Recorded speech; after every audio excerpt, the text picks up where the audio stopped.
soldier. Give me space and I'm in a good place. Very serious, mysterious, mind makes right. In for the fight.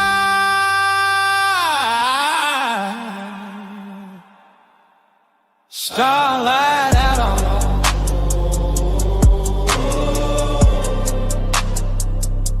starlight out on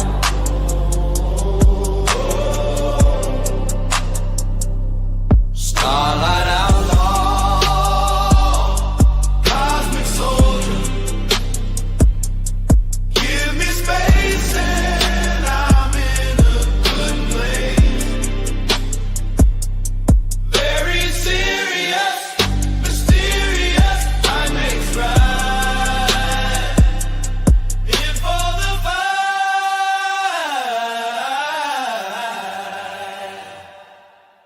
Starlight outlaw.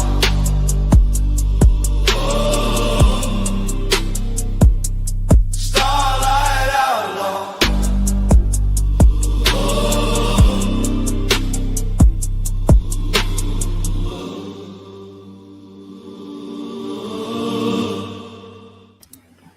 Welcome everybody out in La La Land. How are you guys doing? I know people aren't used to seeing me this early.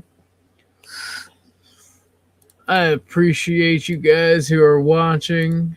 The couple of y'all, hopefully peoples will be in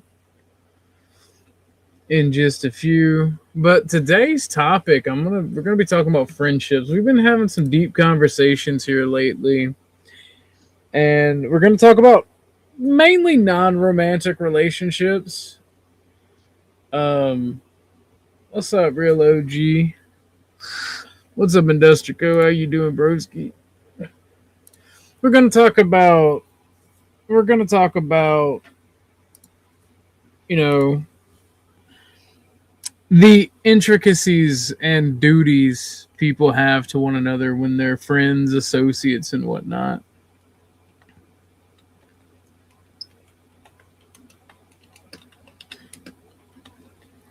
Give me 1 second. Yes, sir.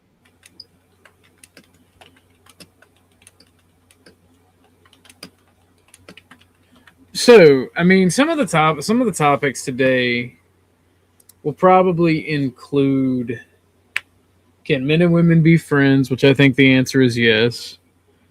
I used to not think the answer was yes a couple of years ago. But and we can get into that, especially when we get more viewers or people want to talk about the topics. And we can talk about how you should treat people when you're their friend. The importance of telling the truth and keeping it real, man. Because the truth fucking hurts sometimes.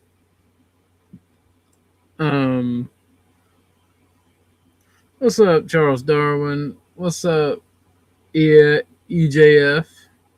How are y'all doing? But I think one of the deeper questions is, like, what do you consider a friend, right?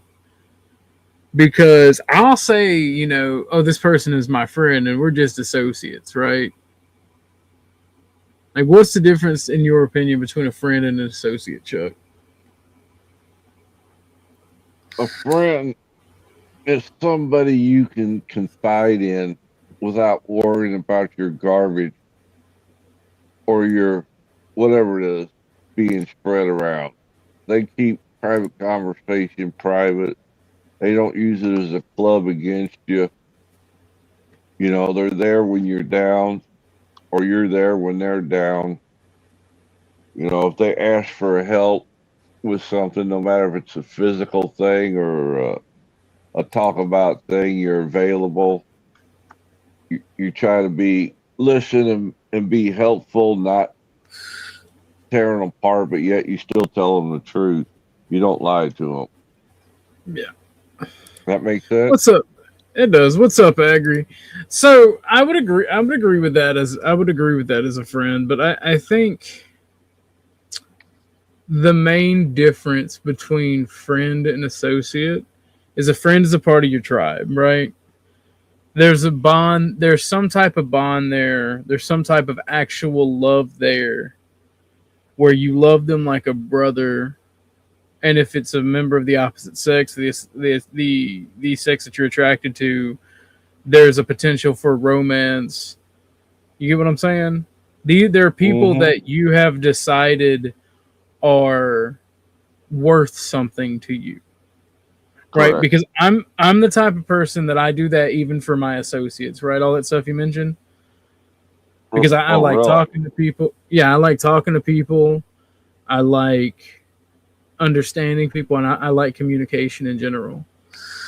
And that's what when I thought about this, and I said something about the show early this morning before I took me a little nap.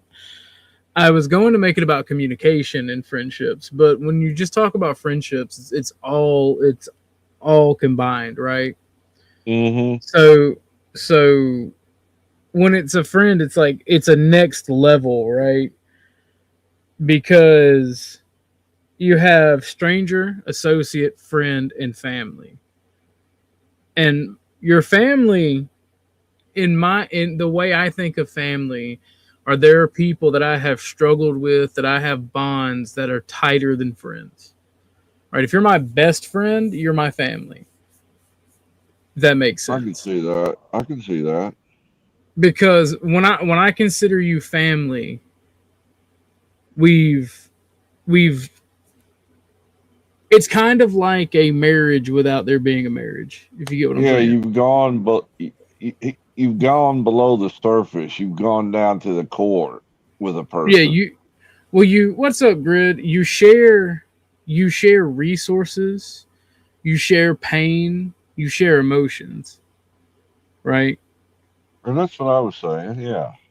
Yeah. And that to me that makes you family, because when somebody you consider family who you're not blood related to betrays you, it hurts more, right? Because at least for me, I would sacrifice my resources and even my life for the people I consider my family, because there are ties that bind that are not blood, right? And why are you gay? Why are you gay? I'm not gay, Grid. I'm What? not. I'm Oh, I not thought you was talking to me. I'm gonna reach over there and slap you. oh, after all the gay jokes you made, you get offended, huh? Moi? But Moi? but uh but um so and the way that I handle those 4 or 5 groups I mentioned, and I'll go through them one by one. And Chuck, you can chime in at any time if you want. I Yes, handle sir. associates with the stiff arm, right? Associates are the people that I will cut off if I don't like the way they are, and they'll never move past that association status. In fact, if they're too bad, I just won't associate with them, right? Some of you have seen that in action, right? If you're a acquaintance similar to associate, um, I will talk to you, I will game with you, I'll make plans with you, but you're still kind of stiff arm, right? And Yep. and this is the circles of oneself and one social circle that I'm talking about as well, and social management as well. A friend is someone that's gone past the association status, and someone that I begin to understand more about, begin to confide with, see if we have things in common that we can work together. And after a couple years of being a friend, then I consider them, best friend or family. And once we've struggled together, once we've shared resources together, once we've broke bread, I think is better. Once we've helped each other through various tragedies, and one is trustworthy, right? Then they're adopted into the clan, if you will, into the family circle. And there is one step above that, but that's like that's reserved for very few people, and they can be blood related or not. That would be where you'd put your wife and people that you've like literally shed blood with. Your inner Um, circle. yeah, pretty much. For instance, there are people that were there when I did a couple of my things I talk about, but I try not to talk about. And there are people that reacted. There are people that reacted in a way that they will never. They've even. Yeah, OG is saying if you don't do time with him, you can't do the crime with him. Yeah, well, I'll be honest. The first time that I've ever done any gang shit, i.e., pew pew shit, with people, it opened my eyes to this. Hold on. What's up, Josh? Nothing much. I heard y'all was talking. Y'all was Well, talking about friends. What the hell is a well, friend? we're being semi serious. So let me finish the story. Feel free to interject if you want. So the first time I ever did gang pew pew shit, and it wasn't actual gang shit. It was a crazy hectic situation where a group of meth heads were bearing down on us, and somebody I called my brother has been my best friend since I was a child, and then another best friend didn't do shit. They had their rifles and were just watching me and my little cousins get shot at. And they talked a big game. They didn't do shit. And that made me realize this whole circle thing and social management, because just because we shared resources and we helped each other, some people just go through the motions because it's kind of selfish and it benefits them. But when you absolutely need them and it's time to come in clutch and it may be life or death, those people will abandon you or not be there or be around but not actually do their part. And that's why I say, like, the inner circle of people you actually shed blood with, as Grid said, you do the crime with, right? That don't rat. And I think this social management that I'm talking about, this hierarchy system, is very important in day-to-day things, because allowing the wrong people in the wrong strata of your social circle can be one of the most detrimental things to your being that is in life. And it can be very hard to be able to judge where people should go without the tragedy and sadness of experiencing it. Thoughts so far, Chuck, Josh?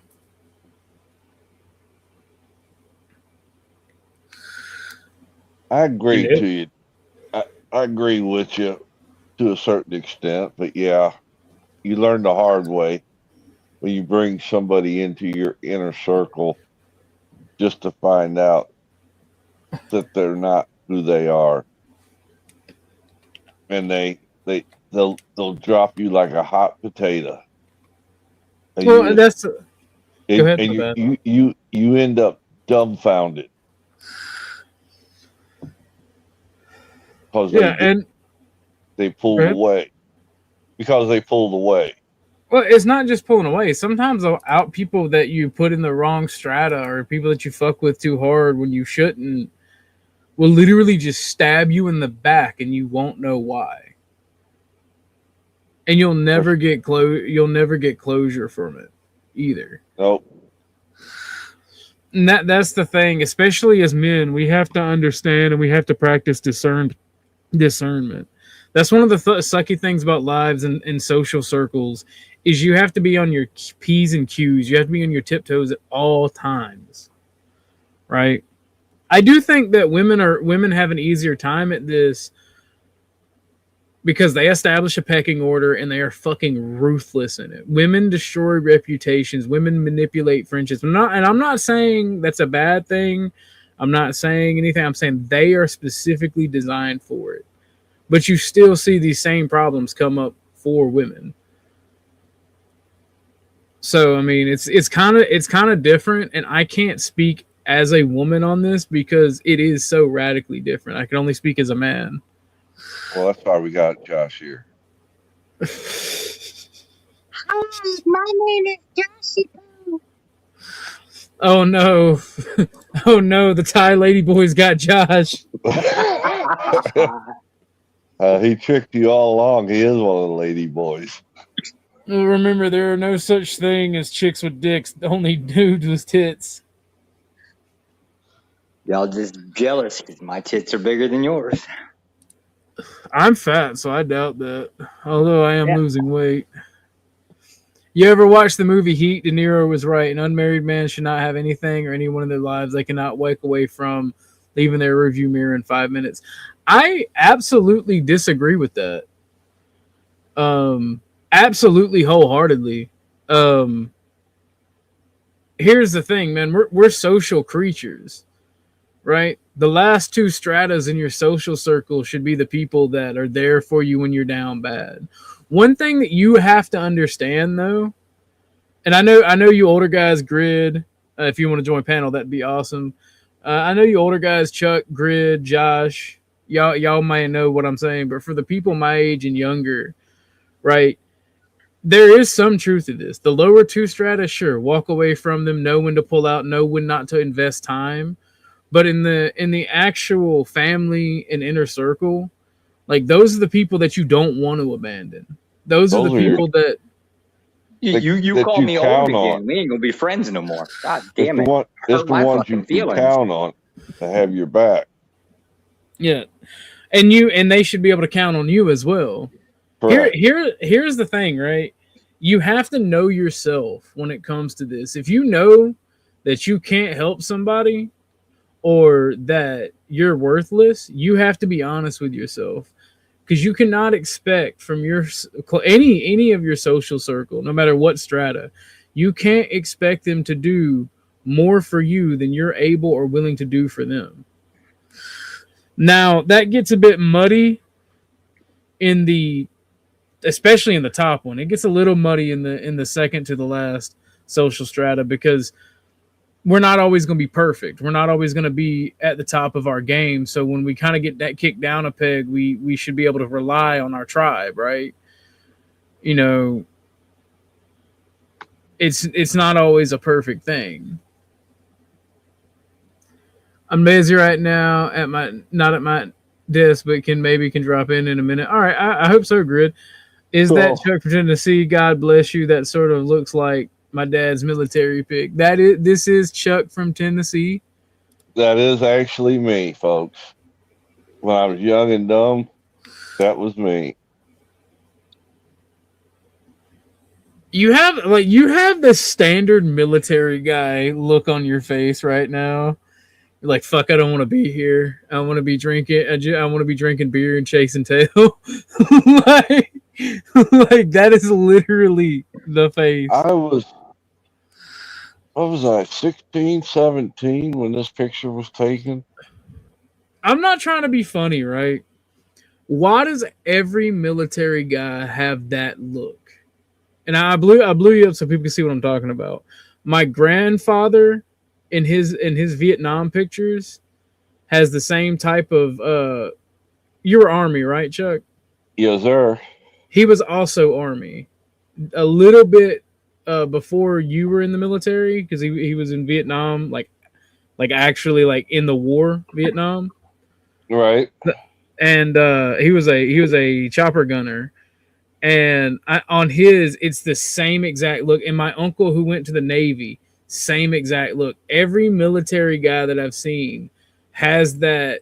It's not fear, but it's uncertainty mixed with cockiness, and I just don't want to be here. Don't give a fuck. What did they do to y'all to give y'all that look? That's boot camp. That shit takes it right out of you.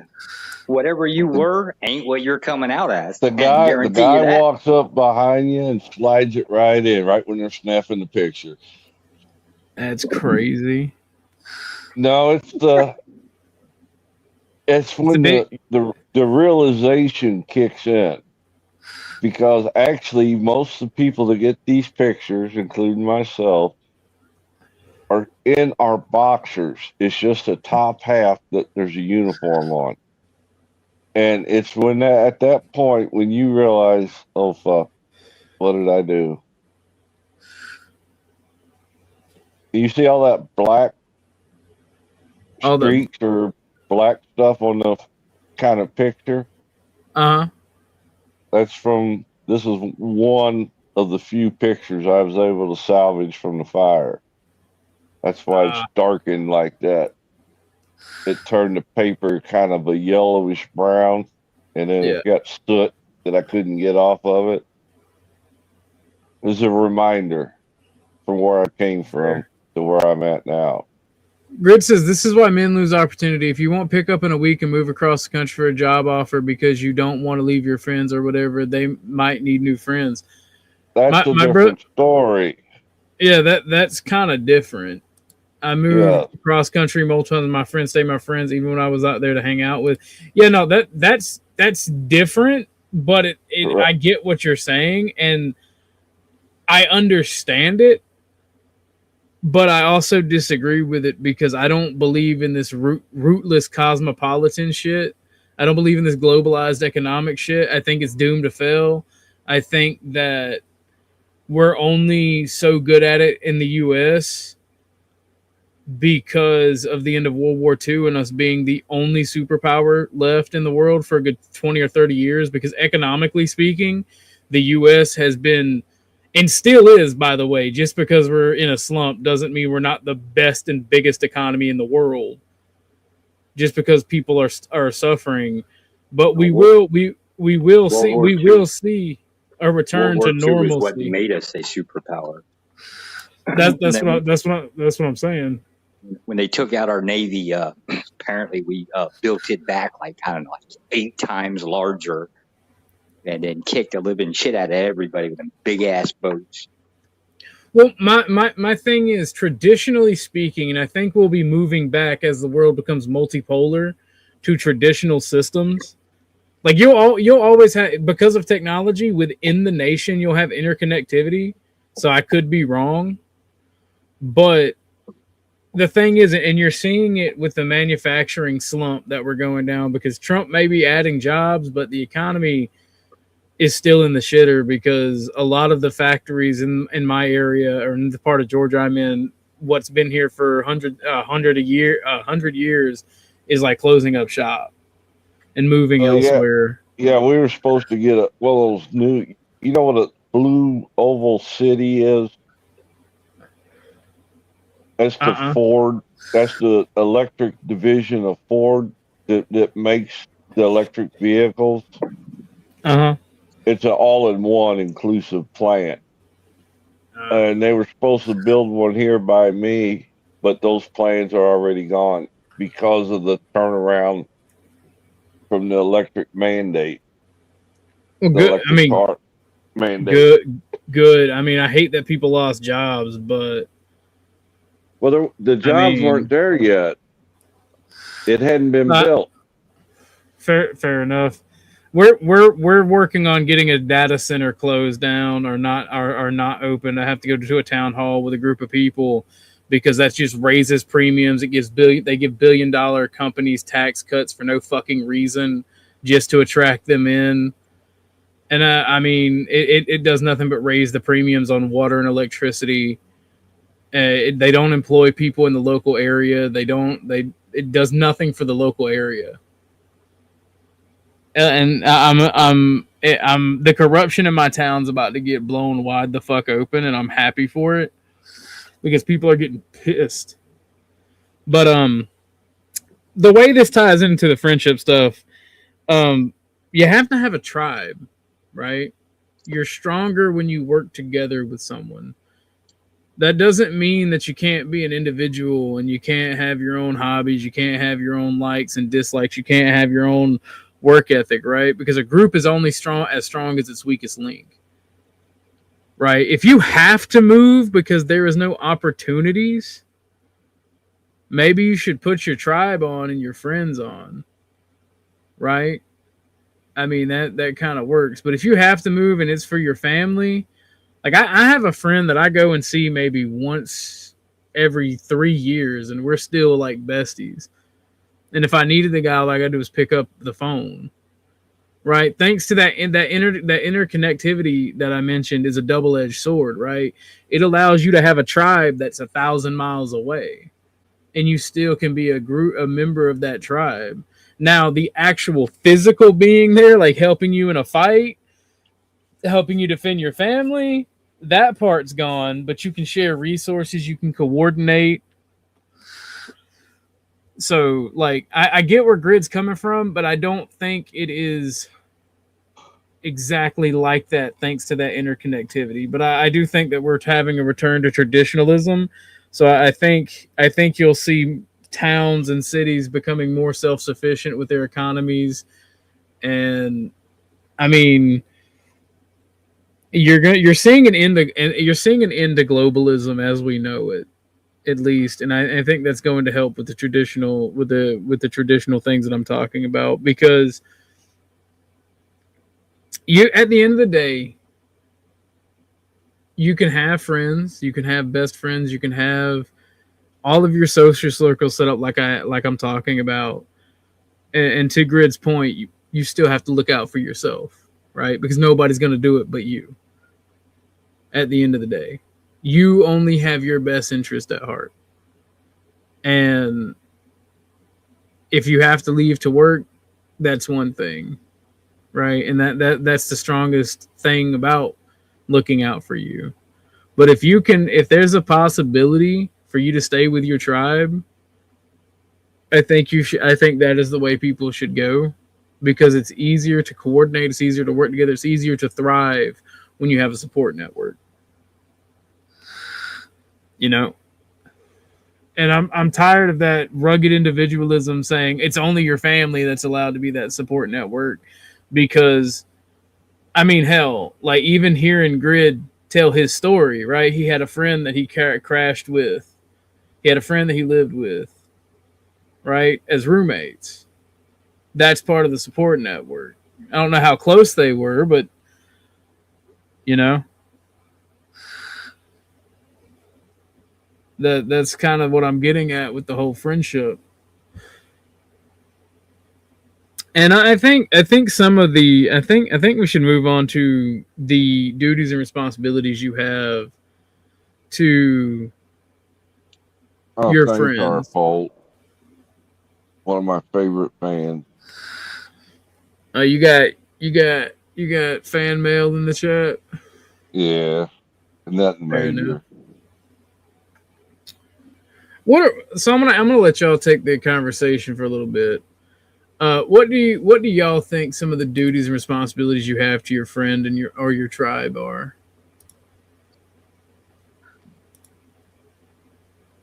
Josh. Reach around while you're fucking them. Oh Lord. That wasn't me. All right, Josh, that'll be $5 to the gay jar. Thank you.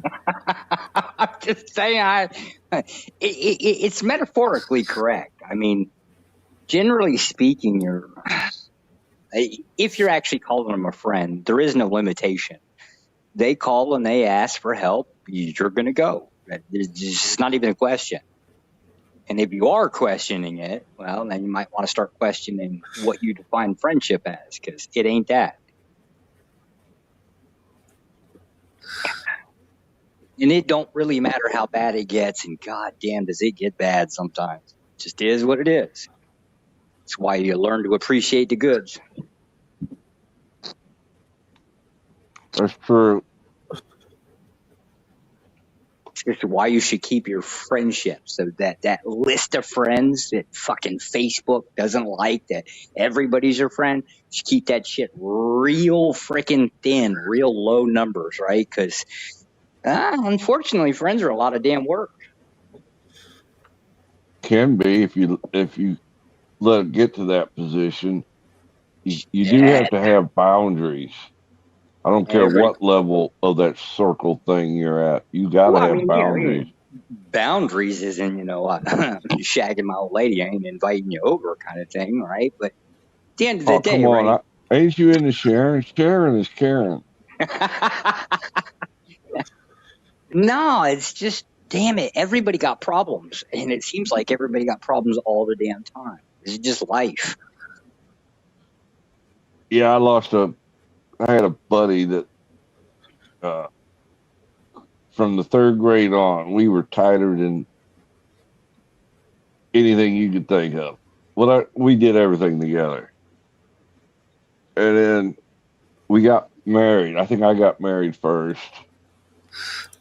And he got married. He just recently got married. And they invited us to visit him, so we was visiting.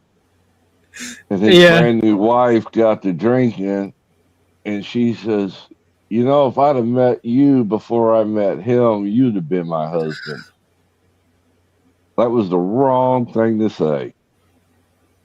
That split up that friendship faster than you can shake a stick at. And that told me right there then we weren't really friends all along. Yeah, I mean, I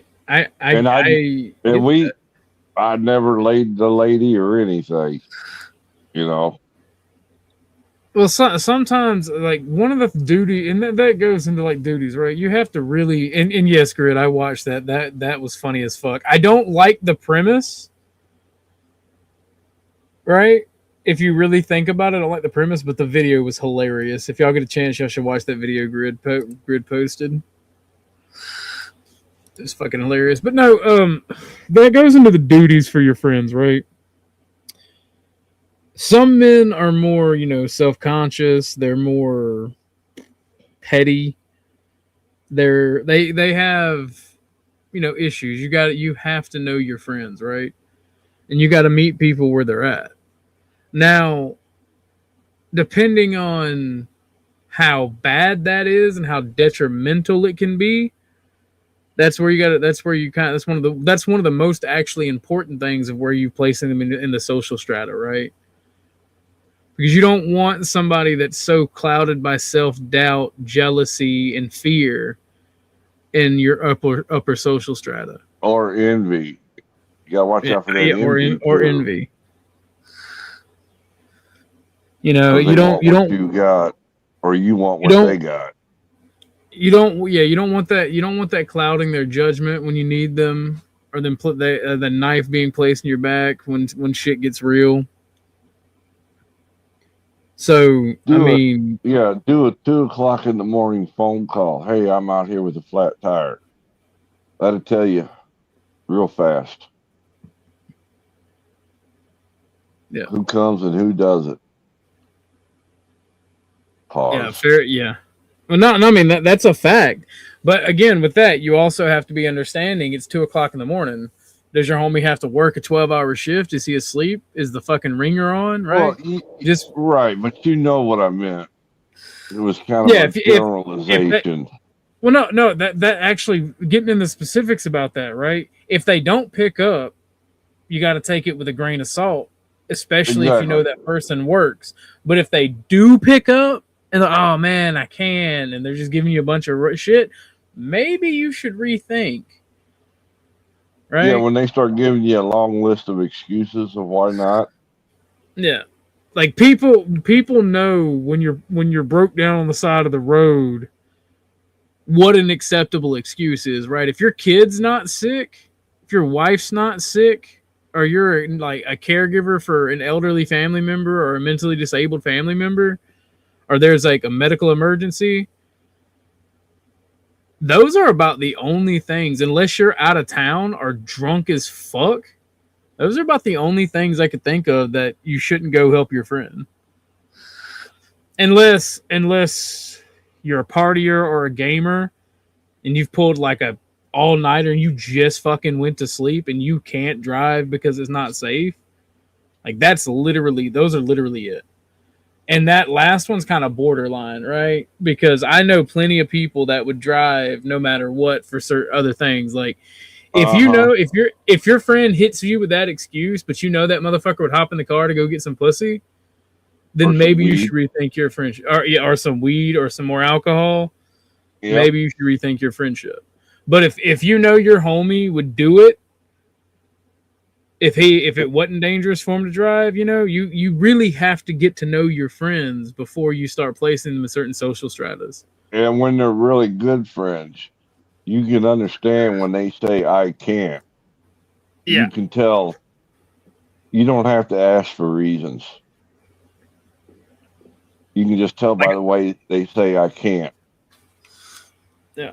And now and that goes in with reading your friends, right? Because sometimes you'll have a people pleaser, or you'll have a person who really does want to do something and they can't. They don't want to upset you. So they'll give you this list of reasons, and that goes with knowing your friends and where to put them in the social strata. Because and usually it's the first reason that usually will do it. Will tell you right there why they can't, because they'll give you the most important one first. No. All the others don't matter. It's that first one. Yeah. And being poor for, like, I know some people that work is not an excuse. Like, if you were broken down or something like that, 2:00 in the morning, work would be an excuse. But I grew up poor, so I know the importance of being to work on time and to make that money. So if I call a friend at 2:00 in the morning, and I know that dude ain't just laying out of work whenever the new Call of Duty comes out, and I know that person's going to work every day, all day, only calling out when they're actually sick, and even then trying to go in, and they go, "No, dude, I got to go to work, man. I'm sorry, I can't." Yep. Again, I know my friends. Now, if there's a motherfucker, as I used to have friends that would be like, "No, man, I got to go to work," and then like they get fired like a week later because they call out every other day, and it's just an excuse for them to not get up at 2:00 in the morning. Exactly. That's where it comes with really knowing your friends. And remember too, if you wouldn't be willing to do that for a friend, whether it's for a good thing, if you say you're that guy that goes to work every day, right? So you're not going to miss a day of work, risk missing a day of work. You should understand that turnabout's fair play, right? If you can't do something, then you can't get mad at your friend when they can't do something, right? And that's another issue, right? Rules for me, but not for thee. And that's a thing that's on you. You have to understand that if you're not there to help when they need you, they're not going to be there when you need them, right? That's like when my house burned down. Fire department said I had to cover all the openings with plywood, regardless if the window was intact or not. I had to cover all the openings. So I called everybody I knew, and I end up hiring a guy off the street to help me do it. And that told me right there that my so-called friends that I thought were my friends showed real quick they weren't my friends. Because I was even flexible with the time period. I said, I got 2 days to do this. I don't need that much help, but I need some help. Shit. I might as well just knock my head against a brick wall. Well, that's another thing too, right? So one of the things that I've noticed about people, and again, the general topic is friendship, but it's also communication, because communication is important within being social, right?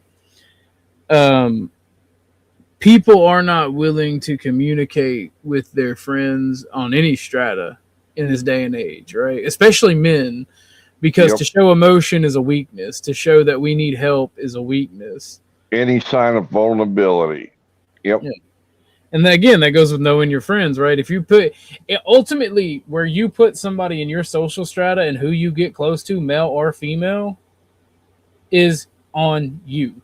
If you aren't having the wherewithal to get to feel people out and have appropriate distance for certain people, or break people down on a social strata level, like bust them down a rank, that's on you. Because sometimes people just fall out. Sometimes people just stop. Sometimes people get busy, right? And knowing when they're knowing when you're drifting apart versus when somebody's busy is something that's also very important, right? Mm-hmm. Because if you don't know what your friend's going through, say they're like me, right? They lost their father, they lost their lover. Not not necessarily the same person there, Ben Thorpe. But Good one. but they may not tell you about it and you may not know, right? Because they don't open up. And they start drifting because they're depressed or they're angry. They just don't want to make that your burden, right? That's different Pull than away. somebody just Yeah. yeah, that's different than somebody just not wanting to hang out, not wanting to help you out, right?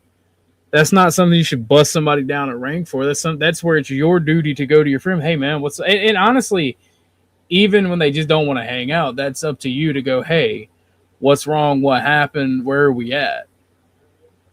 And if you don't do that, that's on you. And if they Yep. don't allow you to do that, that's on them. Correct.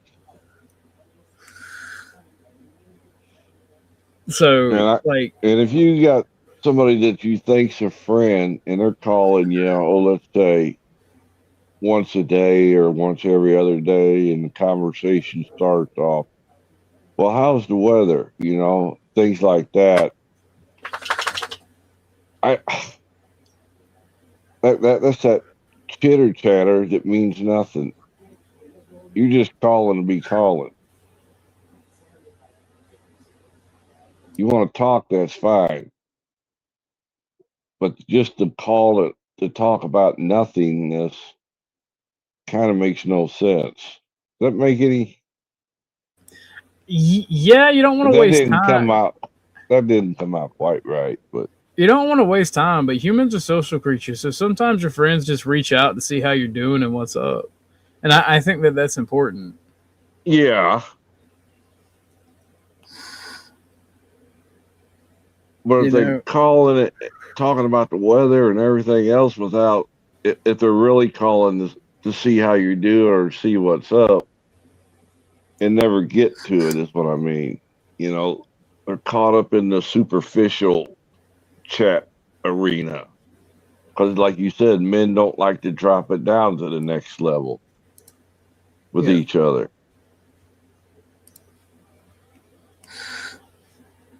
How's it work for women, Josh? The same for women? Hell, why are you asking me about women? What the hell do I know about women? I'm fucking married. I don't know shit. You lost, she won. Pretty much how it goes. Oh, Lord. I hope you're joking. It is what it is. Yeah, marriage is not always a ride on the carousel. It's like I will marriage is let like you a roller coaster. talk about marriage. I have to step away for just a second. Okay. Hold it down, Chuck, Josh. Yes, sir. But no, marriage isn't an even plateau. You'll have your ups and your downs. Sometimes you'll have some really down downs, and you really have some good ups. It's kind of the process. But the way people get married and throw it away today, just mind boggling to me. It's like going to the corner store and getting a soda pop. They get married without taking those words, some vows, without giving it any thought before they do it. Or in some cases, they plant the seed without meaning to plant the seed, and they're trying to do the right thing and realize they couldn't stand the person in the first place. It was just somewhere to park their seed at for the night.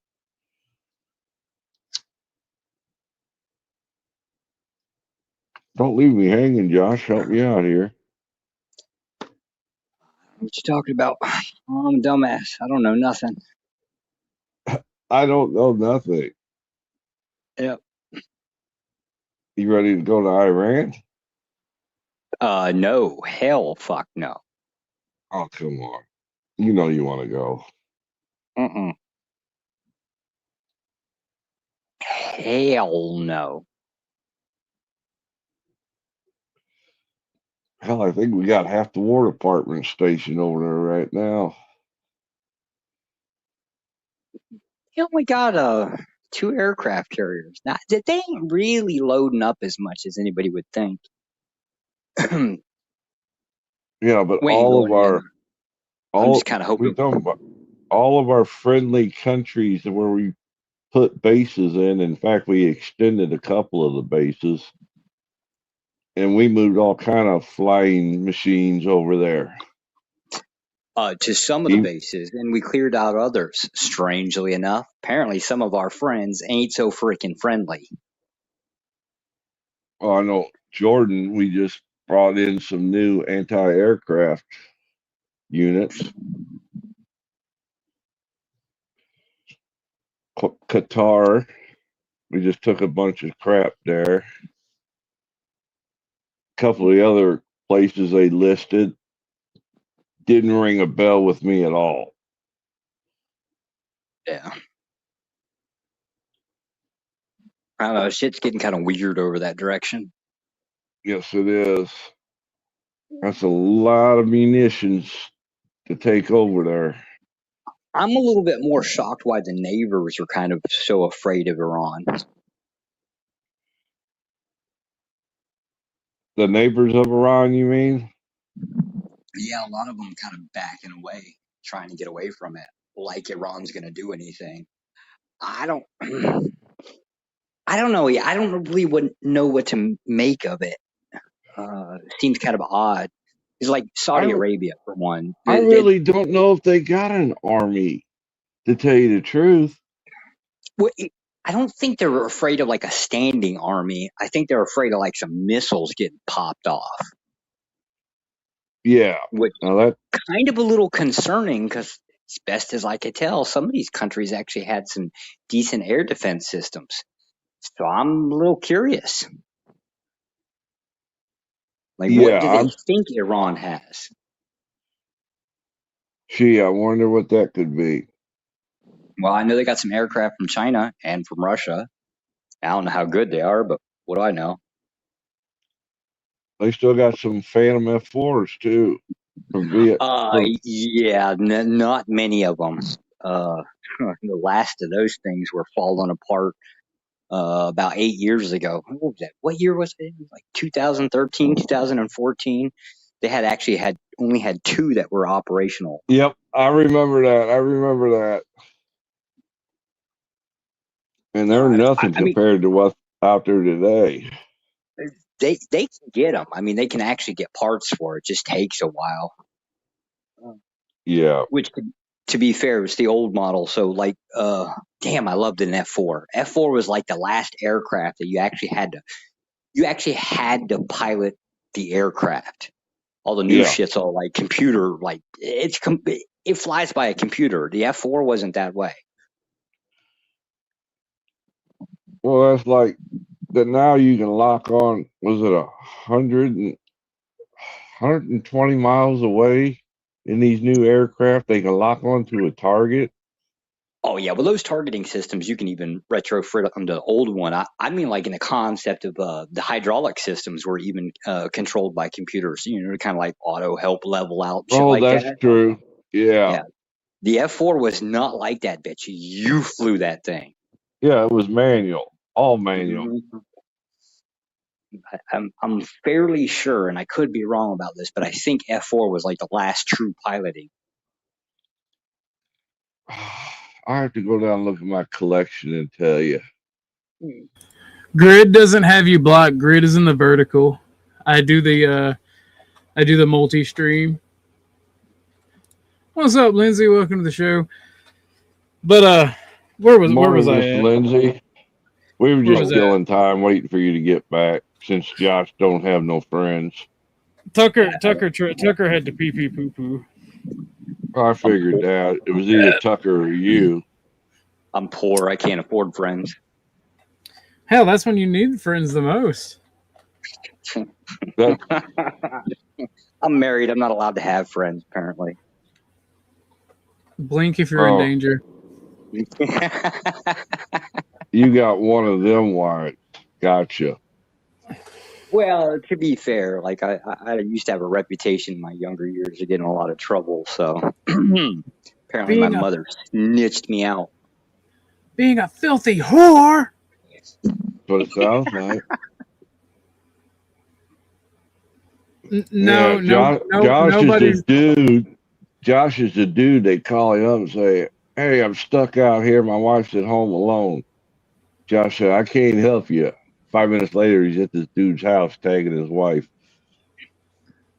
Yeah, Grid is on another stream. Nah, I don't need you to do my job. You fucking you love Mexican. You ain't never come home, right? Like it's all tired and stuff, and you just want to lay down on the couch, go for sleep. That's when you hire your boy to come in.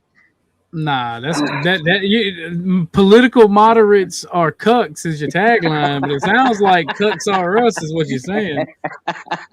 But no, so this is another thing, right? Can you have friends over the internet? I say emphatically yes. I think you can. I think so too. I think we've proven that. Yeah, it's a little bit harder because you don't see facial expressions.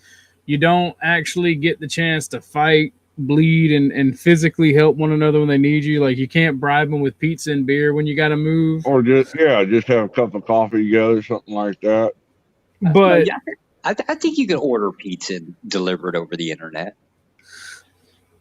Well, we'll be covering that one next. Well, the thing is, right? So humans are social creatures, and just by speaking on these panels, we're fulfilling that requirement for our social behavior, right? And the more you talk to somebody, when you realize that there's a person behind that avatar, or even behind the screen if they cam up, right? When you realize it's a real person, it's much easier to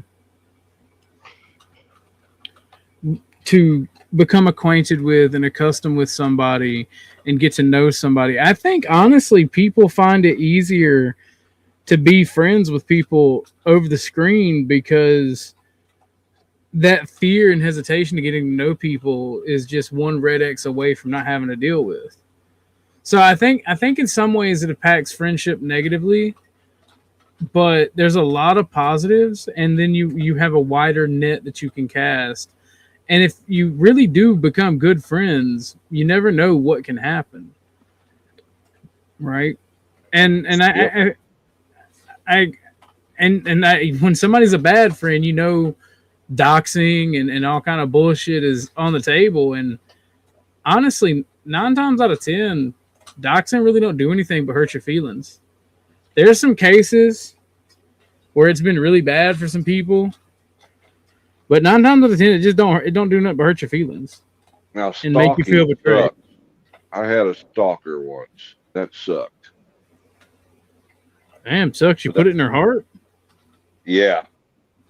That's crazy. Took 2 years. Whew, that was a stressful 2 years. It was crazy times. It was at the end of my drinking career. It was crazy times. That is crazy. So Lindsay asked an important question, right? Can you be friends with females? I say yes. And I mentioned this in the beginning of the show, right? I used to think men and women can't be friends, right? Because somebody always catches feelings. And my approach to friendship with the opposite sex is if you get close, there's always a potential for romance.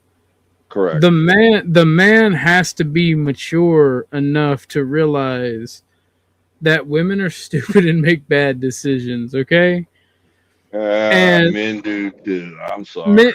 Men do too, but when it comes to emotions and feelings is when it gets really bad, right? It takes 2 to tangle though, sir. Yes, but women will literally put you in their pocket when you're their friend for later, just in case they can't find anyone else. I've seen it happen to a lot of dudes. Women are master social manipulators, and I'm not saying that's a good or bad thing, right?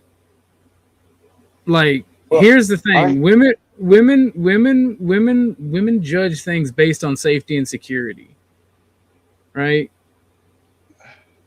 I don't believe hypergamy is a thing because I'm a fat, ugly bastard, and I've gotten really What? good and really beautiful women. So, like, I don't believe in hypergamy. Hypergamy is hyper. I'm saying it wrong. I can't ever pronounce it.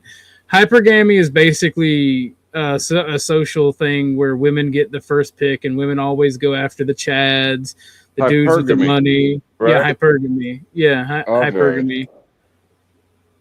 But it's that, and I don't believe this thing because I've always been poor, and I mean, like I've always been chunky, so like I don't really believe it's a thing, right? I understand where it comes from because women value security, and with them valuing security, they would rather have you as a friend, as a safety net, versus run the risk of them fucking up. And they're worried about them fucking up. No matter how much they tell you that's not what they're worried about. Because again, they value that safety. If you're a really good friend to them, why would they fuck that up? I remember though at the end things might have changed. When I was still out there on the drinking scene, if you went into a place with a wedding ring on, that was almost guaranteed action. Yeah, Because because they're all looking for a one night stand only that night, and they see that ring and they know you're going home to somebody else. So they know you're safe for one night and they don't have to deal with you anymore. It was like a magnet. Things probably have changed since it's been 20. Women also like to push boundaries and see and feel superior to one another much more than men.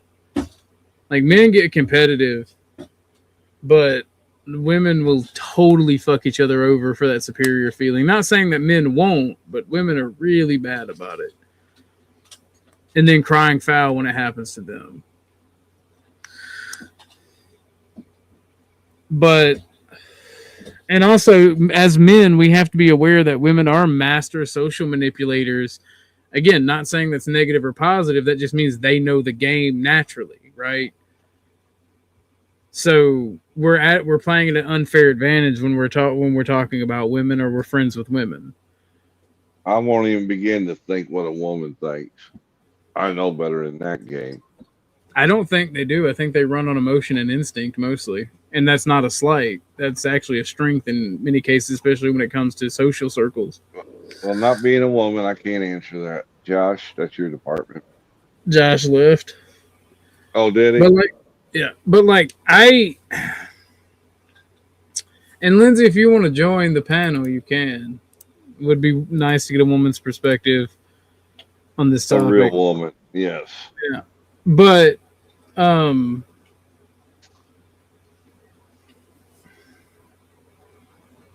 with that being said, and understanding women like I do now, if I see a potential romantic partner in someone, I'm actually, at least a woman, I'm a worse friend than I would be if they're a man, if that makes sense, right? Because of hypergamy.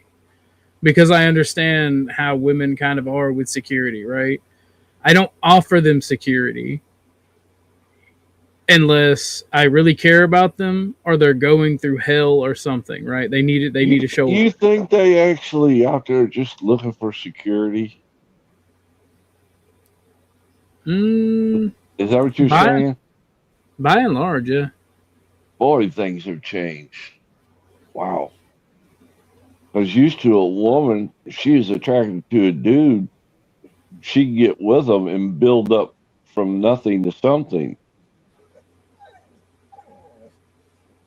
You know? I mean, they still do that, Chuck. Oh, okay. But they're less likely to do that if you're broke or not able to physically take care of them. Yeah, okay, I got you now.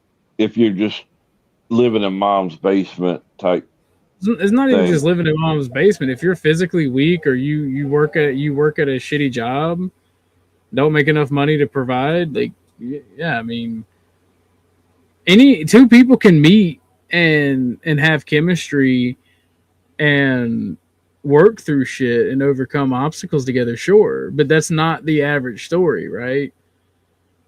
Like, again, most women, most people in general are looking for safety and security, right? That's why men. Good. Go ahead. Oh, there's another incident. Me and a buddy went to a business function, so we were in suits, and we stopped by at this establishment to have a couple of drinks, and we might as well just been columns holding the ceiling up. You know, it was like we were there by ourselves. About 2 days later, my buddy says, "Hey, come by my house and pick me up." I said, "Okay." I come by. He's got all his biker gear on. He handed me a stack. He said, "Here, put this on," which was biker gear. Went back to the same exact place, and we walked in there, and all the women, you could just see it in their eyes. They wanted a bad boy. It was a strange experiment. Yeah, I mean, it makes sense. Just because they look for safety and security does not mean that they don't want to bend the rules and fucking get fucked. Because here's the issue, right? When people say safety and security, they think I'm talking about a square, right? Somebody who don't go out and have fun, who's not spontaneous, who just goes and busts his ass and to make money and got just, good income. Yeah. That's not what I'm talking about, right? Safety and security comes in many forms, right? If you're a guy who can break a motherfucker's jaw and you make good money, you're on the top of the food chain. And that's kind of why I try to word it that way, right? Because when I talk about safety and security, I'm not talking about a fucking nerd who's just going to be a simp. Because, yeah, no, they don't. Women are stupid and make bad decisions. They don't want somebody that's going to put them on a pedestal and worship them until they've ridden the baloney pony and are ready to settle down. And ladies, I'm sorry, I'm not trying to be uncouth or rude, but that's just a fact. Right? I'm going to go refill my coffee. I'll be right back. Are you able to listen, or am I just here floating? Yeah, myself? No. I'm listening. I just got to go down and pour it, and I'll be right back. But I got my headset on. Okay, so, and I don't like talking about relationships because I don't like it.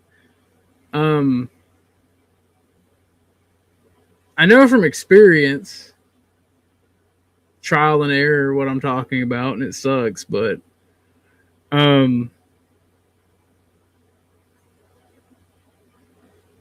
so the whole bad boy thing, right?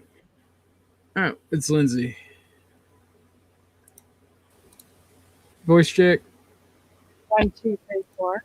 Okay. You don't have to talk about relationships. First of all, is my voice loud enough? Yes. Okay. It is. You don't have to talk about relationships. I mean, I brought up can men and women be friends, but we don't even have to go there. No. Yeah, I don't mind talking about it. I just don't like. I'm not married, and in my eyes, if you don't if you don't get married, and you have like somebody out by your side, like in that capacity, you can't really talk about relationships because you haven't succeeded in it, and people really shouldn't talk about things they haven't like succeeded in, right? You wouldn't go to your broke uncle for money advice. I kind of look at it differently because, all right, tell me if this makes sense. You can speak to somebody about common universal problems that we all share. Relationships are one. Whether it's romantic or some kind of work relationship or a friendship, common things occur in relationships. confrontations, for example. Common things occur, and because you can relate by feelings, you know, for example, how it feels to be betrayed. You know, for example, how it feels to be sick of somebody even though you love them. I mean, you could fathom, imagine, empathize with the same feelings that somebody who's married might have even though you're not married. So maybe the ideal person to talk to would be another married person, but who's to say that you can't relate to common universal problems, through just experience and feelings? You know what I mean? Did that make sense to you? Yeah, that makes plenty of good sense. I mean, it's just I don't like talking about relationships for that reason, right? But you're absolutely right. There are common things, and like I said, I have experience with my own relationships. I have experience playing marriage counselor and friendship counselor. Mm-hmm. What's Without up, being Holden? married. Yeah, well, that's the thing, and I spoke on it before, so that's why when I talk on relationships, I will, because like, and that's another thing is a lot of people either willingly or just because they're not as intelligent as I am, which I don't like saying that because I don't ever want to think I'm smarter than what I am, but Superior. Yeah. they misinterpret what I mean when I'm talking about certain things. Like again, security doesn't mean a square nerd that just provides income, right? And sometimes a woman wants to be wooed or wants to have some excitement, and that's part of the security thing, right? If you can't break her fucking neck, she loses interest in you, especially if she's young. What the fuck are you talking about? If you're not dangerous, I had the if you're I not had the dangerous, exact opposite experience growing up. if you're not dangerous, if you're not a tough guy when they're young, they're not interested. If you're not a bad boy, they're not interested. And that's what I'm saying. You just said the same thing, Chuck. Well, I was talking about for grown women. These are grown women. These are 18 to 35 to 40-year-olds. Oh, okay. All right. I'll agree with you there. Yeah, and once they've ridden the cock carousel and they're ready to settle down, then they go for the square. Oh God. I mean, it's a fact. They'll settle for the square at that point if they haven't found some badass that can make them come and take care of them financially. Well, that's when you mentioned a few things I wanted to touch on, but I can't. I recently woke up, so I'm kind of I'm not too swift on everything. But that's when I brought up hypergamy. When you said, well, even if you're friends with a woman, she's always got something in the back pocket, and if not, you'll do, or on the something cooking on the stove. That's pretty much hypergamy right there. You're willing to trade for anything, whatever's better, whatever's more attractive at the time, whatever makes you feel alive. So that's why I brought up hypergamy. It's not just what makes you feel alive, right? Because many things. It depends on the individual too. We get caught in this overgeneralization thing based on what you have in your pants, but we're kind of forced to do this in a way too because we have to speak in these overgeneralizations to have a conversation about women or about men. So we have to just overgeneralize. So it gets frustrating there. I mean, I don't see why women and men couldn't be friends because men are able to control their impulses. It's their choice. It's up to them. Well, look at what. See, the reason I'm not red pill, even though red pill are right about a lot of things. They go about correcting those things in the wrong way, and they get mad, right? I wouldn't get mad at a dog for barking at a stranger. Why would I get mad at a woman for performing hypergamy, right? Or hypergamy, or however the fuck you say it. Well, it's in their nature. Look at what men want. Men want companion. Say hi, pergamy. Hi. Well, I don't listen to women. And then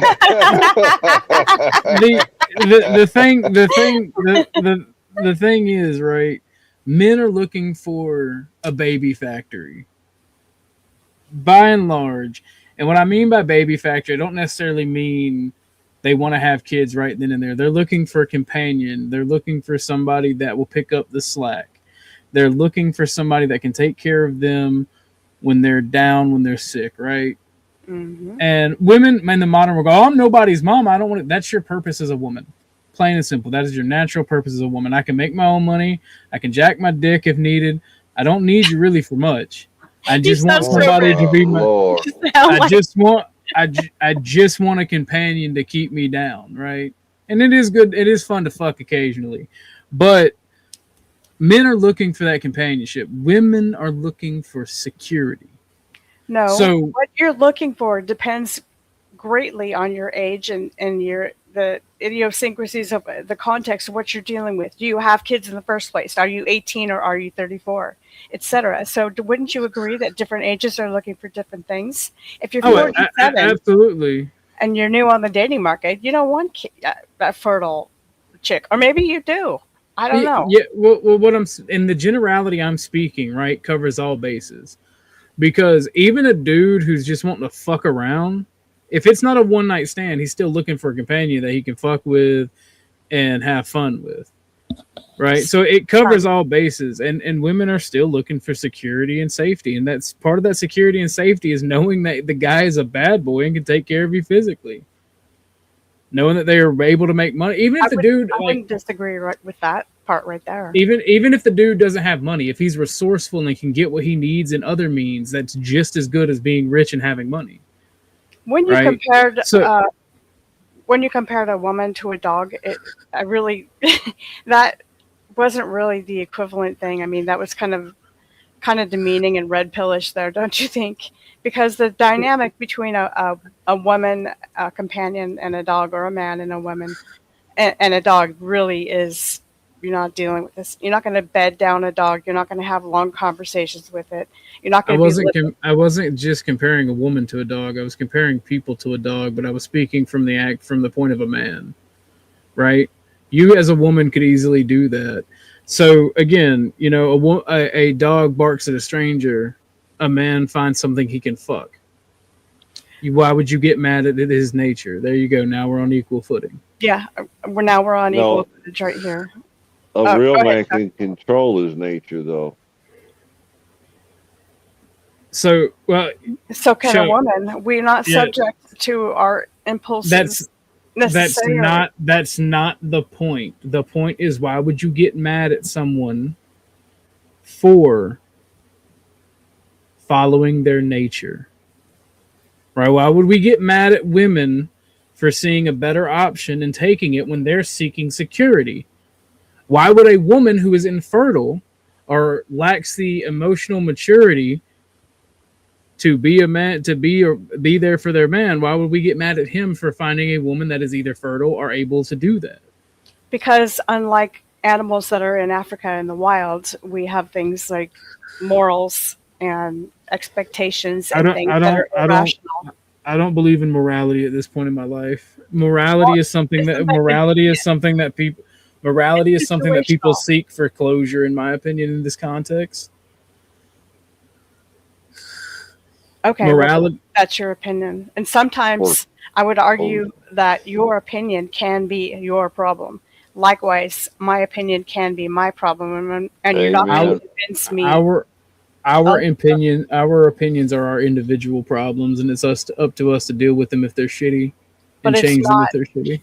Yeah, and it's not my duty to tell you as a man, hey, you know what? You're a grown man. Control your impulses and quit fucking everything that you see in the bars or whatever it is. Why would you get mad at a dog for barking at a stranger, Lindsay? I wouldn't get mad at him. What I would do is not fuck him.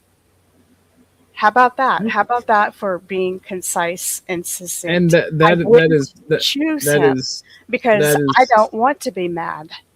And that is perfect. And that is perfectly acceptable. Right. So there are more than two choices. I mean, there's always a couple. You know, you may not like all of your choices, but you still have a reasonable amount of agency in deciding who you're going to sleep with and deciding who you're going to be with. I knew that comparison wasn't going to fly. Well, I mean, did you get it? But no, like the thing about it is, And just because I say something a certain way doesn't mean there isn't a million and one ways things can play out. We're just having Right. conversation, right? And Yeah. your opinion is not right or wrong. It's just a different way of looking at things. And sometimes I view it when I don't agree, or when I think somebody is vastly wrong, or they're or kind of twisted in their thinking. I think it's not my job to convince them of anything, or to create an argument in which I'm going to completely change their minds, because that's not going to happen. Most likely it's not going to happen. But I start thinking that could be your problem, something that I don't have to deal with at all or fix, because it's not a thing to fix. It's how you are and how you see things. Well, Dusty, you hate dogs, so you would obviously be mad at a dog for barking. Oh yeah. I'm talking There's about no doubt normal about people. that. Talking about normal people, not sociopaths. And you have impulses enough to say, if you went wine tasting or something and you saw a beautiful woman that was somebody that you could talk to and you were attracted, you asked your friend, who was that, and you were interested. It depends on how she's acting, right? You wouldn't go for her if she were being stupid and sloppy drunk and acting slutty and, wearing short mini skirt or whatever. I mean, that's where you would be wrong. I love sluts. I just wouldn't go for them. I wouldn't go for them. Relationship with her. I wouldn't go for them to be drunk, because that is weird. You get mad at happy dogs. You know what? I get what you're saying. Sex, food, and poetry. Men love poetry. I do like poetry, but that's not the point. I like Chuck's experiment. You are gay. Oh. No, I'm just Leslie? not retarded and have a brain and is creative. What discernment did I have, Lizzie? Oh, I like what you said about the experiment where you guys put on leathers and look like bikers, and the women are all It was crazy. I wouldn't have believed it had I not been part of it. It's so true. Before we continue, I'm gonna play what Sasquatch recommended, because I don't like Jordan Peterson, but I do like this clip. Actually, let me find this clip that's not part of the Joe Rogan experience, because the Joe Rogan experience is not very good experience when you're streaming and you play shit. I'm trying to find a non-gay edit.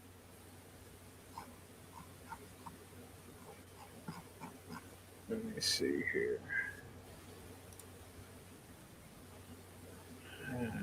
Fuck it, we ball. I like what Caucasian said. Are you a woman, or are you all women? I'd never speak for all women, but we already kind of, before you were in here, discussed about. Me, dude, I'm not turning none of my crap on. Oh no, I knew it was you. You said you'd be up in a minute. What's up? Poetry doesn't touch your brain. It touches it. To me, it touches both, because I like the this technology is flow state. Yeah, I'm sure. He gets mad at yappy dogs. But this is what Sasquatch was talking, and like, as much as I don't like Jordan Peterson, a broken clock is right twice a day, and I think Jordan Peterson is especially right when it comes to this. So, because people have commented on every verse in the Bible, like to a degree that's almost unimaginable. So you can look and see all the interpretations and all the translations and get some sense of what the genuine meaning might be. And the line, "the meek shall inherit the earth," meek is not a good translation, or the word has moved in the 300 years or so since it was translated. What it means is this: those who have swords and know how to use them, but keep them sheathed, will inherit the world. And that's another thing I've been telling. Yeah, no kidding. That's a lot different, man. That's a big difference. It's so great. And so, like, one of the things I tell young men, well, and young women as well, but the young men really need to hear this more, I think, is that you should be a monster. Because everyone says, well, you should be harmless, virtuous. You shouldn't do anyone any harm. You should sheath your competitive instinct. You shouldn't try to win. You don't want to be too aggressive. You don't want to be too assertive. You want to take a back seat and all of that. It's like, no, wrong. You should be a monster, an absolute monster. And then you should learn how to control it. Do you know the expression, it's better to be a warrior in a garden than a gardener in a war? Right, exactly. That's exactly it. Yeah. And that's exactly right. And so when I tell young men that, they think, well, lots of them are competitive. They're low in agreeableness, because that's part of being competitive temperamentally. It's like, is there something wrong with being competitive? There's nothing wrong with it. There's something wrong with cheating. There's something wrong with being a tyrant. There's something wrong with winning unfairly. All of those things are bad. But you don't want people to win? What's the difference between trying to win and striving?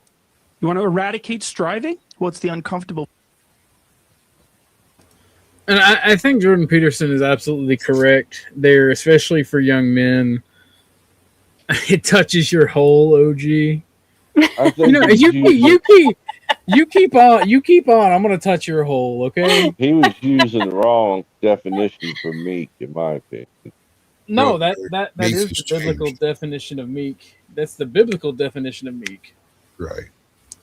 So, and I want to come to grips with Lindsay in a minute, but we'll get there. Oh, no, you don't. No, you most don't. Come here, baby. He wants to get a grip. Yeah, I know what he wants to do. He thinks I'm speaking for all women, which I'm not, but we already discussed that we were having to overgeneralize. But okay. And when we invited her up for a woman's perspective. Exactly. I'm not attacking. Don't misunderstand. I don't just completely disagree across the board. It's just we'll get to that. Give me a second. I want to take the monster thing. Where a lot of men go off base trying to utilize the advice that you get from the internet as they take it as a rubber stamp. This will fix whatever your problem is. Be a leader. Be a monster. Be this. But they don't take into account the tempering of that. You can't just be a monster. You don't get to go out there and abuse people and be evil and do bad things and exert your power and be a tyrant. The trick to it is, and this took me years to learn, the trick to it is you learn to be a tyrant. You learn to be able to exert your will, exert your force on a situation and make it stick. But then you realize that you are not all powerful. You do not know everything, and other people do have valuable things to add to whatever you're doing. And you learn to draw that tendency back in and control it. And that ability to temper your needs, to temper your desires is what makes a real man rather than somebody who's running around trying to fuck everything they find in a bar. Right. Yep. Took me years to learn that.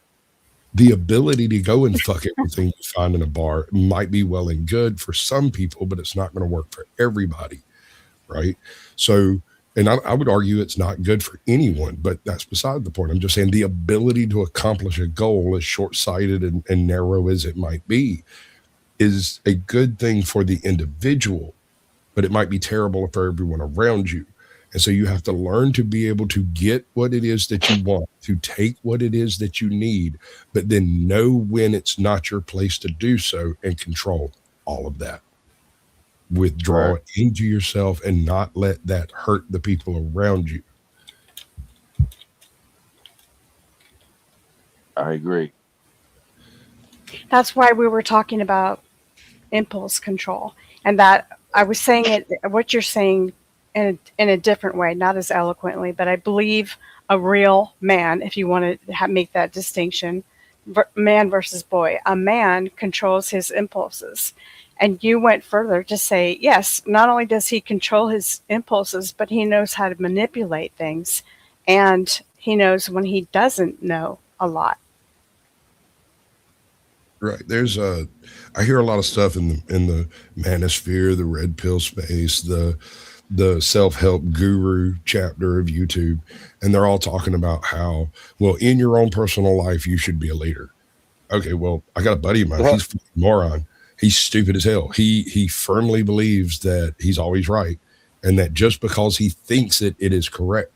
This man is well, actually, he has a girlfriend currently, but it's actually one of his ex-wives who came back to him. And that becomes important later. They were separated for like 20 years.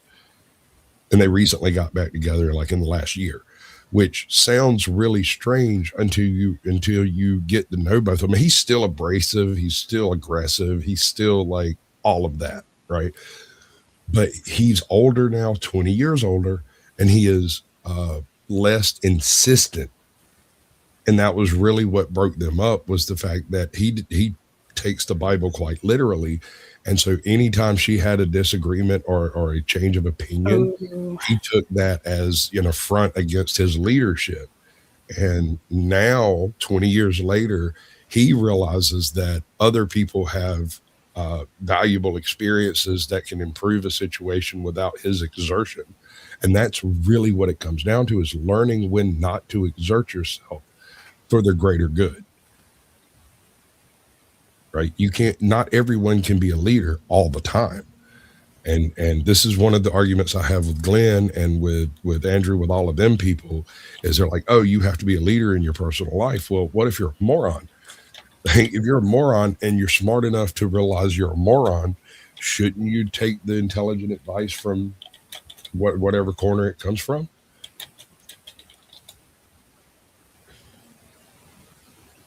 Or not? I mean, maybe not. I might be off base on that, but I agree. I agree with that.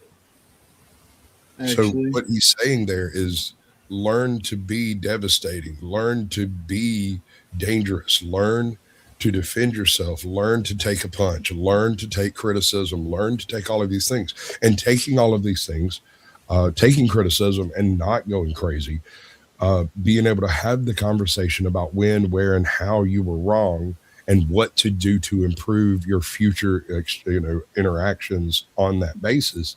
That is also a part of being a leader. But you're not just born a leader. You have to learn how to do that stuff.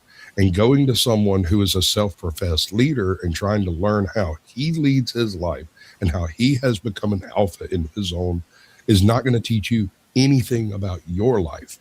In fact, it's going to take you back a few steps on the learning curve, because instead of thinking, okay, what should I do in this situation? You think, what would Glenn Lawrence do in this situation? Well, yeah, that's the other thing I avoid. Anybody that claims their alpha status, I run like hell from them type. If you got to claim it, you're not it. There's a quote, and this is another one of those that should have been said by someone real, but was actually said by a fiction writer. If you have to tell everyone you're the king, you're not. Exactly. That's my same point. Yep. That was my point. All right. Has that been talked to death? Can I jump on Lizzie now? Go right ahead. Sure. Attack the lesbian. Go ahead. I was just thinking it goes for both parties, and that's my only feedback. I don't really disagree with anything you said. I thought it was very strong what you said. Excellent.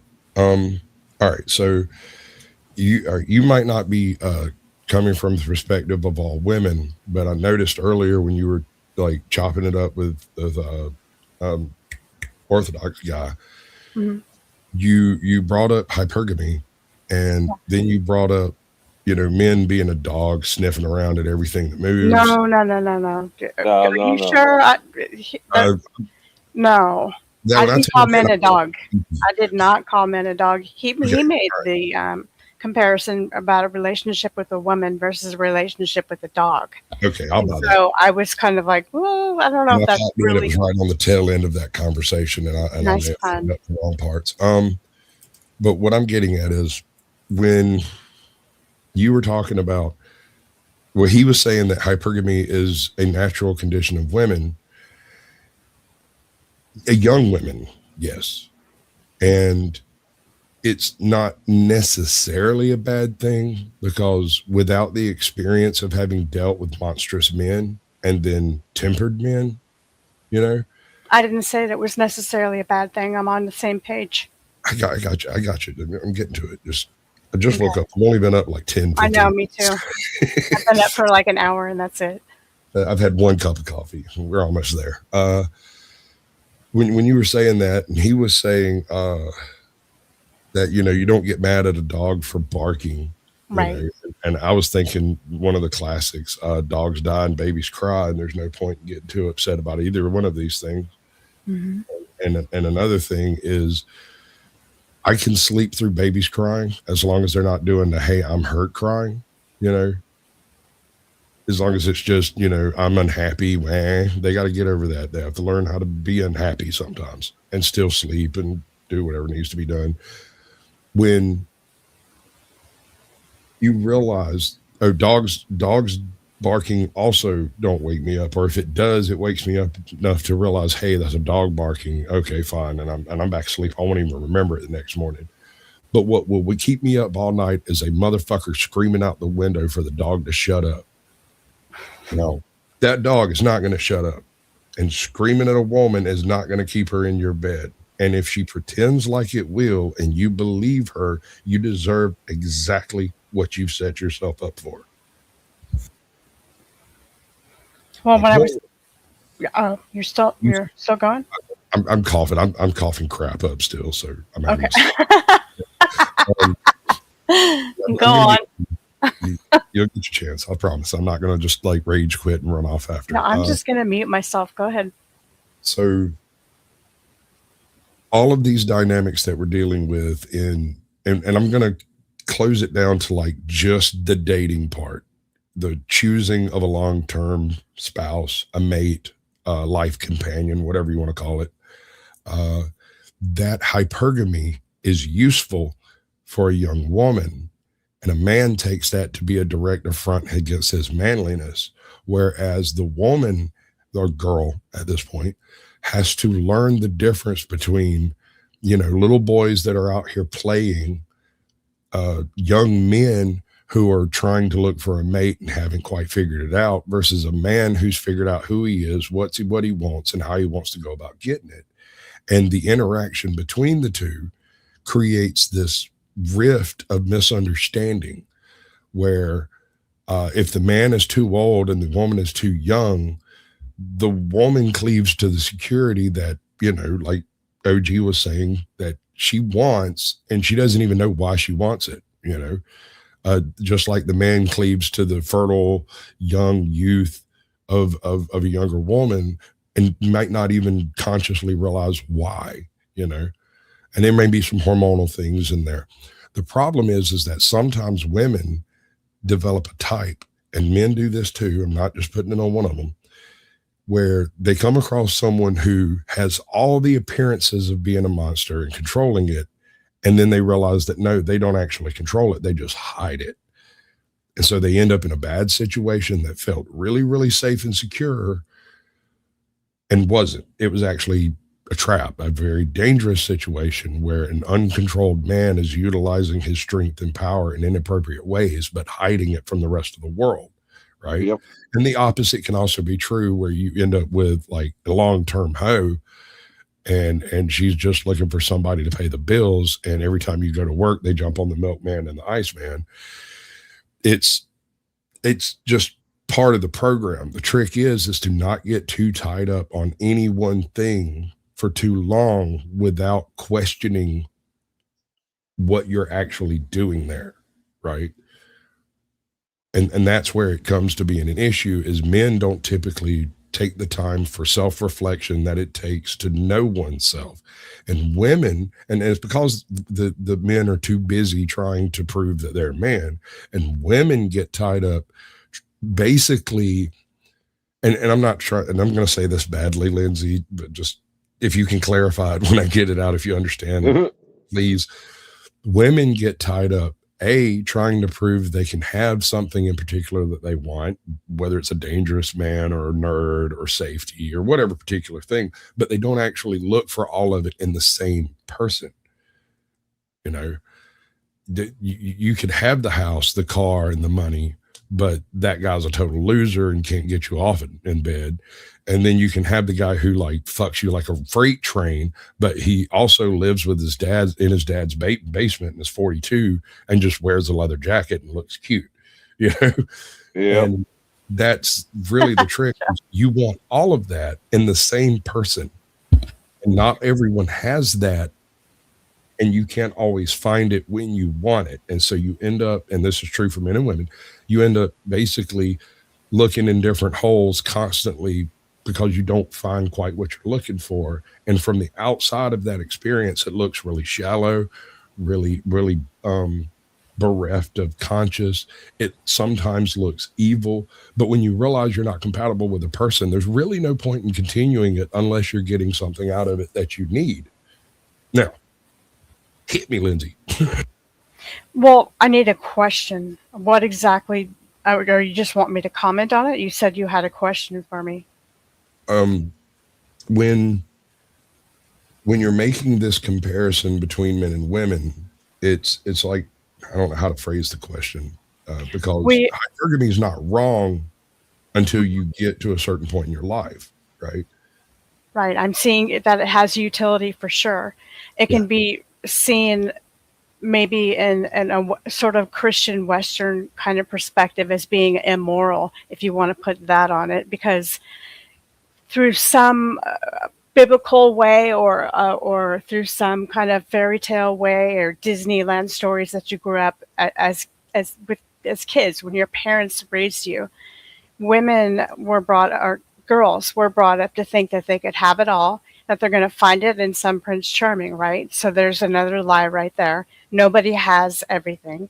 That's a misnomer that you have to, well, it's not exactly a misnomer. It's an illusion that you have to find out as you get older. Secondly, you also find out that you can't find your happiness in another person. That person can enhance your happiness, but as you grow older, you realize, no, there is no magnum opus happiness pill trick in anyone or anything. And there's always going to be this existential hole or angst or whatever you want to call it that just, that's going to make a person feel like, well, if I only had this, or if he was only or she was only this or that. Really, it's just bullshit that we're telling ourselves. Nobody is going to be perfect or is going to meet all those needs. I think the idea is just to pick somebody, and to put it in kind of a negative way, to pick somebody whose crap you can actually deal with. Because we all have baggage. We all have things about us that are annoying. And you get to decide, all right, am I going to be able to deal with this person who's injured in this way or has this fallibility or is not going to provide emotional, I have to get my emotional needs met elsewhere through friends or whatever it is. Can I handle that? Yes or no? I mean, you get to decide, right? And as far as hypergamy goes, maybe it is a natural thing, but I would argue too that men do it as well. Absolutely. And then maybe you in general, maybe we all are looking for things that we think we need, but we don't really want them, or things that we want, but we don't really need them. I guess that would be better. Let me pose this to you. Do you think an individual, a person, knows what they actually want? Do you think they know? I think it changes, ebbs and flows. Well, your needs typically don't change. Right? I would say that people who are getting married, I don't necessarily agree with that, but we'll get onto that later if you want. So the wants thing, I a friend of mine who's passed away, really neat guy, super fucking smart, helpful, strong. His one failing was his standards. Like he would go through girls on the daily as far as who he was actually quote unquote with, and he kept talking throughout this entire experience. And keep in mind, this man married a hooker because she said she'd stop hooking. They got divorced, were separated for 5 years, and then remarried that same hooker under a totally different arrangement of vows, right? And the first time was an absolute nightmare, and the second time was great. Like they got along famously, they were friendly, and it all came down to expectations, right? He wanted to turn a really hot hoe into a housewife and keep her all for himself. But that really hot hoe didn't hoe around because she needed money. She hoed around because she liked hoeing. And so that was a rift they could not, a divide they could not cross together. And it wasn't until after he went back out into the world and met all the snakes and dragons that are out there, knowing that at any point in time, he could just call her up and get exactly what he wanted out of her and send her home, which he did on the regular throughout that period. Right?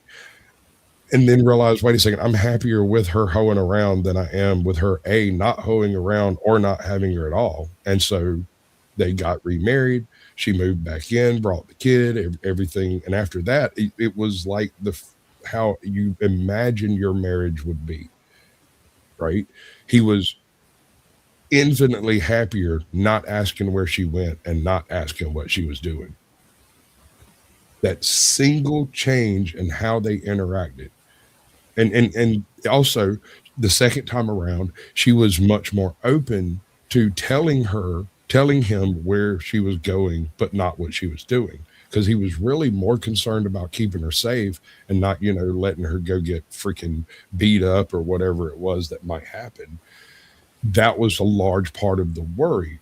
And so the second time around, they had the experience with each other to be able to know what to expect and to expect what is most likely to be given willingly and not try to take it, And it might sound like a really bad example, but the difference between the first time they were married and the second time they were married had huge ramifications to everyone that knew them.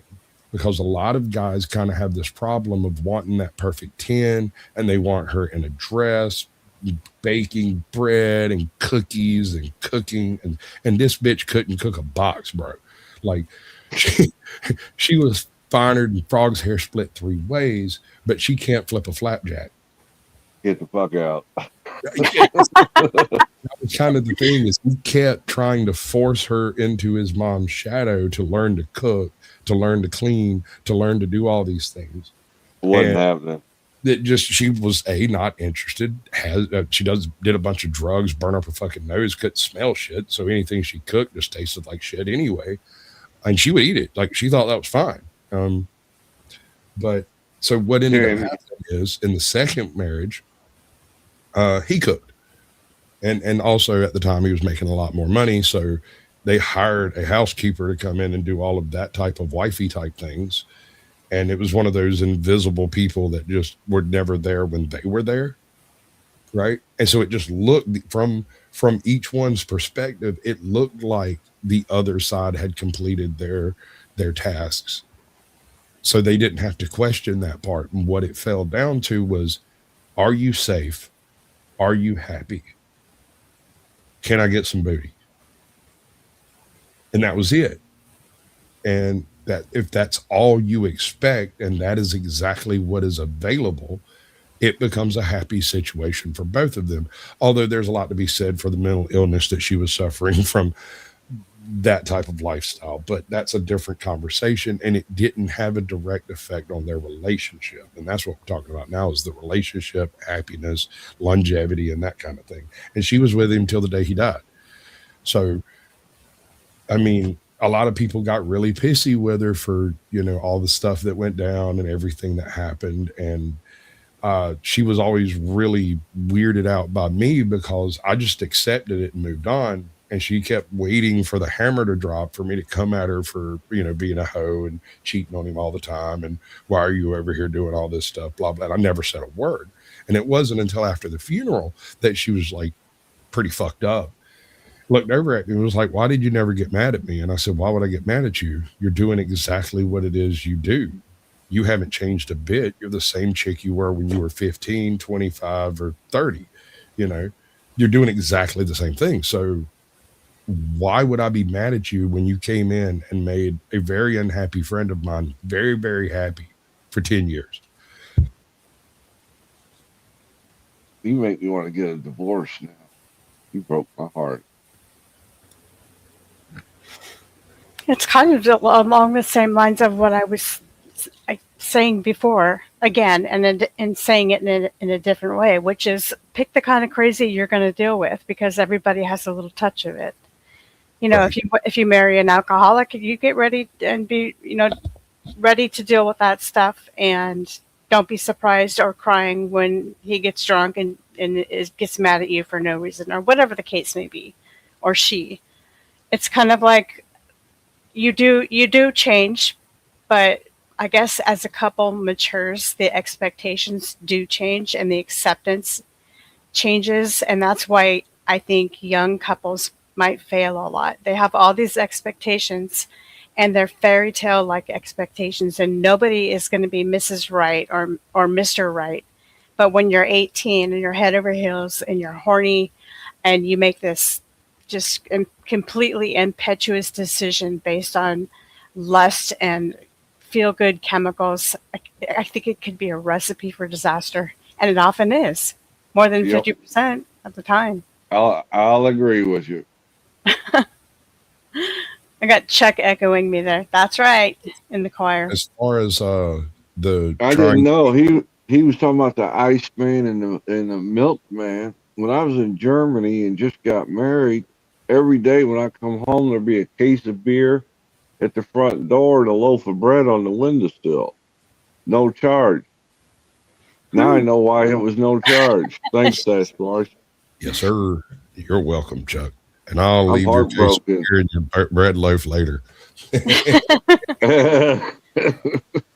But what I was getting at about Lindsay trying to be both sides of like all women and a woman is I can only speak from my own personal experience. I've witnessed a lot of atrocities take place in relationships around me, and I've striven in my life to not perpetrate these atrocities, right? And when a woman has an experience, they tend to reflect on the future as being more of the same. But when you're talking about women in general, you can't take the anecdotal personal experience too dear to heart. Right. We were just discussing that dilemma actually before you got here. I was talking about overgeneralization, and I also tried to invite Sophia up here because I do not speak for all women. Not even claiming to, but she didn't want to come up. But they asked me to come up because I'm a she, and I guess they were welcome to females' opinion. So I wasn't trying to get up here and say I am all women. I'm not even at all.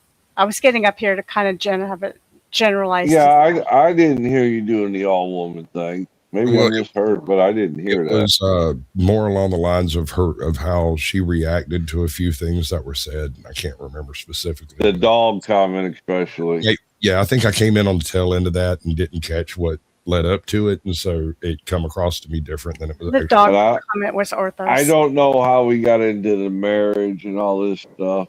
That's what this started off. Well, it's supposed to be.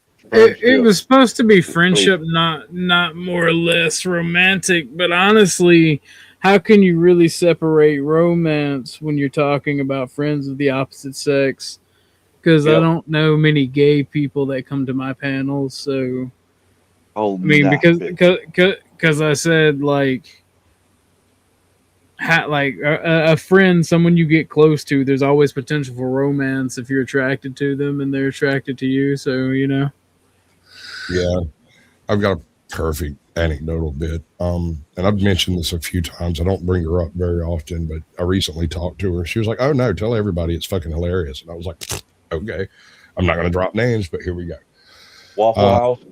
No. This is before all of that. I got a buddy of mine. He died many years ago, but long before he died, he was hooked up with this chick, and she's not a normal woman. Let me start with this. She doesn't do the cuddly, sexy. She doesn't do none of that. She acts more like a man than most men I know. But at the same time, she is a woman. She's not gay. No matter how much like a butch bull dyke she looks, she's not. She's a tomboy. Yeah, she's just a tomboy. But she'll get out and change your flat tire before you can get your foot on the goddamn ground. Like I've seen it happen. And so she has a go ahead. That's hot. Yeah, it can be. And so is she hot? She's not ugly. I'd give her a 7, right? But that's a Georgia 7, so make of that what you will. That's a wobbler though. That can be like a 10 or like a -2. Well, considering that she's probably wearing a turtleneck and brogans and carrying some form of wood cutting implement. I want one. I'm going to say that's a 10. Okay. All right. So, and she'll also stand side to side with her boyfriend in a bar fight. So there's that. That is a 20. That is a 20. Let's fucking go. But at the same time, you don't get to know her feminine side without having known her for years. And so I'd known her for a few years. My buddy meets her. They start kind of sort of dating. And then she realizes that this guy is like literally just dogging around. You know, he's only having sex with her for a place to stay. And that was pretty much it. And it kind of pissed her off. But he's really cute and really nice when he wants something. And so she couldn't resist that when he would show up. It's like that, what's lowest self-esteem song? It's hard. It's kind of hard when she's ready to go. Yeah. Constantly sitting around talking about what you're going to say and how you're going to get rid of them. But then when they show up and they're like right there with the cherries and the whipped cream and like already drunk, let's get it. Yeah, what do? You hit it and then say you're going to do all those things, but then they leave and you never get the chance. And that's kind of what was going on. She was I was staying with a friend of mine in an apartment. I was working out of state, and I just basically kept my stuff there in town. And I had a room there, but I didn't pay rent. And all I did was when I was in town, I'd wash the dishes when I come through. And that was about it. That was rent as far as my buddy was concerned.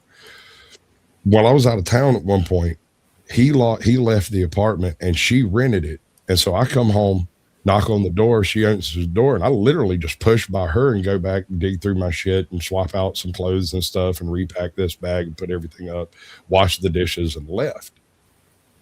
I was gone for another week. And the next time I show up, the guy that she was quote unquote dating at the time was sitting on the couch, and we're old friends too. And I'm like, hey, what's up? But the guy who was renting the place and this guy do not get along.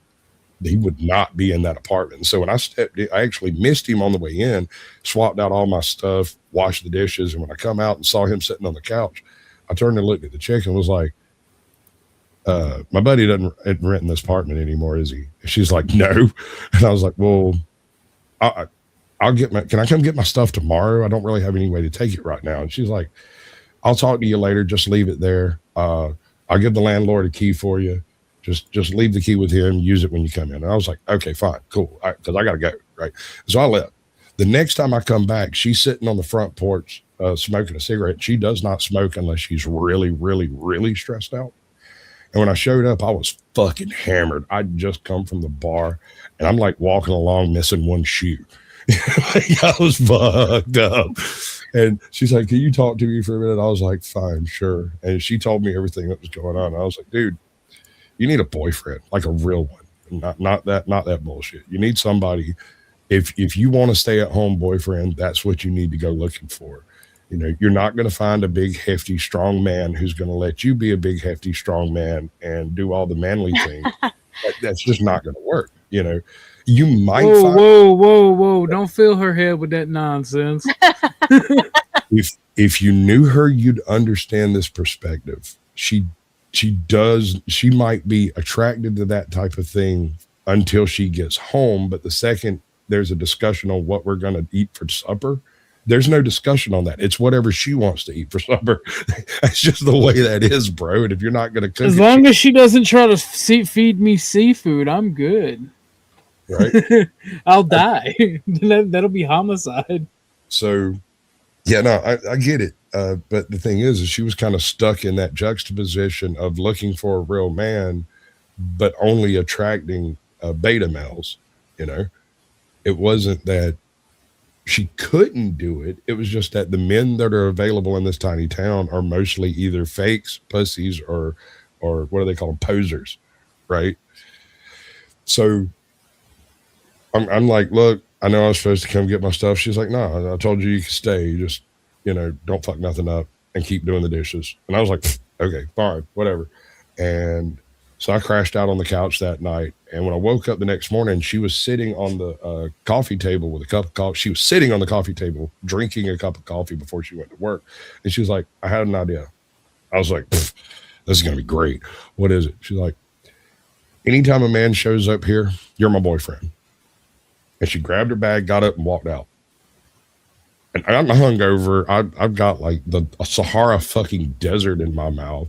I Brother, smell you just got Shaniquewood from fucking Norbit. I can't remember her name. Shanique. My girlfriend, you do now. Yeah, well, that's what it sounds like. But let me tell you how it worked out. Since I was only in town for 1 to 3 days at a time, and it was random as hell. It might be Tuesday, it might be Friday, it might be whatever, right? I would show up and walk in, and there might be 3 guys in the house, and I'd look at her, and there's this look that she would give me. She'd just give me this look of, get these motherfuckers out of my house. You know what I'm saying? And I'd walk in, and I'm friends with everybody in the room. I'm like, dudes, y'all got to get the fuck out because I got to get me some. And they'd be like, oh, yeah, okay, sure. And get up and walk out because she told everybody we were dating.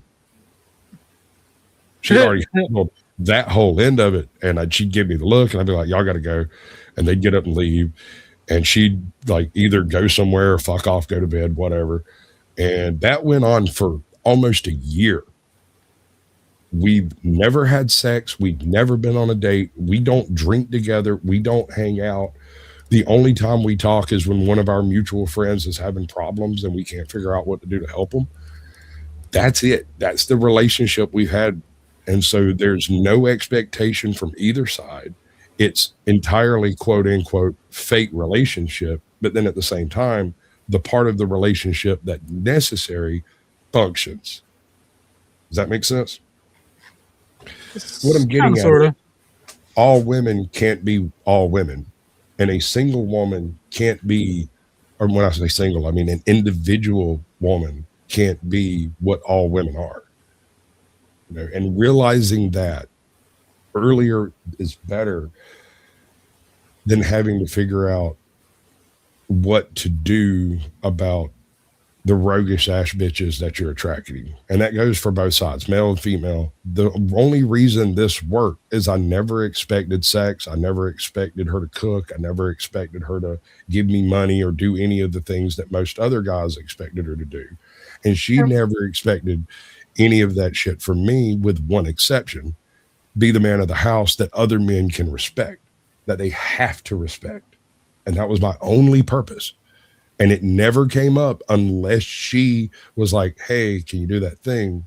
And I'd walk in and use my voice of God voice. All right, boys, listen, y'all need to step the fuck up out of here. I'm about to lay the salami down unless y'all want to watch it. And then I'd go back to smoking weed in the back room playing video games. Like, it was perfect. And the really funny thing was when I'd show up with one of my girlfriends, and she wouldn't even look up, like she wouldn't even notice it. Like it never crossed her mind that was inappropriate or wrong because we weren't actually dating. And my girlfriend would look at me and be like, what the fuck is going on here? Why are you living with this chick? No, I mean, you know, it's free. What do you want from me? There were expectations. You expected to have a place to stay. She expected the dishes done and for you to be the bouncer. So in a way you could be friends, I guess, but in a way, maybe, you know, because we were arguing at the beginning that women and men can't or can be friends. I guess if you base it on utility, yes, but is that really a friend? Well, that was occurring when I was 20, 22, 23, and it went on for almost a year and a half, 2 years. And I am now 46, 47. And she found out I had a YouTube channel and got a hold of my number and was like, hey, you remember all of this stuff? Did it happen the way I remember? Because she's an alcoholic. She's been an alcoholic since the dawn of time. Like, she was an alcoholic when she was 12.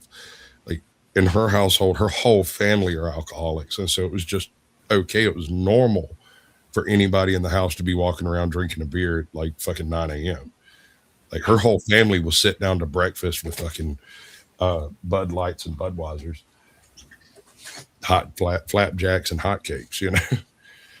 And it sounds like really, really demented and twisted, but She's fairly functional on all aspects, with the exception of directly dealing with modern men. She just has this blinder set on that she doesn't recognize the difference between a man and a boy pretending to be a man. She just sees them all as boys wanting to play, and that's how she uses them. And then she goes and lives in a house by herself and She can't live doesn't with even know women her own needs, according to you, because you said she needed a certain type of man, and there were different kind of men available, and that she stayed with one of them because he was cute. So no Well, wonder it didn't work out, because she didn't like him. She didn't respect him. she did hook up with this one dude for like 6 or 7 years, and it was an absolute miracle. It was he was a trucker, and so he was kind of absent for large periods of time on like a 3-day type period. And so for 3 or 4 days, they'd be absolutely happy as hell, both of them.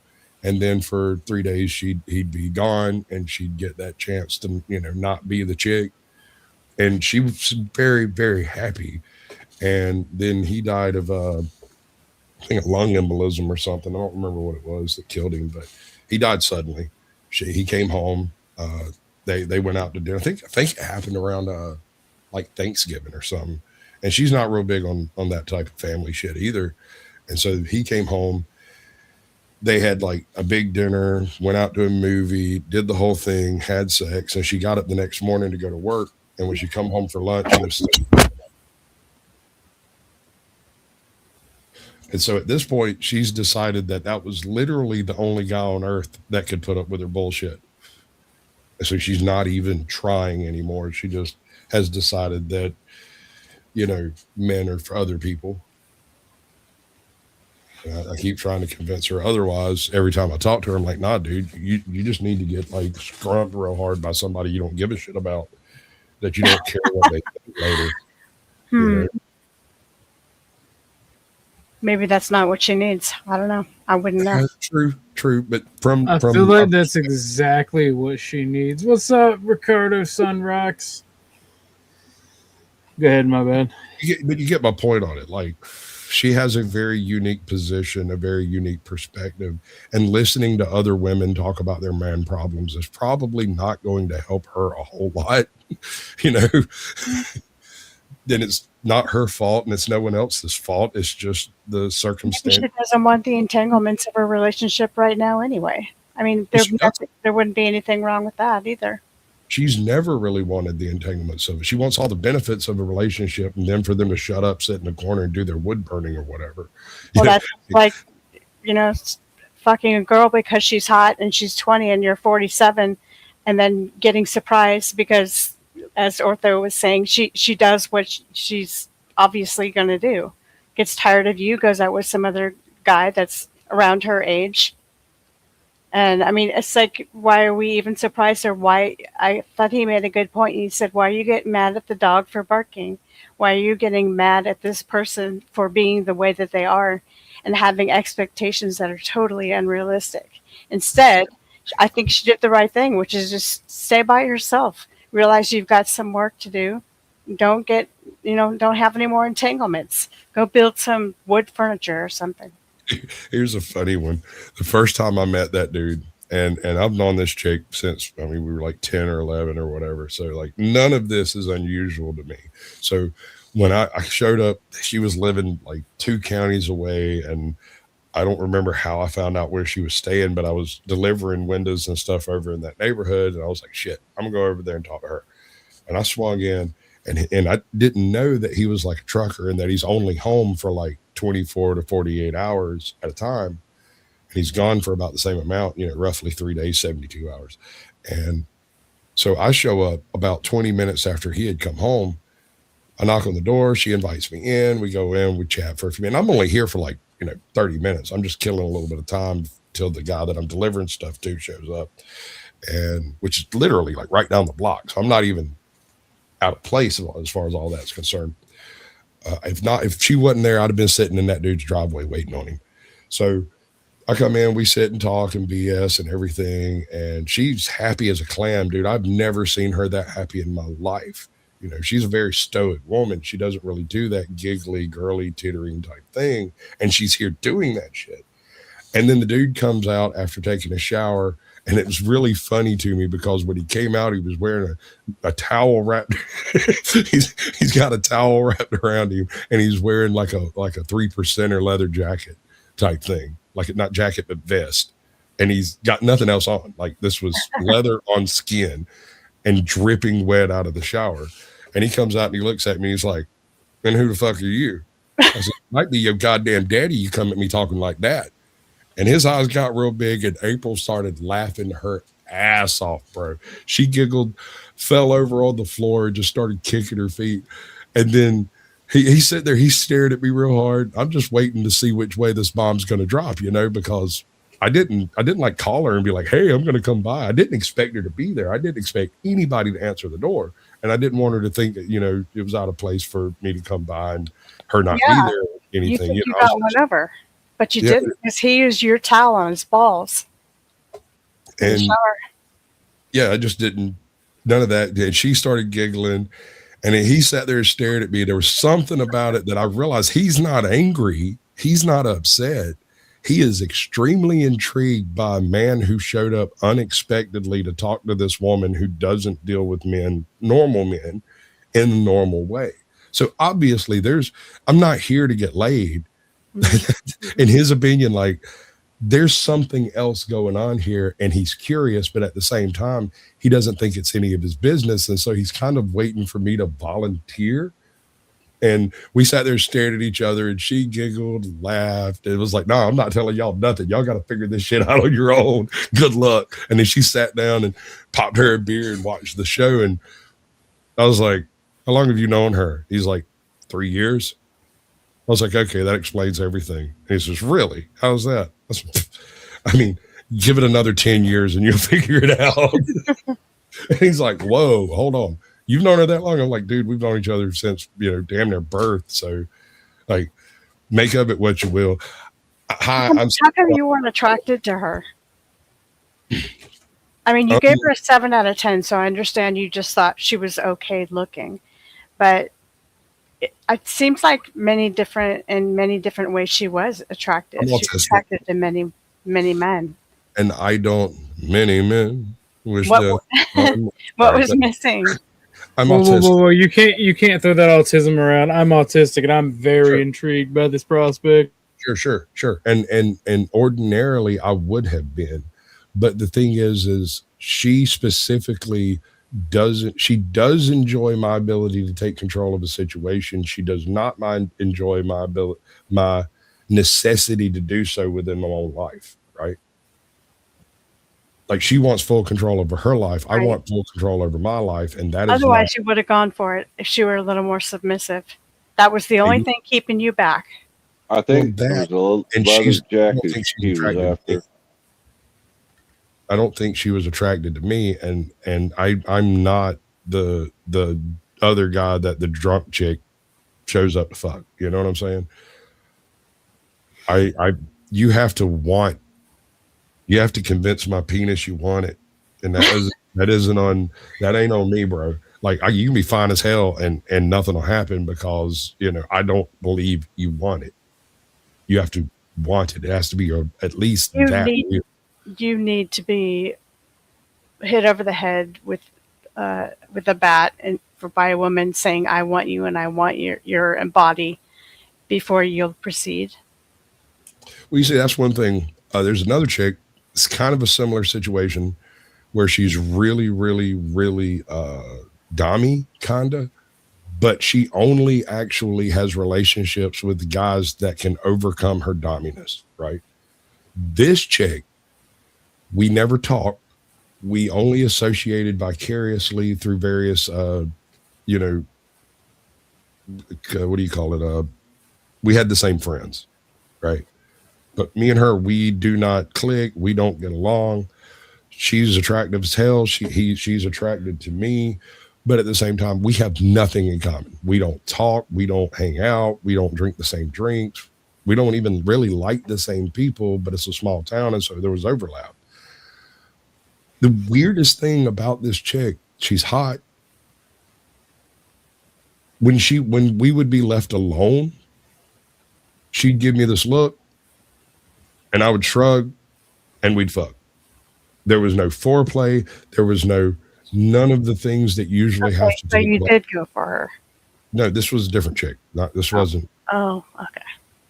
this wasn't that one. It's a different one. But she has a similar sort of relationship with men in that, in her view, in this chick's view, totally different chick, men are sort of disposable and interchangeable. With the first chick, she was looking for just the right man. And with this chick, she's willing to take any man and plug them in for a little while and then toss them.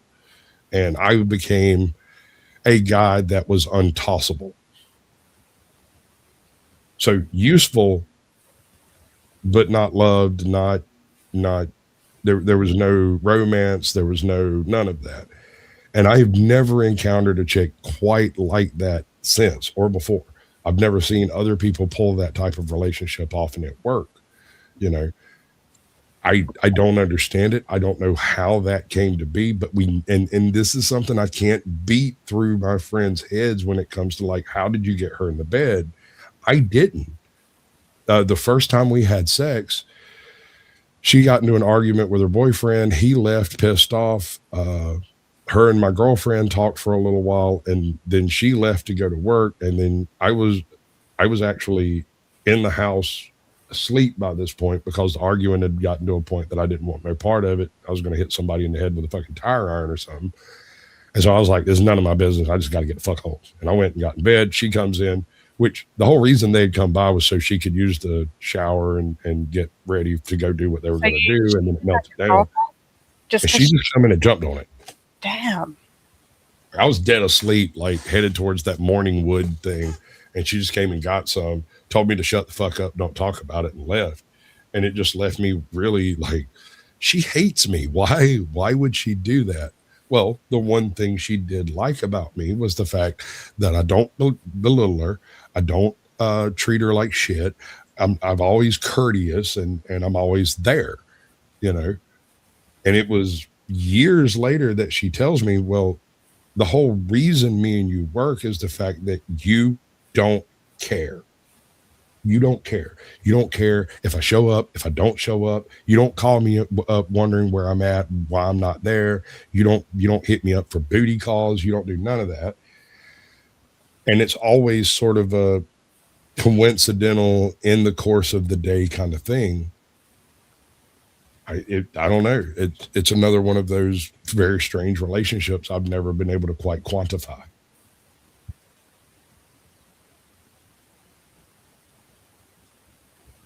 I think it was just simply two people using each other for sex. Right. Because it was an opportunistic thing. Yeah. And what was weird to me is that you had, well, we're going to get way off topic. I guess we already are kind of. That you had a girlfriend and that you are acting like it was beyond your control. She just hopped on you, you know? You had no part of it. Okay. So let's take that up. I had a girlfriend. They were friends, right? I ended up marrying my girlfriend at the time. That is currently my wife. And even then, back when we first started dating, if one of her friends was depressed, felt bad, come in complaining that they just needed some dick, she'd point at me and be like, okay, roll that motherfucker. Go get it. It's right there. You just go talk to him. Maybe don't talk to him. Just do it. You know? Wow. I do not understand that women like that wouldn't, you know, it's just not me. There are some women like that, sure. But wouldn't most women be incredibly jealous that you develop feelings for the person and you have some, go ahead. Look at it from this perspective. I've known this chick for, you know, longer than I've known my wife, and we've never had any sort of romantic anything. We don't have any particular desires for each other as far as like on a social standing. We don't hang out. We don't do the same drugs. We don't go to the same bars, like none of that stuff. And the question of whether or not there was going to be a romantic involvement had largely already been answered. And I'm a committed person. I want to keep you from. I want to keep from calling Cap because we're going to switch this around.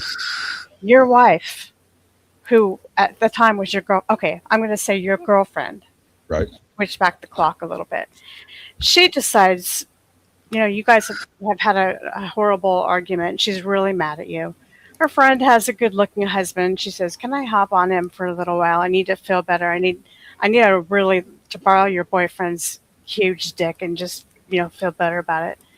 And then she comes back to you. You make up and everything. Is that going to be cool with you? So here's the way we always handled it. Mm-hmm. If it was going to be a situation like that, she would look straight at me and go, "Fuck you, I'll never want to see you again. I'm not going to be around. Fuck off." And I'd be like, "Damn, bitch, you're just going to use me and walk out like that? What the fuck am I supposed to do?" Shit. And I go get in the car and leave. And then when they're done, she'll call me up and be like, "Oh, I didn't mean anything." And it's all done deadpan as fuck. It's basically so that both sides can save face. We quote unquote break up. She's calling out some other dude's name. She's on top of him, up and down, digging it. She has the best orgasm of her lifetime, and she's just like, "Wow, this is just fantastic. I feel great. I think I'll go back and make up with Sasquatch now." None of that is a problem for you. That's not the concern. You stated the other guy was already married and the wife would be okay with it, right? I'm trying to create a situation in which the tables are turned so that time. Okay, your scenario was your girlfriend left for work and her friend hopped on you. You pretty much didn't know what was going on. Holy wow! And I didn't expect that at all. Right, it was just a grape almost. Right. Well, so let's switch it around. Yeah. Okay. And I got you. I hear what you're saying. Went to work. The communication. You notice the communication that took place there where she breaks up with me and I leave? Let's get the exact same situation. No, nothing special added. And that situation, your girlfriend went to work. So this situation, you go to work. And my friend goes in and pounds out my girlfriend. Right. That's what you're getting at? Okay. Right. So is that cool? Under certain circumstances, but before I go, I would look her straight in the face and be, "God, you fucking whore, why even stick around this goddamn long? You're such a fucking bitch. I'm quitting. I'm going to grab my shit and go." And I'd go to work. And she'd call me at some point in time during the day and do the, "Well, I'm sorry, I was such a bitch. I shouldn't do." And I'd be like, "Oh, it's okay, whatever." And a lot of people, they put way too much stock in possession. Lindsay, you are not a possession. You are a person. No one can own you unless you let them. I cannot own her unless she lets me. And that's as far as it can possibly go, no matter what kind of wild beliefs you have in your head. I cannot control you. I cannot make you do things that you don't want to do when I'm not there. So if I have to go to work, I can't worry about what the fuck you're doing while I'm at work, and it can't bother me. If it does, I'm going to be a shambling fucking wreck. I know, because I went through all of that stuff. I had fucking mental breakdowns. I ended up none of that matters. It happened. All of that stuff happened. It was with a different chick, and it was way more worse and aggressive and egregious. So when I ended up with this chick that I felt like I was going to spend the rest of my life with, I am not a monogamous man. I've never been monogamous. I never believed that, how was it Sublime put it in that one song? I can't remember right now, but you get married and live happily ever after. That's not a thing. Nobody does that. That's not real. That's some fucking bullshit, goddamn Disney crap. It's not a thing. There's always problems. There's always issues. There's always other men, other women, other things going on, and you can't control any of it. And so if you pretend in your own mind and expect to have some level of control of that type of trash, you're just going to go insane. You're going to go crazy. And so when we started dating, I told her straight up, I'm not monogamous. I don't do that. He's like, well, you're going to do it with me. And I'm like, no, I'm not. Now, what I can be is respectful and courteous, although it's really weird because we took the respect and courteous out of it by turning it into fuck you, you fucking cunt. I hate everything you do and I don't like your little toes. I'm leaving. I'm going to Mexico to find me a young Mexican chick, and I grab my shit and go to work. Phew. You know? God, that seems like a hell of a relationship. We're being accused of having a hedonistic conversation. So if anybody, wants to get up here and join the conversation and kind of add to it or whatever, feel free. Invite anyone. I mean, I think Orthodox is cool with anyone getting up here. Yeah, no, the link is pinned if people want to join. So let me ask you this, and this comes in later in the whole scenario. Suppose you broke your back. You've been married for 4 years, and now you're in traction for the next year. I know where this is going. You can't do any of the manly things men are supposed to do. What do you expect that woman to do? That's assuming that sex is a basic need or a must. Oh, yeah. So we're going to take one of the primary functions of coupling out of coupling and then say that's not part of it. I'm asking. I think it depends on, like you were saying, the individual. I think some people can do without it, maybe even not want it. Some people do without it even though they don't want to do without it. And some people, place priority over sex, and so that would be a no can do thing. But I like what you were saying about ownership, and I don't want to commandeer the conversation, but it was interesting that we think that as soon as we are, going out with somebody, and there's some kind of word that we say, we're official boyfriend and girlfriend, we're official husband and wife, or whatever it is, that there's necessarily some kind of ownership. But it seems wrong to think that way, but we do. Right. We do think that way. Yeah. And so I'd be surprised if you didn't feel a bit betrayed and pissed off with you sleeping with your friend, even though that was okay in your marriage. Well, keep in mind, we weren't married at the time, but also keep this in mind. I had a whole stable of chicks that were also her friends, small town, right? So the jealousy, my nigga. See, it's trust. It comes down to trust. Ultimately, it comes down to trust, right? If you've got somebody who's lying to you so they can go out and get some strange, if they're feeding you a bunch of bullshit, gaslighting you, treating you lesser, and doing that whole thing, right? That is going to undermine every aspect of a relationship you have.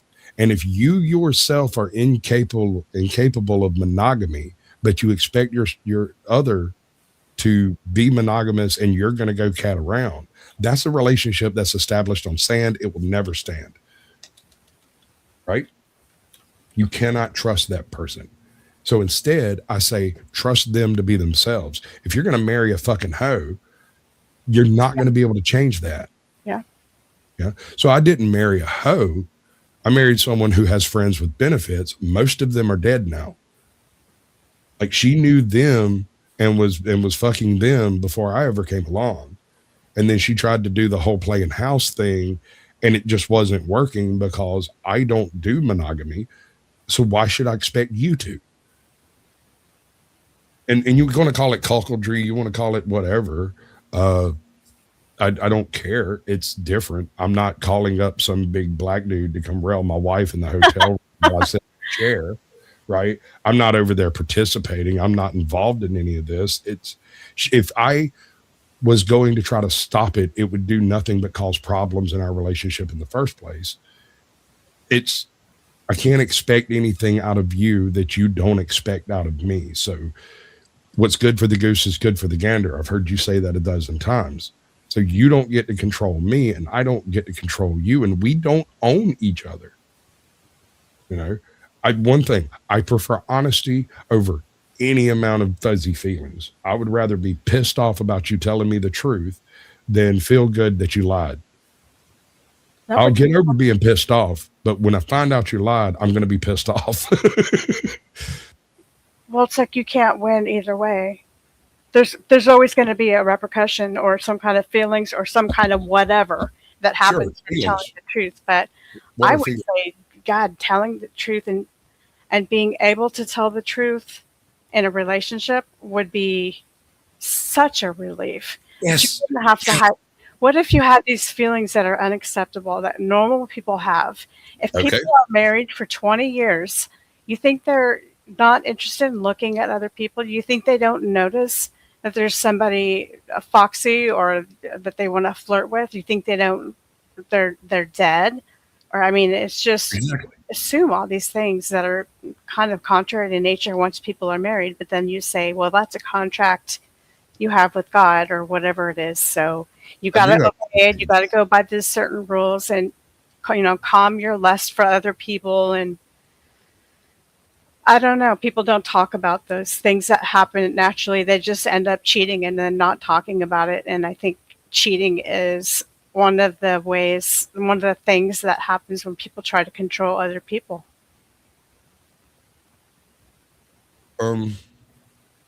So, and this is, I can't stress this enough. Keep in mind that at the very beginning of this relationship, the ground rules were monogamy is not a thing. It doesn't exist. I don't believe any man anywhere, with the few exceptions, some, hashtag not all, right? That it is a natural state for a man to be monogamous. I think we're more like wolves and less like fucking egrets or whatever.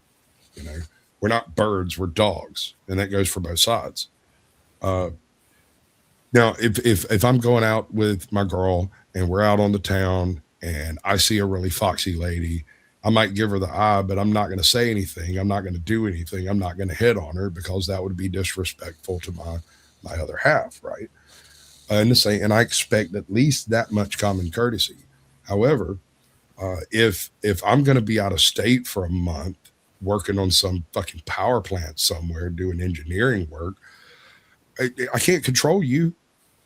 You're going to do whatever it is you decide to do. And if I get rid of all of the nervous expectation of being caught and it being a big bad thing, you get rid of the jitters and the adrenaline pumping of what if my husband finds out, and that's not there, then that whole segment of the desire to cheat is gone. It's not even a consideration, and it goes both ways. When I see a hot chick, I could fuck her if I wanted to.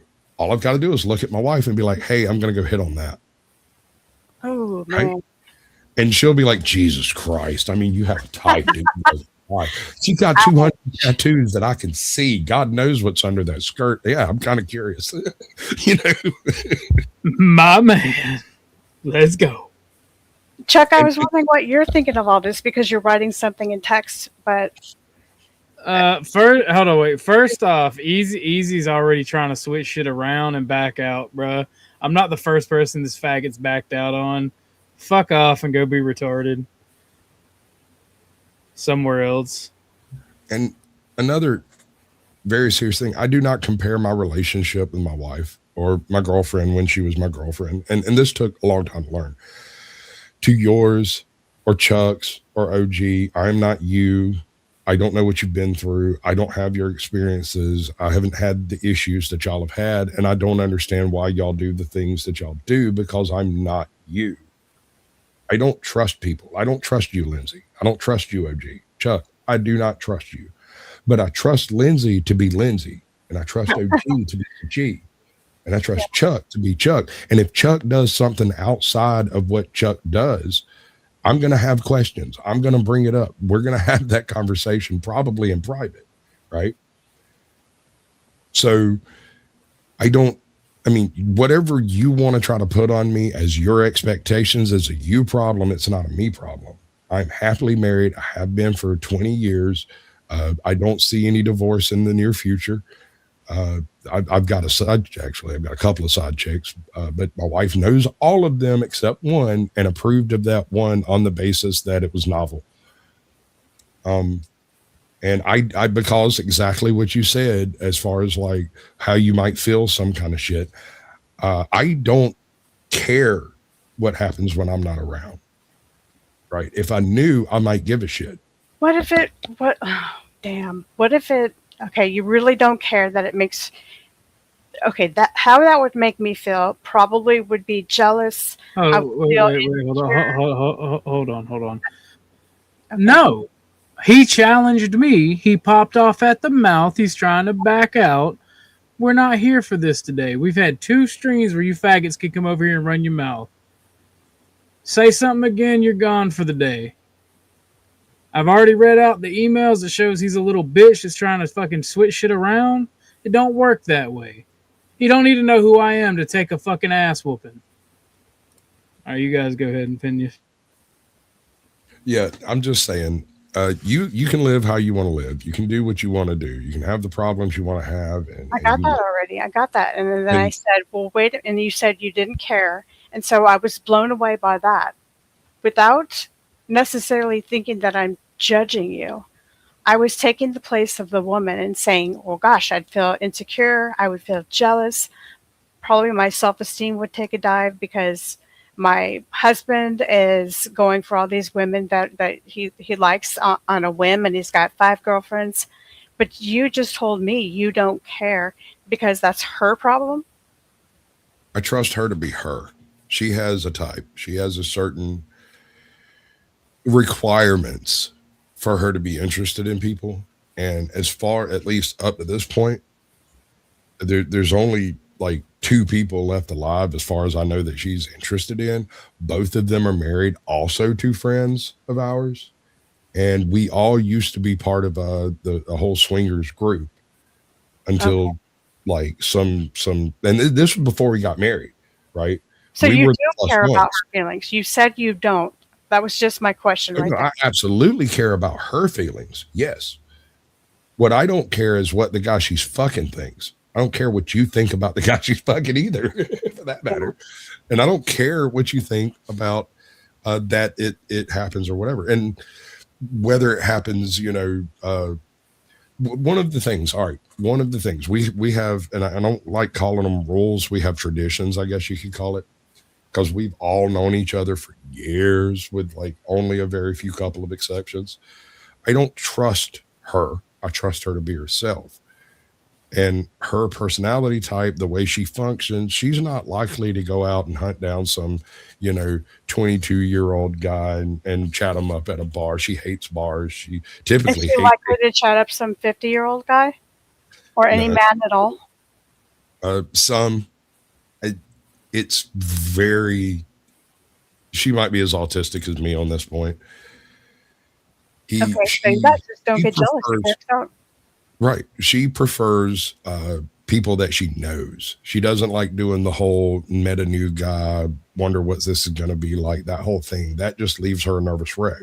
I'm kind of the same way when it comes to meeting new chicks. I'll talk a big game, but as far as actually like taking them home and doing something, that's going to take a little bit more of us, you know, getting to know each other kind of thing. Right. So the way this goes, with a few exceptions, you know, hashtag not all,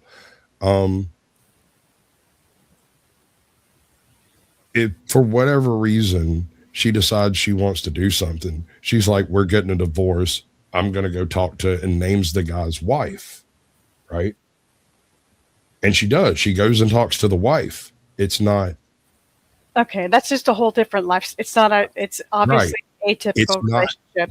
It's not comparable to your typical cuckoldry arrangement. It's not comparable to a standard quote unquote relationship. It's not. We weren't married for convenience. I love my wife. I believe that she loves me. I have no reason to doubt that. She stayed with me through all kinds of absolutely heinous fucking behavior. Remember, keep in mind, folks, I was not only an alcoholic, I was a drug addict that did every drug known to man. So this is the tamer part of the atrocities that I've perpetrated. Like, this is just the freaking, you know, the confectionery. unless you expect, you cannot be disappointed. Yeah. You have to make assumptions first.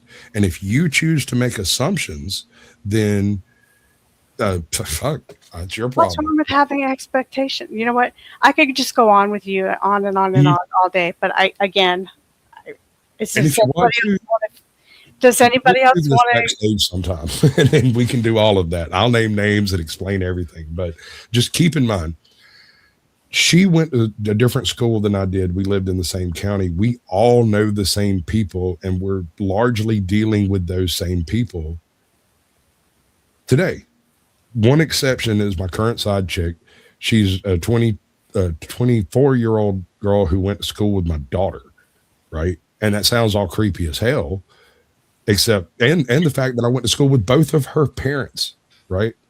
And so when we first started talking, right, she went to her mom and was like, okay, well, I met this white guy and I was thinking about hanging out and yada, yada, yada. And she's like, oh, no, that's fucked up. You don't need to do that. And then she found out who it was. And she was like, well, he's not going to hurt you and he's not going to treat you like shit. What does his wife think about it? And she realized who my wife was and was like, oh, wait, yeah, no, I know her too. So I don't know. Have fun, try not to burn nothing down, and don't get in trouble. Don't get knocked up, you know? And I went and talked to her mom like a month after we started talking and dating and doing the whole thing. I ran across her mom at Walmart and she was like, are you messing around with my daughter? I said, no, ma'am, you need to keep this straight. Your daughter's messing around with me. And my wife was standing there with her face in her hand going, Jesus, is this actually happening? And I was like, I need to step away for a minute, madam. I shall return. And I went off and talked to the chick's mom, and her dad's still in prison, but they apparently the mom had a conversation with him and was like, well, you know, she could be out there fucking around with somebody like Hugh Hefner, but instead she's got, you know, a guy who's not going to beat her, not going to leave her stranded on the highway, isn't going to just, you know, drag her out and talk trash about her and ruin everything that they've spent time trying to build in a decent woman, you know. And also, I don't have any type of control over what she does either. I'm not expecting her to be monogamous with me. That's retarded. I'm married. That's the most ridiculous thing on earth. So, you know. Well, doesn't it take away from the time that she could take to date somebody that could be somebody that she would want to marry and have kids with? And I'll tell you how we handled that. She actually come to me about, well, what am I supposed to do if I find somebody I would like to? And I told her, I was like, call them, talk to them, get to know them. The thing is like, if you're like really stupid fucking horny and you want to fuck, call me. We can do that. You don't have to do none of the other bullshit. However, blown away. You get to meet, and you don't have to admit that we exist at all. You don't have to tell nobody that you're fucking some old white dude. Although everyone knows, we don't make it a secret. It's just we don't talk about it in polite society. This what I'm doing today is a very big exception, and I probably will not do this again publicly ever, right? But she will meet a dude, talk to him for a little while, and then they'll reach that point where they're trying to decide whether they're going to be a couple or not, and she'll like call me up and be like, okay, well, this has happened, that has happened, this has happened, and I don't like this, and I don't like that, and I don't like this. And I try to explain it from a man's point of view. I'm like, well, he does that because he's insecure about this. And the reason that happens is because he's trying to prove to his friends that he's got a chick. And the reason he says stuff like this when you're not around is because, you know. Wouldn't it stop there under the position of your authority? Stop? Why would I stop? Wouldn't it stop right there? Okay, so you say all those things that are somewhat fatherly and they're wise and they're getting not my daughter. Where do you draw the line between, all right, now that I've spoken to you like a father would to a daughter, let's fuck? I mean, it just seems like there's this boundary crossing there that's just kind of weird. Sort of like you're exploiting her, but that's too strong of a word. You know what I mean? I would really like to sit down with her and let her explain it to you because she does such a much better job. That's all right. She told the way she explained it to me. When she came over and hit on me, because she picked me up. I didn't pick her up. Were you wearing the leather jacket thing? No. Actually, actually, the way we met, I went to Hardee's one morning to get some breakfast, and I pulled up to the drive-through window, and she leans out the window, looks me straight in the eye, and says, "I'm getting off work in 20 minutes, and I'm going to go get my hair did. Can you roast my wig?" And I was like, "I'm a YouTuber. Are you sure you want me to do that?" And she's like, "Go for it." And I spent a straight 10 minutes saying every single tumbleweed, cold horses, stolen Asian hair joke you could possibly. I roasted her straight to her face as hard as I could. And then after I was done, I was like, please don't spit in my food. And her sister, she was working with her sister, and I didn't know this, but her sister was standing next to me. And when I started up, she dropped her jaw and leaned over and got the rest of the crew that was working in the restaurant to come and watch. So like, there's a crowd of like 10 people standing there listening to me roast this woman's hair. And the whole time she's like sitting there with like a stunned, almost offended look on her face. And the sister pushes her to the side, hands me my food and says, "Have a nice day, sir." I was like, I would apologize, but you asked for it. And I left. And a week later, she comes up to me in the like subway parking lot. And this is so stupid. I'd been working on some dude's car, so I'm covered in grease from head to toe. I've got my hair's ponytail's gone fucking frazzled. I can't touch any of it. And I'm waiting for one of my kids to come out of the subway with the food because I can't touch anything. I'm filthy. I've literally got paper towels on my steering wheel so that I don't get it dirty. Right. And she comes over and took one good look at me, saw my phone and picked it up and said, "White men always have their own number in their phone. Unlock that." And I was so shocked. I just kind of reached over and did. And she goes through and says, "Yep, there you are. All right, you have a pencil?" And I was like, "What?" She put my number in her phone and then went back to her. And I don't know why she didn't put her number in my phone, but she went back. She tossed my phone back, went back to her car, wrote her number down, but didn't tell me her name, gives me the number on a receipt and leaves. And this is where things get really fucked up. I got the number wrong. I had smelled my finger. Okay. So unrelated note, right? You know that thing I used to play with "I have news for you." That means you're gay. Somebody has created something absolutely hilarious, and it's Marte coming to terms. I have relationships with women and sex with men. And I got news for you. That means you're gay.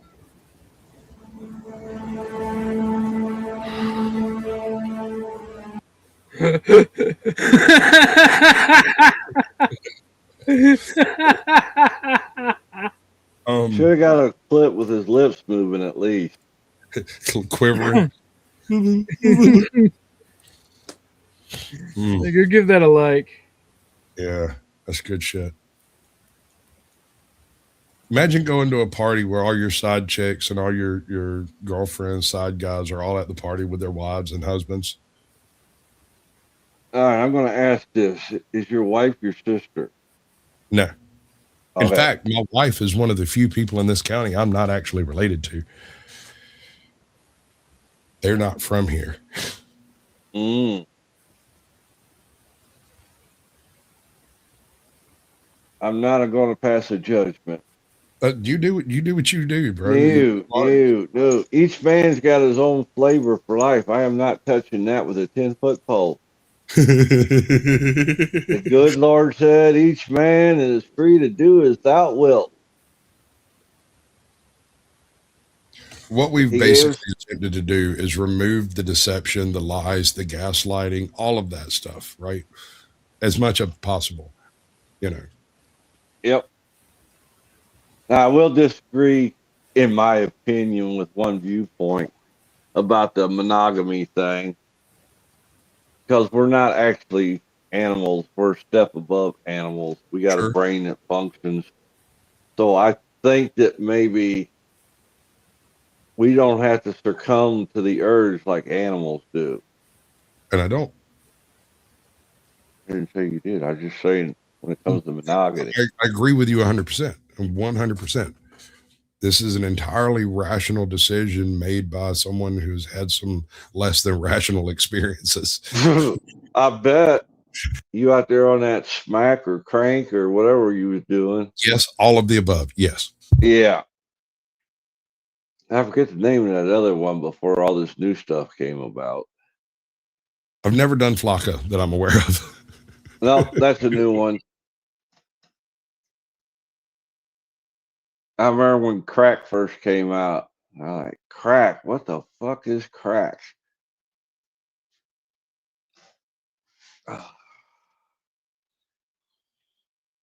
So wild ass shit. Make of your relationships what you can. You can't force things. You can't make a person make decisions. You saw the? Did y'all watch any of the shit that went down last night? OG, you showed up about the time I left. You talking about the flows? Yeah. Dusty's that whole. Mm-hmm. All right. Do you see the struggle session that was taking place between Ben and Grace, with Ben trying to walk her into a particular corner so that she would do specifically what it was he was suggesting without actually saying what he wanted to do? That is absurd. That is the lowest level of gaslighting in existence. You know, one might possibly refer to it as a form of abuse. Right. That party says we were always swingers. Yes. We met each other. We were swingers. So why? I mean, and we intended on continuing to be swingers until our local group ended up having a thermonuclear bomb go off in the middle of it, and everything went wild and crazy. There was a big shuffle. Like, one of my best friends ended up marrying one of my other best friend's wives. They got knocked up, and then jealousy.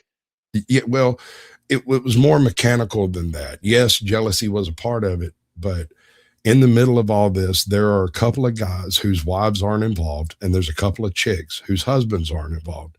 They are aware these things happen. They don't like it, but there's nothing they can do about it. You know, they can either get a divorce or get over it. That's their choices. And in the middle of all this, a couple of couples crisscrossed and kept it secret. And one of the places that we used to go do these little parties was one of these couples, the house, the location, you know.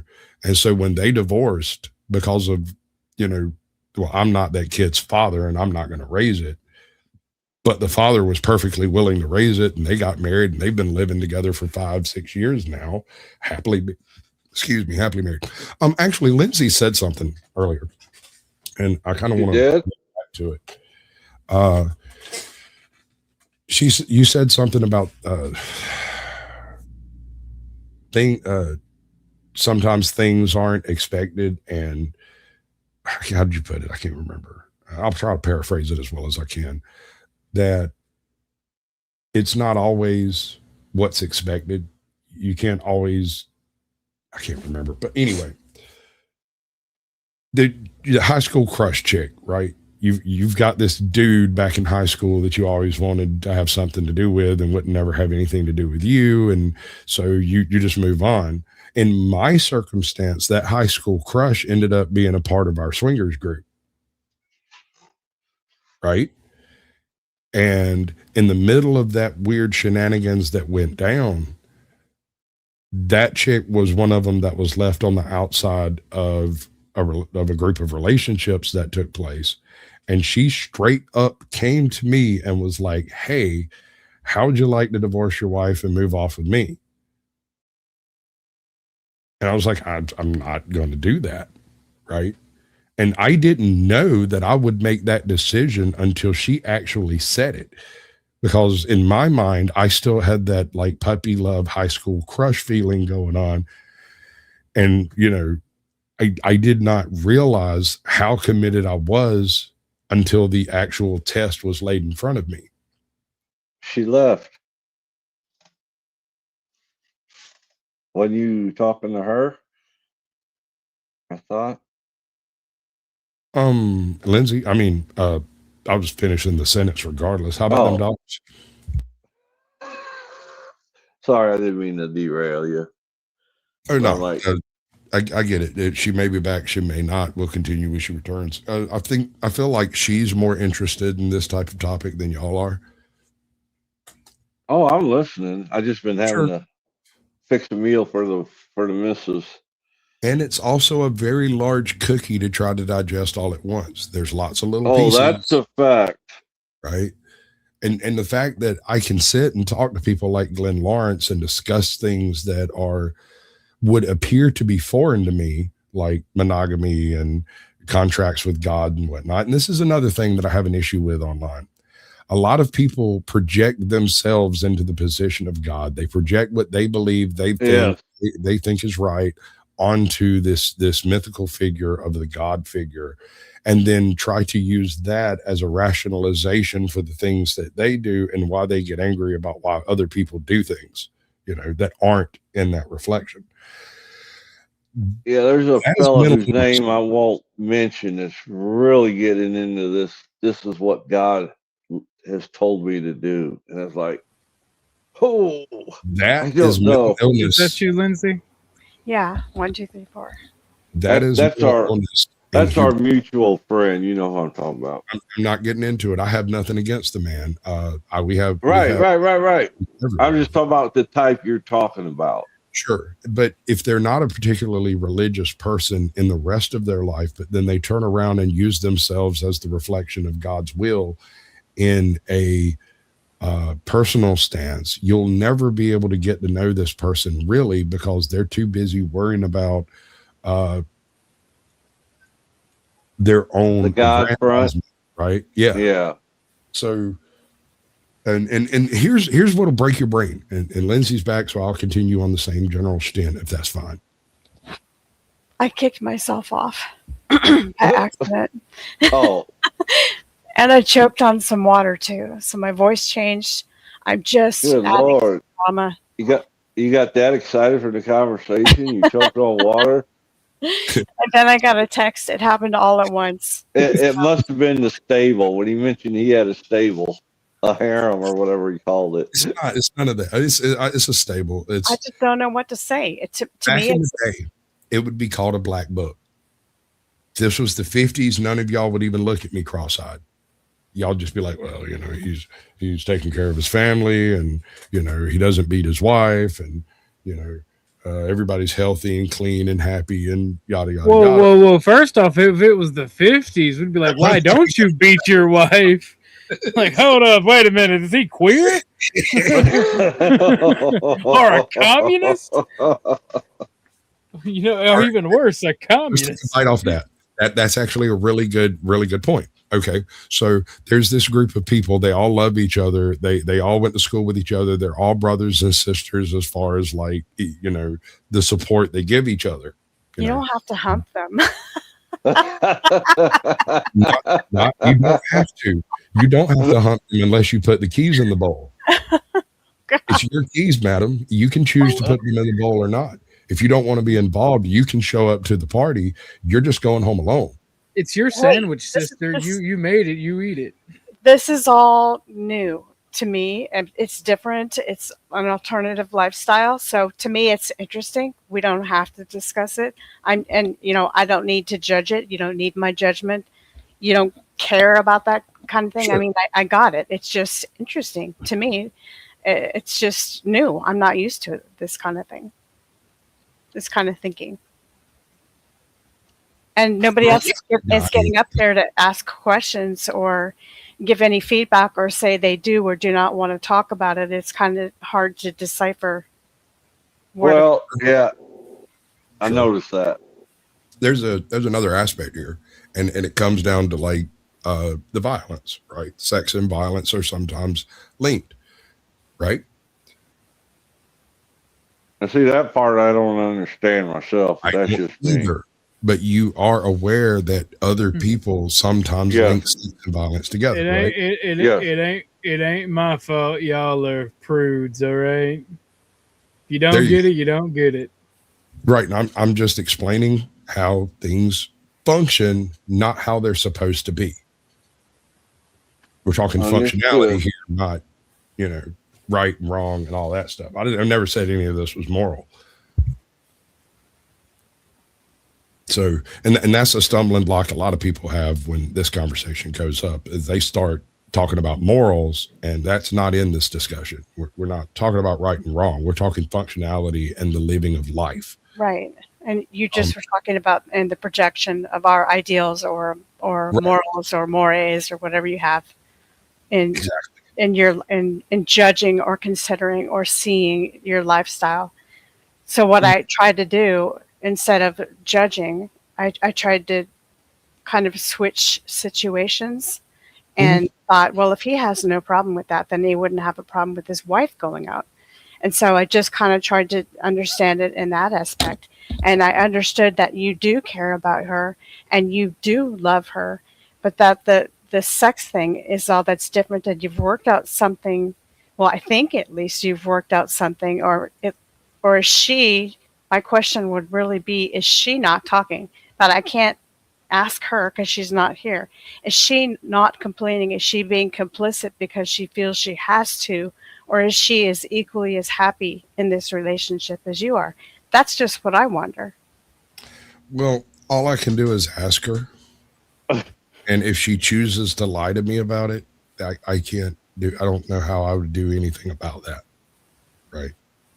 We talk, we discuss this stuff. We discussed this before I ever had said anything about any of this online, because there are a lot of people in chat. There are a lot of people out there who are going to take this and try to use this as some sort of weapon to prove what they want to believe. But I don't care. And here's the thing.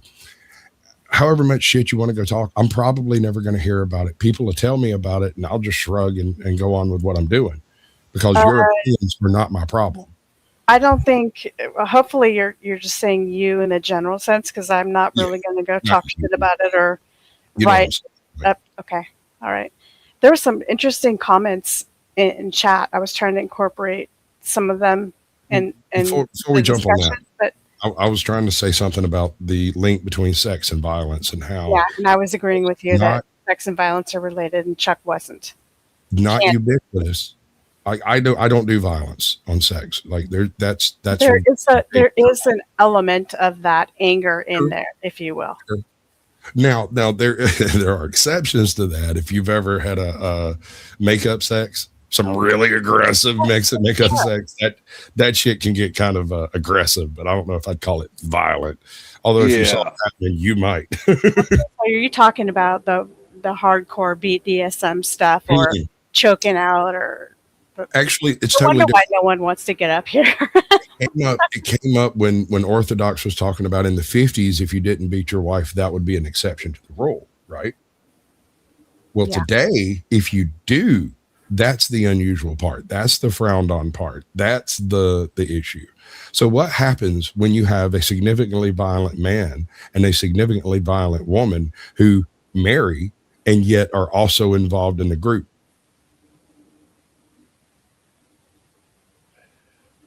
And the only reason I bring it up is because I witnessed this very circumstance, and it made me nervous as hell, because I have seen that man beat a dude down with a fucking shovel, and I have seen her cut 2 people over that dude. Wait a minute, you was with El Piro? No. There are more shovels in the world than he is, bro. I couldn't hear that. But no, the thing with this dude and this chick, with them, violence, arguments, and sex are inextricably linked. And I find it really, really, really hard to deal with when she's involved in something that's going on. She will literally stand there and do and say everything she can to try to piss everyone in the room off. And then it becomes like a makeup sex thing, right?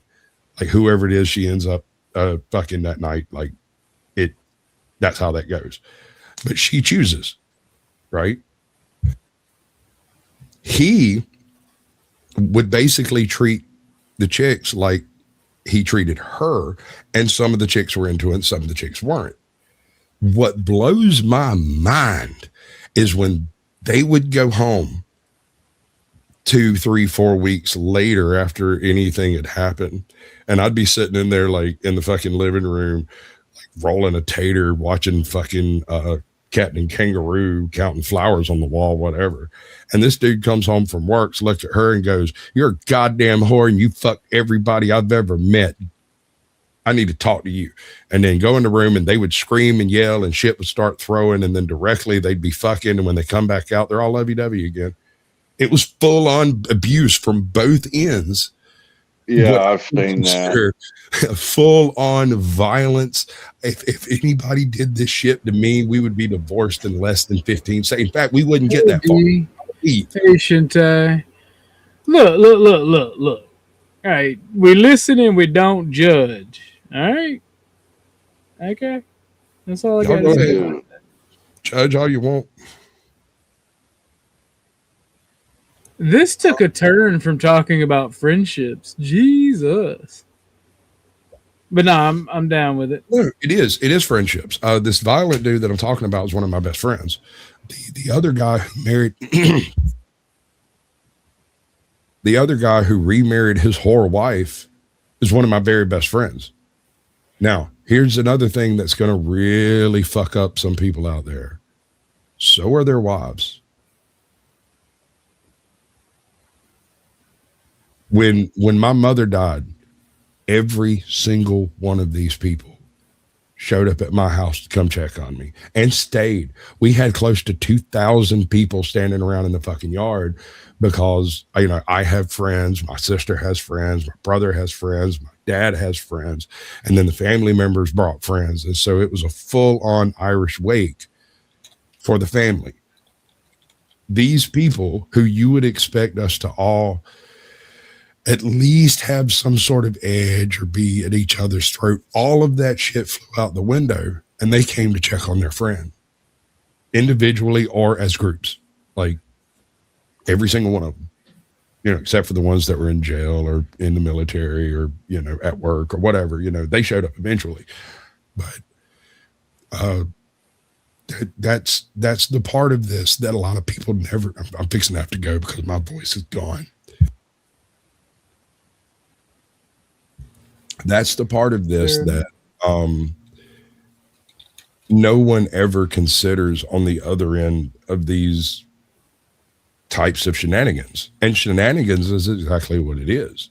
The difference is we've removed the gaslighting, the lying, the you know, double speak and, oh, I'm going to go over here and hang out with Selena. And then Selena just covers for it. And there's like 3 tiers of lying and gaslighting between you and the truth. And when you finally find out, everybody in town knows that they've been screwing except you, which means all of your best friends have also kept that secret.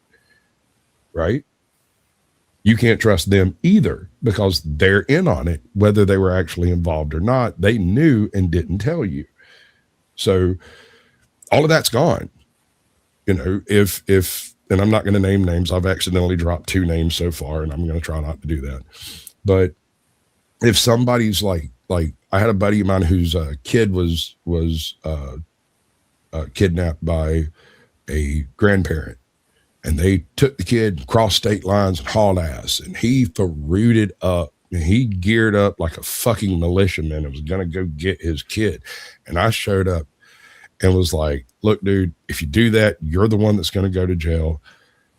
You have to do this legally. You go, you report this, you name the people, you name the names, you do the process. And while we were having this conversation, most of the guys involved in this friend group either showed up or pulled in, saw I was there and left, and came back by later to try to talk him out of like going to war. And, you know, 3 or 4 days, we went with the cops, picked up the kid, brought him back. Everything was hunky-dory and it's fine, you know. But you don't get that support, that level of commitment. Like I drove this dude 4.5 hours to go get his kid so that he wouldn't freak out while driving and like wreck or anything, you know.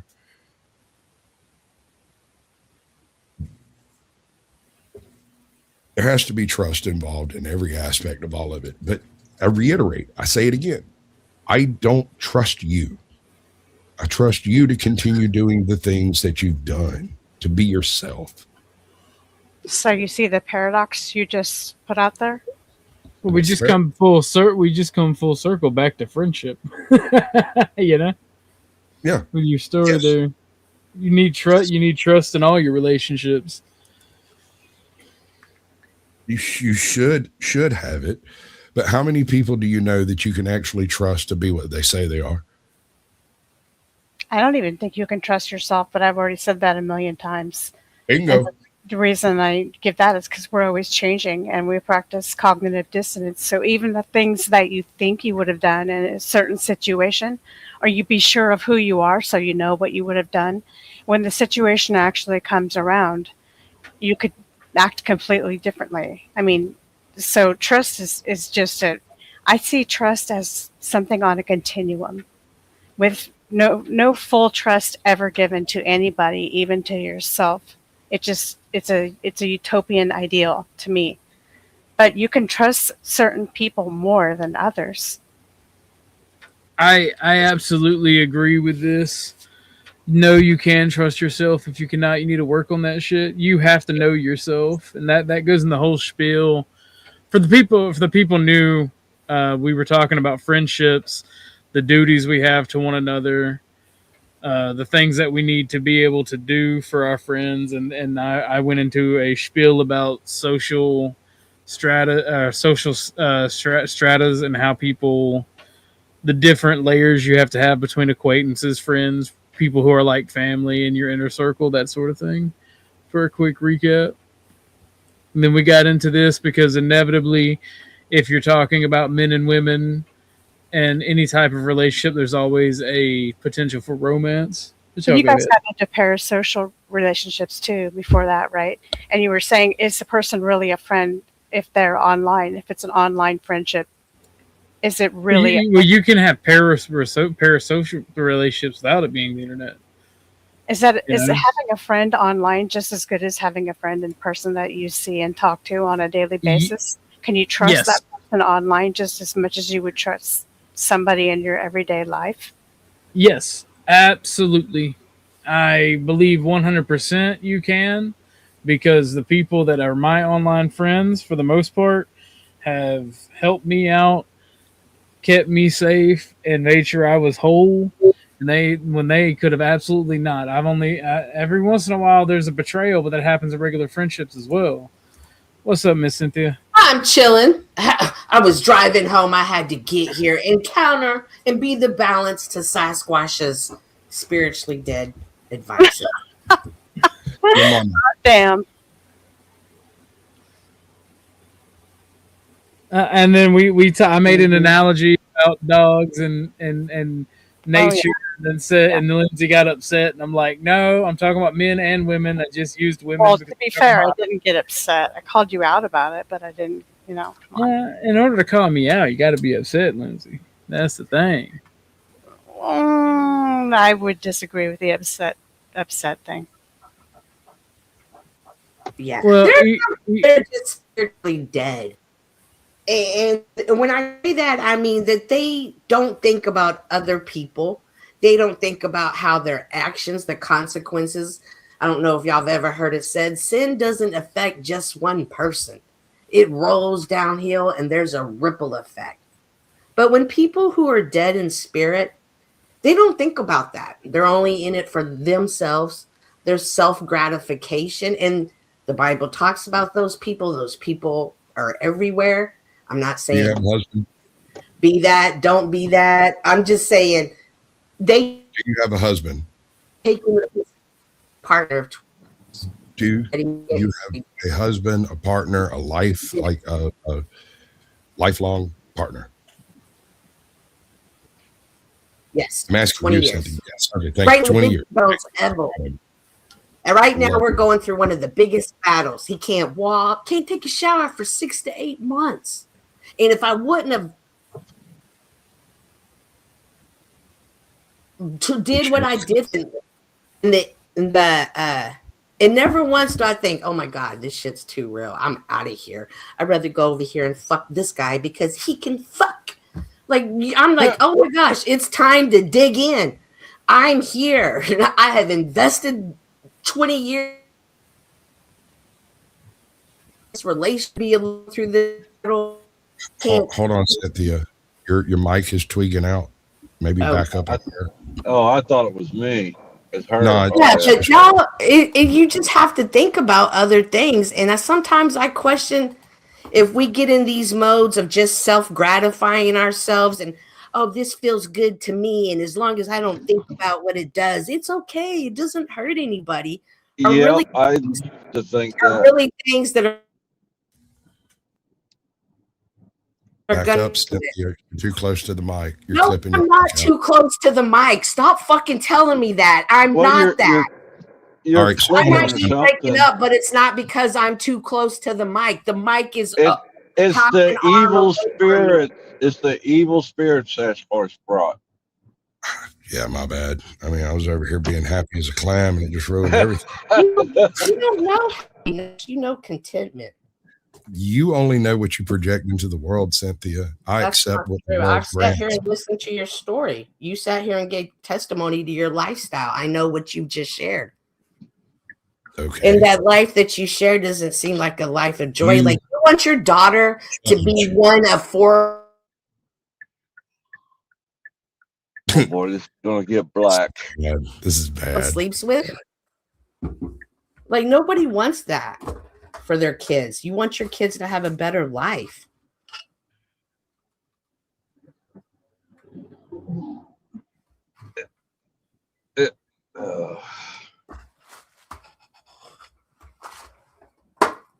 I had pain. Is it in your left arm? Oh boy. Is it in your ass? Only around your ass. Is it an hemorrhoid? No. This conversation can go ugly fast. That's all I was thinking. Ew. And then if we think about people like hypothetically, I'm not saying I'm for, against, whatever. I'm just saying if you live in a society where it's like, hey, we all sleep with each other, don't you think that same society is going to get bored with that and going to say, you know what? I do like my daughter. She is kind of pretty. Or you know what? I have always had a question. Is that no, that's you. That doesn't go to follow at all, chick. No, you're wrong. Children. Oh, so I'm just wrong. It's not a discussion. You're right. I'm not sick. No, I'm not twisted and sick. I'm saying if you're gonna have those type of thoughts of what is the word when you're sexual deviancy? Who determines what's deviant? Do you think that's just it's gonna keep pushing the limit? But it may not be you, but it could be your kid's kid who grew up in this path his whole life. I always walk in on my mom and dad having orgies. Like that's the problem that I see. No, I'm saying that's what kids would grow up. No, I'm not saying that I did that.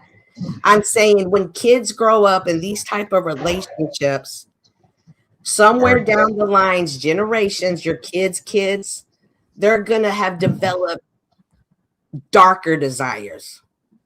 Feelings. Happened in the Bible. If you wish. It happened in the Bible. Lot, his daughter had kids. Society's already been there. You're saying it's okay for you to have children with your son? No, I'm not saying it's okay at all. I'm saying when you have sexual deviancy and you portray it like it's a good thing. We're not gaslighting each other. In fact, Cynthia, I'm not saying you. I'm saying as a society. I caveated this entire conversation by stating that this is not a discussion of morals. Okay. That's not what I'm saying. I'm talking functionality over morality. I'm talking the ability to live with your fellow men and women and not constantly be at war with absolutely everybody in your life. Well, how is that different than what I'm saying? Like you're talking morality. You're saying morality. They would say that too. That is exactly why Lot daughter slept with him and got pregnant by him because there was no one around and they wanted to keep society going. It had nothing to do with morality. They were just like, hey, we got needs too. Was society continuing not a moral decision? Was society continuing a moral decision? Yeah. What does that even mean? How is society? You stated that the reason this happened was so that they could continue society, Moral and so decision. they were created, right? That's They're what up you in the said. mountains. They were up in the mountains and they had no other men around. And the daughters got to themselves and they said, but hey, we want to have kids. And one of them said, hey, you know what we can do? Let's get dad drunk and let's go do it. And they wanted to keep this. So is this a conversation or a dissertation? This is a conversation about when we start entertaining this type of lifestyle of where, hey, you don't have to be monogamous. And you know what? Nobody don't even lie to people. And then you don't be mad later when it comes into something more, something darker and deeper. It's going to continue to grow. So this isn't working, Cynthia. I'm sorry. Your mic's these not permitting. actions are what I'm up here saying. These actions have consequences. I'm not so sure.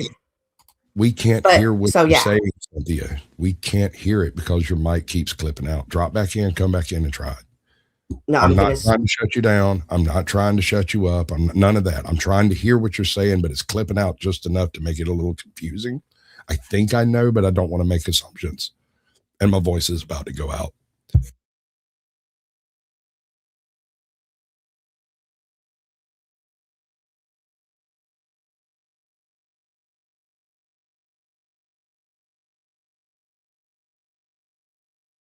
He is right.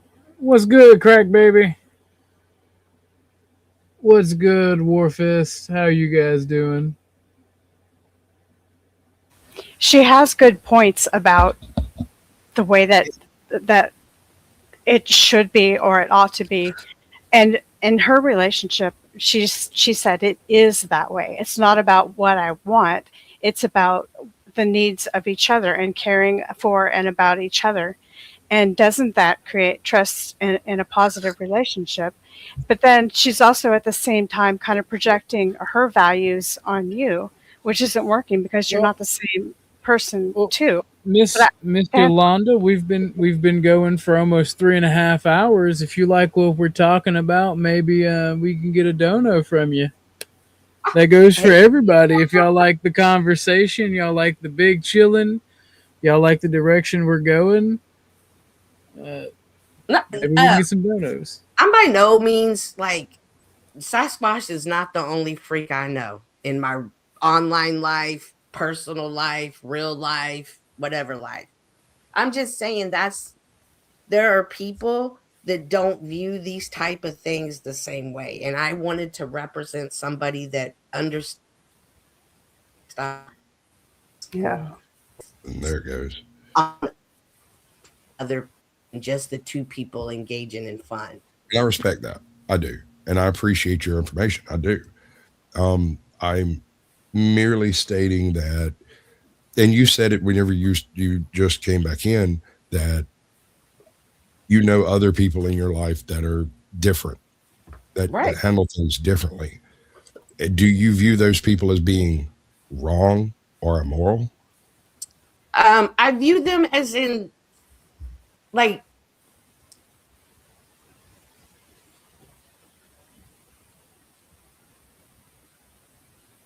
this is when difficult. I say spiritually dead, I see what's difficult.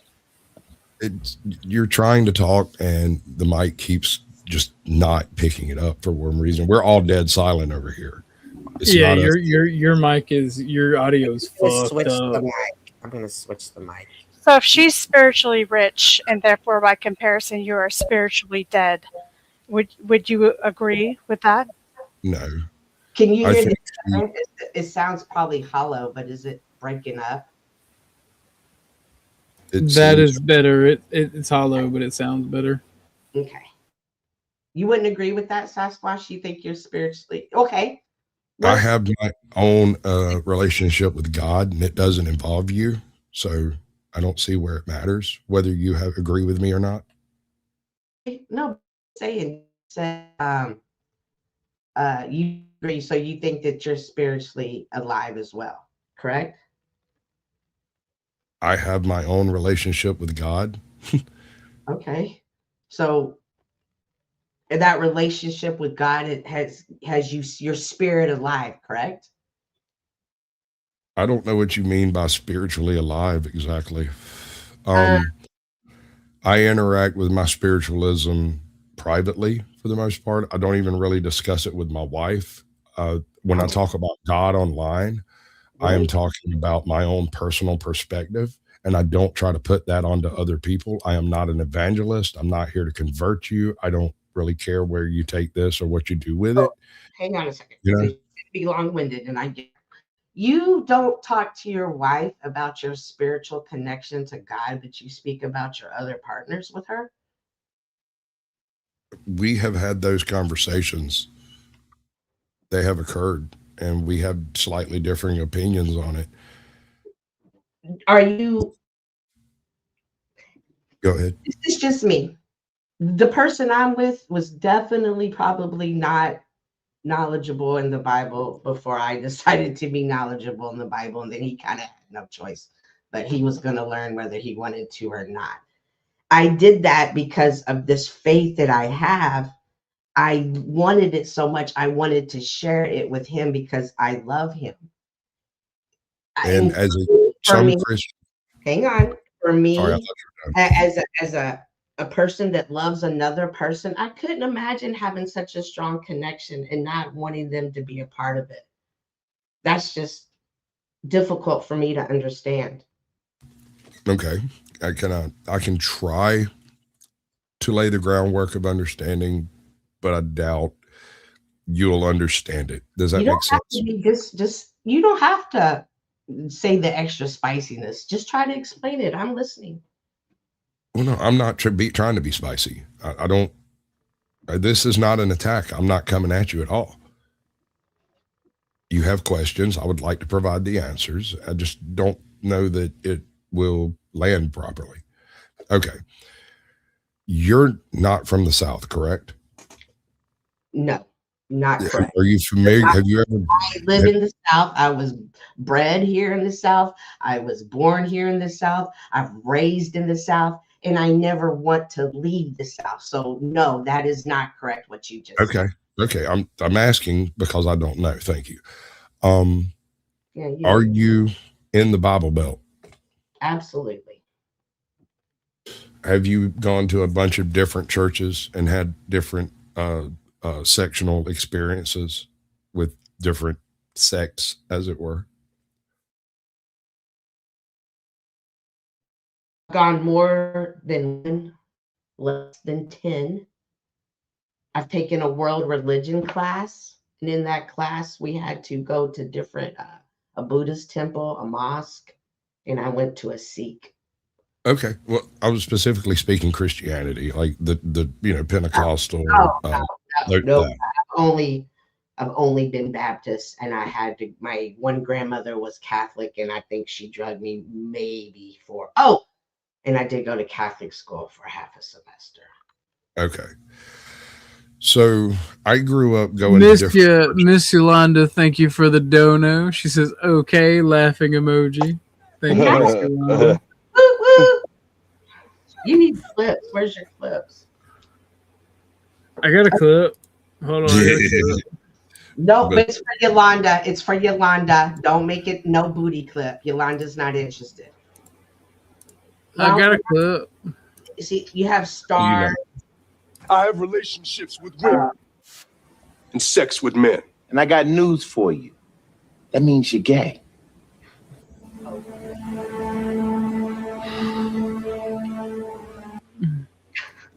Okay, so you're about to tell us your journey through your faith. Go ahead. So I grew up in like the evangelist South, right? I gotta take Tucker out so y'all can hold it down if y'all want. Yes, sir. Yeah, go ahead, bud. You're good. It is in part of the Christian world, it is imperative upon the Christian themselves to spread the Christian faith, right? I'm not saying you, I'm saying like some churches are specifically evangelical. Right. I grew up working for a guy whose wife was extremely evangelical, and she made the agreement with the local parents that she would take us to any church we chose within 6-hour drive, provided we got up, were clean, everything was squared away, yada, yada, yada, right? And she did that to show us the differences in the different types of church. You know, white churches, black churches, Pentecostal, you fucking name it. I've seen it. We even went to one church where they had rattlesnakes in the freaking foyer. Okay. So, you know, it's not a lack of exposure is what I'm saying. So my relationship with God is not determined or dictated by some specific pastor or some specific interpretation or some specific group think. It's from having experienced a lot of different approaches and realizing that while God may be perfect and infallible, humans are not. That makes sense? Yeah. So I'm not willing to lay my soul on the altar of a single specific church unless that specific church speaks directly to my soul, to me. Okay. And you said that to say what? That you, because of that, you don't want to share your faith, your beliefs with your wife or your thoughts with it because a church hasn't spoken to you yet? She was raised Lutheran. There's not a local Lutheran church. And so she was raised in a Methodist church by Lutheran parents. Okay. Right. And that left her, and there a lot of really horrible crap happened in that church around the time she was going through there. And if you're not going to let me finish, there's no point in calling it a conversation. Oh, I'm agreeing with you. As in a lot of churches, horrible things happen. But they can't hear if we're both talking. Okay. Anyway, she had a bad taste left in her mouth about religion in general from all of that. And when we started dating and going out, one of the things that we did was go to a Lutheran church that was, you know, quite a drive away so that she would feel like it was an okay place to go for whatever reason. She had weird thoughts about other Christian, I don't know, is sect the right word? What's the right word for the denominations? Other Christian denominations.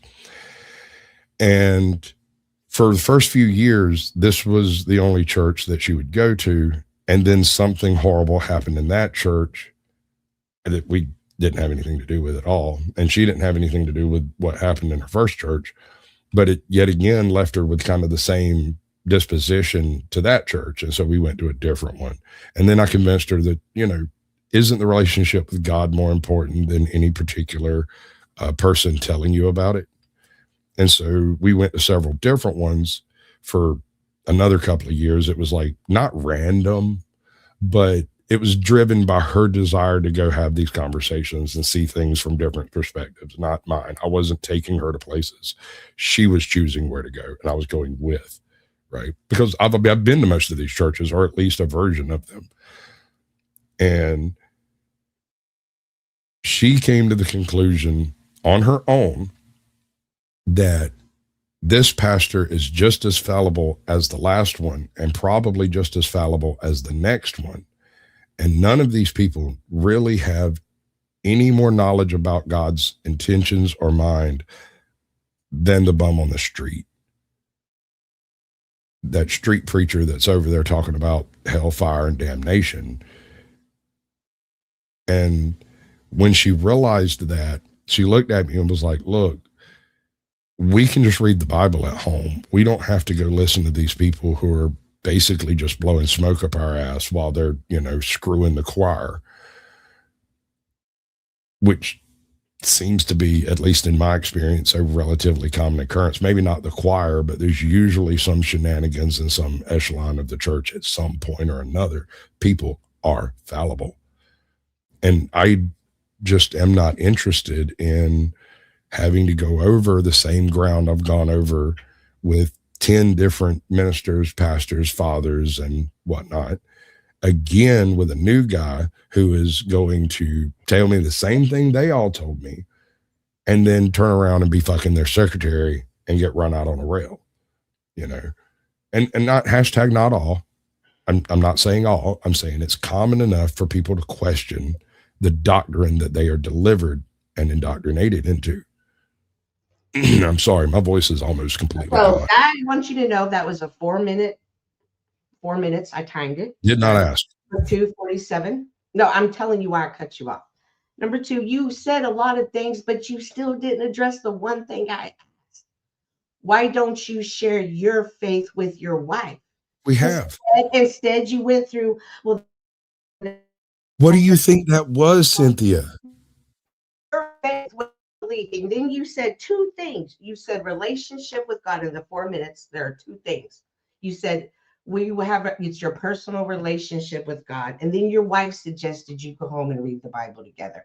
Do y'all read the Bible together?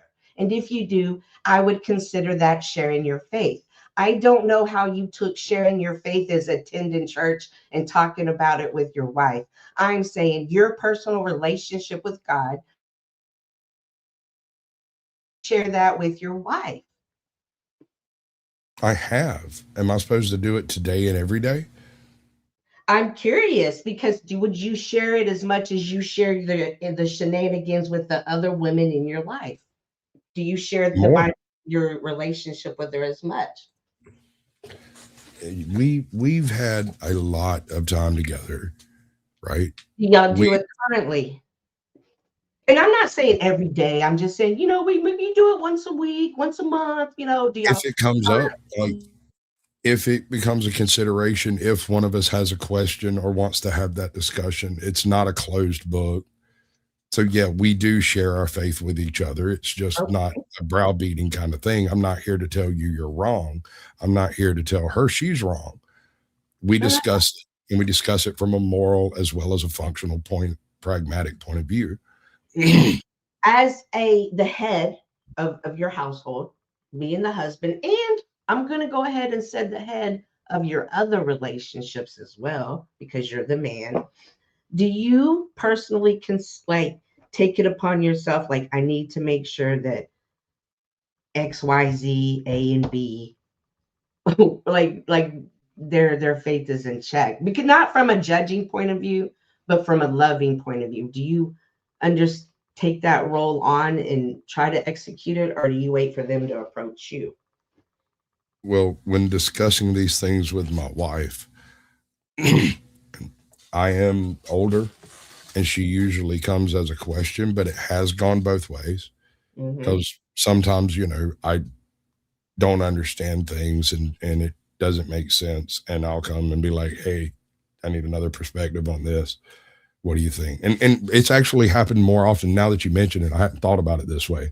The conversations we have over at Dusty's about God, morality, and all that stuff has actually brought up more spiritual conversations, because I am left with questions after having these conversations, and we end up talking about that stuff. And I hadn't considered that as a spiritual thing, but I guess it is. So I guess when you have questions, and I'm assuming your wife is younger, who do you turn to? Do you turn to her, or do you have someone that guides you with your spiritual questions? This might sound kind of hokey, but my father is still alive. And while he is a very silent and stoic individual, he's a deeply spiritual person. He's deeply religious. And so if my question warrants an answer, it behooves me to fucking listen. Sometimes he just looks at me and go, read it again, bro. And I can't do nothing but give him respect on that one, What confirmation do you receive from your teachings? Life. I am not unhappy. I am not at odds with my fellow men around me. Even people who dislike me have to at least have the conversation respectfully, or I won't have it with them. And that, I mean, I can't ask for more. I don't expect God to come down and speak directly to me with a voice that would shatter my brain. What? Oh my gosh. That was a sorry, that was a movie reference. It just slipped in there. Yeah. I don't need confirmation of spirituality no more than you need confirmation of your own spirituality. Oh, I disagree. I need confirmation all the time. In fact, I got it today. It was beautiful. I'm fucking on cloud 9 because of it. I think the confirmation I got today is going to at least carry me for a couple of weeks. I'll probably get more tomorrow, though, at church. And I love that. And I love that feeling, Sasquatch, and understand that that confirmation doesn't come from another person. It comes from my connection to God, and there's something connected back to it that says, hey, you know, that confirmation that lets me know I'm on the right path. So I wonder, what confirmation do you have that you're on the right path? Because we all have a path. Not the bright path by my standards, the right path for you. Are you happy? Absolutely. Do you, and I'm asking, I'm expecting certain answers because we've spoken before. We're not strangers, right? Right. Absolutely. You're happy. You're fulfilled. Abundance. Exactly. Are you satisfied with your life? Absolutely. Are there any particular things in your life that you would change if you had absolute control? About myself? Oh, yeah. In life in general, just like. I wish I had a maid. Right? Me too, bro. Yeah, if I could change something, I'd have a maid. And I wouldn't have one like because I didn't want to clean. I just I need help. You know what I mean? But the cooking, the cleaning, the laundry, I could use some help. Yeah, I would definitely change that. Right. Okay. And I agree. We agree on all of the basic pragmatic points of what a fulfilling life looks like from inside, right? Mm-hmm. How we get to that point is our own journey. And I do not judge you for yours, and I don't accept judgment for mine, right? I can't, because if I did, if I cared what other people thought about my relationship with God and spirituality, it would change that relationship, I think. Yeah, I don't, okay. I don't know how you're tying that in. You tend to tie a lot of things in that don't mean, don't. Because it's complicated. It's not simple. I'm trying to make it simple. It's not. You make it complicated. You can't make a square hole round. It's not simple. So you were saying that you don't need judgment from. All right, I'm back. Just want to let y'all know. Yeah, go ahead. Yeah, you were just saying you couldn't use judgment, from other people. Well, I mean, no, I don't accept it. Ditto. I mean, but is that how you view confirmation?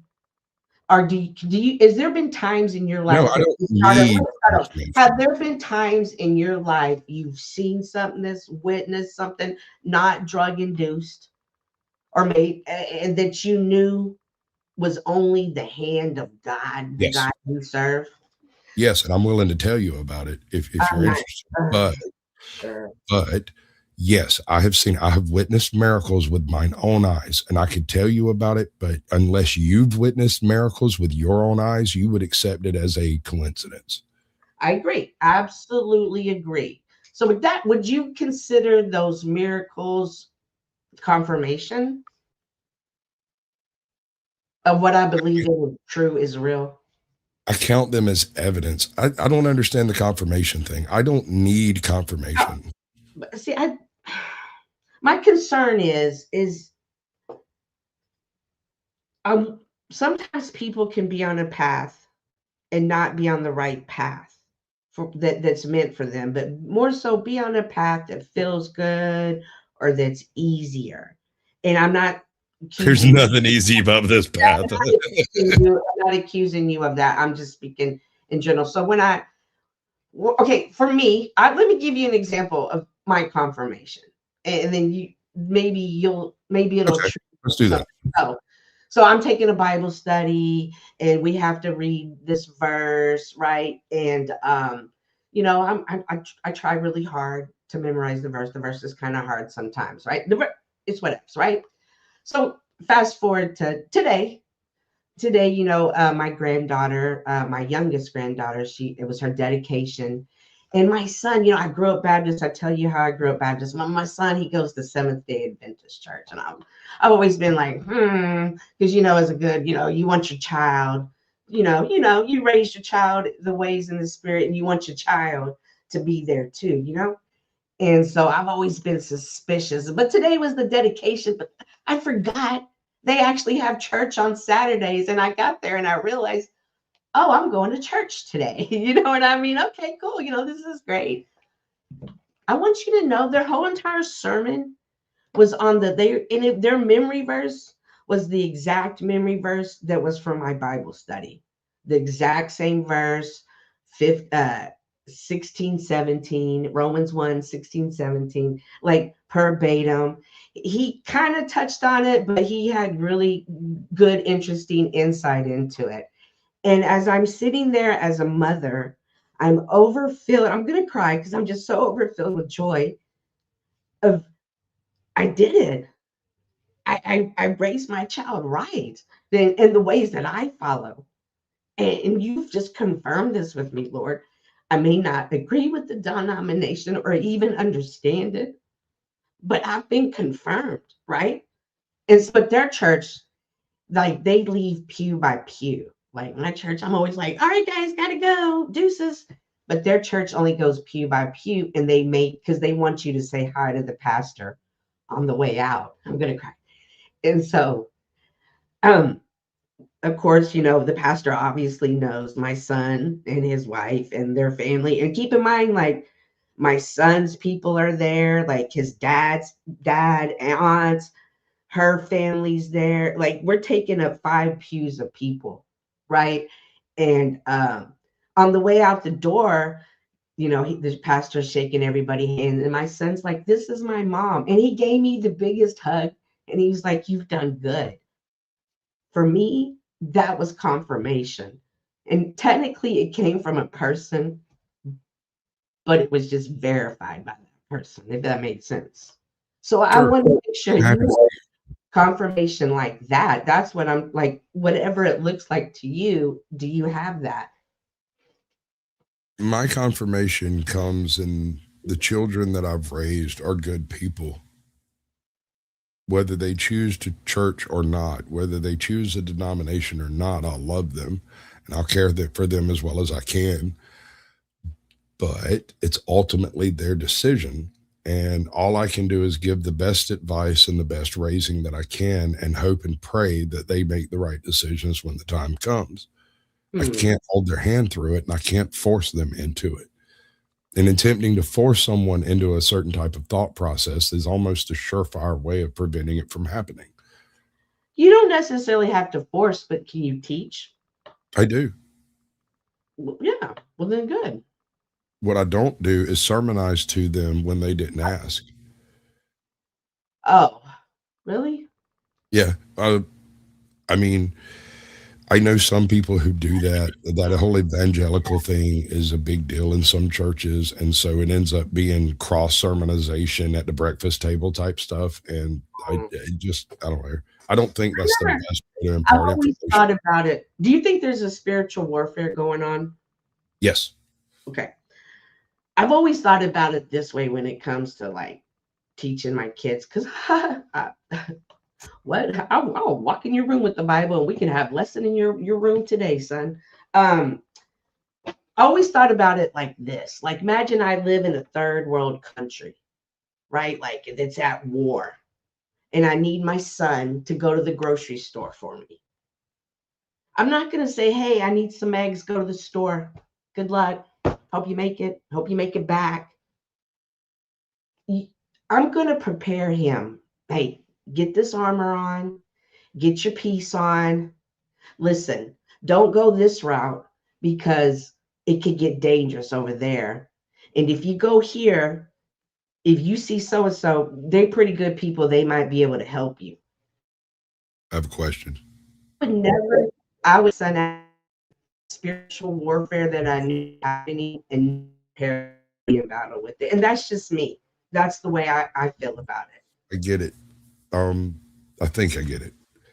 Yeah. Doesn't that imply certain level of distrust of your son's understanding of the world he's in? Or do you see it as advice?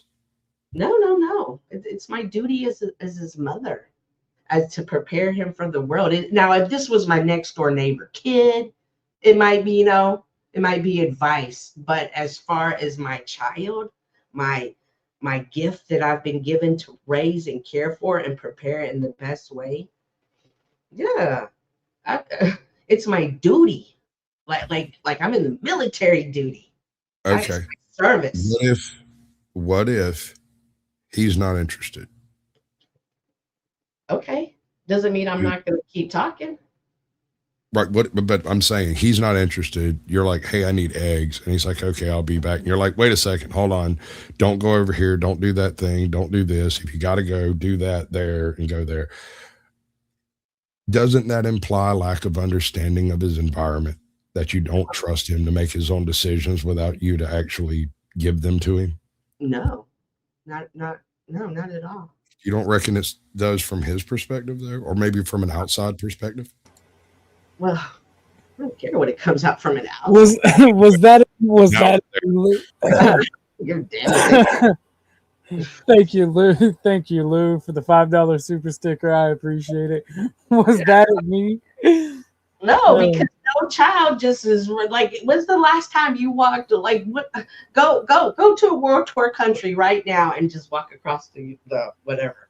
I got the grift, yo. I got the grift. I'm sorry. Grift.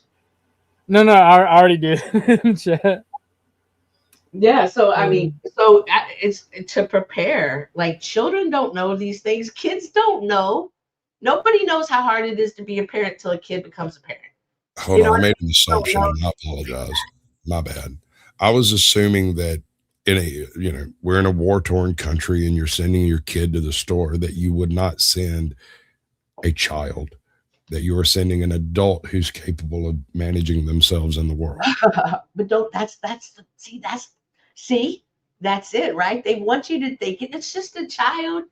Please, the spiritual battle, that's what they go for first and foremost. Have you seen a cartoon lately? Have you listened to music lately? Have you watched the award show lately? That's who you got to prepare the first, because that's who they're coming for. And from my is that you, Asher? Tis I. Yeah. So I really do what I gotta grift, man. I gotta make my monies. I'm sorry. And just like you being an adult and saying that you have questions, an adult child is definitely going to have questions too. And I want to know that he's been led by his people, because like I said, we were all there today. Is it not his place to ask you? No. How's that?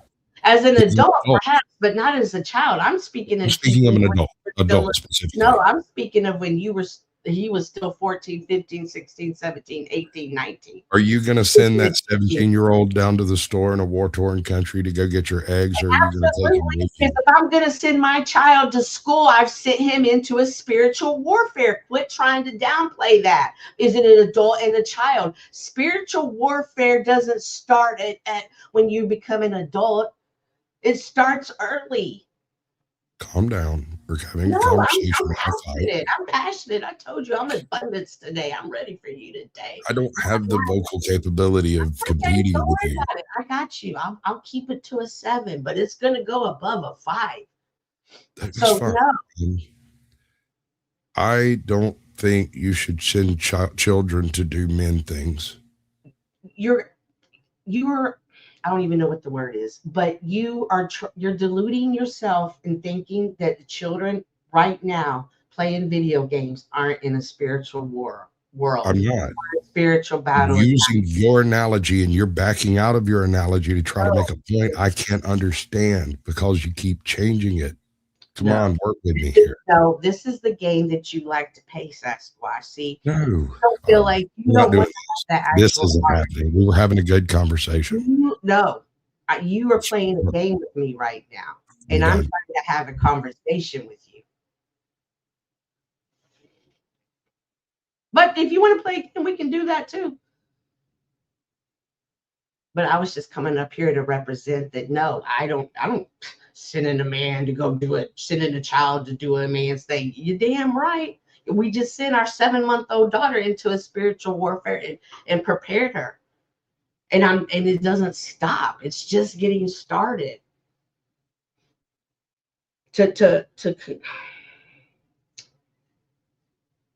Perhaps we don't see this spiritual battle the same, and that's where our disconnect is coming from. Because you indulge in such things that maybe perhaps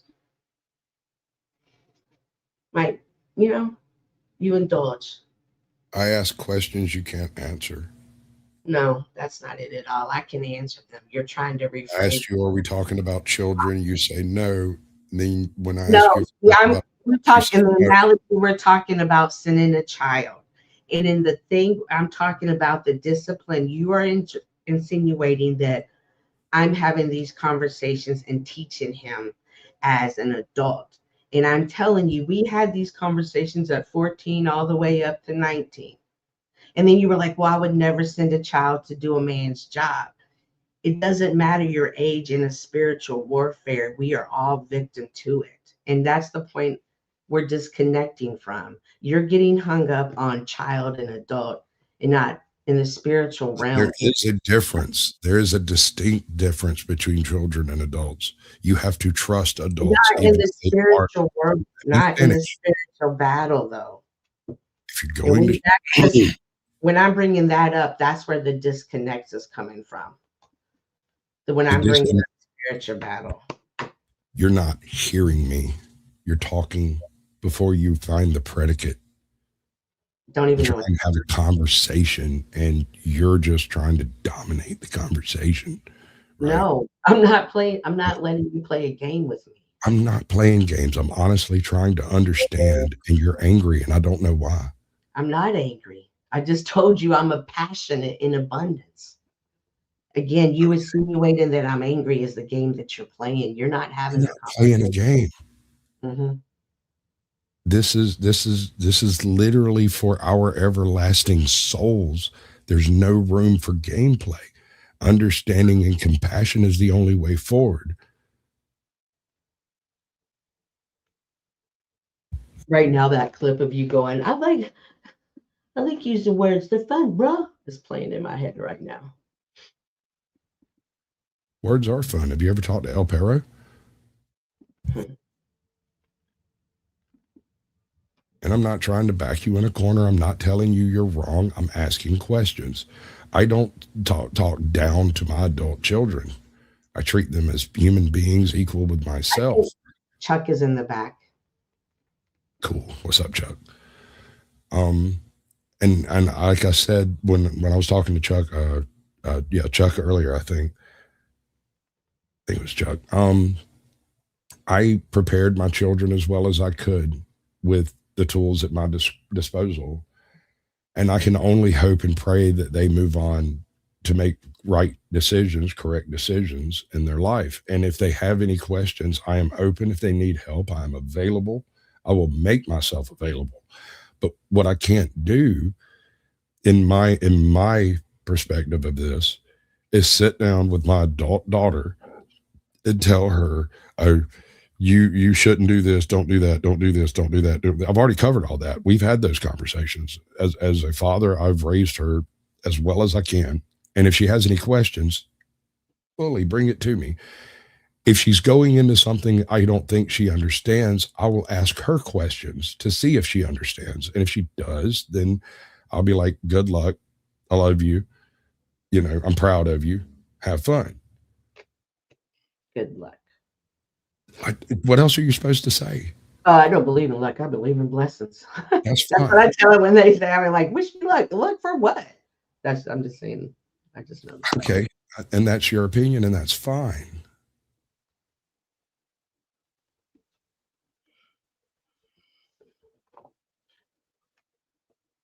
The point I'm getting at is I'm not trying to disagree with you on your spirituality. I disagree with you on your interpretation of others' spirituality because they don't align with yours. with yours. I don't care what others think. Like everybody has their own path. I'm just asking and testing the spirit of you. That's it. I'm not what you doing has nothing to do with me. Well, you're up here. Because I came out here to be a balance. It wasn't for you. It was for all. You are balancing against me. Mm-hmm. And therefore, ipso facto, it goes to follow.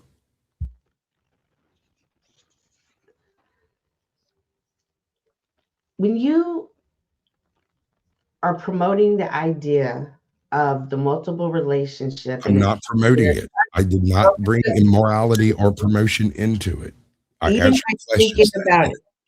speaking about it and sharing it is promoting it. Just like I'm up here promoting God. You know, anything you really talk about. That's a false dichotomy. That's not real. Exactly. It is. But I just felt was pulled to like, no, like there's consequences that come with that. And I want to balance it out. And while I was up there, I was like, all right, well, cool. I'll play with you too. I was never asked about consequences. That question didn't really come up. If you'd like to have that conversation, we'll have to do it later because I'm almost at the end of my voice.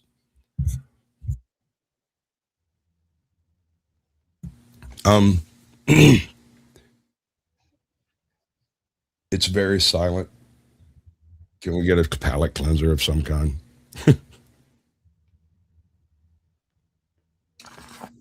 I got you, G. I got you. Hold on. Let me get it pulled back up. I love this. I think it's fucking hilarious.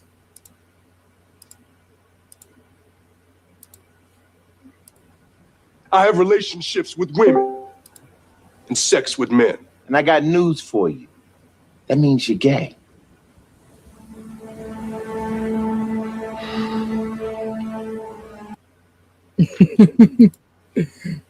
I don't know why I like that so much. It just makes me laugh. Y'all are traumatizing that man. Good. Thank you, Cynthia. This has been great. He traumatized my ears. Yeah, I still don't like you. Didn't ask. Chuck,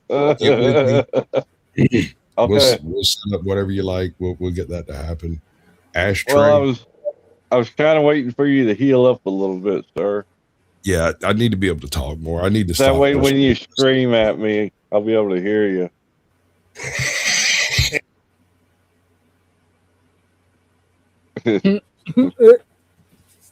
I killed him. Oh no! He died. Scream at you, Chuck.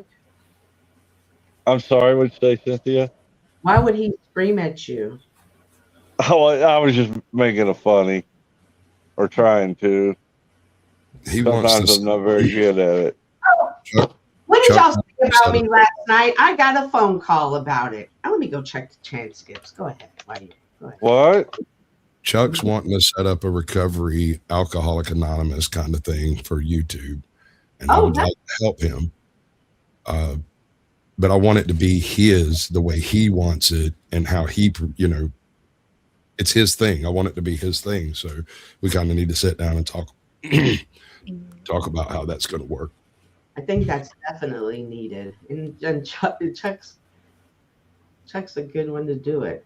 I agree, and I'm going to put as much force behind it as I can, make it as smooth and easy as possible.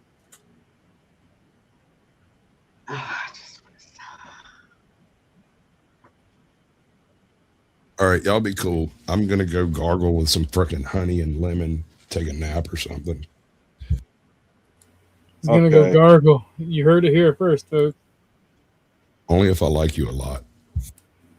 Hope you feel Well, better, thank you for Sasquatch. coming.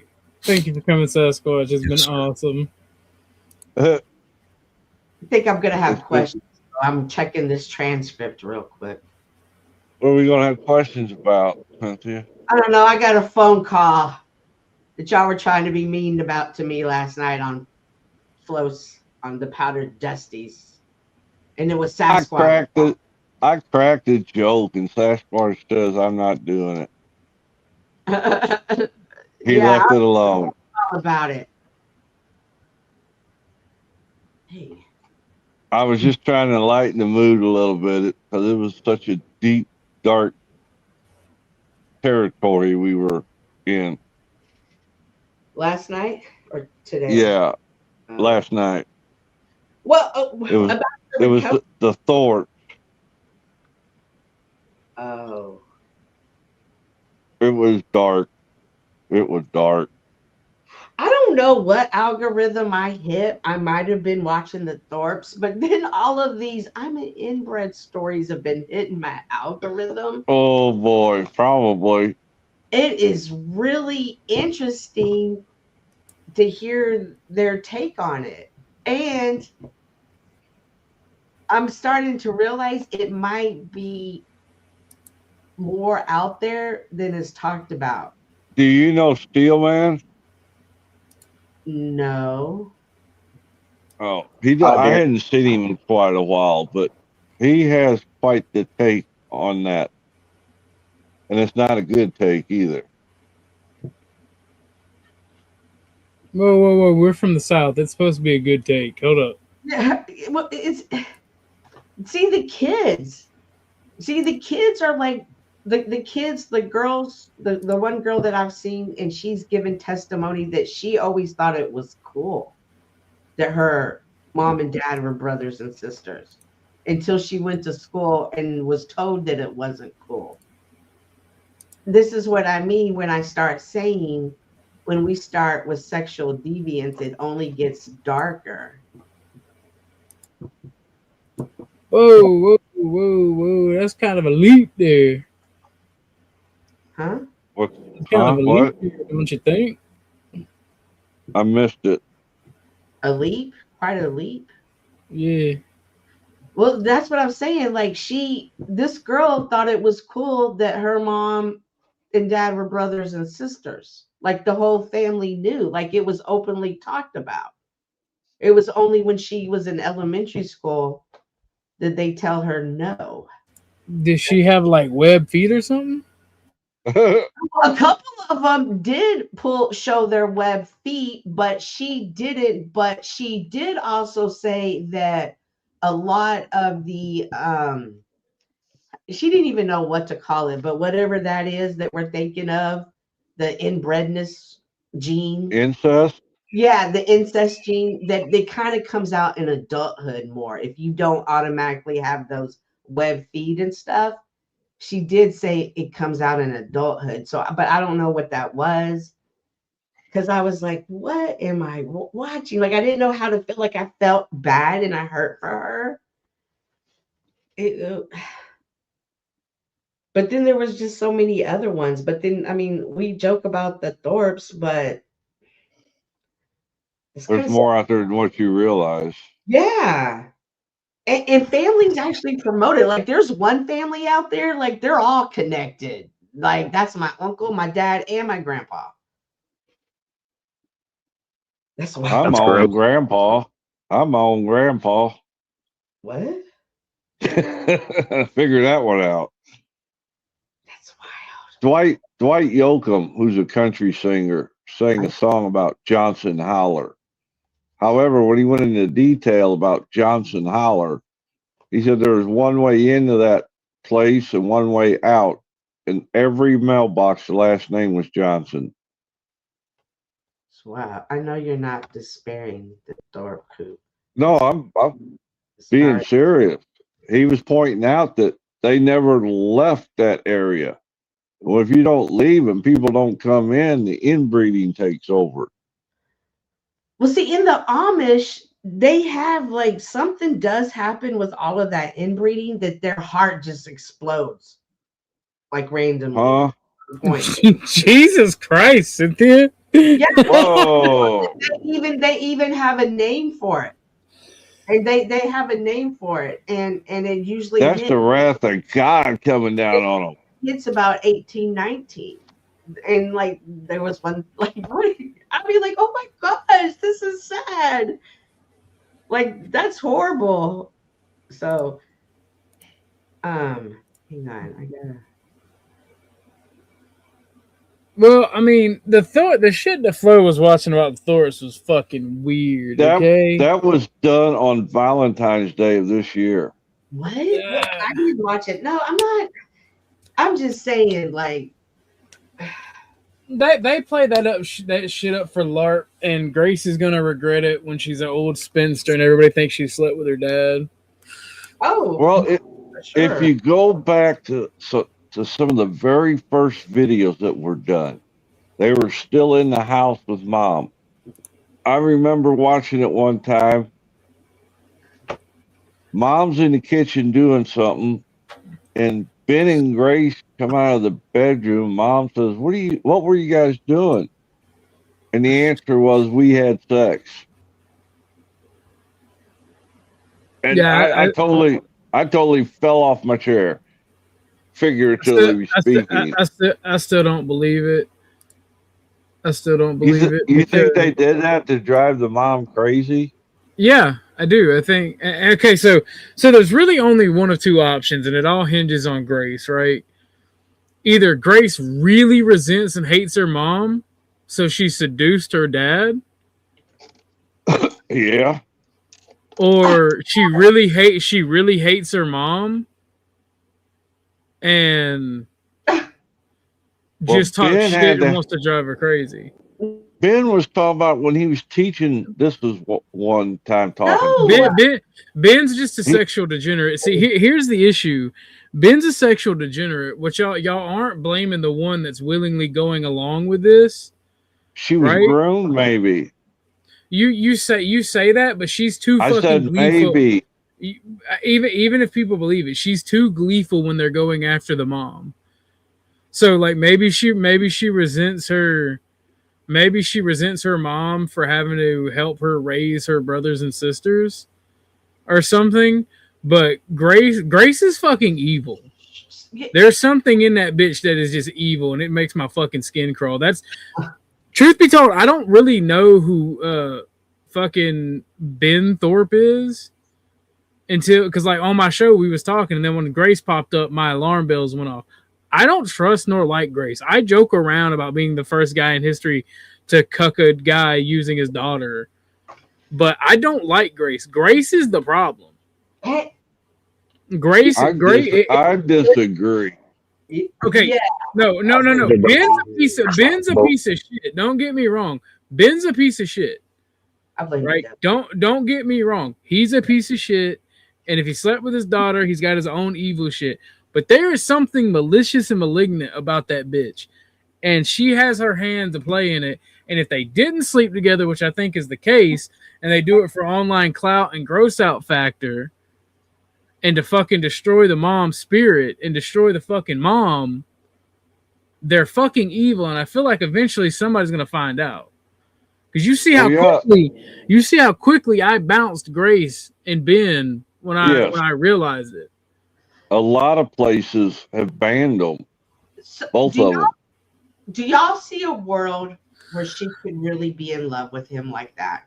Could she just really have that admiration? Yes. If he groomed her, if the father groomed her, yes. But the way that they attacked the mom wouldn't have let that happen. Because they accuse the mom of the same shit that they act like they do with her younger brother. If I'm not mistaken, they're still going through divorce proceedings. Yeah, because Ben doesn't want to get divorced. You can see that in the way he acts. If you paid attention when Crystal, whatever her name is, when she went to Flo's that day, we were all there, Chuck, me, you, and Cynthia. If you paid attention to what she was saying, He's trying to hide his money. He's trying to force her to come back. He does not want to be divorced for whatever reason. And Grace is being a daddy's girl and going along with it and fucking with the mom.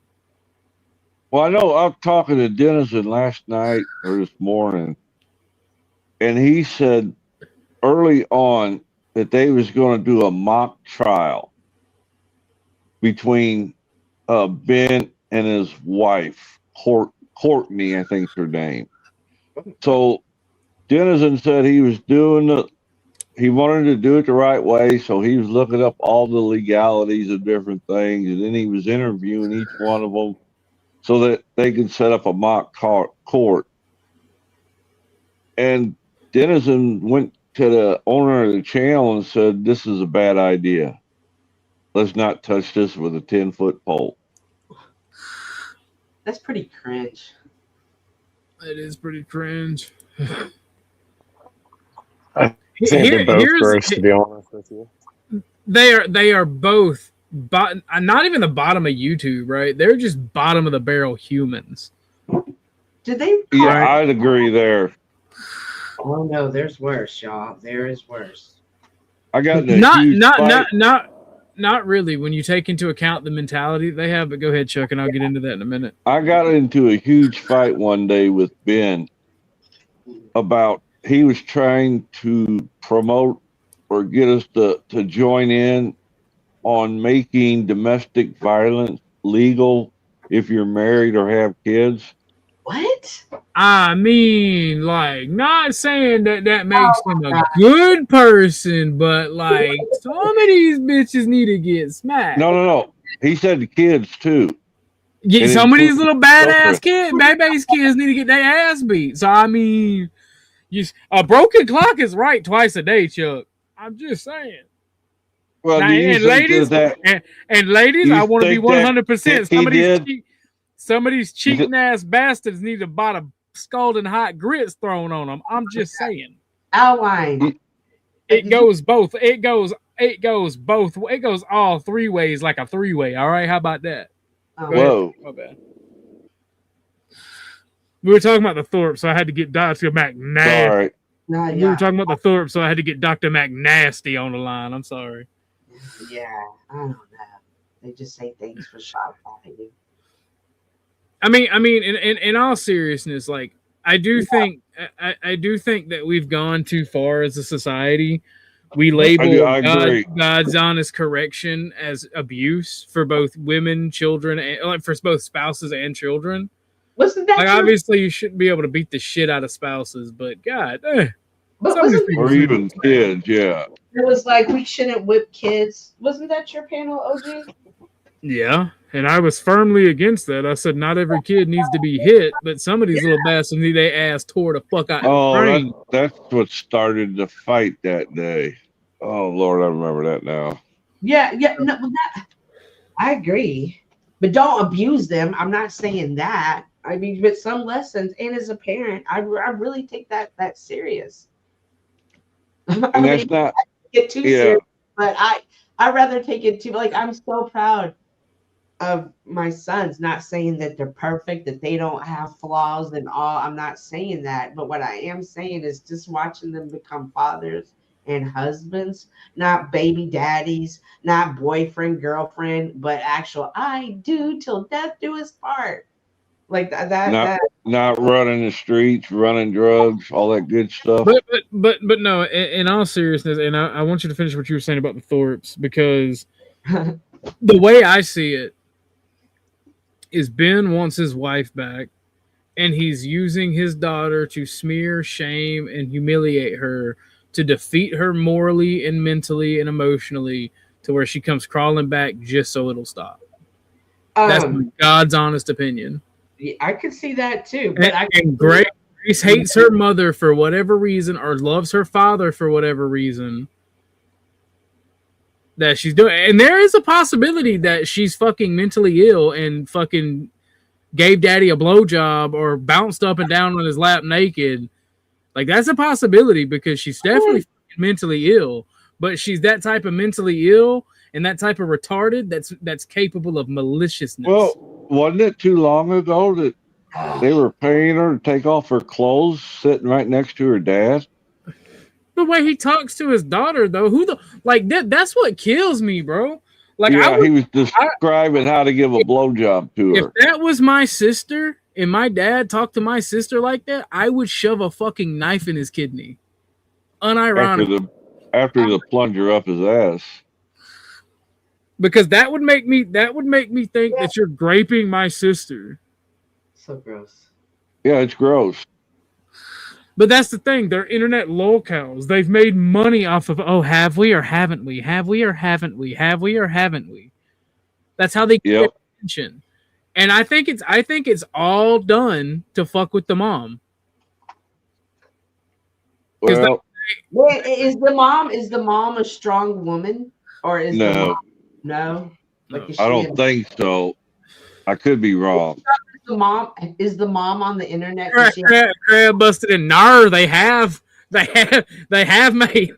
I can't do the Australian accent, but I read that in Crab's voice. Sure, we're not looking at that, but Ben being the mastermind, manipulator, conniving, and I'm not even going to put names on it. And the victim of someone like that could be so lost in the sauce, they don't know what's up or down, and you don't know what the manipulators in the victims, like, in mentally what they're saying, the ideas. Like I said, one of two things: either they haven't and they hate the mom and they're trying to make her miserable, or they have and they hate the mom and they're trying to make her miserable.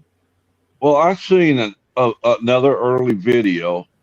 One of the sons' leg was in a cast, something, had surgery, but he was immobilized on the leg and he was on crutches, and he was going to the car and he's getting ready to get in.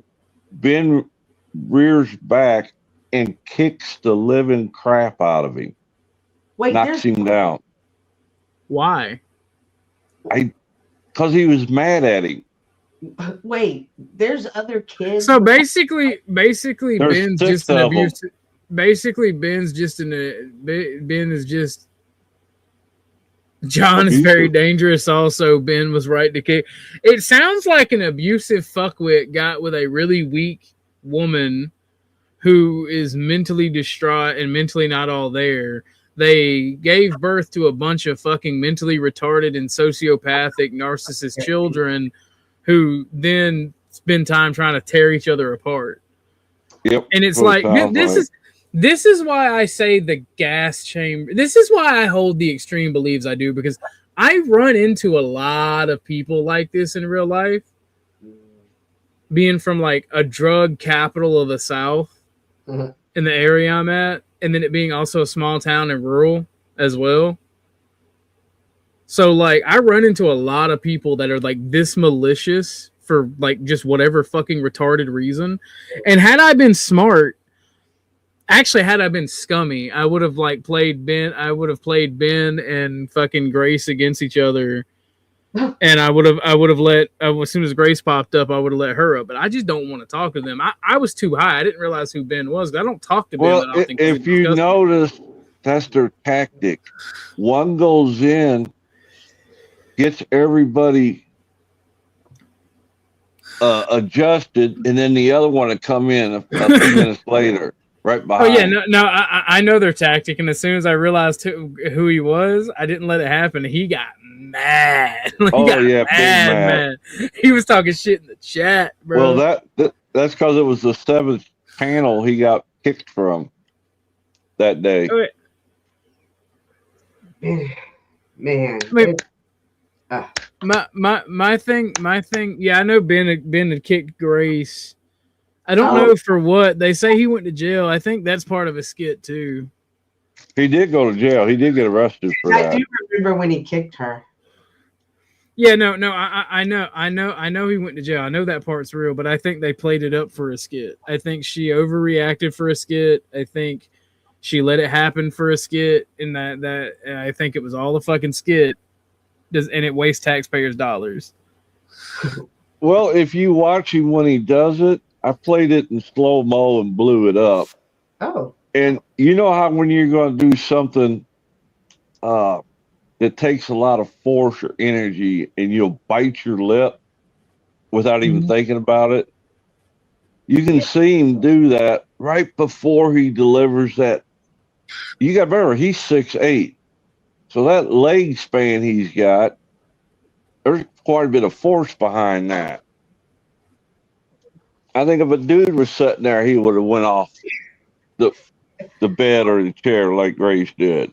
A father shouldn't, but my dad's never kicked me like that. Like I don't, a father shouldn't want to do that to his daughter. Period. Well, I know a couple of kids got a protection order against them. What?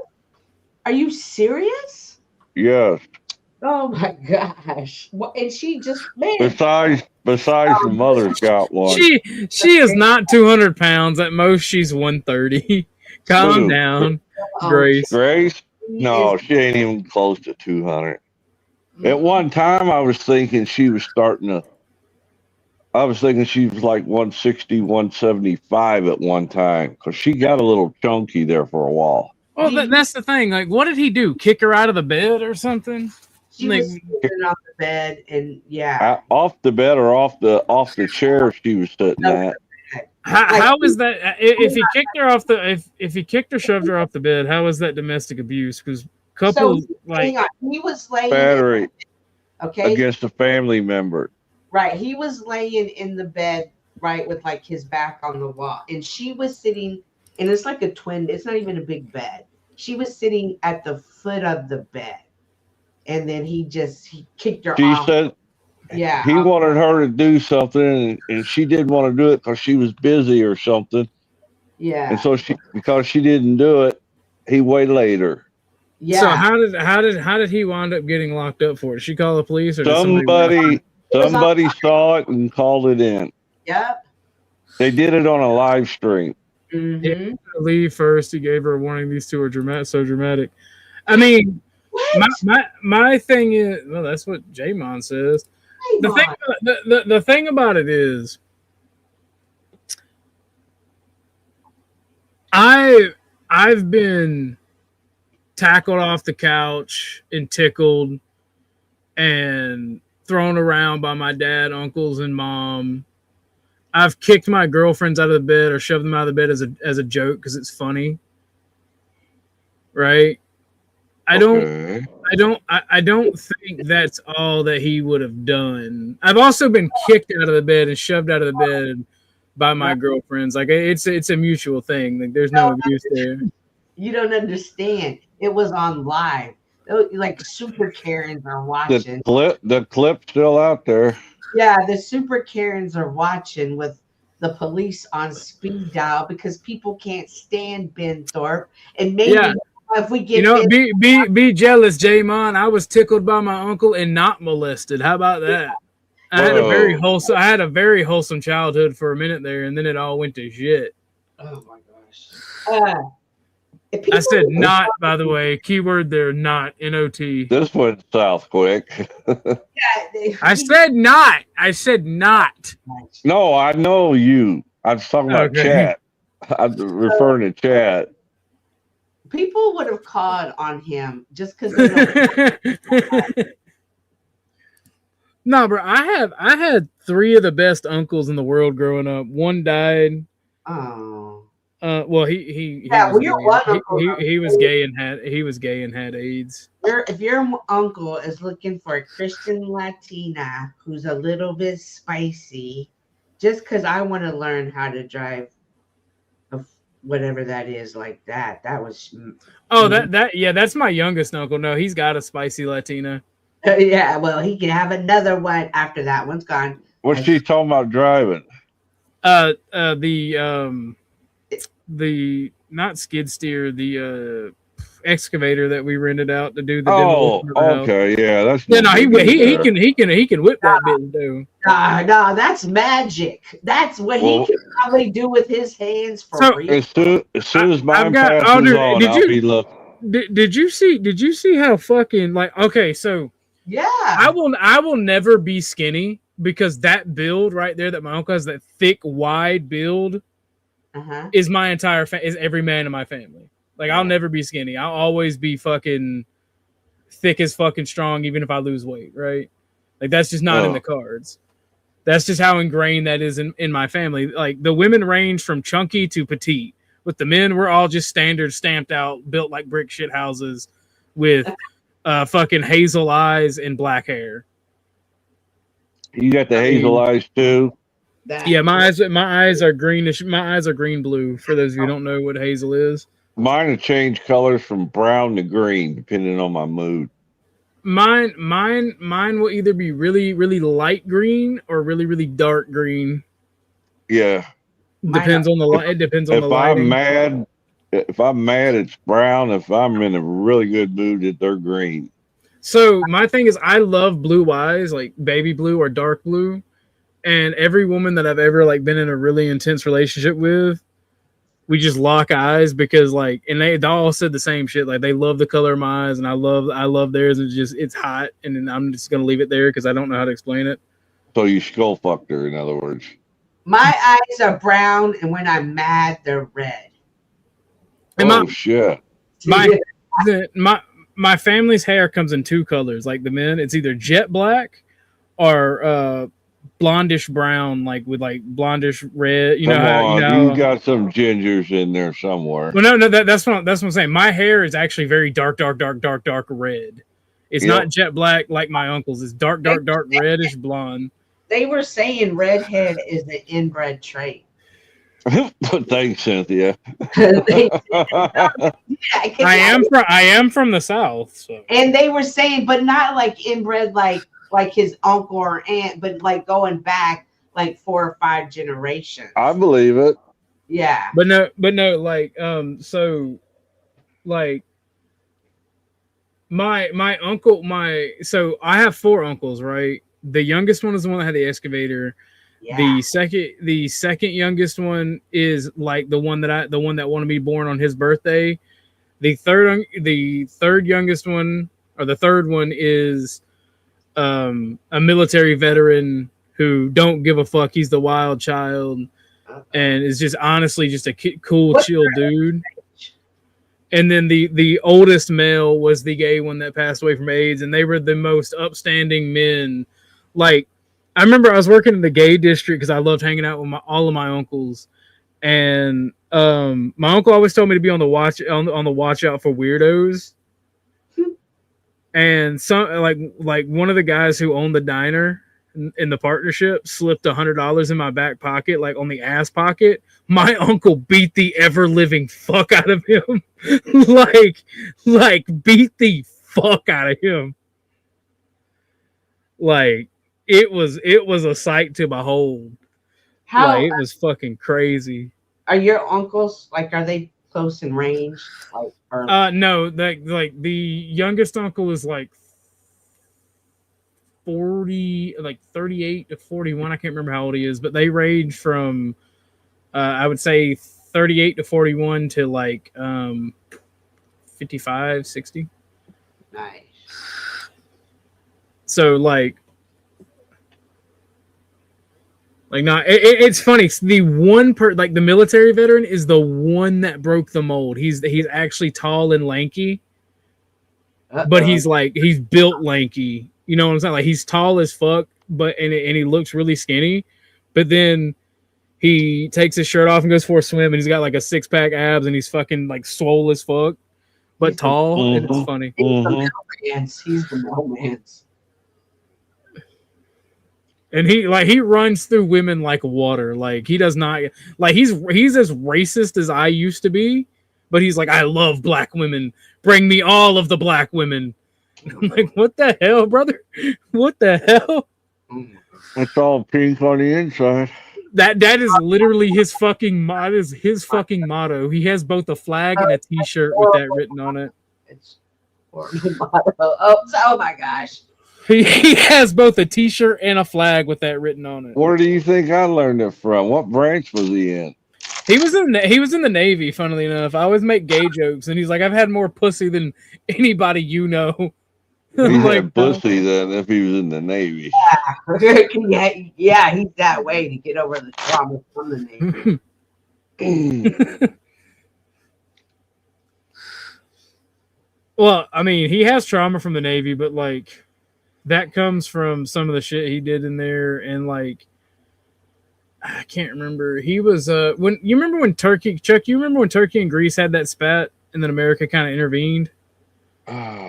And some they hit some of our ships occasionally. They didn't sink anything, but they did some damage to them. And like America intervened because it was two NATO allies. Maybe I'm misremembering, but he did some shit from the, I believe it was from the 70s or early 80s to 90s. I know that he worked with the Coast Guard on the interdiction, on the cutter, on drug interdiction. But there was a lot of weird shit that me and him talked about. So the man's a fucking genius. He can build anything. He was an engineer in the Navy. That's nice. Nice. If it wasn't for his love of drugs and alcohol, he would be a wealthy man. Well, that and being married like 16 times. What? Oh my gosh. Yeah. He got some real trauma. He's been married 16 times and had a plethora of fucking girlfriends that he's had kids with as well. Like all of my uncles have a shit ton of kids out of wedlock and like a shit ton of marriages. How many kids does he have? He has 8 that I know about. Oh. And I think altogether he has 26. What? Yeah. See, and that's another way inbred comes about is that people have so many kids, and then their kids end up. The one that's driving the excavator has 30 kids. What? Yes, he definitely knows how to use his hands. No way. Holy. I am not kidding. I am not joking. Unless I was lied to as a child and took a joke too seriously, but somewhere one of those 26 kids is going to bump into one of those 30 kids, but they're not going to know they're related because nobody keeps up with that many kids. And they're going to be like, I don't know, I just feel like I've known you my whole life. And then they're going to hook up, and then they're going to find out they're related, but they're going to be like, I don't care because what we have is real. There's been quite a few stories where it turned out they were brother and sister. Exactly like that story. Like, that's wild. that Joe Dirt scene. I'm your sister. I'm your sister. You're my sister. You're my sister. That's wild.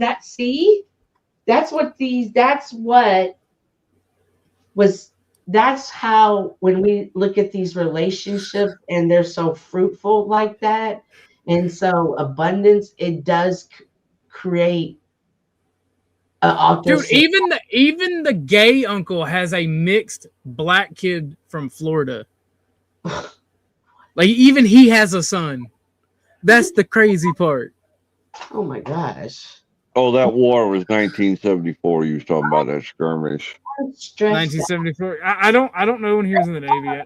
Your grandmother has over 100 grandchildren. My grandmother herself had 12 children. I would be stressed.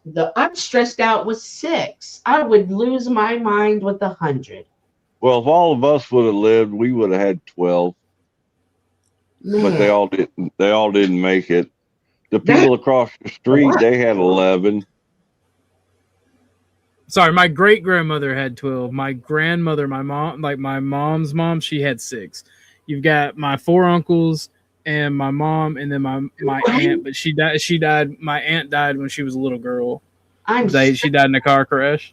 Oh, I'm sorry. Yeah. No, and my grandmother would get.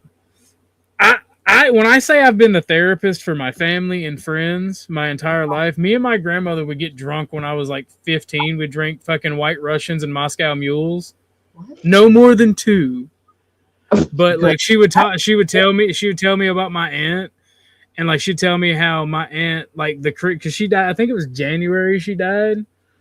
or it may have been December, but it was before Christmas when she passed, or it was before. I can't remember. But I know the story. This story is like she wanted some really nice shoes, and my grandmother got them for her, and she found them in the closet and wore them and was so happy and was dancing around, and like my grandmother scolded her for finding the Christmas presents, and then relatively soon after she got scolded, and she let my aunt wear them, and then like after she got scolded and got in trouble. Like, it was soon enough for it to still kind of be on her feelings and hurt and upset and her try to talk to her mom about it. Like, soon after she scolded her is when they had the car wreck that killed her. And she was wearing the shoes when she passed. And then they buried her in them. It was really sad. Oh, my gosh. It is sad. But, like, that's like... And then my grandmother... My grandmother only knew her 5 sisters. She didn't know the other brothers and sisters she had, right? But like the 5 sisters grew up, and like all 5 sisters had no less than 3 kids themselves. Yeah, that makes sense. So like I have a massive ass family, and I hate every single one of those bastards. Family reunions? No, I don't go to family reunions. Why? Because I grew up in a small town, and I just don't. I'd rather not know things. Yeah. I remember I was doing the family tree, and I came down here to Tennessee, and I brought computer and printer and scanner. I brought the whole, desktop, the whole damn thing I brought, trying to collect information, put pictures in and everything. And my mom's sister, which is my aunt, of course, we're going through, and she's giving me pictures and stuff, and she's starting to tell me stories about my mother. And she says, "You realize how many tramp stamps your mom's got?" What a horrible story to tell. Oh my, yeah. I'm like, I kind of knew about it, but I didn't know about it. And all she did was reinforce the stories that it was like, oh my God, this is horrible. Like, what a bitch. Nah, bro. The women in my family are generational hoes. Like, my great-grandmother was like the dumb redneck girl that just fucks anything. Like, so, like, there's a lot of people that I may be related to. Like, I met somebody on Discord, and there's a high probability, because where they're from and where my grandmother is from and the amount of children she had from people in that area, that we're related. Because like I was able to name off a family member of his and then tell him another family member that I went to a funeral with that was also around the time and in the same city. So like, yeah, no, like, it's fucking crazy when you can find family members on Discord just by hanging out with people. Wow. Well, you know that clip that Illuma Tommy did of me when he says, "You don't chuck right." That's my. You want to fuck, right? Well, that's a true story, though. Except he twisted it up. That's my back favorite. when I was still drinking, and I couldn't find anywhere open. I knew of a strip club that they'd let you, if they knew you, they'd let you in, let you drink early, before hours. So I stopped in to get some, and one of the dancers come up to the bar and was sitting there, and I mean, she had street clothes on, and we were talking, and we got talking about where each other was from and whatnot. And the more we talked, the more we realized we could have been, we probably cousins. And I'm like, okay, I'm going to go now. Y'all have a good day. And I left. I'm like, nope, homie ain't playing that. Yeah, I mean, it was weird. Who would have thunk it that you run into a relative like that? But that's how it is. That's how it is. But OG, that's a blessing. That is a blessing. Nah, hell, it's not. I don't go to family. Like I said, I don't go to family reunions because I don't do things.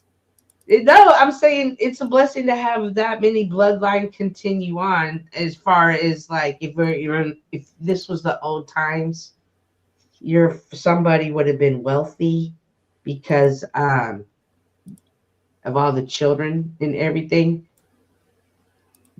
So it's a blessing. It's a shame that y'all don't see it as a blessing. That's the way most families are anymore. If you look around, What? They don't like each other. I'm saying none of them niggas help me. I don't give a fuck. Listen, I tell y'all, I was sitting with people today. I was sitting with people that had me arrested before, but just to actually give them a hug today was like really a powerful moment. I bet. And that's what a blessing, and that's what the power. That's what the power of the Lord can do. It can connect you again, and that forgiveness, that same forgiveness that the Lord has for us, is what I strive to. But I mean, obviously, I don't get along with everybody. I'm sure we can. Obviously, I'm sure we can all name a couple people I don't like, but that was shit. That was a powerful moment. We even got a picture together. I would share it with y'all, but I don't trust anybody on this internet no damn more. You gotta. And there was this lady there. You ever just hear an angel sing? Man, her voice was the most amazing voice I think I've ever heard.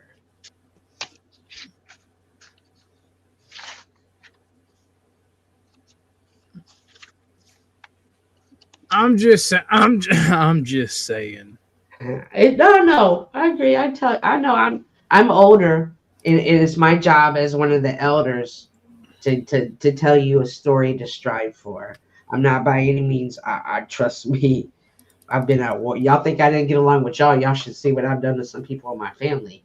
But if I can, that can be healed.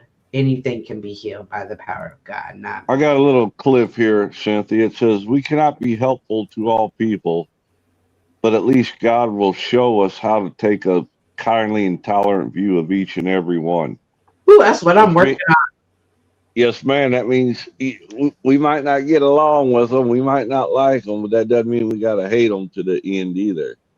Man, it'd be hard because, like, man, they be so manipulative, though. They be so manipulative. And it's not even them. It's that characteristic I can't stand. I'm not even speaking on any one person in particular. I'm speaking on that one characteristic. If I sense you're manipulative,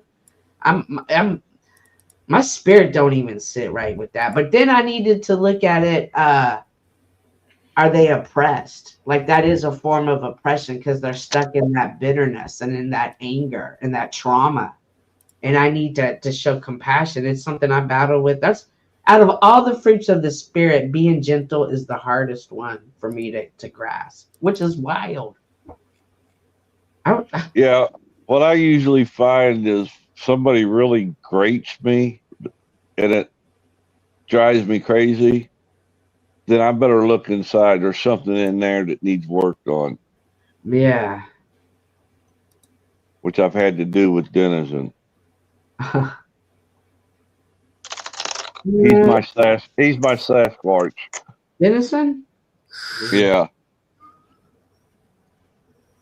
And I mean that in a kind way.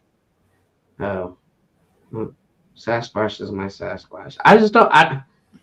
Man.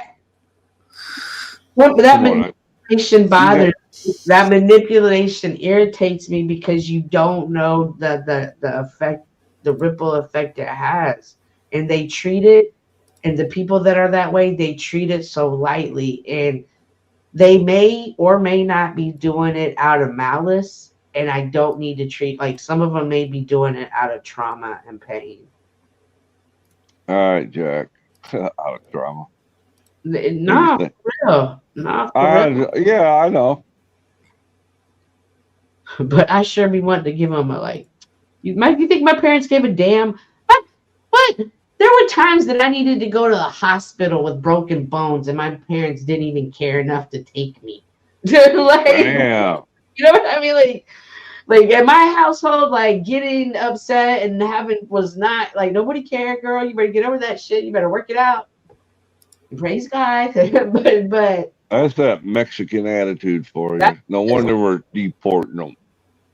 What? strong attitude. That's that strong. That's that. But I do take that as that Chicana pride. We're just warriors like that, I guess.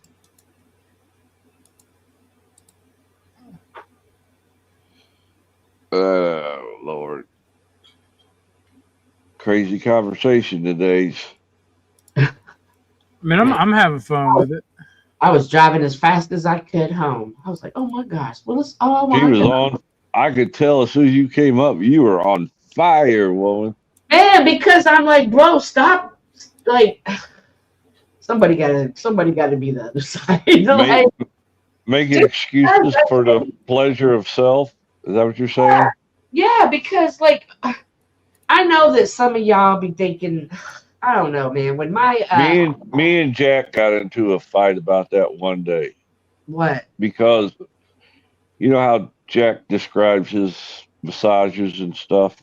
And I tried to point out to him, it talks about the pleasure of the flesh in the Bible, and I got booted off the show.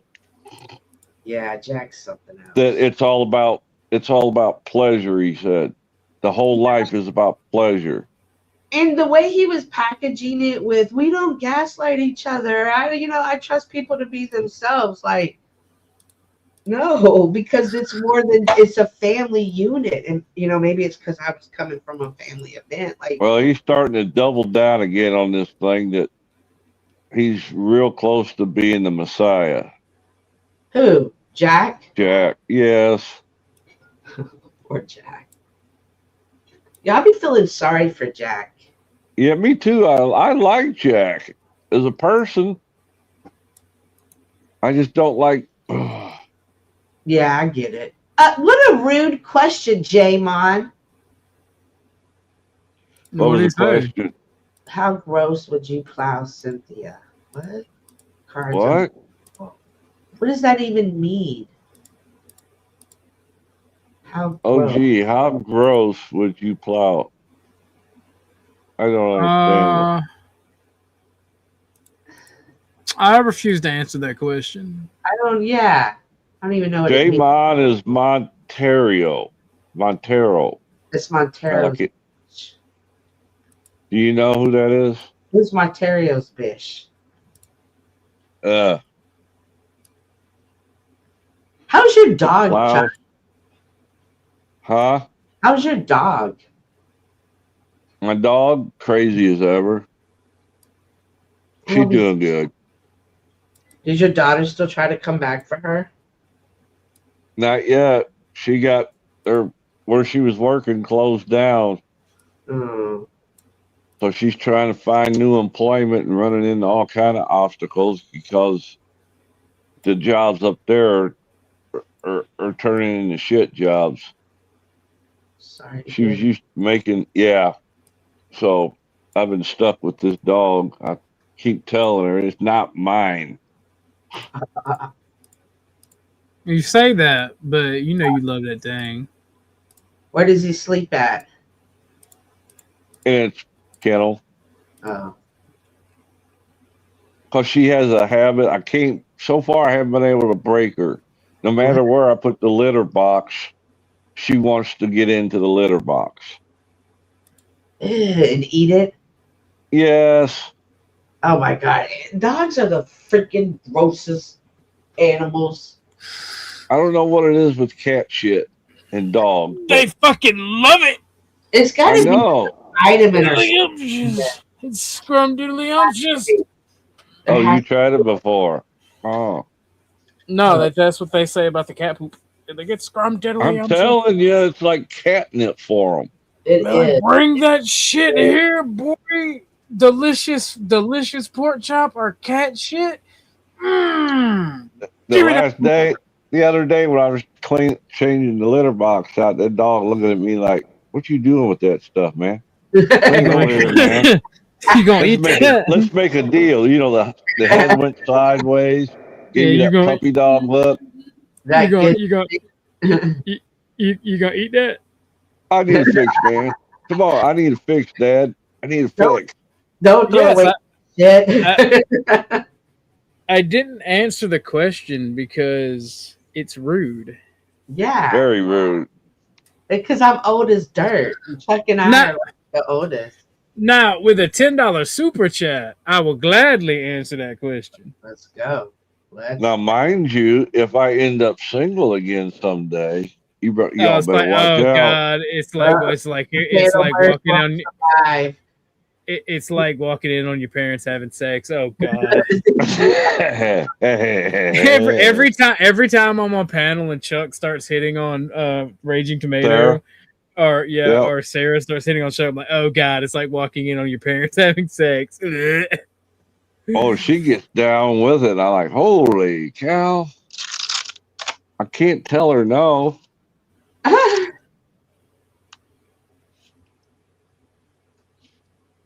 I mean, that 10, 20 by 15 glossy. Woof.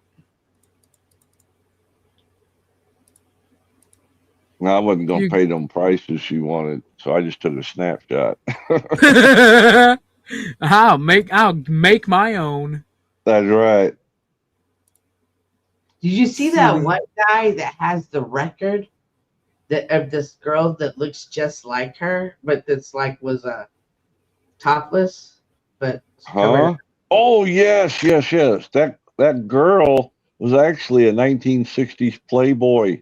Right. Yeah, I looked her up, but how wild was that picture? And then how wild would it be? Okay, Chuck, like let's say you were on panel and this person came up there like, look, Chuck, I have this picture of this guy that looks like you, and he's exactly. And it really did look, because that picture really looked like her. I was like, awkward. I'm telling you. That was crazy. It could be a relative. Yeah, I wouldn't know how to react. Yeah. I remember one day we was at work and somebody brought in a new issue of Playboy. Everybody's in the lunchroom taking a break, and they're passing around. Everybody's looking at the centerfold, and there was my uncle. My uncle worked there. His name was Wilbur, and he came in for the break, and they're passing around. They hand it to him, and he looked at it, and he got as white as a fucking sheet. And the only thing he could say was, "That's my daughter." He knew nothing. He knew nothing about it. He had to leave work that day. He was so upset. What a horrible way for your dad to find out. Yeah.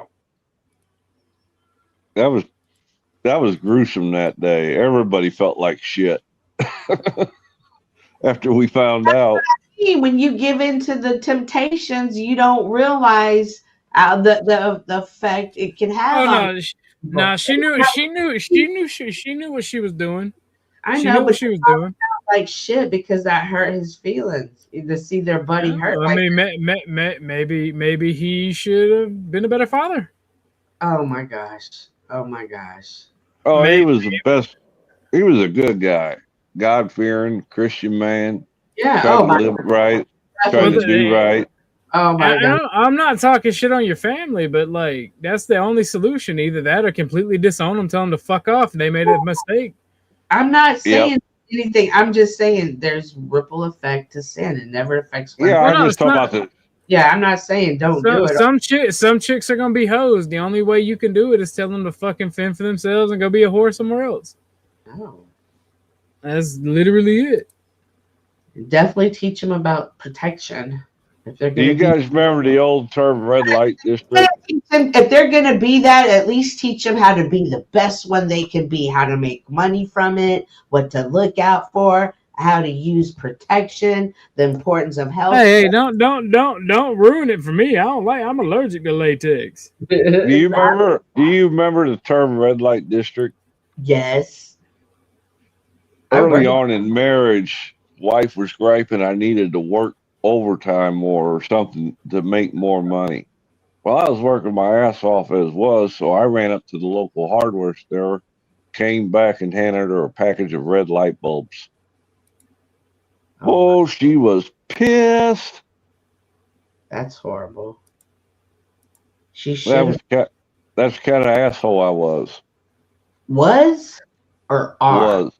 Oh. Was. Oh. You're better now? You got to remember I didn't find God until I was 40. Oh. Yeah. God was just a passing conversation when I grew up. See? Well, our dad didn't believe. He believed in a power or God, but he didn't believe in organized religion. A lot don't. And that's why I go think ahead. it's for you to have your recovery, because you do touch it on it. Like I'm obviously Christian pride, so that's going to be automatic turn off to people who don't believe in God. I'll tell you what, the amount of positive feedback I have gotten from people has blown me away for what couple, 3, 4 shows I did. I'm editing a couple of them because I've had to split it in half and cut out certain parts that don't belong on that show because somebody came up there and totally diverted it to something totally different and turned into a huge fight, you know. So I'm trying to split the show up. But yeah, I've gotten quite a bit of positive feedback, which surprised me. Take out the troll. What's that? You just need to take out the troll. Yeah. I can do that for you. Give me a few minutes. And then I got to cut one in half because Joe Cool came up there and totally derailed it and turned it into a We Hate ICE campaign. You need to break it. Well, you want to break it up? Never mind. I got you, Chuck. I'll let you know what I want with it. And then one of them's got some information that somebody said that I don't want to put out. I know what you're talking about. I already peeped that too. I got you, Chuck. And then the laptop I was using decided to poop on me, so it's like, you son of a bitch. Do you want to? Okay, you remember how Lindsay came up there and told her story, and then in between, Joe came up and had his ICE situation, and then Dennison came back. Oh no, it says I can't download this video. Then Dennison came up. Well, I privated 2 of them that need to be edited because I didn't want nobody watching it until they were edited.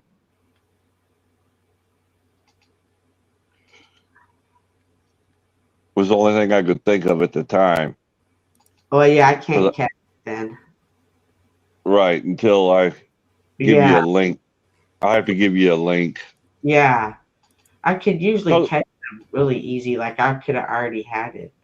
But then, anyways, Dennison came back and asked Lindsay some questions. Do you want to put the Lindsay questions in? Because I think that Dennison and Lindsay conversation was good too. Or want to put those together, or separate them into 2 different videos? I'm going to have to look at that again to see how that went. That went really good, actually. Dennison did really good. At first, when Joe Cool came up, he came up for the recovery stuff. Yeah, but but somebody said something or did something, and it triggered the conversation. You know how Joe gets when he gets a hold. He's like a dog on a bone. I know. Oh, Joe. Bless his heart. I know. He's having a rough time. Hey, so in Bible and in church today in the dedication, they were talking about are there people that you pray for, that you want them to come to know the Lord? Because they were handing out cards and then you were supposed to write the name on the card and then hand it back into the church, and the church was gonna, keep in special them. Because he was talking about, well, the sermon went on to say it could take like years and years, but you can't stop praying. But anyway, so I was thinking, like, I was like writing my names and I wrote down Flo. And then he called me like 2 minutes later. I was like, no way, did it work this way? Really? Oh yeah. You know what I mean? I was so excited. But then the sermon went on to, like, you know, it could last 13 years.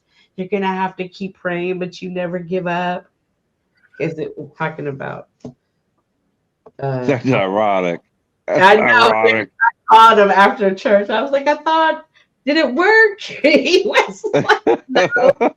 I'm surprised he didn't hang up on you. No, I was like, did it work? Because I feel like Flo gonna go through a spiritual battle too. So I'd be trying to get him ready. I think Wait. so. Yeah. What sister's comment? Huh? What are you talking about, Ashton? Oh, I found out my sister worked at the strip club when I went on my birthday with my buddy. That is fucking crazy, Ashton. But the question is, did he stay? Uh-oh. There are some things you couldn't have waterboarded out of me, and that is one of them, bro. That is fucking crazy. Did he stay for the performance? That happened a lot when I worked there too. Girls would be on stage, and all of a sudden they would just run off stage randomly. And people, I don't know whether I believe Ashton or not. No, fuck that. I would have doubled down. I would have walked up and put a fucking dollar bill in her G-string and just stared at her. Oh my gosh, OG. She wouldn't. First of all, she wouldn't have stayed on stage for her to. Oh, I don't give a fuck. I don't give a fuck. You wanna play shitty games and bring dishonor to our family? All right, bitch. Maybe out there say, hey, that's my sister up there. I'm like, y'all better throw that bitch 20. She needs the money because she ain't going home. I promise you that. Oh. That's why. Nah. You bring dishonor to your family. Jack said he found he went to a church and then he joined a men's group where they were studying the Bible, and he was getting real excited there for a couple of days. I don't know if he's still on fire or not, but now I know he went back to this Trump campaign again. I want to go over to Jack's and just kick it over there, but Paul comes up there. Yeah, he came up, I think it was yesterday. I don't feel like playing and Jack melted like butter. He was giddy like a school child. Yeah, I don't feel like playing with him. I don't feel like. I try to limit myself. I don't even like having my own panels anymore. I just like doing my little morning live. Yeah, I seen that. Today what'd you call me about for the other day? Because I wasn't sure if I should do the 40 days of Lent. Oh, okay. I hadn't even. I'm sorry. For it. That's right. I wanted to get your opinion. What you thought of it? Because it kind of goes along with healing and recovery, but not necessarily in depth with it. But it's good advice. Today was about being a people pleaser, obsessively being a people pleaser, and how I got called that last night. Yeah, you could never really please everybody. The only person you need to be concerned about pleasing is the Lord. And so I was like, what do you think? But I did it. And so it's for 40 days. And even if you don't follow Lent, it's just 40 days to, focus and connect to your higher power, to your source, and just lessons that could just help you be a better person. No, Ashton, I'd rather not.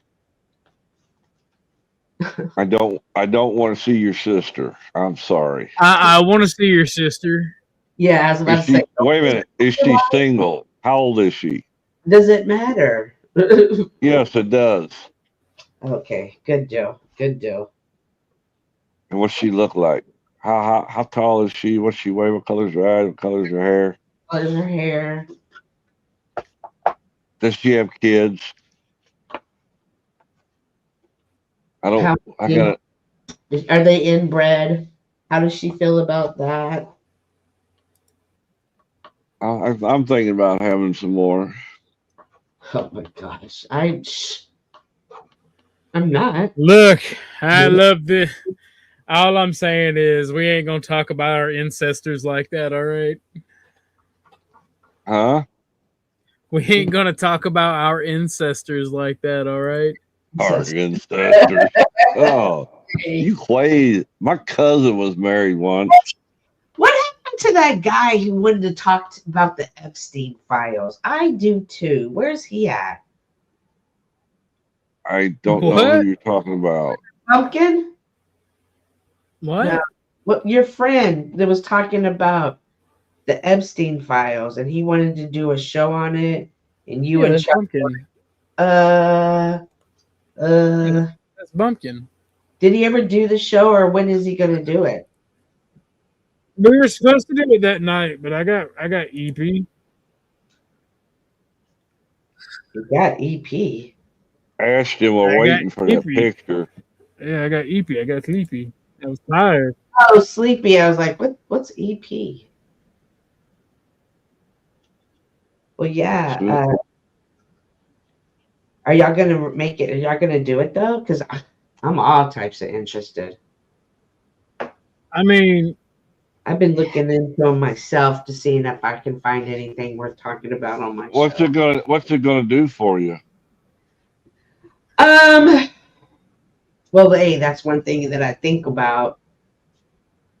B, I also just want to know like who the players in the game are, which is pretty much everybody in Hollywood. But I mean, guards. There's a changing of the guards going on, so I'm trying to figure out who the new guards are going to be. I mean, it's a shame to make that much money and get so bored that you got to do sick shit like that. But you know what? I started thinking about that. I only think that sick shit is how they make that much money. Well, I remember Rock Hudson did an interview after he got outed for being gay with his personal assistant or secretary or whatever, with the dude. Oh, yeah. And they did an interview with him, and because he had always had all these women before. I remember. And he said, well, what happened was I had so many women throwing themselves at me, it got old. I couldn't take it anymore. It was like overload of women. And I couldn't find intimacy that I wanted until I found the dude, you know. I mean, that's pretty bad if you're going to let women drive you into being a homosexual.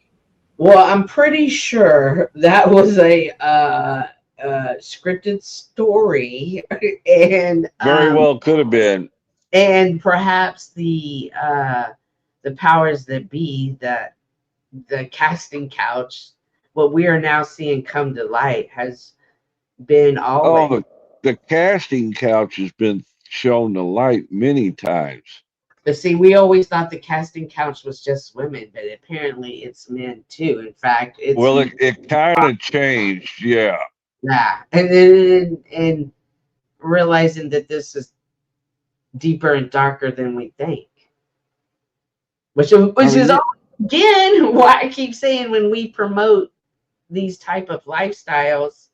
Do you remember when E.T.? Do you remember E.T.? Oh my God, I cried like nobody's business. The little girl laughed at me. Drew Barrymore, yes. She was drunk on her ass during that filming. She was a full-blown alcoholic at 8 years old. I know. And you remember her grandfather, she comes from that whole entire line of what was his name? Remember he was in a wonderful life. Something Barrymore. I can't remember his first name. And so you can only imagine what they were doing to her. For her to be like, for an 8-year-old to be drinking like that, and introduced her to that. Go back and look at the story of Judy Garland.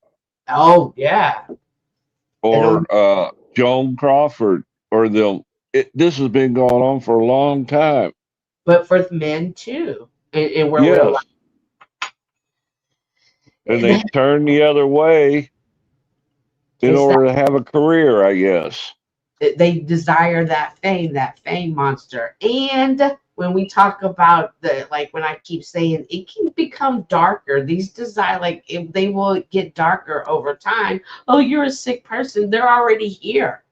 They're already here, guys. Let's pretend that they're not, but people don't want to talk about it because it's so taboo. And it's interesting to me that you promote things like it's gratifying, it feels good, but you don't want to talk about, well, these people feel good doing what they're doing. They don't really think anything's wrong with it. Not that I agree with it. I'm not saying that at all, but if we're going to say that motto, then you can't get mad at when they say, but we like it too, though. So it's bad.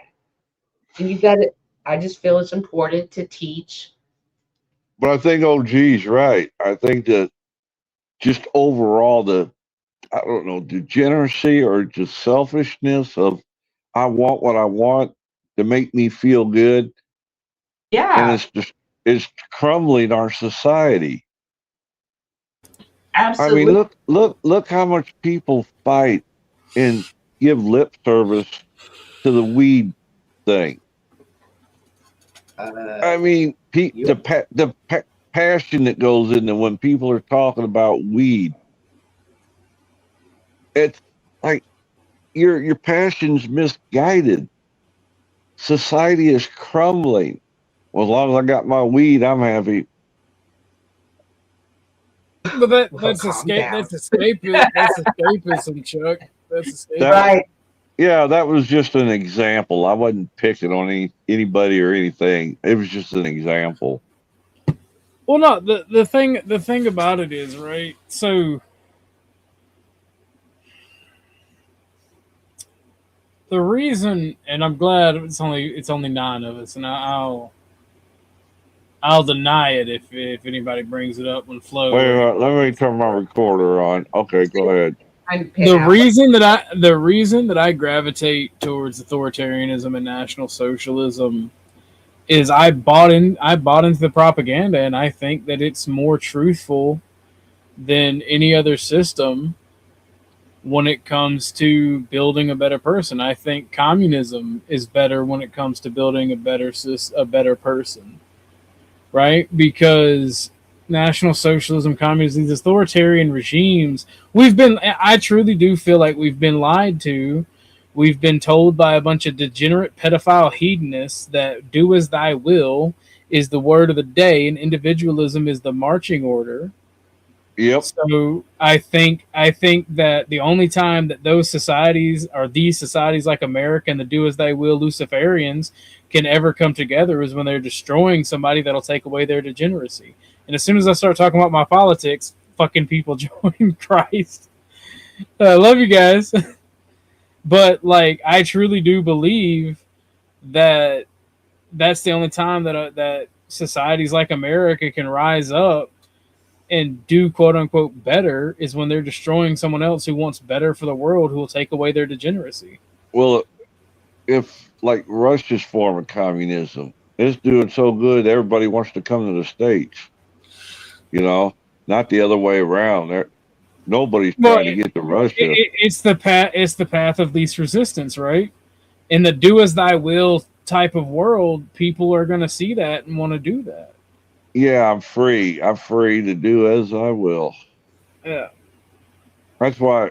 What was that? Yes. Here's the funny thing that people like Flo and a couple of our mutual friends won't admit that I've seen, and I've tried to talk to them about it. They just can't see it. It's the freer the market and the more wealthy the people, the less you actually do with that wealth. Well, and who's going to want to work? Well, no, it's not. I'm not even talking about communism. I'm talking about modern America. Look at the economy, right? We're not building mega structures that do anything. We're not building Three Gorge dams. We're not building Hoover dams. We're not building rebuilding the infrastructure, the power grid. Yeah, we're not doing that. We're barely maintaining what we have. Yes. But yet we're one of the most wealthy countries in the world, and that's the thing. The only way that you have humanity is to have a strong state, and that's something that we have to reconcile with. And Because if you don't need a big state either. The state needs to be as big as it is to manage its bureaucracy. I'm sorry. I don't know what you mean by a big state, because a small government means different shit to different people. Yeah. The state, we have 300 million people. Our bureaucracy is not enough to handle that. If hiring more people, and also the issue with like stuff like affirmative action and the race-based stuff, all of that, gets incompetent people. I'm not saying black people are incompetent. I'm saying when you got government jobs and you give them away as a form of reparations, and you can't fire people when they get hired, no matter what color they are, no matter what religion they are, you get a bunch of incompetent people in there, and there's a critical fucking mass, and people just aren't doing their fucking jobs. You're gonna have a shitty bureaucracy. Our government, when it comes to employment, should be ran just like a corporation. You should be able to fire shitty people. That's because there's federal unions now. Well, you should be able to unionize in general. I don't care about that. I'm talking about in the government. Yeah, even in the government, Chuck, you should. Remember Reagan when the air traffic controller union were going on strike? He said, "No, y'all are fired." Well, that's fired every last one of them. Corporation has the right to fire even when they go on strike. Yeah, we're in no fire. Whatever state. I can get fired for anything because they feel like it. I got to take off though. Good conversation. As always, OG. Thank you for letting me come up and. You're welcome, Miss Cynthia. And anybody else who wants to come up can. Bye, Chuck. Bye, Cynthia. We're still waiting on them pictures, Ashton. But no, you get what I'm saying, right? Because I've noticed this because I'm a watcher of history, and I do things to actively make myself retarded because I'm powerless to do anything about it, and I don't want to catch the big sad. Right. So like what I see from history, what I know about economics, I know enough about economics to piss off economic majors when they start pushing keys in economics. Is we're stagnating. Like the wealthy countries are stagnating because there's a balance that they're not maintaining between state and freedom. And we can sit here and pontificate and say all these things about it, but the simple fact of the matter is freedom is just code for do as thy will, hedonistic bullshit. Well, do you see where UPS is closing? It's either 14 or 28 of its distribution centers because of Amazon's going to start delivering their own packages. Good. Because here's the issue, right? Competition, unless ruthlessly enforced by the state, does nothing. The penny ante ass competition that you get from UPS and FedEx and all that shit, it ain't really competition. They work with each other to set rates. They work with each other to have pretty much the standard shit across the country. Here's the thing, right? Just because you can go in the store and you can buy several thousand different brands of an item does not equate to freedom. And it does very little to actually equate to it being cheaper. This whole mythologic deification of competition in the U.S. and individual in the U.S. is literally being done to destroy us. Well, I remember when Carnegie decided to start a steel company way back in the whatever it was, late 1800s. So he started, and he ended up buying rail lines He bought the mines for the raw materials. You know, he was buying everything associated with that, making steel. That way he didn't have to outsource anything. And that model held for a long time up until what year was it? 80s maybe? Well, the powers that be have deified competition and individualism to destroy and siphon out the economic wealth. See, here's the thing, right? when you leverage your ability to loan money or to get money from loans, you're doing your part to, for one, increase the value of something, making it more expensive because you can buy it now. You don't have to save up, right? Right. Two, you're creating a middleman that makes money out of usury, basically makes money out of nowhere, out of thin air, and thus creating parasitism. And then you have a system that now rewards impulse, like lack of impulse, right? And I believe it's a high time preference. I always get them confused. High and low time preference. One means that you can wait and save up. The other one means that you have low impulse and needs. I always get them confused. And when you start having systems that are hacking the human brain to make us act retarded, you're always going to end up with these problems. And here's the thing. You don't need 50 million internet providers. You don't need 50 million steel mills. You don't need 50 million candy bar brands. Like, monopolies are gay. I agree with libertarians on that. Monopolies are gay, even if it's a state monopoly. But two things need to happen, right? The government needs to pick the winners. And when I say that, I don't mean they need to pick a company and artificially raise it up and give it a monopoly. I mean, they need to pick American companies and subsidize them over foreign brands. The tariffs that are still here need to stay. We need to invest in education for American citizens and get these companies to hire Americans instead of importing labor. We need to let the businesses that are not competitive or are just redundant die. That goes for banks as well. I mean, there's a lot of things that need to be done in order for this country to be better and great again. And Trump particularly is doing, for one, he's doing a shitty job, and then he's doing a half-assed job on top of that. Right. And the problem is America is trying to have an autarky, but also have globalism.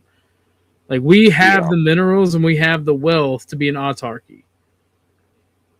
But they want to be globalists because there's a lot of soft power in controlling the world's currency, the world's trade. But that's just no longer going to be the case. Globalism is all but dead. Right? What you see now is in globalism's corpse is just neocolonialism for brown people. Right? They're taking advantage of. Look at us. Look at the UK. You know, look at the European countries. Yeah, I know what you mean. Well, I mean, there was a CEO that just resigned, and yet another Indian is now a CEO. Right? Of what? I believe it was Microsoft. I can't remember. Oh yes, you are correct. You are correct. So you are. So and all you're doing, and I'm hearing people who study political science and history talk about how India is about to collapse. When you have 1 billion people in a country that has been ran into the ground, whose diaspora is bigger than 27 countries. When you have 1 billion people fleeing from economic problems, you're going to see how right I am and people like me are. It's easy to call somebody like me a racist and say I'm stupid and I'm evil when we've had the longest prosperity in human history. But it's going to an end. It is coming to an end. People are gonna have to admit that I'm right. and people like me are right. Right? Because here's the thing. Here's the thing. Depending on the circumstance of the world around you, when you're talking economics, you can make any system work. Right? But right now, globalism and usury are on the outs. We can't afford it anymore. We've let people parasitize all the fucking wealth. There's going to be social change and wealth redistribution. That's a dirty word in America because communism, but I hate commies. Wealth redistribution and social change are natural occurring human events.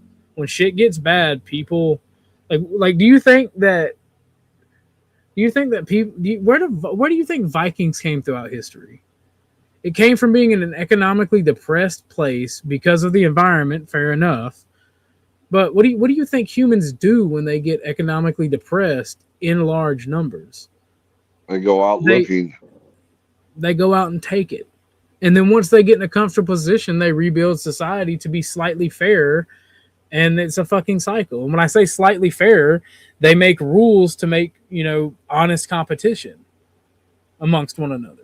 Because competition and cooperation are a good cycle and good things to understand. And there is cooperation in competition, right? If we American companies, right, are working against Chinese companies, but also competing with one another, that creates a good economic system for capitalism. But if some companies in America are subsidized, but yet want to send their fucking labor force to China or India or Taiwan or Vietnam or wherever for it to be cheap because it's cheaper labor, not only do we lose large percents of money to be spent that could be going in our own taxes and our own tax to build our country better. Lose the economics of the whole situation. And then only a few people get wealthy off of it, and then they're not building mega structures, they're not building cultural centers, they're not investing into the people, they're not investing into the nation, they're just hoarding the fucking wealth.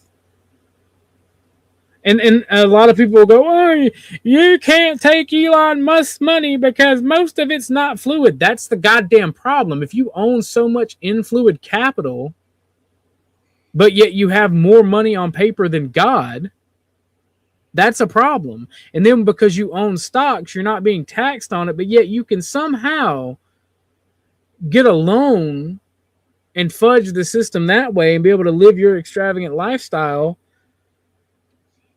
off that stock that's ever increasing in value. This is why we have what we have, because it's parasitism. I'm not saying these people didn't earn it. I'm saying they're being parasites once they get to a certain level, and it's destroying society. And you have to, they're a cancer. And what do you do with cancer? You cut it the fuck out. If they're not going to be statesmen and invest into their country, invest into their people, then you fucking take it. Well, I see where Mr. Musk is trying to start a third political party. I don't trust them because he's one of them. He's one of the billionaires. He's creating he's creating a political party and using similar talking points to myself to benefit himself. I want to benefit my country. I want to create a country where the wealthy can live extravagant lives and the rest of us can get enough to make by.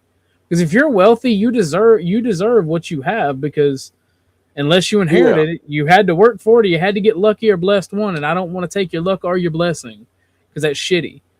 But I also don't want to live in a world where you have so much power you're protected from the government for being a PDF. I agree with that. And that's exactly what's happening. Right? And that's another issue, because people will go, well, we shouldn't pay more taxes. They'll just dodge it. Not if you don't let them dodge it. Chinese billionaires don't dodge Chinese taxes. And if they do and they get caught doing it, they get shot. They get put down. Rightfully so. Because I hate to tell you, but Joe Cool and all those anti-cop people are right, Chuck. The police ain't for you. It's to protect the rich people's shit. All that infrastructure, all of that military might, it ain't to protect you. It's to protect rich people and government assets. That's what it's there for. And you're kidding yourself. And I'm not speaking to you, I'm speaking to the audience. You're kidding yourself if you think differently. I'm saying that's not a bad thing, but I'm saying the rich disproportionately benefit from everything, including most definitely your tax dollars and the infrastructure you pay for. You should definitely have a say-so or an equal benefit or a proportional benefit. And you don't.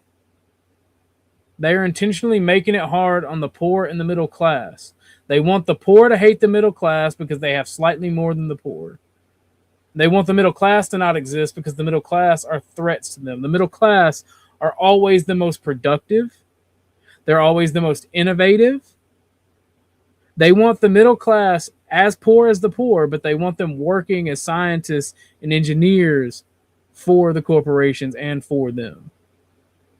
Look at how much of our technological sector and how many of our inventions were made in a middle class garage, or by some guy who was intelligent and who had disposable income to invent, and they changed the fucking world. I have a solution. You just have to be brave enough to trust me. And if you don't, well, we can all suffer together.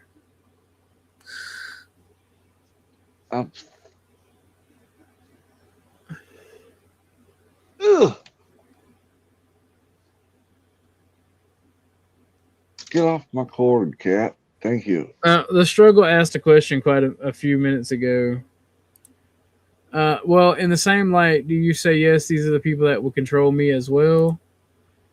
And who better is better? I think mutually assured destruction is the way to go. That's why I believe citizen militias should be a thing. That's why I think paramilitary groups should be able to exist, because there's a balancing act, right? An armed society is a polite society. We can disagree, but if everybody's armed and everybody's got good homies and everybody's got enough ammunition, people are going to be a lot more reasonable and come together into an agreement than fight and kill each other. And when the time comes, they'll fight and kill each other. Because unfortunately, I hate to say it, but that's a normal thing in human history. That's a normal thing in human nature. You consume yourself. Yeah. I mean, if you're willing to go so low as to become a PDF, well, then there's no line you won't cross. And my whole thing that I've been trying to spit out for like a week now, because I've been going hard and I've been angry, is not, I don't agree with the billionaires and do what thy will, Aleister Crowley. But why not use it to our benefit, right? I mean, call me Elijah. Leave none alive, you know? They say a Christian man, they say a righteous man can't be angry, a righteous man can't do this, that. And that's why I kind of got annoyed with you and Miss Cynthia last night's show.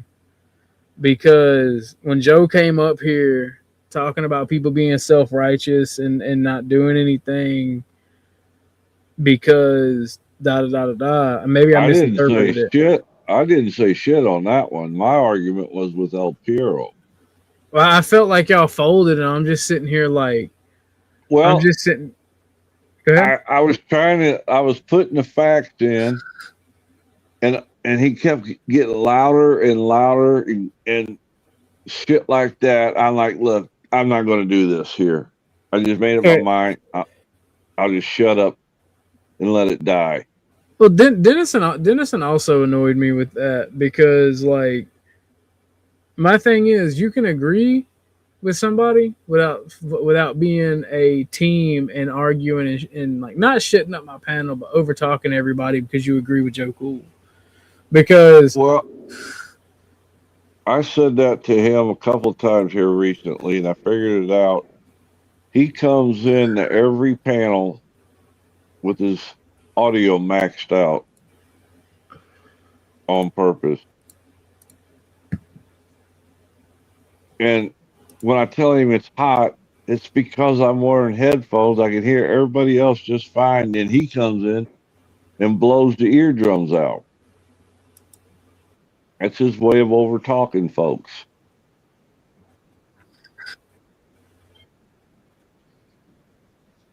That's just my opinion.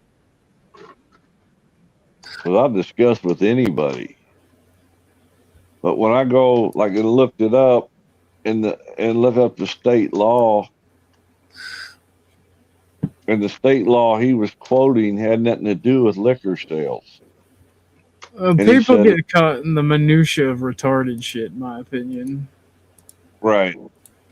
That's why I've been getting short with people, because it's like, bruh, I don't care about idle off in bullshit. the weeds. Yeah. Yeah. Like, I don't give a fuck. And it is slightly fucking annoying to get off in the weeds. That came up on, I think, 10th Man show this morning. What? I think it was this morning. Might have been yesterday.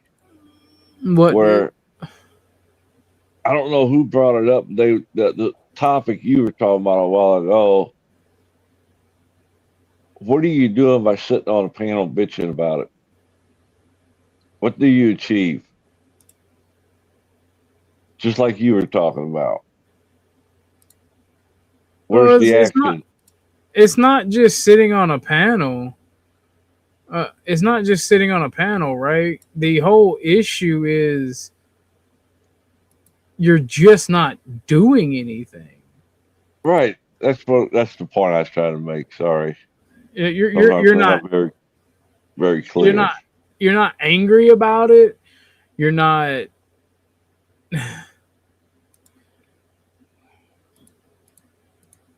It's just there's a lack of action, and then there's an argumentation, and then you want to be hush mouth because you don't want to get demonetized. You don't want to this, that, and the third.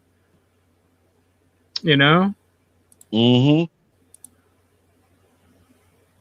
Well, especially if you're doing this for a living or trying to get some income. You don't want to cut off your source. So you try to play by their rules. And I'm not mad at anybody about it. I'm just saying, goddamn. Like, what's the point in getting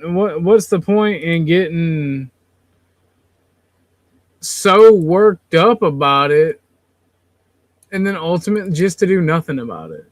Not Laws has got a good point too. What's up? There are bigger problems in the world than petty drama. I mean, yeah. But that's what makes money. So that's what people want. People want to argue the minutia and the retarded shit. And like, if resolution, none. If I was talking stupid shit, there'd be 30, 40, 50 people over here, right? Mm-hmm. If I was arguing with somebody, I mean, if I start talking about the Thorps, right? People want to be here. And start playing videos, things like, yep. Because I noticed Flo had a pretty good number count last night because of that. 10th Man was covering Flo's show because he didn't see it. And Denizen got up there and was trying to make 10th Man not do it. And 10th Man, like, this is my show. You know, I'll cover what I want to cover. And he wasn't trying to cover it for the drama. He was just covering it because he hadn't seen Flo's show last night. And he didn't realize it was so drama-laden because of the Thorpe thing.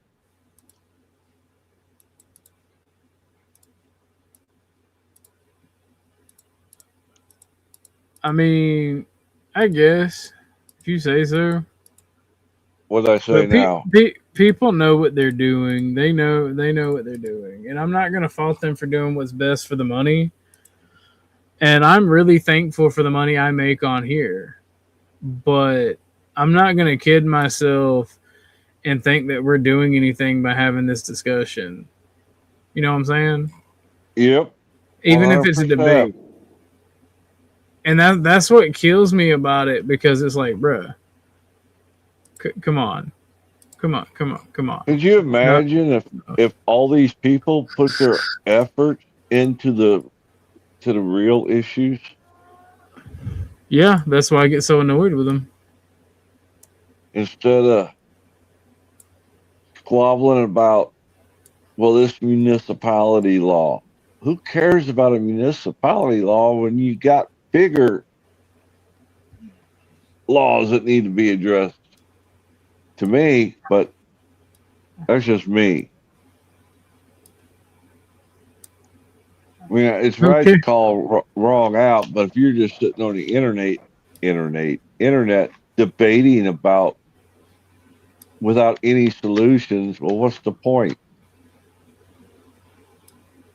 Make you feel good because you want to debate? That's it, Chuck. You got the money on. You got the nail on the head, old buddy. Or it makes me money. You people pay to watch me debate. I'm going to pull in $6,000 a night just for arguing with some OnlyFans girl. And what are we solving by doing that? Nothing. We're just making the guy richer. Whatever the guy's name is out there that does that podcast show, whatever it is. And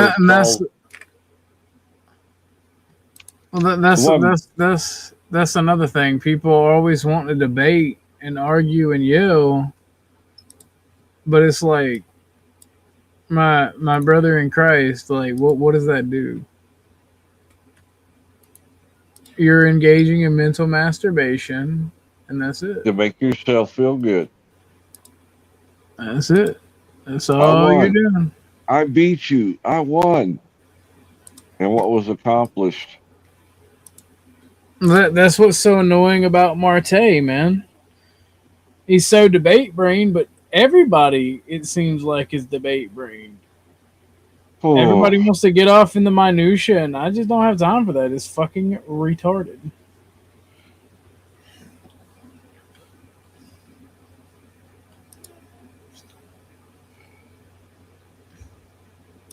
I enjoy it when I get good information or something like that.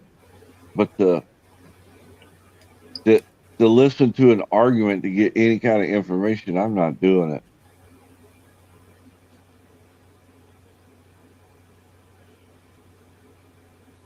It's turning into that's why if you look, none of these channels have grown.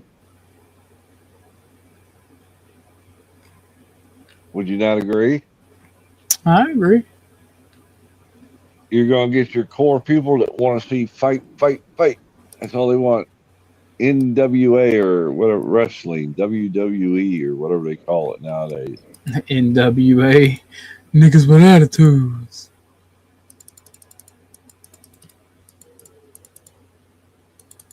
Yeah, no, I don't disagree with you, Chuck, and that's the annoying thing.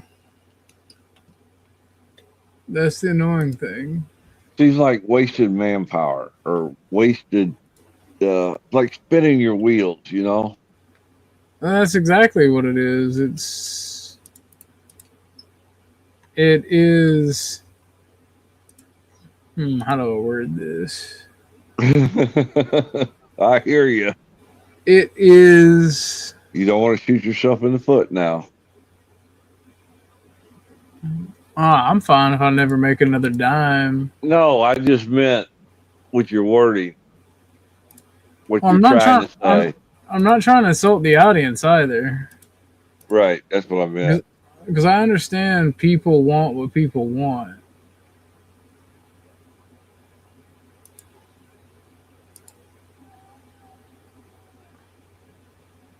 Yep. There's no greater purpose. No resolve comes from it. It's a carousel. Yeah. Round and round we go. How do we get off? How do we get on the carousel? We need to get off the carousel. Bless you. Well, nothing gets real. Nothing real gets done, and people wonder why time and time again nothing real gets done. It's like my brother in Christ. Look in the mirror. There is a greater purpose, no resolve come from it. It is a carousel. You know what would be awesome? Some donations, though. That'd help me fix the carousel. What time is it? Oh, shit, it's 5 o'clock. Yes, sir. I have to go after a while, fix some dinner, feed these fucking people. All they want to do is eat.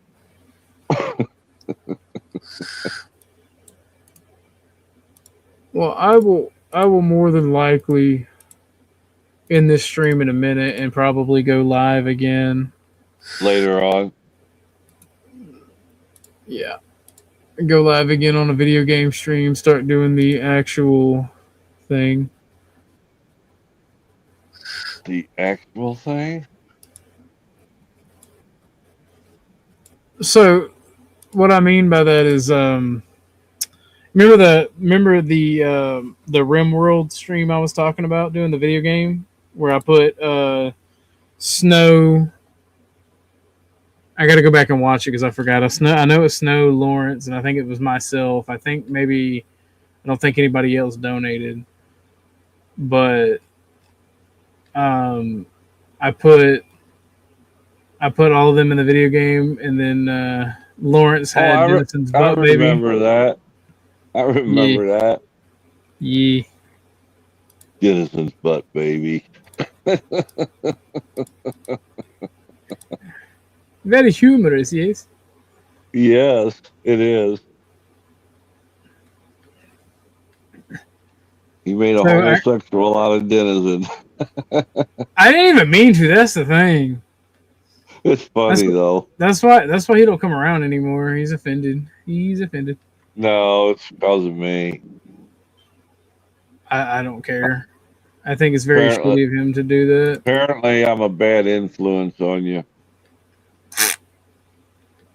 I think that's very gay, Chuck. I think that is very gay.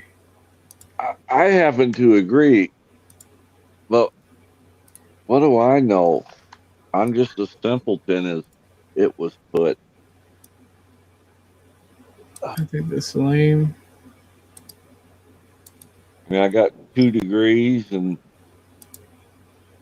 taught college, but nah, I'm a simpleton. Well, I don't think either one of you are idiots.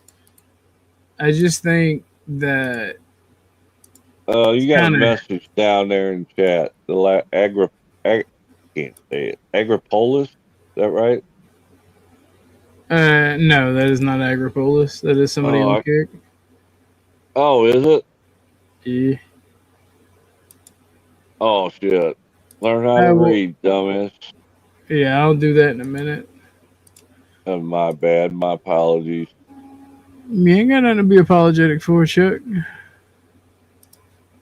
Old senile bastard, can't hear, can't see, but I can still fuck. But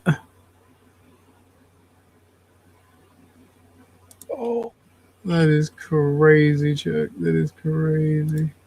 You gotta keep somewhat of a comedic side going, otherwise you'll drive yourself crazy. Can't laugh at yourself, then you can't laugh at anybody else. So true. Oh, right. That crackle pop. What do you want? There's nothing in here. Why? Don't let him lie to you, kitty or doggy. It's the kitty. What? I know you're lonely. What do you want? I'll go down, check your food and water in a minute. You ain't gonna call my mans out like that. That's crazy, Chuck. Poor little guy. Well, his brother is the one I had to put down, and he's been lonely ever since. I know, buddy. It'll be all right. He goes through these moods or phases where he gets really lonely. And it's like, if he could climb up my butt, I think he would. Just to have the closeness and the whatnot. But we're trying to find him a partner to play with. So he ain't lonely no more.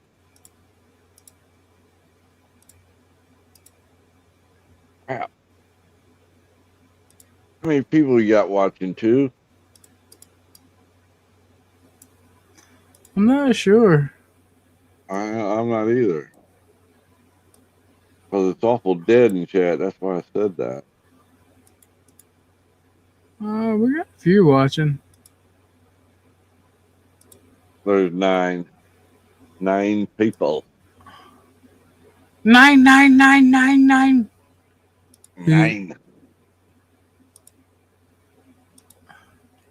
Yeah, doom cough. 9.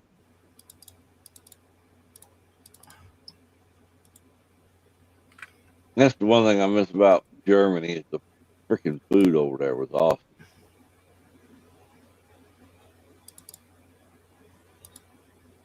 Different over there than what we got. A different flair, different flavor, different taste, whatever you want to call it.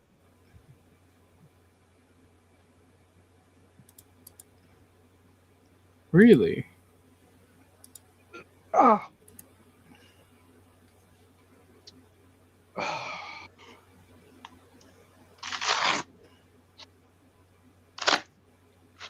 Hopefully he didn't make too much noise there. I was adjusting my back brace. You made all the noise, but it's okay, Chuck. It's okay. Oh, okay.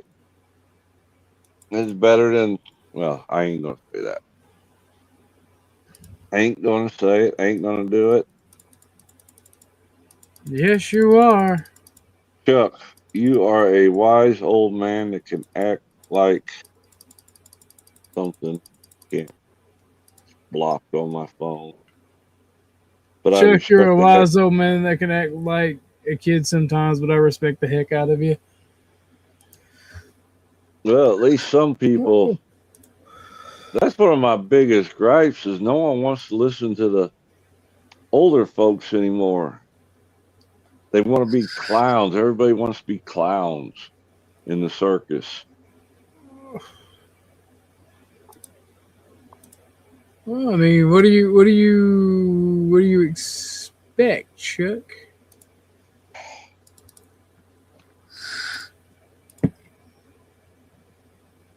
I really don't know. I'm losing faith in humanity. Like, I hate to be that guy, but like, people suck. Have you seen what we've sent over to the Middle East? Nope, I don't pay attention to that shit no more. The arsenal? My God. Like I said, I don't pay attention to that shit no more.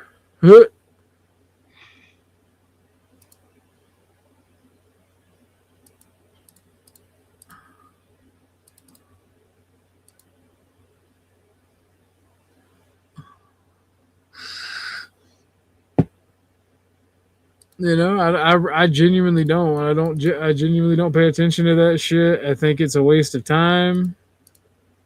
Can't do nothing about it, can you? Nope. Nope. I got a new friend on Discord. Awesome. Eggplant guy. You know who I'm talking about? Yeah. That's He's awesome. a good friend to have.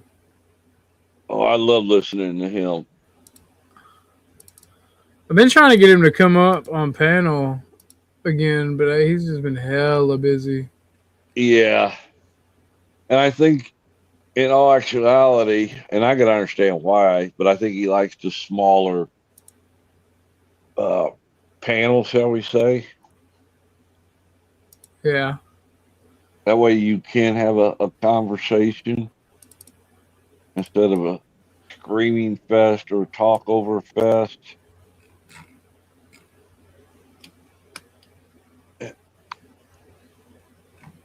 I mean, these debate things or just panels, these drama panels.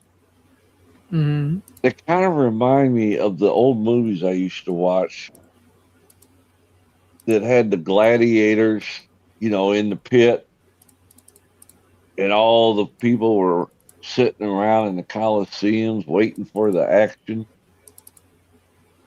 They watched the peasant get killed. That's what it reminds me of. The audiences, the I can see audience, the chat people are the audience, and then the panels were the gladiators, Spartacus and all them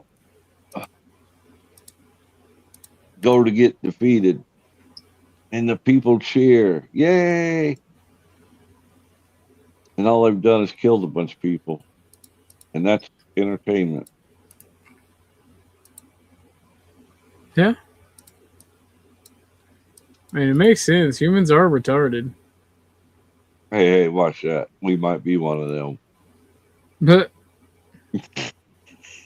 no, I don't think I am. Subhuman species is what you are. No, I am ascended, all right? How about that? Ah, you have ascended. Bring your spaceship down. Nope.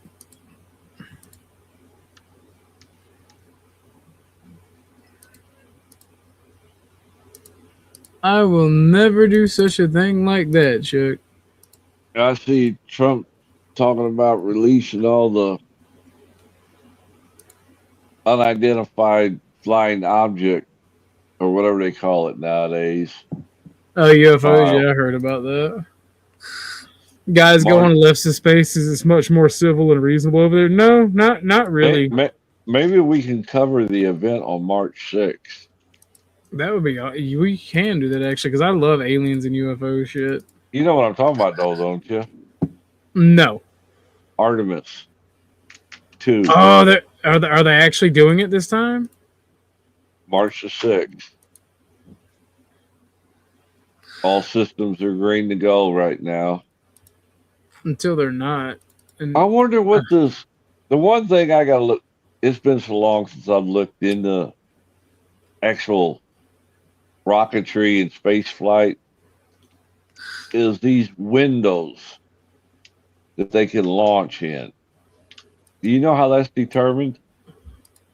It's the periapsis of the ship and the orbit of the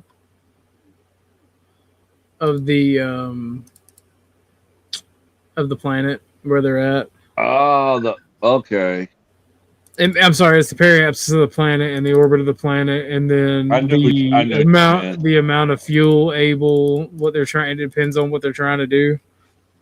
In order to break free of the gravity pull.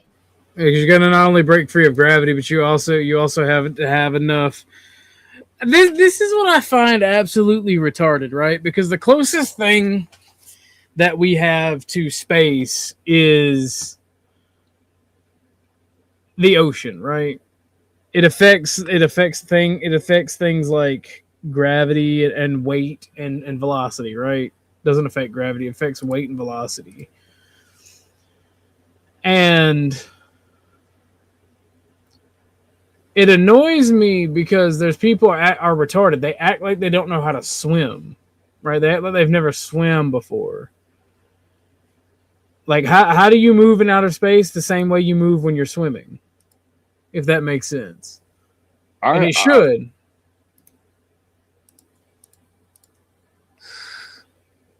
Go ahead. Whoops. Yeah, and they don't believe that when those whatever gets up into space, that they're traveling at about 15,000 miles an hour, orbiting the Earth. Well, they don't understand basic scientific concepts either. That's the problem. Yeah. Those pictures ain't real from outer space.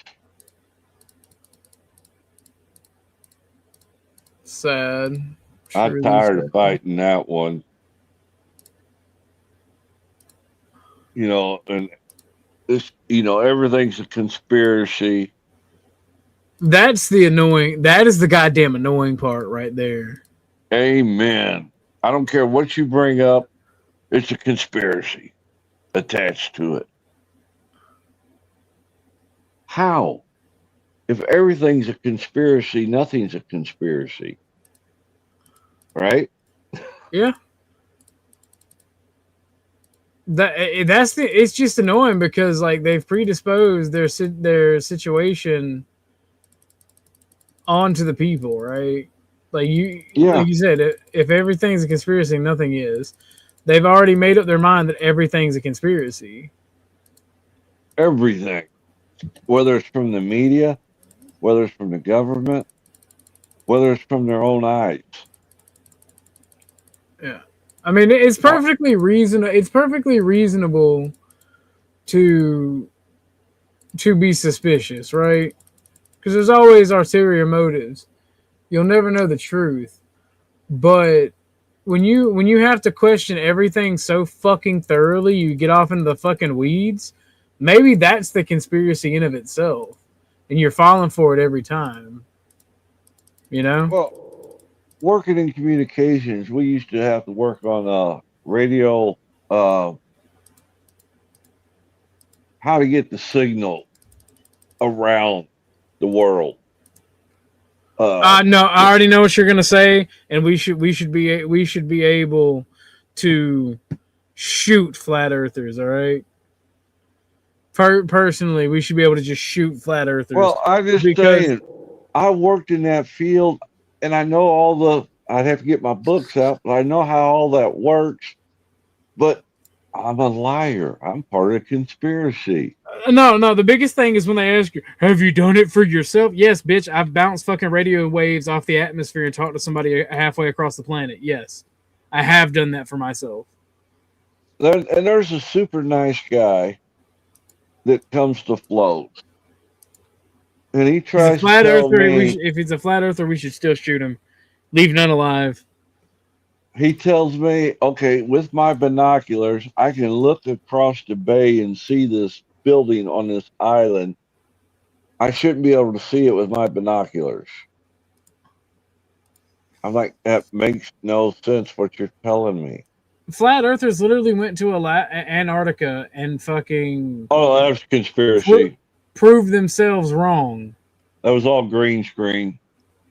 The flat earthers refuse to believe the struggle. That's why I said they're similar and not the same. Yeah, there's no friction. There's very little to no friction in outer space.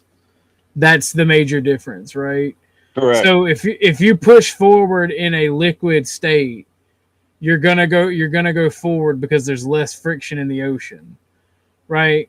As long as you're moving forward in the ocean, you have to apply that much momentum in the opposite direction to stop, right? Because of the friction coefficient is different than when you're affected by gravity on dry land without being in a liquid, right? In space, there is no friction at all. You're in a vacuum, and there's gravitational forces pulling on you, so you'll gradually come back to a planet, or if you have too much momentum, you'll break free once you're outside of its orbit, right? Because there's no friction and there's very little gravity focusing on you.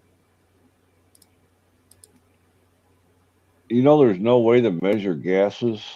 That's the one that kills me, because I worked with the mass spectrometer analyzing gases. No, you didn't. I'm like, what? What are you talking about? I know how shit works. Yes, I remember the National Enquirer. Not laws, the National Enquirer. And that's what everything's turned into. Everybody thinks it's the National Enquirer. Which used to be a rag magazine, if you know anything about it, OG. It put in there the strangest of the strange stories, which are considered real nowadays. Are people that what's the word I'm looking for? Has life gotten so good Yes. it's causing us to go backwards as the people? Yes. It's that stagnation I keep talking about. Yep. I'll have to agree with you.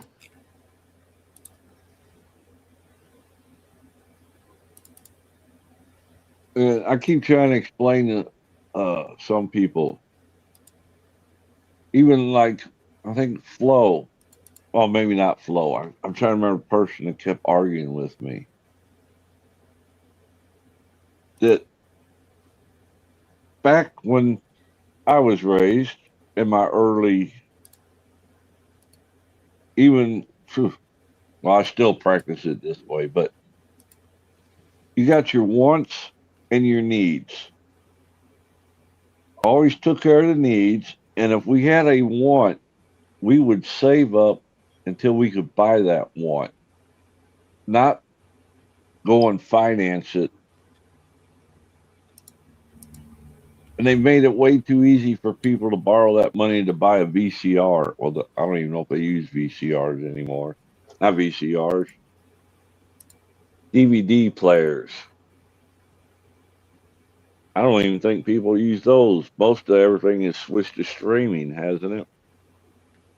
Yeah.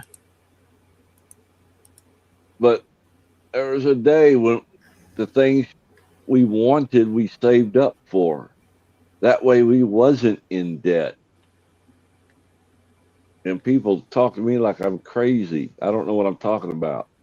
Like, you have to go on debt. No, you don't have to do anything. Nowadays you do. All right, I'll be honest with you. Nowadays you do got to go in debt to have anything. It's the whole system's been built on that now. Well, but not laws, even vinyl albums are making a return.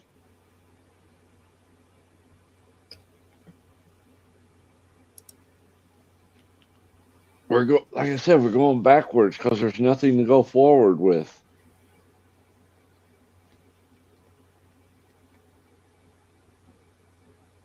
In some areas, anyway. Yeah, I went and looked at a new truck. What was it, last year, year before? And I seen that price tag on the side of the truck, and I'm like, there ain't no fucking way I'm paying that much for a truck. It was close to $100 grand. No.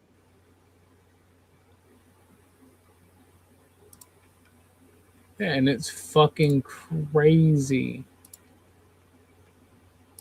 that it could ever even be that high. Oh, I'm telling you.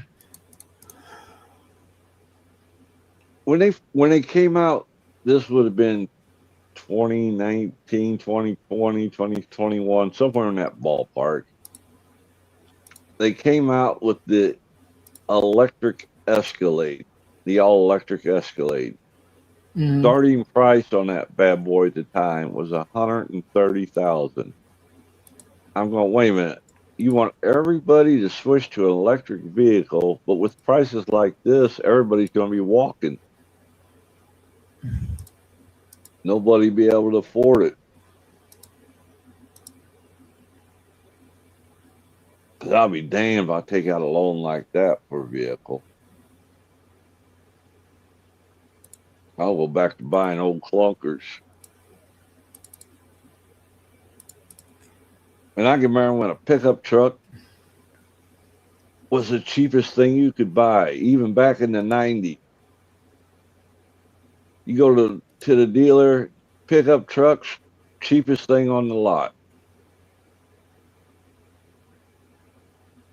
And what happened was, and it is my belief, they got rid of all the big cars. You know, the big roomy cars.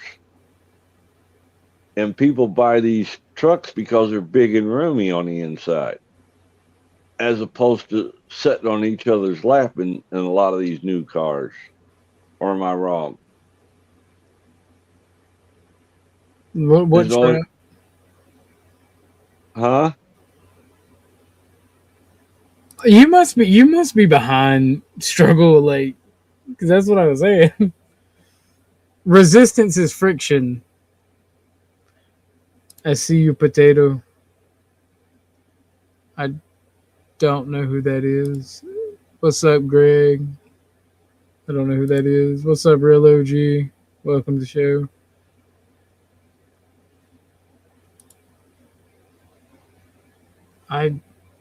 Well, I heard are they doing away with what's that shit for them diesel trucks? The DEF, where you got to put DEF fluid in it now. That's good. That's good. They need to get rid of DEF.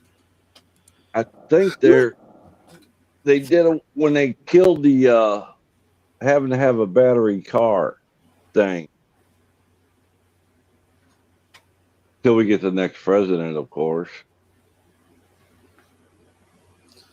Well, here's the thing, right? Our electrical grid cannot handle a switch away from fucking gasoline cars. Even now, there's not enough chargers for everybody. There's not enough electricity, wattage and electricity. It would be very bad. It's a very bad idea.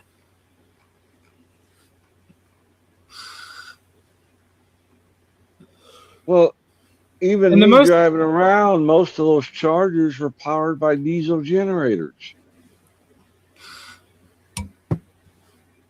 Make that make sense. No.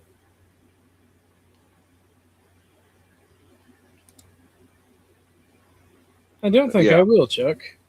There's no way to make it make sense.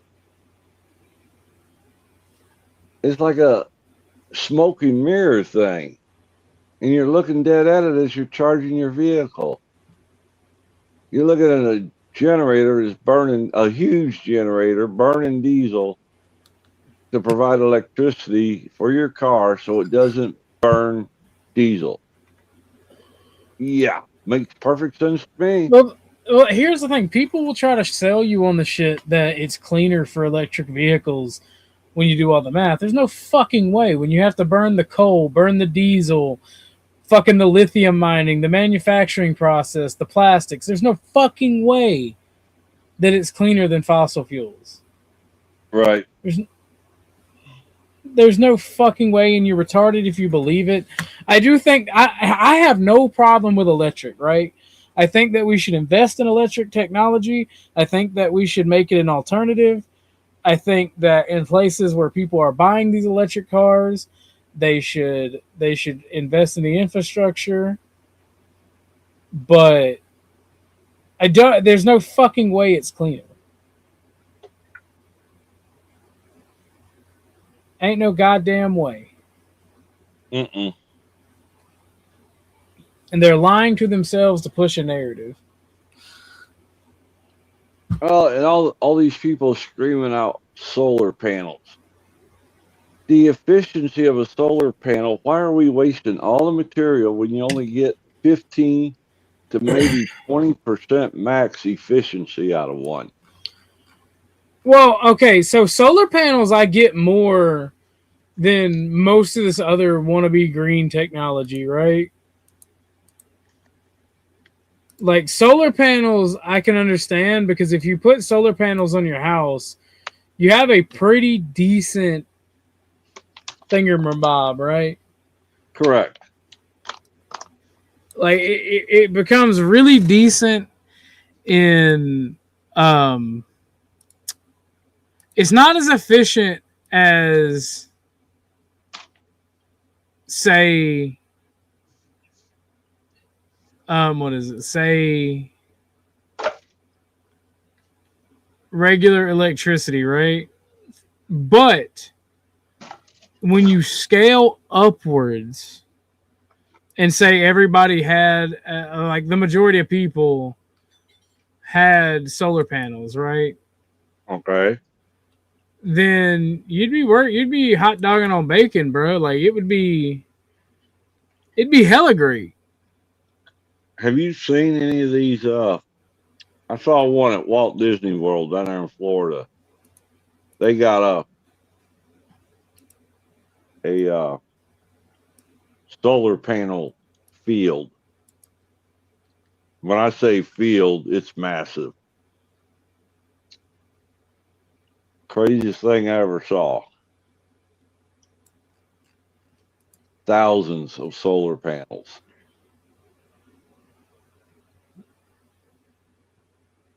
But I really like to know what the payback on something like that is and what the damage is being done. Having that many, because solar panels get hotter than hell. Having that many panels together, what's it doing to that surrounding area? I'm gonna grab my food, and I'll answer that when I get back. Hold it down. All right. I'll be right back. Talk to the people. Well, let me look at chat.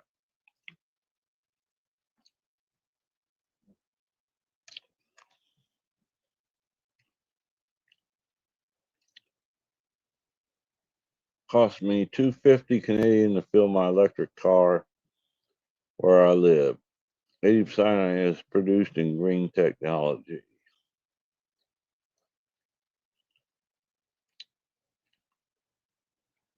But my question, not laws, is are they really recycling the material?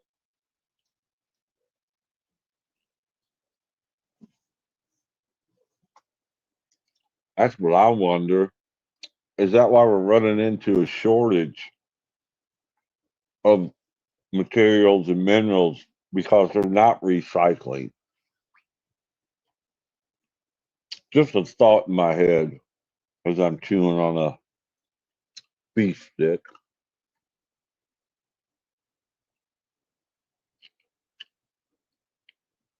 Hydro, yeah, hydro is good. I can't complain about hydro.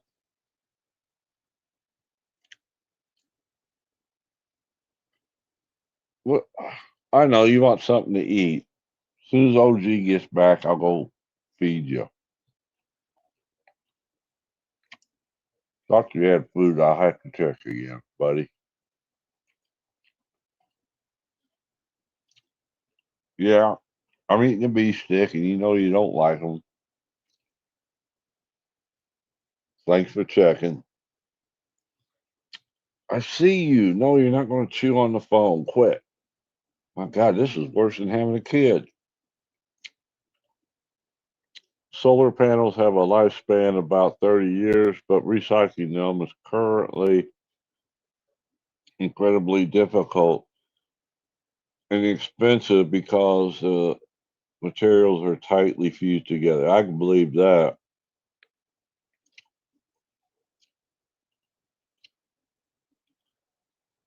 I know too, the big push to recycle plastic. There was actually very few places that would recycle the plastic, even though they were being collected. There was very little recycling that was actually going on. It was a big facade here in the States. They were just taking it and dumping it just like they do the rest, just, back into the landfill or on these barges out to the ocean and trying to dump them. Kind of dumb.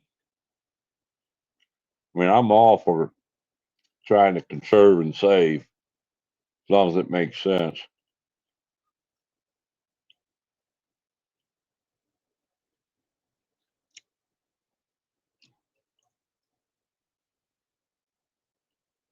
Mm.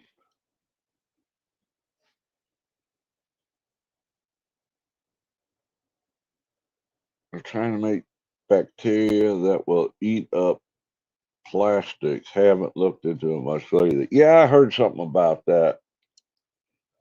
I don't know how much progress they made, but that'd be awesome.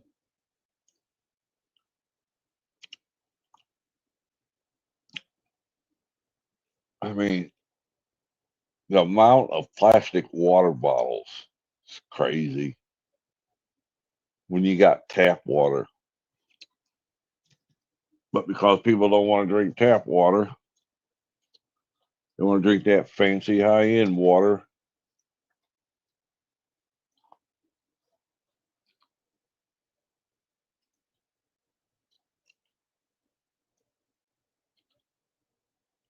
You see them seed landfill. Oh yeah, I've seen them.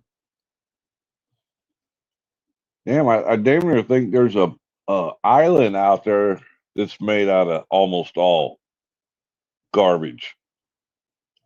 It actually looks like an island, but it's not. It's just a huge dump pile, for lack of a better word to call it. I guess it's the old adage, out of sight, out of mind. Yeah.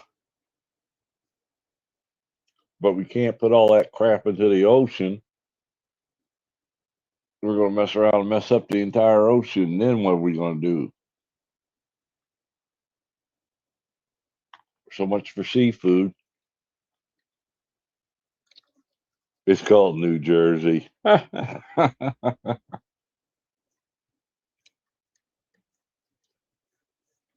Anybody see that portable nuclear reactor that the government, the army, whatever it was, showed the other day?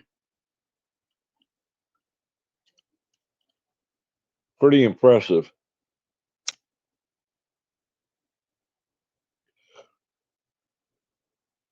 Yep, I'm killing time, Lindsay. I'm just waiting for OG to come back so I can take and do my duties. I got to cook supper here shortly.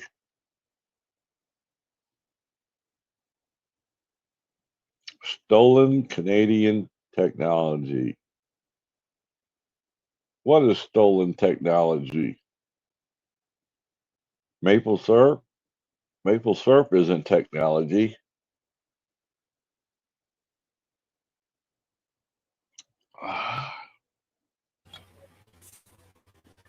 Man, that was the worst beef stick I ever ate.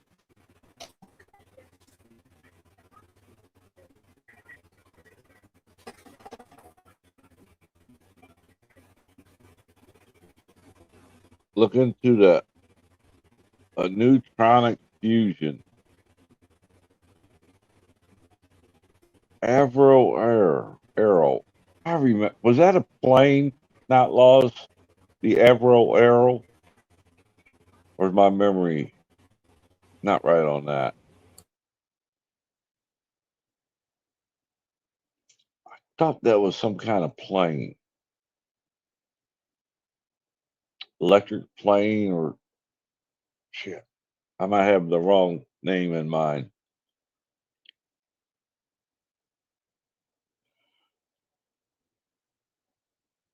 Blew everything out of the water too. I'll have to look at that one, but if I push a button, I will no longer be here. I don't think OG would like that. He must be getting pork chops and applesauce.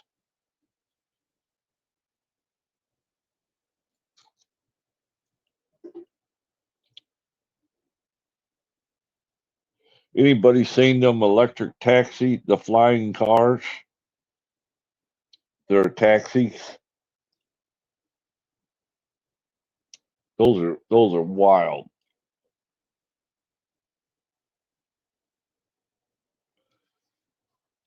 Because I know the government here has given some approval for them. They're setting the regulation. Yeah, they fly flying cars, Lindsay.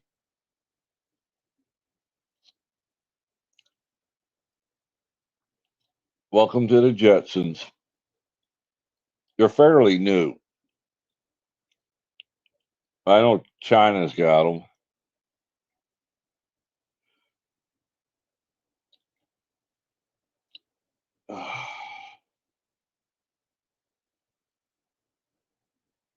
All right, where are we at here? The Avro Canadian Arrow was a technological advanced supersonic interceptor aircraft. Okay, I was right. It was an aircraft that evolved in Canada during the 50s to counter the Cold War threats. It was renowned for its speed. In fact, I think I got one in my box over here.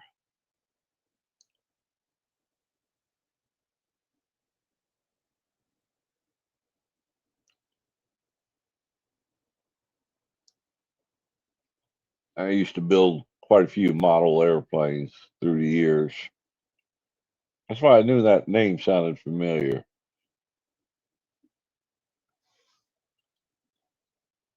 Delta Wing Design Advanced Fly-by-Wire System. Canceled in 59, leading to the destruction of all prototypes.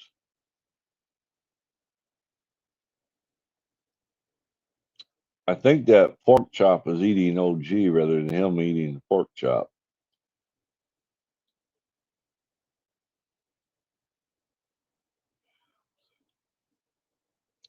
I would do a song and a dance for you, but I can't sing and I can't dance, so you're screwed in that department. And twerking is just gay.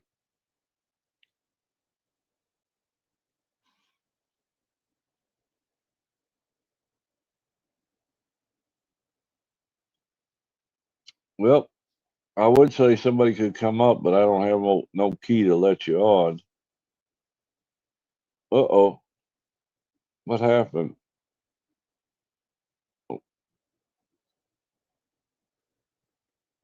Yep, he had to slaughter the pig first, probably. Sasquatch's voice went out. He couldn't talk anymore. And what happened with that? It was a disaster, Lindsay. It was a disaster. They were fighting like cats and dogs.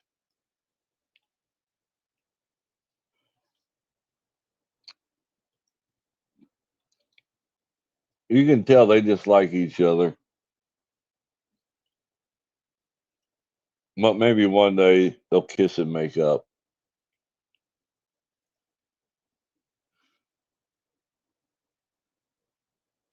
They were actually having a decent conversation on and off, but then Sasquatch's voice went completely out, so he had to bail.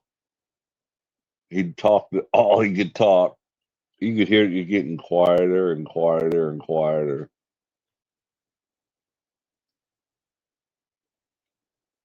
But overall, I guess it was good. It was crazy.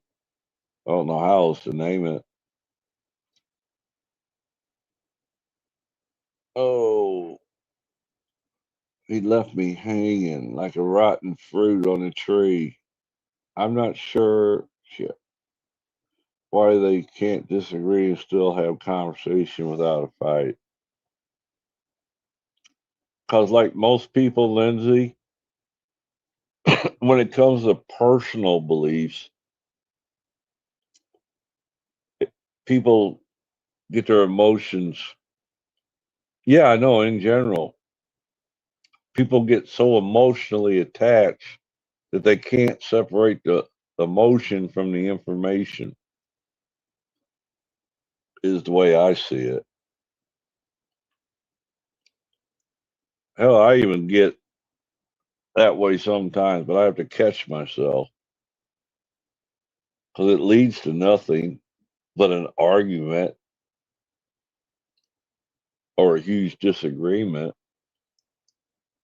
And I'm getting to the point where I just tell the person, "What's up, Lacey? Welcome to the show." I just tell the person, I'll just differ to disagree and let it go at that. I'm not going to argue to death about it. Just like yesterday with Wizard, when he told me when I was reading the state law on buying alcohol in Iowa that I was wrong. I'm like, I'm reading it for myself. So I finally quit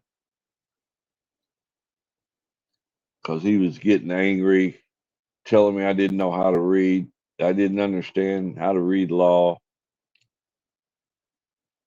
that his law superseded the law.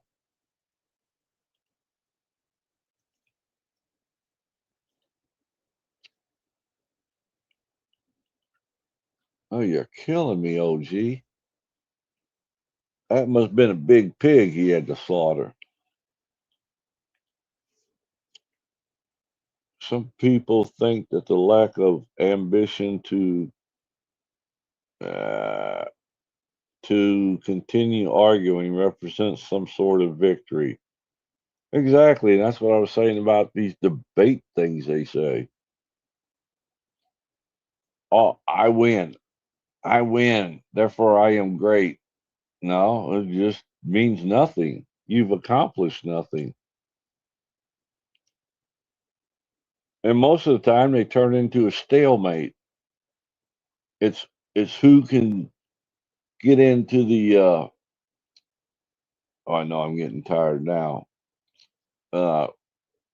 Ad hominem. Who can come up with the best ad hom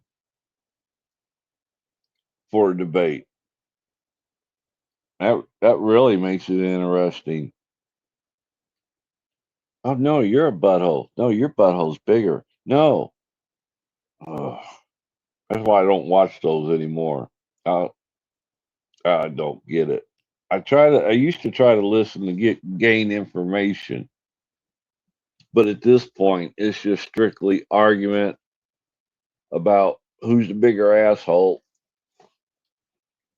and who can win. And there's really nothing out there. Yeah, I have no key to let you up, Lindsay, until he comes back. So yes, he hung me, so to speak.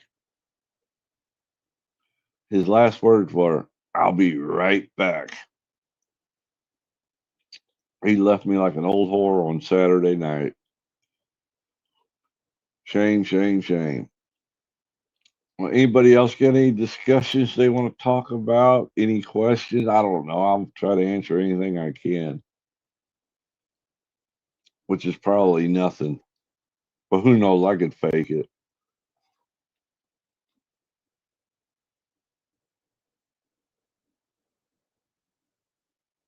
Let's see.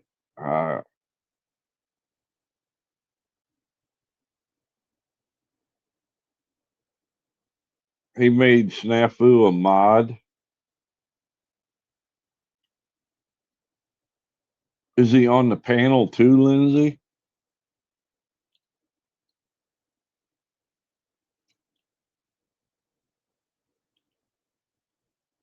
Because that's the only way he gets people to talk to him, I'm afraid.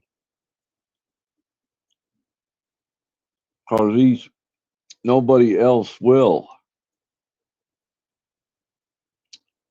It's the only thing I can figure.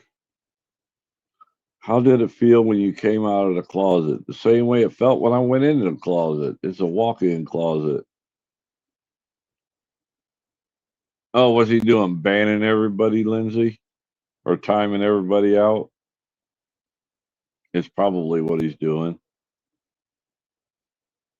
I'm dead.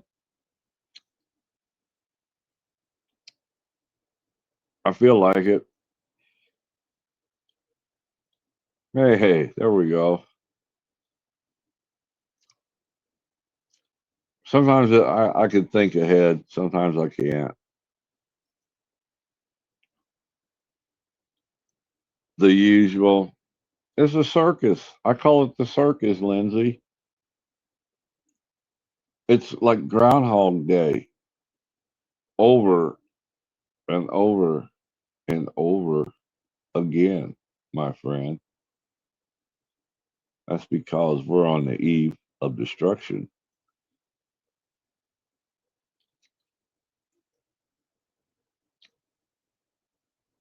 Not possible.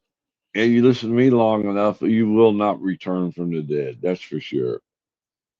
You think you've died and gone to hell after listening to me for a while.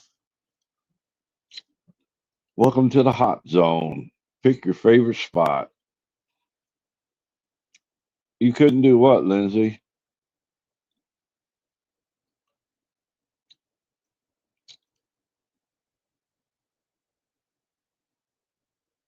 me see what she says. I couldn't do it. Talking about Jax. You realize this is the same thing he's been doing since 2018. Nothing. It's this thing. Stay there. Couldn't listen. I could only imagine.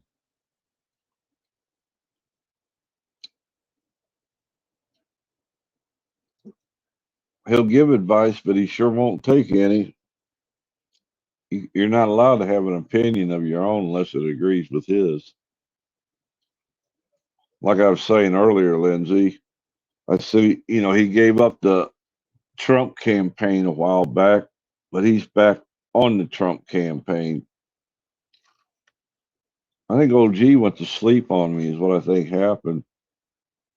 Yes, Lindsay, since 2018.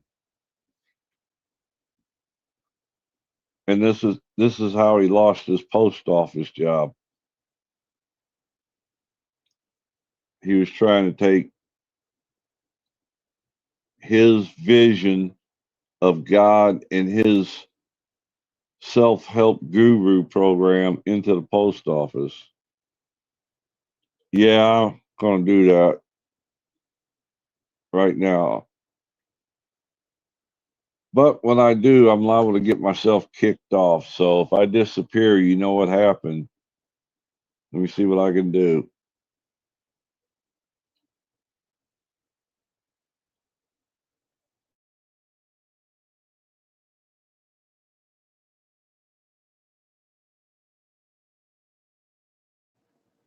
I sent him a Discord.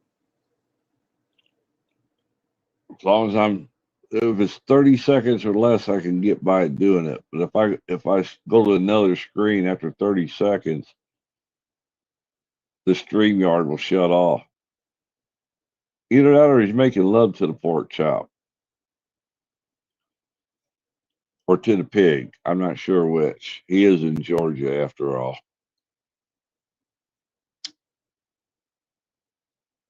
You know how them backwards folks are.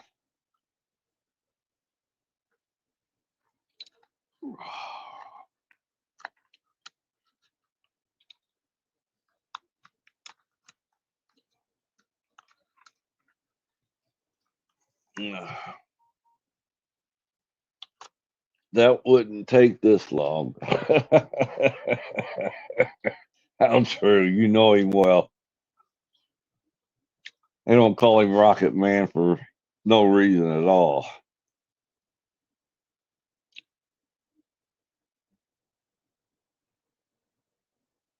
Yeah, I got wore out with all that arguing and conversating earlier. Forgot all my talking points that I was wanting to discuss today without being an a-hole.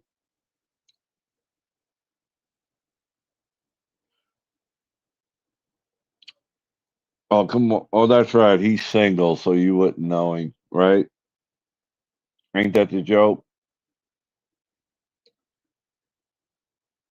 Kind of a stupid joke. It don't take much, Lindsay.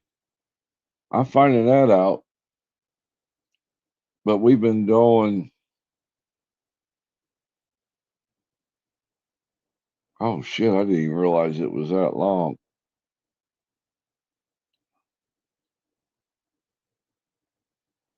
We've been going 6.5 hours. No wonder I'm getting tired.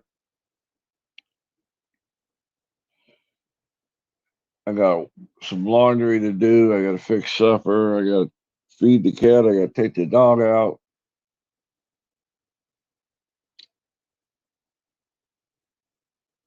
I get the feeling, to be honest with you, that he fell asleep. If I had to guess. Because I thought he was getting pretty tired himself. And I thought he was going to shut it down and then come back later.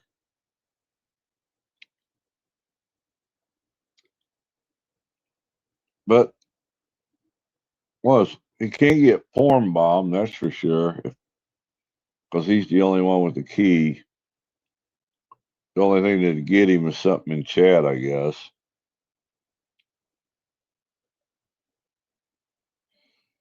Oh, thank you.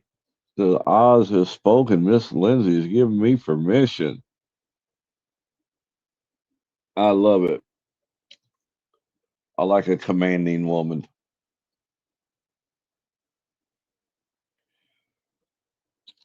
I don't do all this pill crap.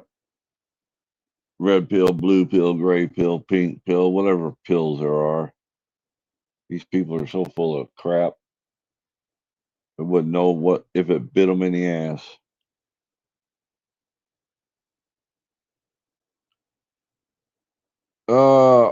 RT, yeah, real OG. I think he fell asleep.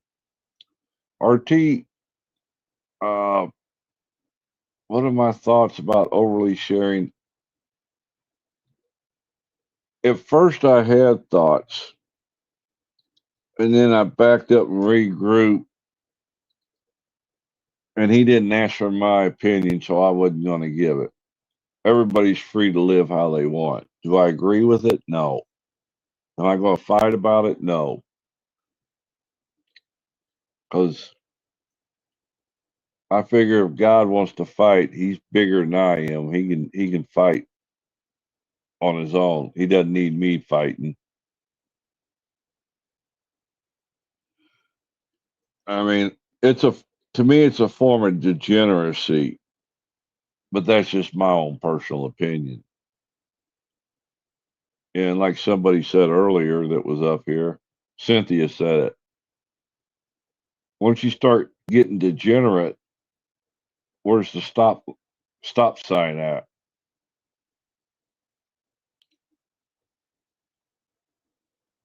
I mean, what's the use of trying to club somebody over the head with something they don't want to hear anyway?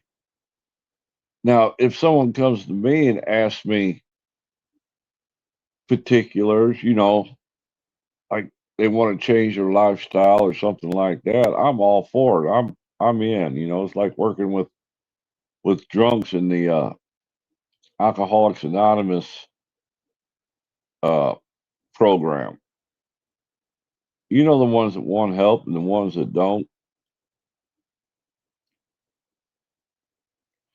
And like I tell every person I ever tried to help, I'll walk to the gates of hell with you, but I ain't going back into hell. I done been there. I fought my way out. I'm not going back into hell. But if somebody truly wants help, I'll bend over backwards, give them the shirt off my back, whatever it takes.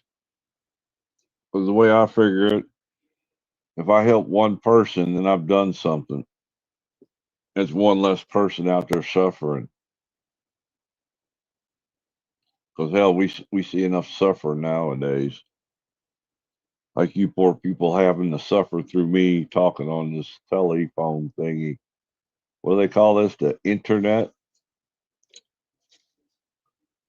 I can remember we used to use tin cans and a string. It used to be our internet.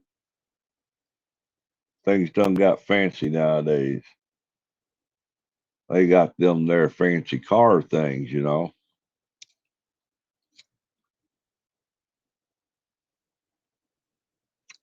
However, around where I live, we still got a bunch of horse and buggies. We got a huge Amish out community type around here.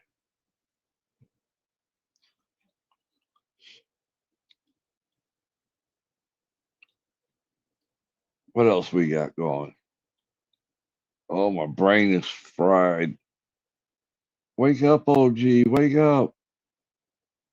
Because if I try to call him, then I'll be off the stream, but that's what looks like is going to happen because my people want to eat too.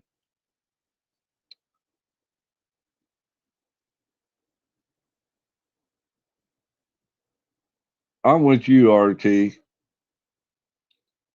There can't be.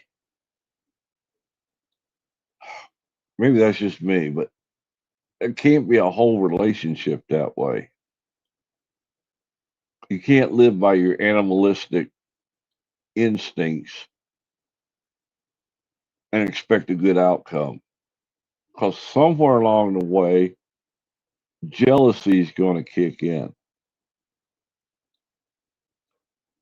And let's see, he's 50 with a 24-year-old. Oh, no. I'd be like, oh, I can't even think about that. That would make me think of the Thorpe situation. Mm. Money for nothing.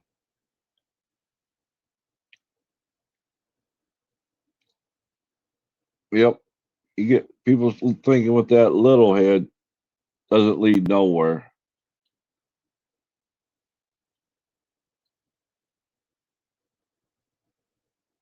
Yeah, I think we're the last of those, RT.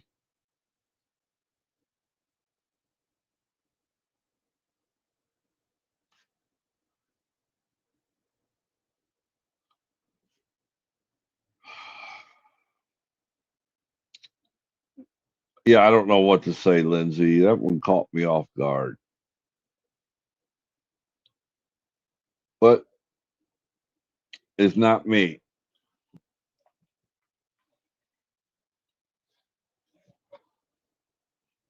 I can only do what I can do. How come you can't come up here? What's wrong with you? Are your legs broken? What's the problem? Your arms broken?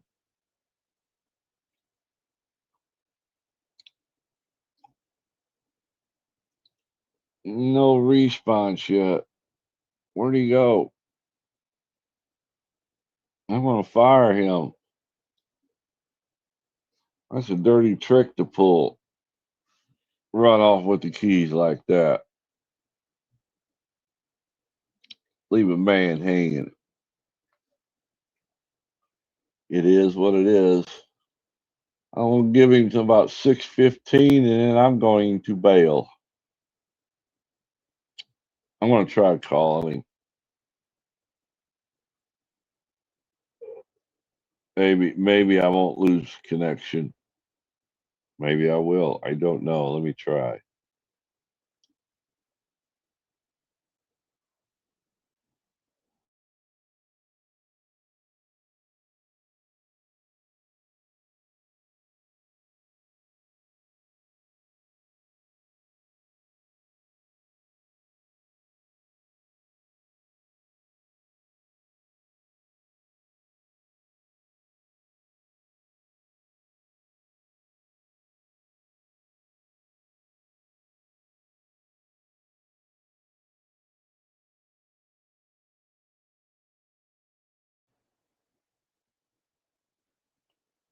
No answer whatsoever. Tell us a war story. Well, back in 1900 and what year was that? 1909.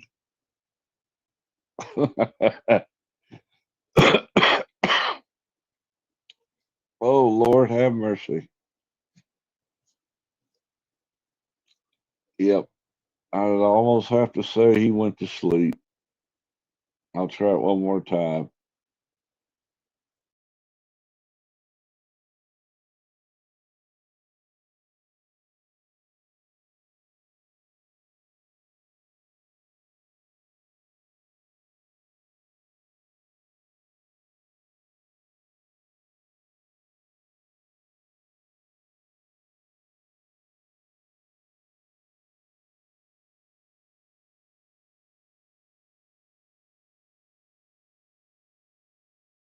Well, hi diddly ho, neighbors. I'm sorry for being gone. We had a little incident I had to go take care of.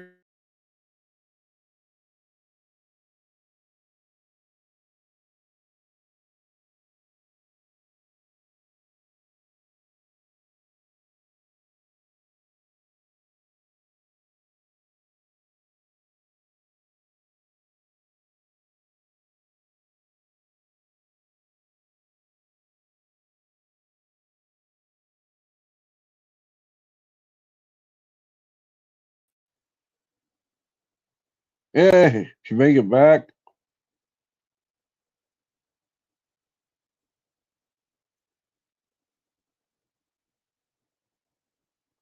Try coming up, Lindsay.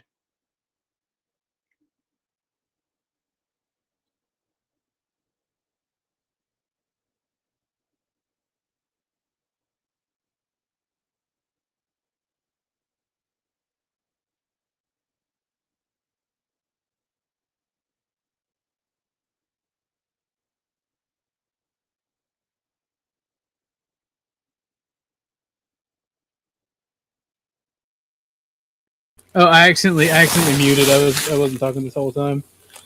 So no, I did have to leave the house. I had to go get me some eats. My homie's mom cans stuff, and she's really good at it. Like I was saying, like amazing at it. But every once in a while, one just doesn't seal properly, and there was nothing for your boy to eat because the one didn't seal properly. So I had to go grab me some foods, some eats. Well, everyone's in chat speculated you was out wrestling a pig to butcher it and cook some pork chop. Well, I mean, I thought I was gonna have to do that, but thankful for me, the chicken place was open, and they forgot my mashed potatoes. What the fuck is this? This is like, bruh. Oh, Chuck. What happened? Chuck. You got this fucked. This is what they are selling for $4 as a side of mashed potatoes.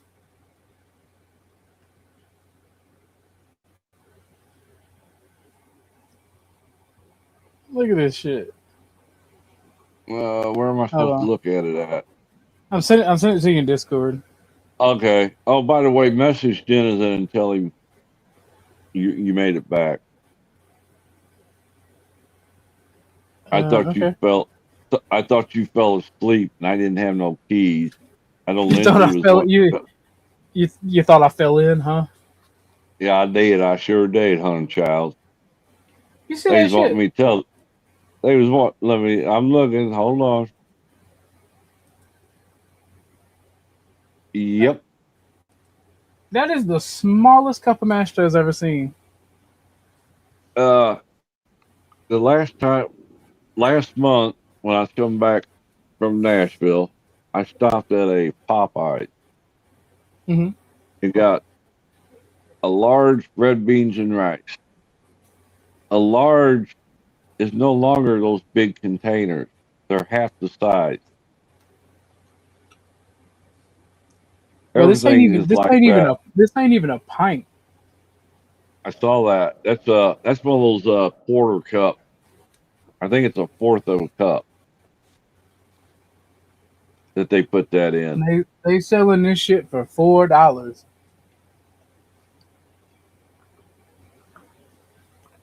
Some of that old bullshit. Oh, good. Grid got to miss my freaking monologue. Oh, I was up here dying. I'm sorry, Chuck. That's all right. I didn't have a key to do anything. Yeah, that's what I got to do. I got to go fix dinner for the folks, and I got to feed the cat. I got to take the dog out and feed the dog, fuck the dog, something like that. I get the order mixed up all the time. Feed them, fuck them, find them, whatever the order is. What'd you get besides the potatoes for $4? I spent $14. Like altogether, the deal, the potatoes was $4 by themselves. But I got 2 chicken breasts. Wow, they must have flew those in straight from Ireland. Holy, $4 for just those potatoes? Yep. Did you have a sign on your back that said "kick me"? They used to be bigger. That's what she said.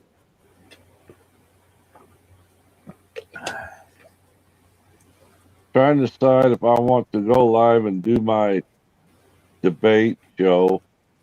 I am still a little sick, and the smarter move is probably to skip tonight and better. It seems to be going around, Grid. Well, I'll be a judge tonight if you want, Grid, if you decide to do it. But the smarter thing would be to go to sleep and be completely better. Hardy har fucking har. Guess what, motherfucker? I don't like using delivery apps or whatever. Based on fecal scanning technology. Oh, facial. Shit. That says facial, yeah. Yeah, this is kind of small on this phone. With these old tired ass eyes. Gonna end up like Sasquatch. That voice would be gone on him. He talked till he couldn't talk no more. Be going, that didn't hello. help though. Didn't help arguing though. That arguing takes a lot of strain on the old throat muscles. Do we not agree? I agree. Oh, let me go. But no, so shit, I forgot what I was gonna say. That's crazy.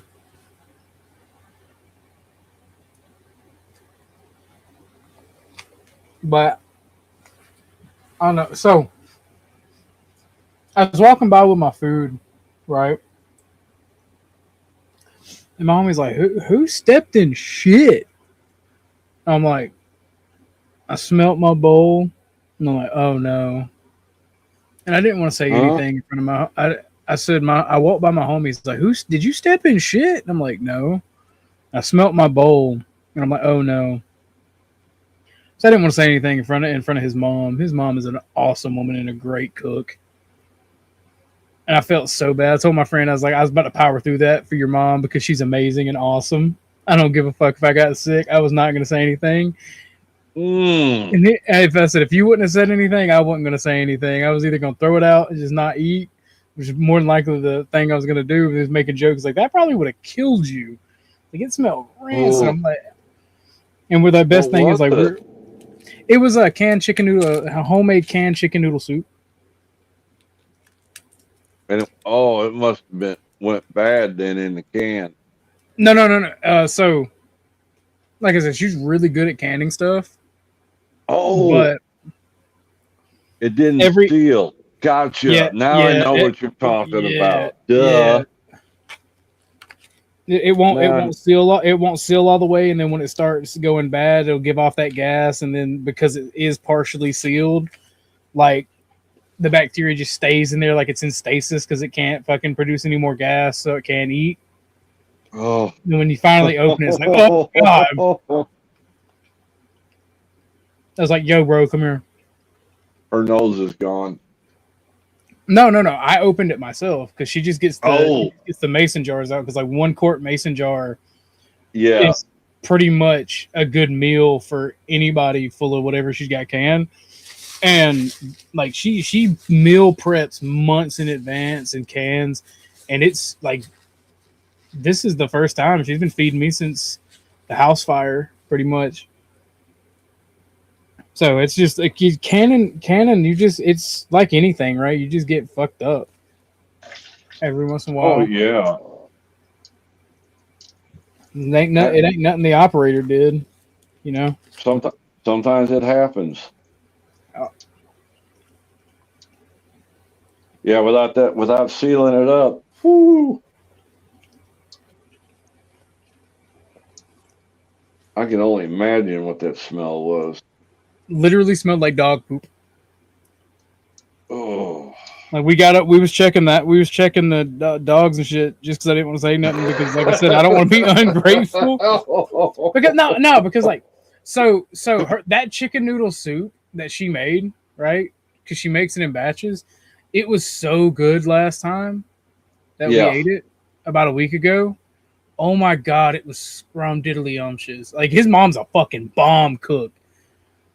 And like she can can just about anything. And like I was so sad that it was gone. I'm like, no, it's so good. Yeah, you don't want to break their heart. Did Did you tell her it was spoiled, or you just dumped it out? Nope. I did not. I refuse to. Did you dump it though? I made my homie do it because I called him back and was like, "Yo, I think this is what this is." He's like, "Oh no." He's All like, right, "Oh my god, it is." I'll be back in a few minutes. You'll have to sing along here for a few. You got it? About how long? About 10 minutes. I got a cop video we can watch while you're gone. There you go. Yeah, Grid, I would skip it because that's what happened to Sasquatch, and he kept pushing it till his voice went out. All right, I'll be back. All right, guys, I'm gonna mute up and I'm gonna finish my food while we watch this police video. And when Chuck gets back, we'll resume the conversations.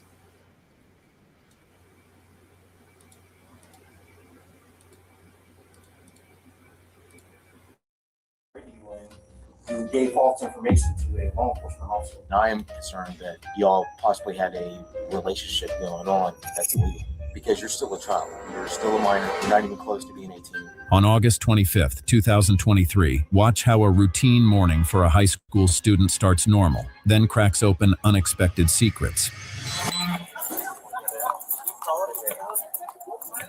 Hey, come here. What's your name? Total? What grade are you in? I'm a senior. You're a senior? Yeah. How old are you? 19. You have a driver's license? No. You don't have a driver's license on you? I leave that stuff at home. Come here. Why are you on campus? You go to school here? No. Oh, you don't go to school here? Oh. All right. I was just grabbing something. No. See, here's the thing. You're not allowed to be on campus. You're trespassing right now. Okay. No. There's no sorries.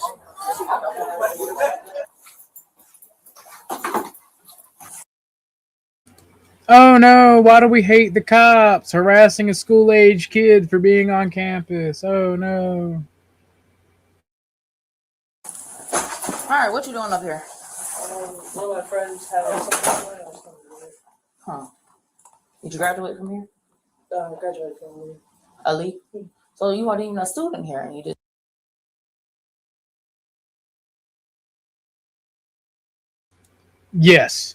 Yes, I can. So can my homie. We were talking about it. We were joking around about it. It would have been crazy. It would have been bad. Here. Well, I was here.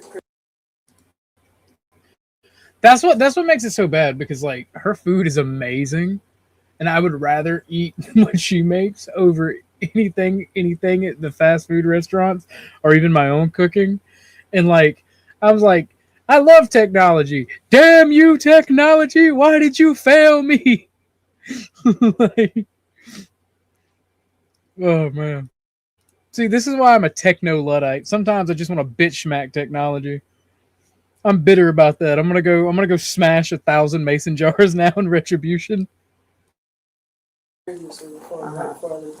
you lied. Well, I asked you what grade you in, right? And what did you say? I was a senior. You were a senior. Okay. Did you think we weren't going to check? No, I didn't think of anything at the moment. You gave false information to a law enforcement officer, correct? And you're trespassing on school property. Do you know that, right? And how old are you?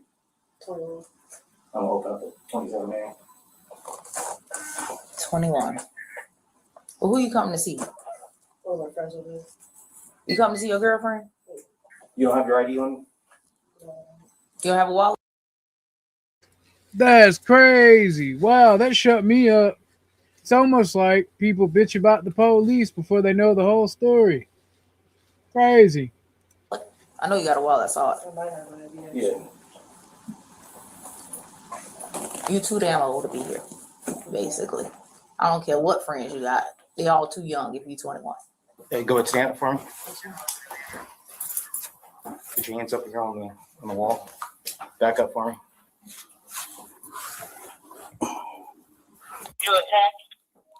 What's up right there in your pocket? Probably my life. All right, go ahead. Go get that for me. All right. Go put your hands back up on me. Yeah, go ahead. All right.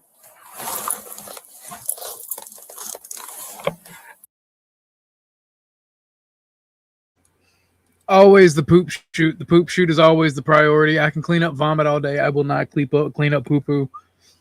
I do not care. I'll throw up in my lap before I clean up poo poo. All right. You're being arrested for trespassing on school grounds and also for lying to a law enforcement officer. Is there anywhere in the home? No, you're 19 years old. 21. Oh, he's 21? Mm-hmm. Oh, and then you lied about your age too. Okay. Okay, good. Have a seat for me.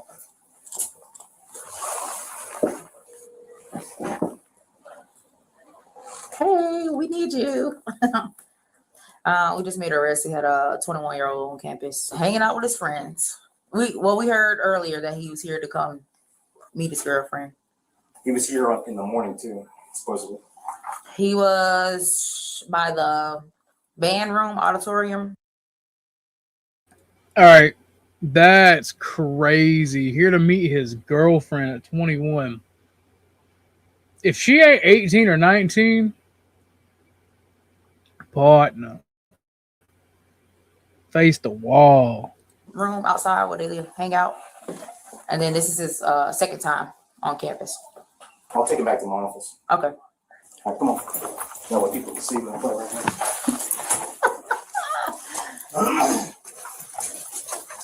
All right, go have a seat for him. So now, instead of having just one charge, you're going to have two for lying to a law enforcement officer. Do you understand what? Since when is lying to a law enforcement officer against the law? That's crazy. Everything happened in today's society with shootings and stuff like that, people bringing drugs on campus. We take it serious when someone who doesn't belong here comes onto campus, right? It's a serious deal. It's something we cannot just let slide. Have you been in trouble before? Yes, sir. As an adult? Yes, sir. I don't mean to offend you. Okay. When I look at you and then I look at this, so by birth, are you female? Okay. All right. Yeah. 21 years old on school grounds, here to see a friend. Apparently came on campus earlier this morning. Found out that she was coming back, and found her over by the auditorium, in between the band room and the auditorium. Him with her? It's a she, and she was with another female.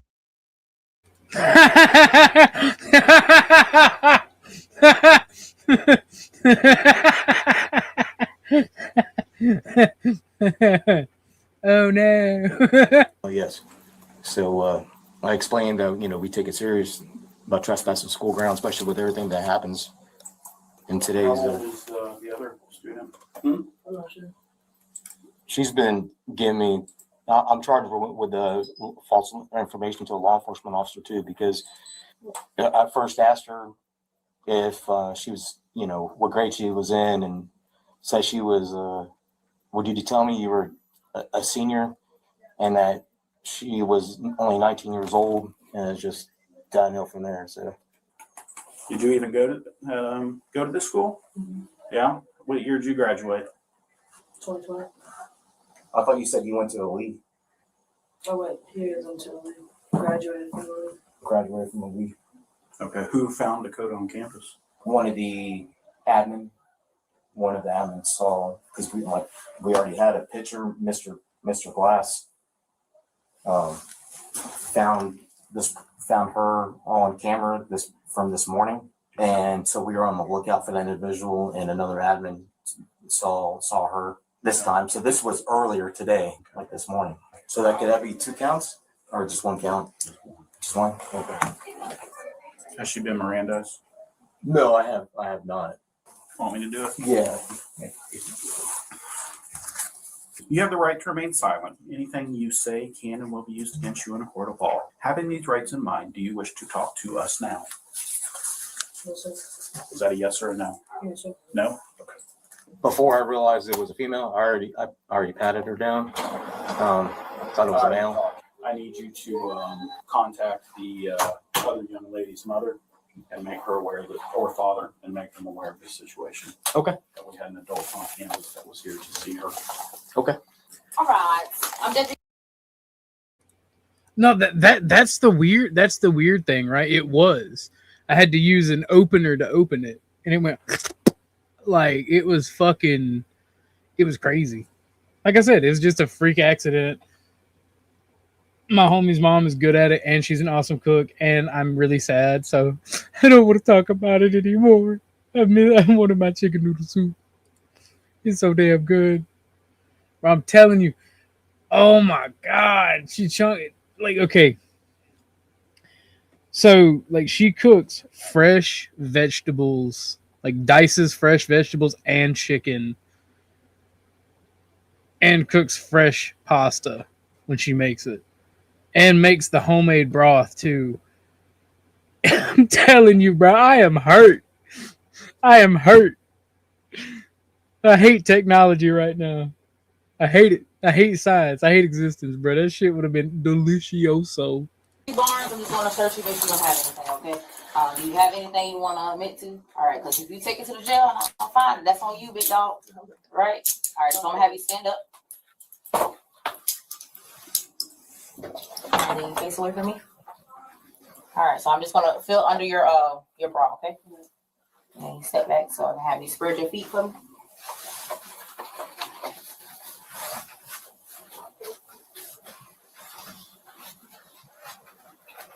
All right, we're gonna swap these. Is that what them youth be calling a stud? Cuffs out. Whose are those? Yours? Mine.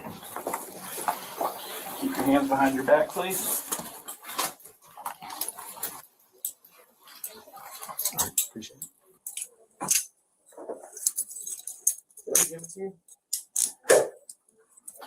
All right, we're good to go. Wallet, telephone. Please do not address anybody on your way out.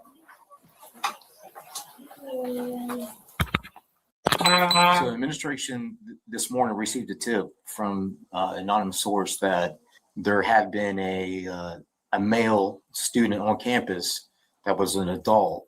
Okay. Admin began looking at cameras and trying to identify this person because, I mean, obviously that's a concern. That admin was able to identify the individual, and so during lunch we went over there, got the individual, and was able to identify the individual as being 21 years old. I have not talked to her about any of that.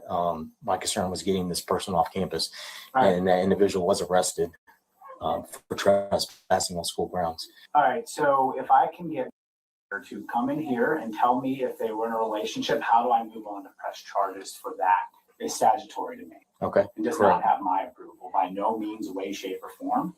Okay. And any other legal ramifications need to be upheld, in my opinion, because there's no business of a 21-year-old being with a 18-year-old in no way, shape, or form. Okay, so let's do that. Let's call her up and see what's going on. Okay, I just want to start off here. You are not in trouble. Law enforcement trouble. Okay, so let me go over what I know. Okay. So this is what I know. We received information this morning that Dakota was on campus to see you this morning at the beginning of school. Okay. And then we received information that she was going to come back and see you again during lunch. And so we were able to look at camera footage and find out who Dakota was because no one knew. Oh, dude, my friend's mom is so fucking awesome. She can make actual medicine. Right? I grew up really poor. And well, I say grew up, but I was a teenager and adult when I met my best friend, and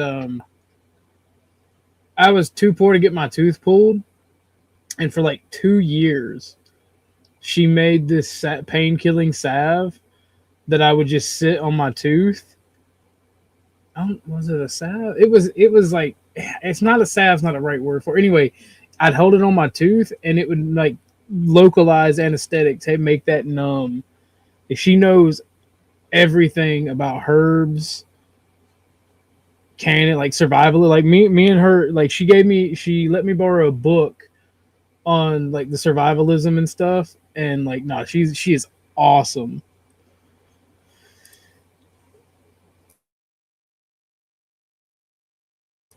If YouTube was not an evil place, I would try my best to talk to her into doing a cooking show or like something to show people how to do that type of stuff, because that would be fucking epic. Who it was, but we found out who it was and identify her during lunch. We were told that you two are in a relationship, and originally I thought it was a boy, because we kept on hearing some people were saying it was your boyfriend, and I mean that's really doesn't matter. But the fact is that this person is 21 years old. You know that, right? 21. How old are you? That's against the law to have any kind of physical contact of any sorts. That person is an adult. So obviously my concern here at school is someone trespassing on this campus that does not belong, especially an adult. And when I talk to that adult, the adult lies to me too. That's a problem. And I am concerned that y'all possibly had a relationship going on that's illegal. So it's best for you to tell the truth, because I look at it as a predator if they're trying to get in a relationship with that younger person, because you're still a child. You're still a minor. You're not even close to being 18. And that person is not even, 18, 19, 20, 21 years old. Who is that speaking? That is the arresting officer. I wish I could. But with how chaotic and evil people are on YouTube, I'm not going to even bother that sweet lady, because I would literally hurt somebody over my people like that. That's a felon. That's a felony waiting to happen with these stupid ass motherfuckers here. Like, nah. Like these people put me up. It's my best friend. Nah. It's an awesome thing to talk about, and if she can teach me how to do it, I'll gladly do segments on it. But I ain't even. That's a felony waiting to happen. I would show people what real doxing is, and then do horrible things. That's the thing. It is. That's the thing.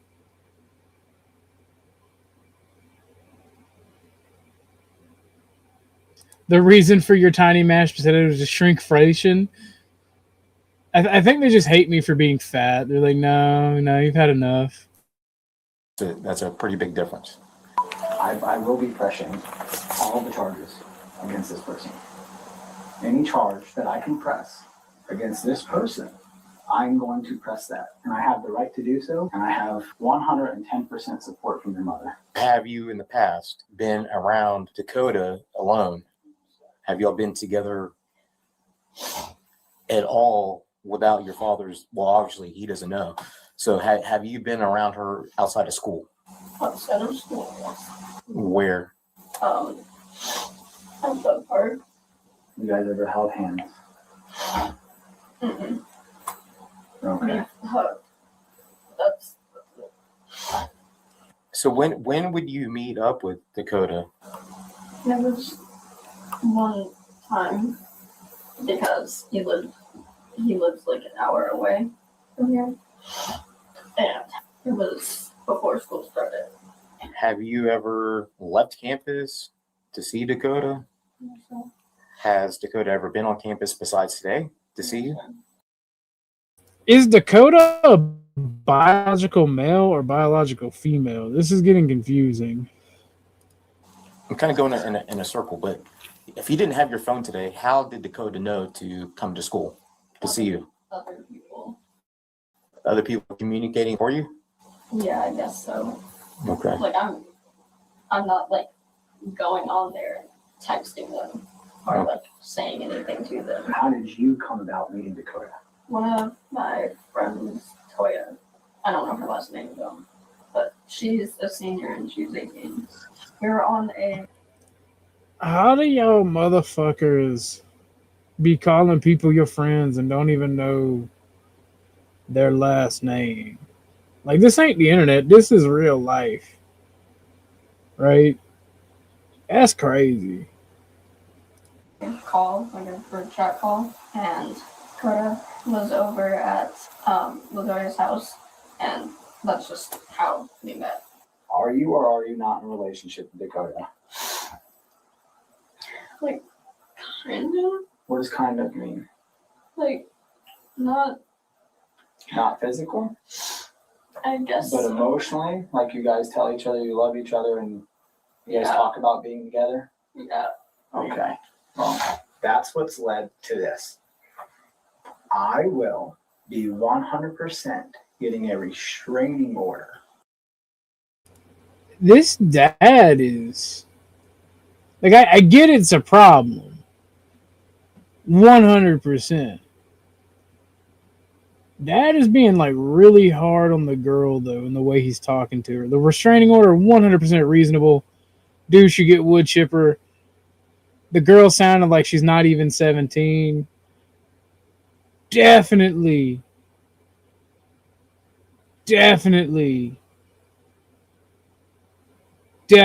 wood chipper. But the dad seems to be being a dick to the daughter. So maybe she's done some fuck shit like this before. Maybe I'm reading too much into it. Dude deserves the wood chipper, though. He's 21 talking to a high school student. That's uncalled for. But Pops is being a little bit mean to the chick. I don't know. I'm not a father, much less a father of girls. And I definitely wouldn't want my daughter talking to a 21-year-old. And I would not be I wouldn't be this calm. That's what's throwing up the red flag. Is I'd be like, where's he at? I'm gonna kill him. I just want to talk to him. So I don't get it. It's weird. Maybe she's a problem child. Maybe he's had to deal with this before. On this person, you will not have contact with Dakota ever again. 10-4, just whenever you're not busy, if you can come down to attendance and talk to that parent. Yeah. She's definitely a problem child, and he's definitely, like, setting himself up for failure, at least in my experience. Whenever I've seen dudes and men talk to females like that, they've always done the exact opposite. Oh, man. That's crazy. I'm going to take this information. When I was 16, I had a female friend that was 16. And she got with a 25-year-old. And her dad was a trucker. Big burly son of a bitch. And he beat the fuck out of old boys. Like, you're never seeing him again. And like, she wound up giving him her virginity and having a baby with him. So that's what I'm used to outcome when people talk like that. Maybe they have a different relationship because people are different. But I've never seen it work out that way. I have noticed a new direction in people trying to shame overweight people these days. In a new era of GL1B weight loss medications, the shaming has gotten much worse, in my opinion. It's not that deep, bro. Shrinkflation, and then the place just being cheap. Go file a restraining order. Who is this person? Can you just put him in a fucking wood chipper feet first already? I mean, the dad's being a little bit too mean. That's the only issue I see. But the fucking dude, the dude who is on campus needs to go in a fucking wood chipper, bro. I guess some person that Caitlin's in a relationship with. I took her phone away 2 days ago because the grades were slipping a little bit. I said, when your grades come up, you can have your cell phone back. Right. Okay. My understanding of it, I took her cell phone away not yesterday, but the day before. Mm-hmm. This person obviously couldn't get on Instagram and FaceTime her anymore. I decided I'm going to go sneak into his school this year. Okay, I'm curious. Did he come up here on his own accord, or did you ask him to come up here? I did not ask him. I don't know if she realizes how bad things like this can turn out. Take you in a car. Yeah, that's why old boy belongs in a wood chipper. Or old girl, like whichever. I don't know if it's biological male or female, but that's literally why I'm saying wood chipper, wood chipper, wood chipper. They're having a bad day, and that you tell them, "Hey, my dad's being mean, won't give me my cell phone," and they say, "Hey, let's run away," and then I find your body in another state somewhere. That's the seriousness of this. It does. It That's how it happens. gets on with me. It happens. Far too often. Are they trying to like scare her? It's stuff like this that I don't get, and I'm not going to question parenting because, like I said, I'm not a parent. But it's weird because, like, whenever cops or my parents tried to scare me, I did the exact opposite. Maybe because I'm retarded, but I'm also not a girl, so I don't know. Let's go home. Come on. The cars are out front. All right. I appreciate you coming up. Sorry about 6 weeks. Dakota was later charged with trespassing on school property, knowingly providing false information to law enforcement. And if you want more cases like this, hit that subscribe button. Wait, that's all? That's all Property. old boy was fucking charged with? What the fuck?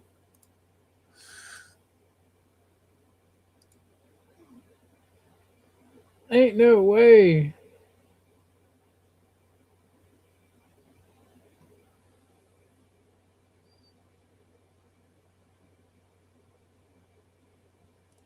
Well, I mean, like, look, my thing about it is I do think we should shame people for things that are not beyond their control. Right? I don't think we should go too far and like ruin somebody's life over it. But if your homie is not doing like the best they can do, maybe you should let them know. Right? Like, to me, it's not a big deal. I'm just joking about it mainly because I would have preferred to have the chicken noodle soup. y'all don't understand. This woman can cook, and it is good, very good.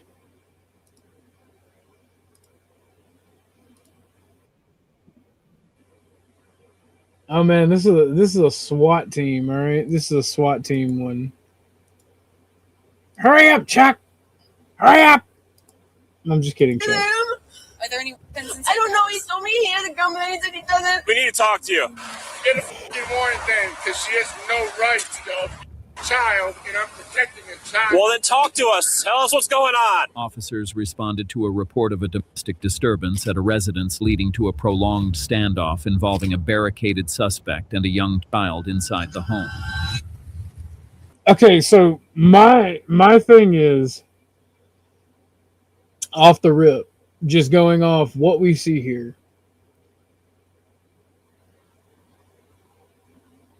This is one of those things that's very weird to judge. Right, because my first question is that the father? If it's the father, that could be completely legitimate. All right, then what is he being accused of? And is there any evidence that what he's being accused of? Then get involved. If not, just the police need to stand by and make sure the woman doesn't get hurt, the child doesn't get hurt. That's just what I'm going off by what we saw. Old wives say the way to a man's heart is through his stomach. Well, that goes into like the friendship that we were talking about earlier before we all got derailed, right? Because anytime there's a friendship, there's a potential for romance. If you're friends with somebody or you find yourself having a companion, like when Lindsay came up, we were talking about men and women's relationships, right? Men are looking for companions that can help them in ways. Like, men don't like to cook. We don't like to clean. It's literally, we just don't like it. You know, our duty is out there in the field. We want a companion that'll take care of us and help us. And I think that's why the saying is the way it's not to make them fat and be obese.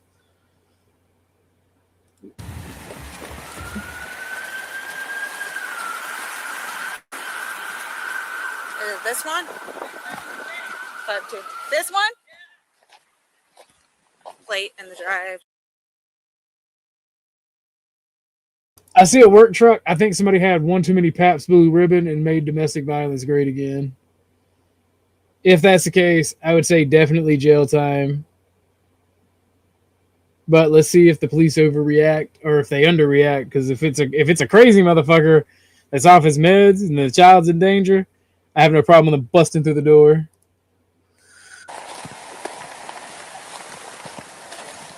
Huh?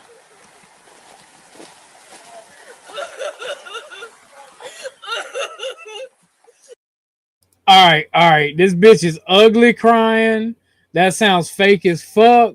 Every time I've heard a female cry like that, it's been fake as fuck. I mean, I don't know where to stand on this one so far. Like, bruh, I ain't trying to make fun. She may be hurt, but god damn. Lord, forgive me if I'm wrong. And you won't give me my daughter. 5-2.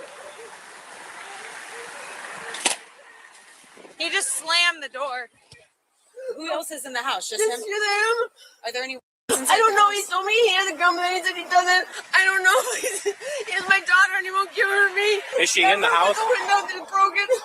Is she in the house? He won't give her to me. I don't know. He's attacked me, broke me.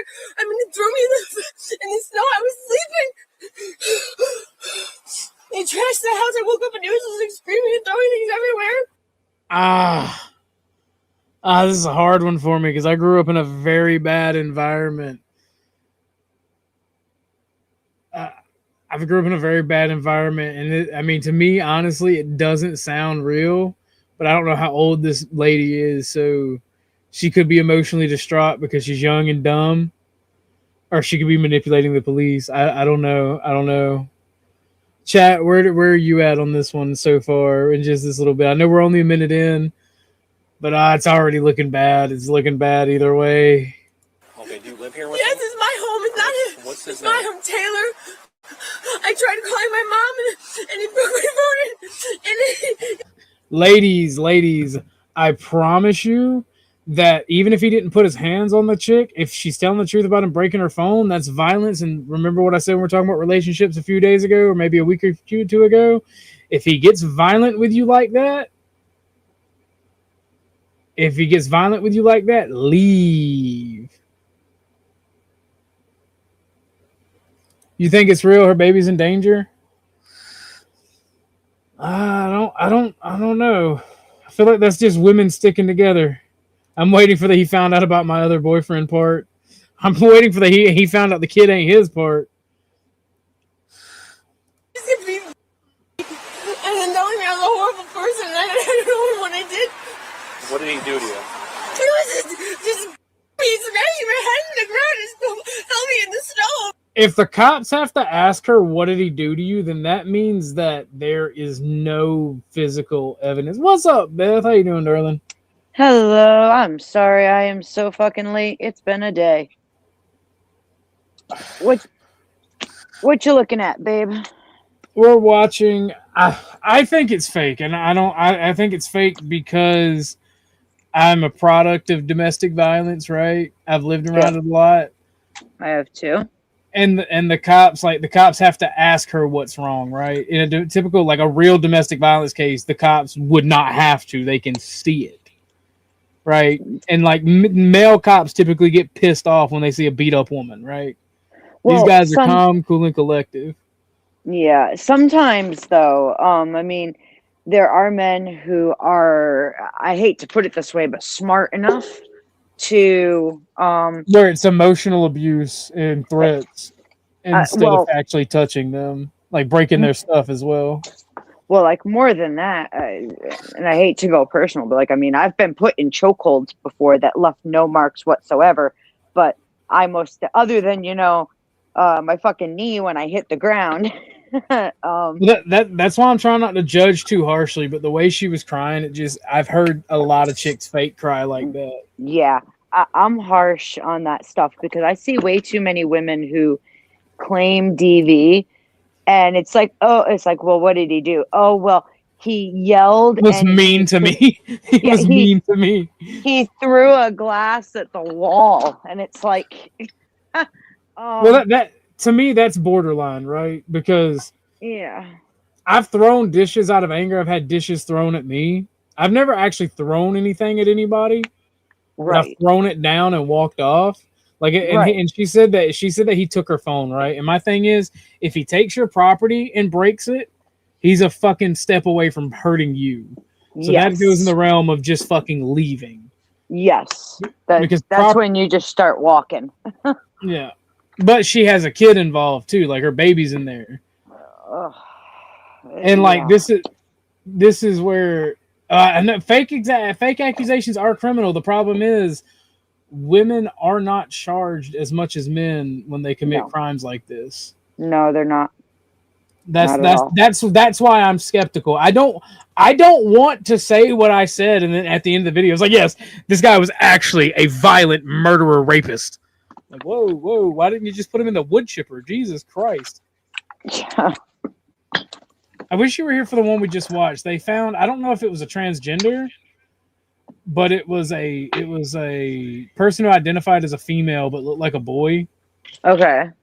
I don't know if it was like what the youth call a stud or if it was like a transgender. Okay. But they were 21 and they didn't tell you the minor's age, but they were there visiting a minor. Right. So that means I'm thinking 16 or 15. So like straight up fucking wood chipper, right? Millstone. Get the fucking millstone. But my criticism is the dad was like, you're never gonna see him again. I'm gonna put charges on him. You're never going to be able to, and just saying that shit that makes teenagers go, I'm gonna do the opposite of that. Yeah, that's when they run away. Yeah, that's when they run away, and that's even the example he used, right? Like you could have ran away with this person and I could have found you in another state dead. And I'm just like, that's a quick way to get your teenager to do the exact opposite. Yeah.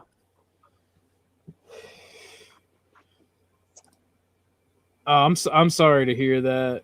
That is ass. I can't see. What's up?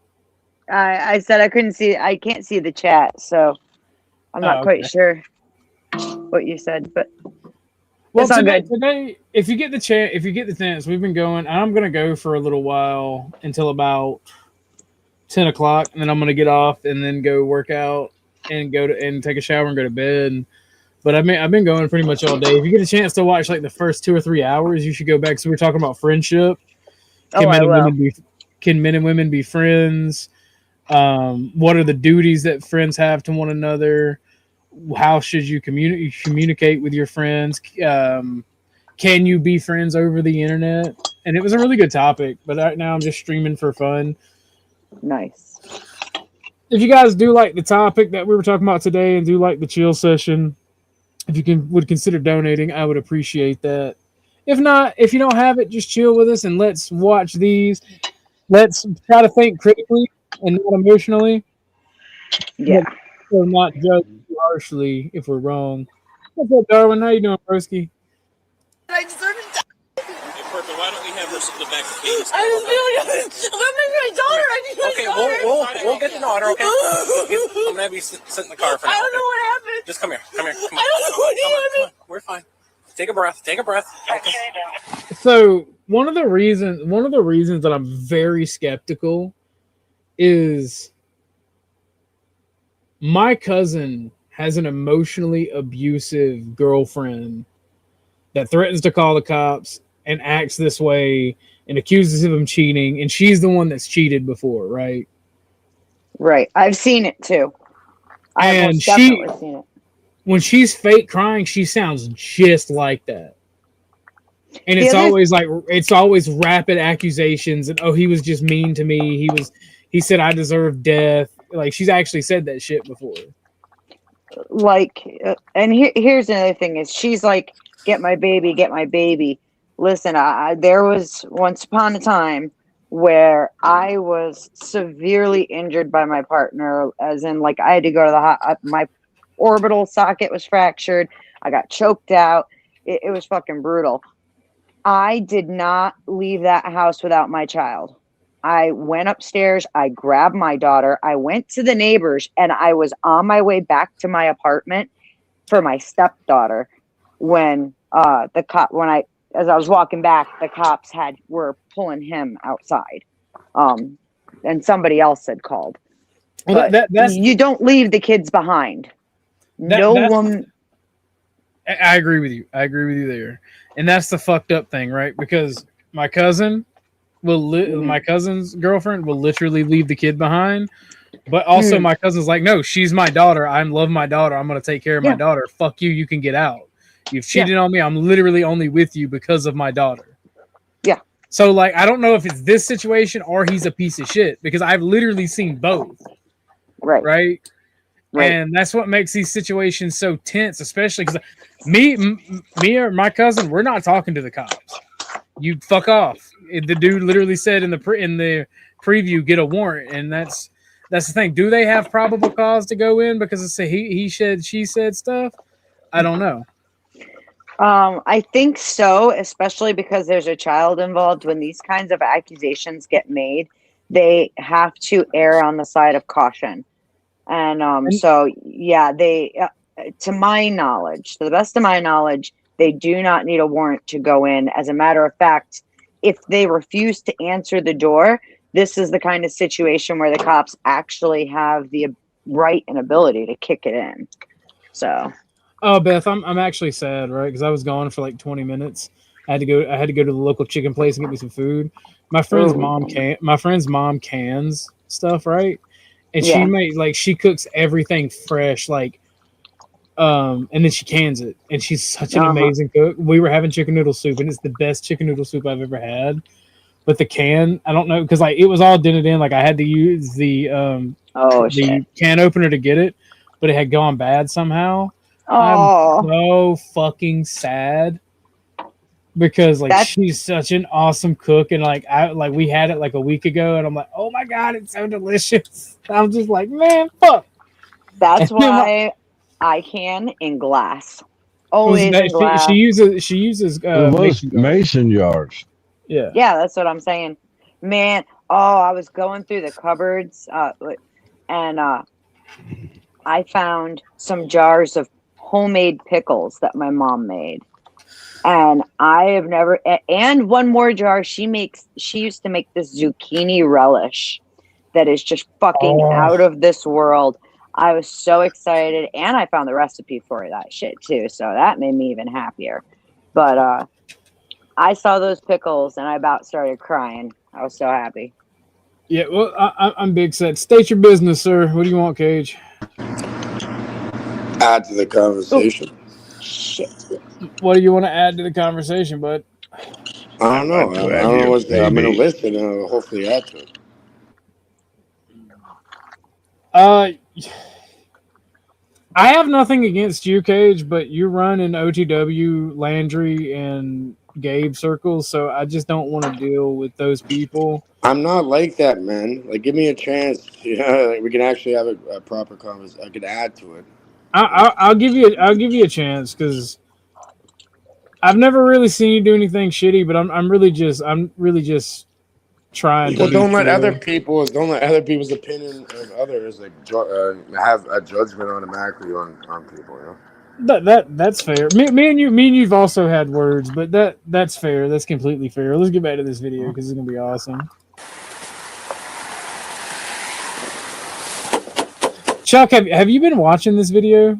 I want to get your opinion on it because is this the high school one still?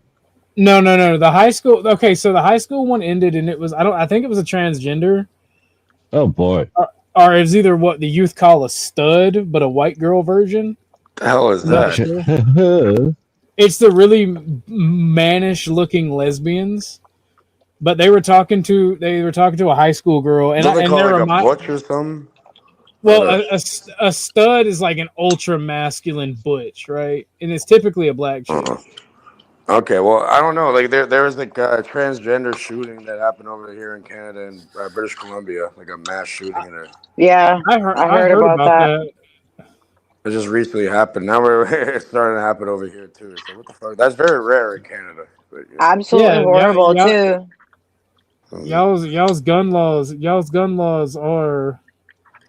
I mean, they're strict, but y'all can still own guns, and y'all can even order guns straight to your door if you have the proper licenses. Yeah, it's called a PAL license, personal acquisition license, and then you can get an RPAL, which is like restricted stuff. Yeah, you can get them. Y'all can still own guns, but like, it's an arduous process. But no one cares. I'm from Toronto, sir. Sorry for interrupting. But I'm from Toronto, and people are running around with switches and assault rifles and even grenade launchers. Like no one cares about the. Yeah, well, y'all had a similar gun culture to us until like 10, 15 years ago. Well, now what they're doing is disarming people, and they embolden criminals that don't care about the law. Yeah, and no, that's it all just makes gun a secondary control. market for it, a black market for the weapons. Yeah, that's all gun control. But anyway, they were talking to him, and my only critique is the dad was like, "You never seen like doing all the shit that like a really hard ass dad would do that would get a teenager to do the exact opposite of what they want." Like he was just really, really like cracking down. But maybe it's they like needed triple reverse psychology. It's like I have no. That's my only critique. And I'm not saying that because I say old boy did nothing wrong. No, old boy should have been put in a fucking wood chipper feet first because that's a minor. Like that's 17 or younger. I did hear him say that she wasn't even close to 18. Yeah. Yeah. So I'm thinking more Fargo 15, in the month. 16. Yeah, put her to the wood chipper. Yeah. So straight up. But Nah, the dad is not going to get what he wants by talking to his daughter that way and trying to like double down. Because I know when I was a teenager and I'm a boy, I would have like told my parents fuck off and did gang shit. Well, yeah, like good. I was gonna say, yeah, like when you tell somebody not to do something, it somehow emboldens them to go and do it anyways, because no one wants to be controlled. Well, so my actual experience with that is my mom's like, I don't want you talking to her anymore because like I was a freshman and there was a senior that was like, hey, you're cute, and she was a slut, and I'm like, I really want to fuck that. And like my mom's like, you should never talk to you. Like I got It's basic human psychology. I guarantee you turned around and went and did it. He did it. Oh yeah, no. The next day, like we were caught holding hands walking down the railroad track. I just got a blowjob. And I'm like, second blowjob ever. Mom didn't even know that. And I'm just like, I'm happy as hell. And then my mom's like, you can't ever see her again. She's nothing but trouble. I've heard about her. I know her parents. She smokes the devil's cabbage. Not the devil's lettuce. Oh, no. And I'm like, for some reason, every woman ever brought home and met from my mom, she'd always like hate her and shit, but she'd always be like, "Oh, I have this lady." You get like this fucking. Little did she know, she rolled us a blunt and sucked my dick, and I'm high as fuck. So, like, oh no, she is mom was right. She was a horrible influence. She was a horrible influence on my young impressionable mind. And then like mom freaked out, and then the day beating me, and then mom had to work, and then like. I'm 15. She's 19. Mom comes home, and I'm just tearing that shit the fuck up. Well, you know what? Like women or girls, women in general, they mature faster than men do, like even physically. So yeah, if there's a 4-year difference when you're a teenager and you're both teenagers, 19 and 15, obviously she has more experience. She could play you. Oh no, it was I was happy as hell. Like. Second chick I ever slept with. This one was coming easy. Fucking. I see. Here's the thing. I lived in an open concept house, so there's no doors anywhere but the bathroom and the front door. Oh God. So mom comes in. I don't hear mom because I'm just tearing this shit the fuck up. This bitch is screaming. I'm just like, bam, bam, bam. You shouldn't be doing that in front of. My mom don't even say anything. I just happen to look up and make eye contact, and I see the scowl on her face, and she's like, "You fucking bitch!" And she grabs me and her, And I'm just like dick Oh. swinging. I'm like dick swinging, dripping and shit. I'm like, man, that was some wet ass. But like, boy, I left. It was, I left. I ain't even gonna lie. We got in a big ass argument. I left, went to her house, and finished the job. But like, I ain't even gonna lie. My kid had a girlfriend. I've always been pretty cool with my son's girlfriends. And I do have like that rule of like, dude, don't close your doors, if there's a girl in close there. the door. It should be Well, private. don't close the door if there's a girl in there. But it was funny because I had my mother was not supposed to. My mother was not supposed to be home, Beth. In all fairness, that bitch lied to me. She told me that she got off at 6 o'clock. It was 4:30 when she walked through that fucking door. Well, it was my son's birthday, okay? And I had an appointment, so I wasn't even home. I get home, and I'm like walking around doing shit, and all of a sudden he comes out of his room, and she comes out right behind him.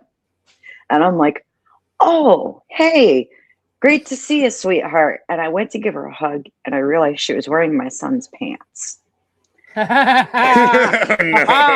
And I just stopped. Every woman I ever brought back and showed them to my mom, she hated for some reason. Oh, The only thing that bothers me is my son's girlfriends remind me of me when I was that age. And I'm like, oh, it's a weird fucking dynamic. All right. Well, no. So what makes it so funny, right? Is when my mom yanked us out of bed. The chick was butt ass naked, right? I just had my pants around my ankles and my shirt, so I just pulled my shit back up. She's standing there naked, getting berated, trying to get her clothes, and I'm just sitting there like, man, can you shut the fuck up? Like, I was a bad kid. Come on! Like, why the fuck would you? Isn't that disgusting to have in front of your own mother? Like, come on, my mother. No, I'm gonna get you a new home. Mad. You go live there. I'm gonna go do I was Okay. more mad than anything. I'm like, because she's trying to pick a fight with the girl and yelling at the girl, and I'm just like, let the bitch get dressed, bruh. The fuck. So like, I told her like, you're supposed to be at work. That's weird. I'd be mortified if my mother seen anything like that. That's personal between two people. Like, you don't need a third party, like a mother or a father looking at that. Are you kidding me? I don't think you understand what I mean when I say open concept house that I grew up in. I've seen some shit, brother. I've seen some shit. No. Desensitized. That ain't cool.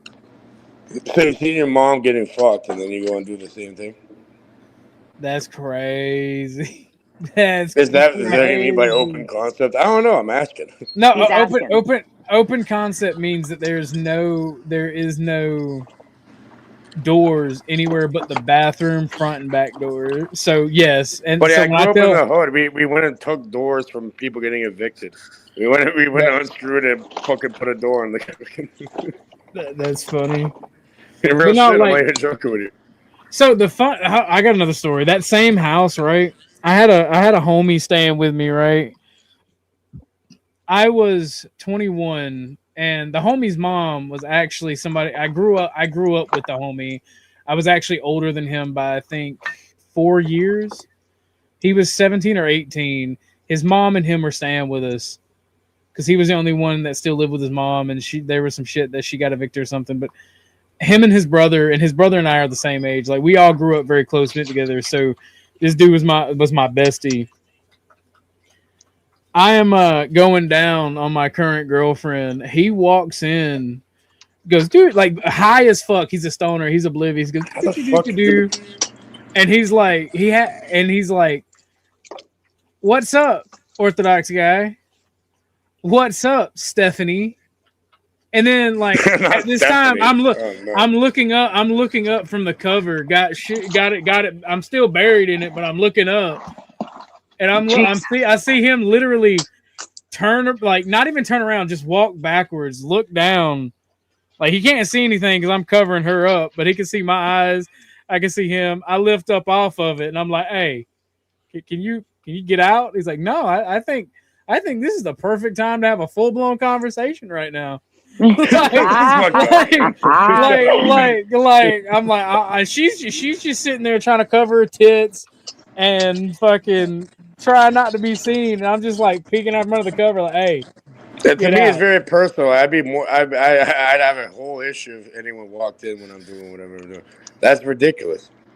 No, homie What kind tried of to life talk have you to lived, man? homie tried to talk to me, and I couldn't get out from under the cover.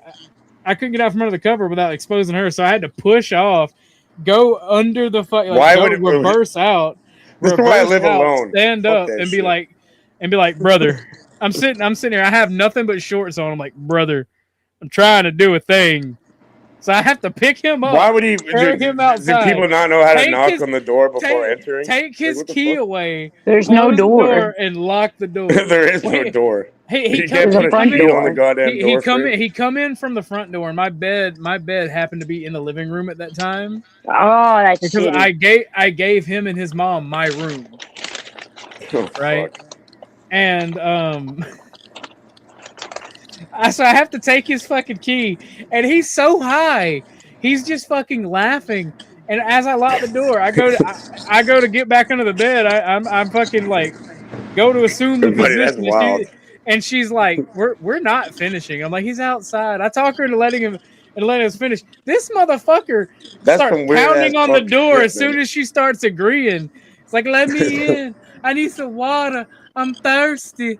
I'm dying. OG, What let the me fuck? in."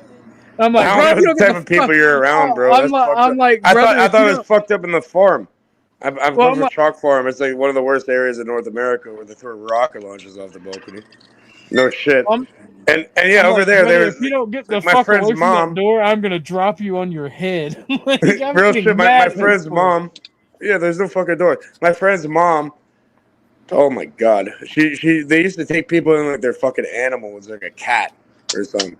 And they used to take people in, and like everybody's fucking his mom. It's like, what the fuck is going on here? This is disgusting. That is wild. She even tried like running game on me as a little kid. I'm like, that's kind of Oh my pedophilia God. if you think about it. It is. Crazy. That's gross.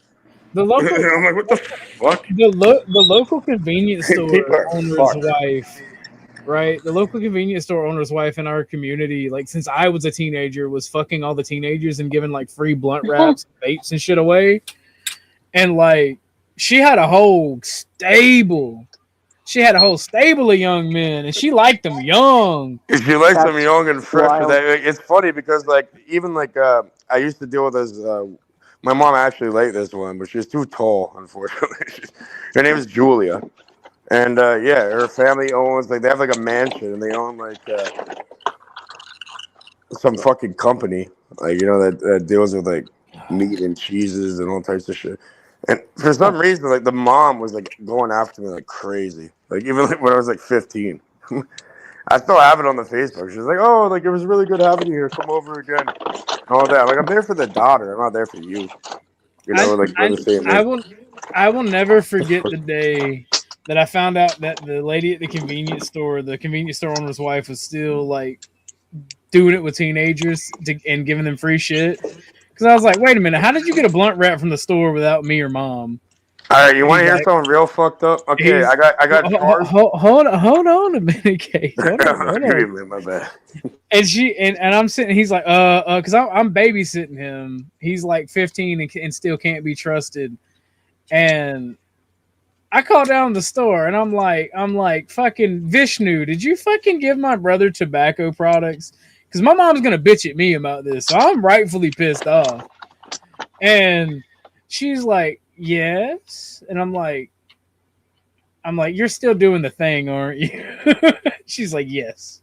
Okay, you want to hear something real fucking weird? She's like, I could tell he's your brother. And I'm like, I don't know if I should take that as a compliment or be weirded out. You want to hear something real fucking weird? Okay, as teenagers, we got charged and shit. I got charged for some bullshit. We're crazy, you know, right? We grew up in a low-income area, the projects is whatever you want to call them.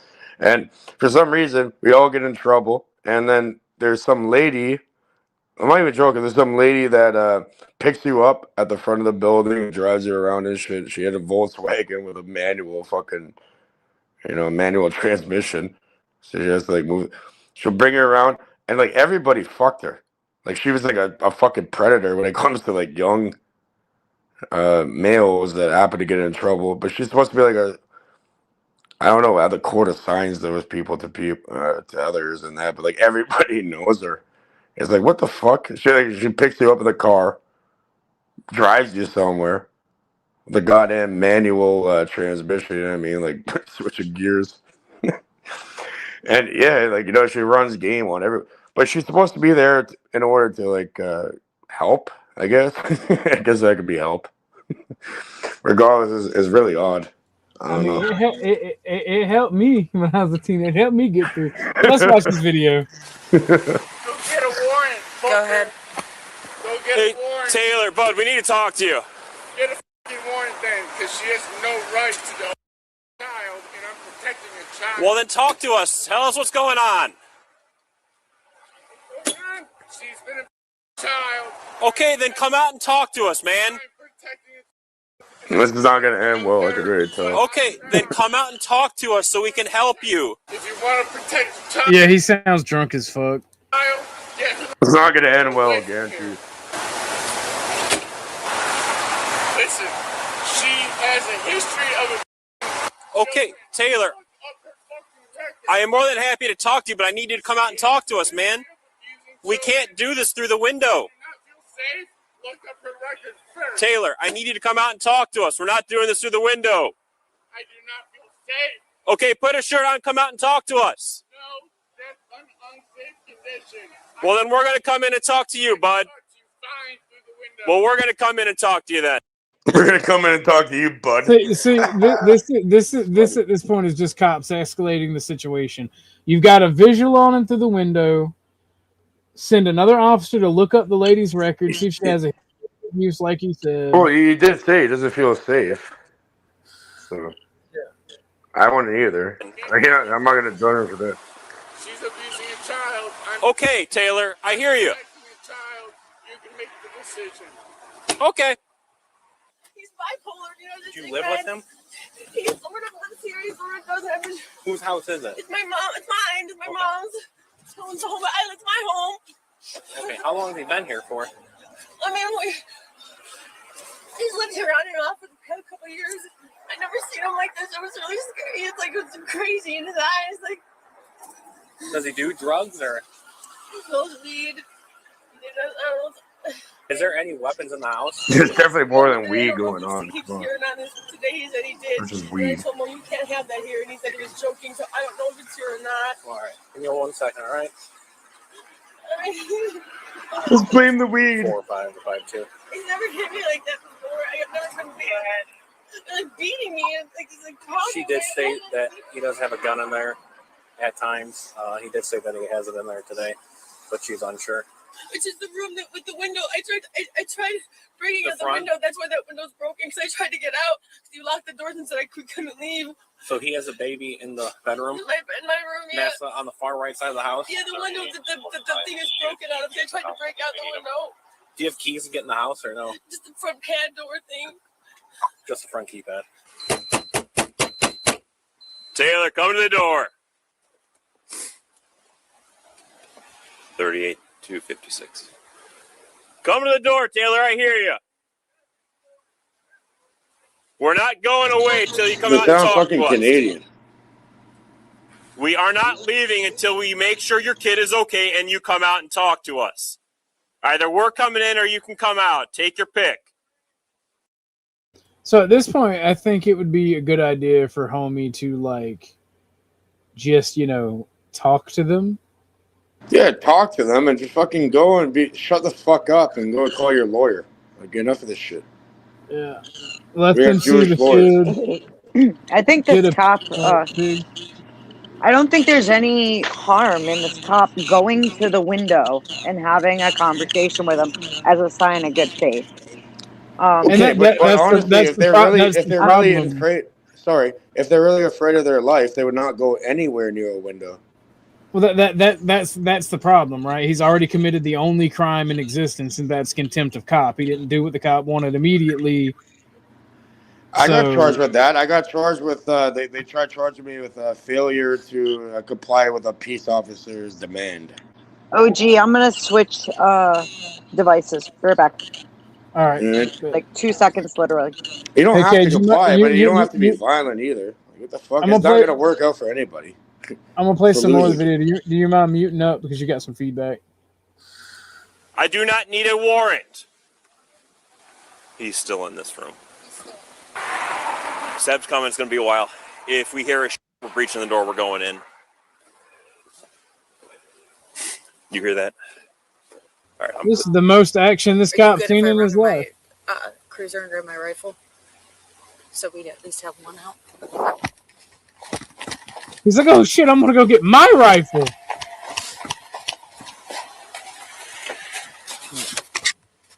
Hey, when I was in the service, when it take time to get weapons, you talking about getting woody. Yeah, that's all this is for old boy. There's one small one. There's a fence about 2/3 of the way back. The windows are on this side of the fence, so he would have to come out and hop that fence. We gotta make sure. Come out this way. We gotta make sure the baby's safe. Let's get high-powered rifles so we can shoot the guy in the same house as the Yeah. baby. I had that at my old house. Right. He'd have to come out and hop the fence into the backyard. Can we talk for a minute? Yeah. All right. Do you remember me? Yeah. All right. So, what we have to figure out is I know you talked to those guys on the road and everything. We need to figure out real kind of detailed what happened, okay? Who's in there with her right now? Her father, Taylor. Has Taylor ever hurt you before? No. Taylor ever hurt her before? No. Has he ever hurt anybody else that you know of? No. So you guys went to bed last night and everything was okay? No. Either she's lying about all of it, or she's lying about him hitting her. Right. I think she's lying about all of it. I think it blown out of proportion. She Yeah. called the cops, and now she's regretting her decisions because she's having to deal with all this. I think you're That's right. what- You got that What it big seems like. But I think old boy's gonna wind up getting hurt just because he didn't comply and did contempt of cop. I think. Let's see. Well, there's a child in danger. This Yeah. might turn out different. Who knows? It might. Did you He see might. the one? Oh, I got a good one. Did you see the one where the fat bitch, she was threatening? She just was upset at her boyfriend, so she was threatening to call the cops, and she actually did. And the cops showed up, and she tried to say no, she didn't. Oh my God! Send me the link. We have Oh my to watch God, it. it's so good. It's so good. This is one of the best body cams. Oh my God. Okay, yeah, I'll find it. Sorry. No, I he kept trying to lay down by me. And, well, he got me because I told him I didn't want to hear anything more about all the stuff he was doing. And I asked him to pick up some of his clothes or whatever, and he got mad and started throwing everything. Everyone breaking a bunch of like my Christmas decorations and things, and just saying like, all you ever want me to do is pick up, just pray, just not himself at all. And we're like, so I just wasn't trying to aggravate it, so I just went to go lay down in bed. And so I just laid down with her, and then he kept trying to come in the room and lay by us, and I just said, please. Do you want to come? Do you want to come up cammed up or go. what? Okay. In the back chat. I gotta mute you there, bro. So you got some hella feedback. I want you by me. I just want to be left alone, and he wouldn't take no for an answer, and he kept like then turning the light, turning the lights on and off, breaking things, turning on the radio, just being like just nuts. Okay. So he annoyed her. Yeah. And I woke up and I woke up and there was a bit of glass breaking, and he broke a bunch of stuff in the kitchen, and I'm like, "What are you doing?" And he just not making just his eyes. He just was not himself. Like it was like when I got up, I couldn't find my phone. And he took it last night, and I said, "Where's my phone? I need to call my mom." And he wouldn't give me my phone, so I finally found it. And then he just started getting mad. Who are you calling? You're not calling anyone. And I recorded a bunch of it. So yeah, pretty much it's like Stockholm So he syndrome. hit you on the left side of your head. You ever heard of Stockholm syndrome? Where they done studies on this, where you can lock somebody up, and eventually they defend the people that lock them up. In a certain way. She said she them recorded coming- it, so let's do this recording. All right. Kicked you in your back. I do bruises. Okay. Kicked you in your back. Beating my back and telling me I was a horrible person, and I was and calling me names and spitting on me, just like telling me I deserved it. And I was just like, please stop. He's like, say you're sorry, and I'm not stopping. So finally I was like, I'm sorry. I didn't know what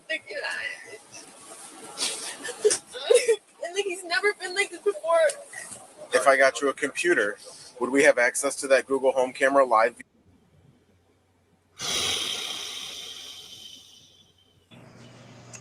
Anyways, does she have bruises on her back? Like, has a medical team checked her out? That's what I'm waiting on. Because if she's got bruises, here's the thing, right?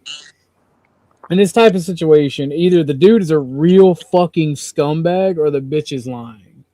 Well, it's the A or B, and there's probably a mixture of both, really. Like, well, I think, isn't it two girls there? Do you think? Yeah. You think? Okay. You think only men can abuse like the opposite gender? I think he caught them two doing the nasty. Is what happened. They'll probably poison you and shit.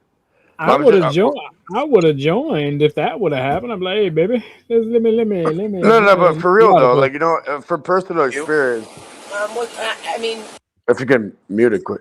My bad. I didn't I'm just saying for personal experience, like Again, it makes me less of a man to even like say anything like that. But yeah, I've been literally attacked and abused by like a woman that's like 5 feet tall and like 100 pounds. That doesn't make you less of a man. My cousin, I watched his girlfriend. He made a snide comment, like he was just joking, and we had just got back from grocery shopping. She turned around with a frozen rack of ribs and knocked him square the fuck out with it. He was laying on. Okay, now imagine a man did that shit. She just stepped over him. You're the bad guy, right? From the freezer. It was like wild. Okay, well, all I'm saying is like I've literally had like an ex-girlfriend that literally attacked me multiple times. I never even put hands on her because like you're not supposed to do that, right? Like you're supposed to be raised properly. Like you don't put hands on a woman. But at the same time, yeah, real shit. Women also abuse men. It can go both ways. I mean, even physically, not even just mentally. Mentally is probably even worse than physically. Yeah, but, they sure do. Yeah, women tend to abuse mentally and emotionally. Men tend to abuse physically, but it doesn't necessarily have to be that way. Yeah, it can go. Yeah, they weaponize. Sorry, OG. They weaponize the children in order to trigger the father. That's some fucking dirty work for real. It is. That's fucked. as long as I could get. I lose my mind. I actually lose my goddamn mind. This has to be within 3 hours because it's not.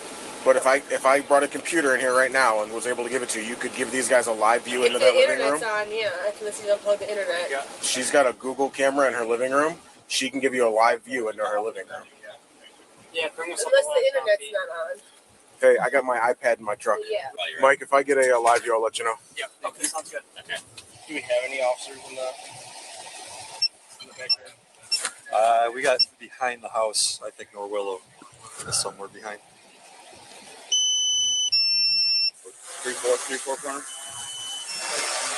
Yeah, I'm not sure since I've got out. 5-2. What corner was he at? We've got one guy in the back. 1-4. Whoa, where the fuck is that guy going? He's going to Iraq. He's going to Iraq, Chuck. He got a snowsuit on like they wear in Alaska. Yeah. Nah, but real shit. Yeah, what I mentioned it before. It's like how the fuck. Like I'm not a small guy. You know what I mean? Like I'm pretty imposing. But how the fuck you sit there and get abused by like a 5 foot, 100-pound lady? It's like what? Dude, it happens. If you do anything, first off, let me explain to you. Some of them 5'1" bitches are mean. Okay? Dude, I'm only 5'1". I'll tell you what. If I got to fight, I fight dirty because I'm too small. Okay. My ex was only 5'1", and she'll break your fucking nose. All right, it was very hot. Real shit. Like, they're strong as fuck too. It's like, holy fuck. Some of those but then if you try defending yourself, all of a sudden you're the back. Even just like restraining her. Damn, Kate, like, that's gouge your eyes under your fucking skull. No, that's the thing. If I hit her, she would just get aroused and take it, and I'd be like, "No, you're mean. Stay away from me." Like, come here, big boy. Like, no, go away. Do it again, baby. Harder. See? Getting a lady on it all fucking aroused now. Even thinking Getting the flashbacks, man. Have you heard my sexy grift? Not yet. I really don't want to. Yeah, not you yet. know when it's grift break time. It's grift break time. Let's go. Here we go, Beth. All right, let me plug it in. It's going to throw it in the fire.com. Age, you got to be quiet though for it to be any good. Good luck with that. I'll be quiet for you. Ladies and gentlemen, your host, Orthodox Guy, has worked very hard to bring you this entertainment tonight, and he has the unfortunate job of keeping all of us in line. You need to send him some money to say thank you so much for the entertainment. $5, $10, maybe even $20 if you got it. Show some love to your host, Mr. Orthodox Guy. Thank you for coming. Oh, thank you for coming. Terrible. Let's Griff. go. I wasn't done yet. It makes me want to do quite the opposite. I have to drop like 100 to make sure all you get deleted. What the fuck?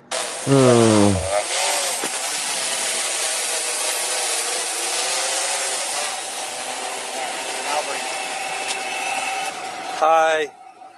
I'm sorry, unless if it's an emergency, we have the road shut down for right now. We have something that's going on one of the houses here. God. Okay, no worries, and I have to go to Chewbacca's. That's a big deal. Okay, sorry about that. We should hoping to have this resolved shortly here, but yeah, have to give us a little bit of time. All right, thank you. So we're gonna get Rossman out of there. Yep. He got Joe cool me out. I can hear his Call laughing Rossman, pull back. him back. We got the fucking SWAT team there for this. He got Joe cool me out. A man with a gun with a baby. Everybody silence. I have to address the crowd. You, sir, mind your business, all right? If you have a girlfriend that thinks a broken nose is foreplay, you need to make better life choices. I have made the exact life choices. I have made the exact life choices that I want to be made. I am proud of my decision. Yeah, they make medicine for that. No, they don't. Joe, this woman's claiming DV and says that he has the baby in the house and that he With owns a gun. rifle. And so now we have the SWAT team and the road is shut down. It's a pistol. It's a pistol, even. But mind you, she's got fucking those cameras in her house. They should be able to see in there. She should be able to show them the video to prove that this shit even happened to begin with. Exactly. Not true. Minor live feed only. You guys can just roll back that way to staging, and then he's gonna stick around at staging with the dog in case we need it when things go forward. Oh my After God. negotiations. So cool. Are you guys good to roll up and get Rossman out? Yeah. Okay.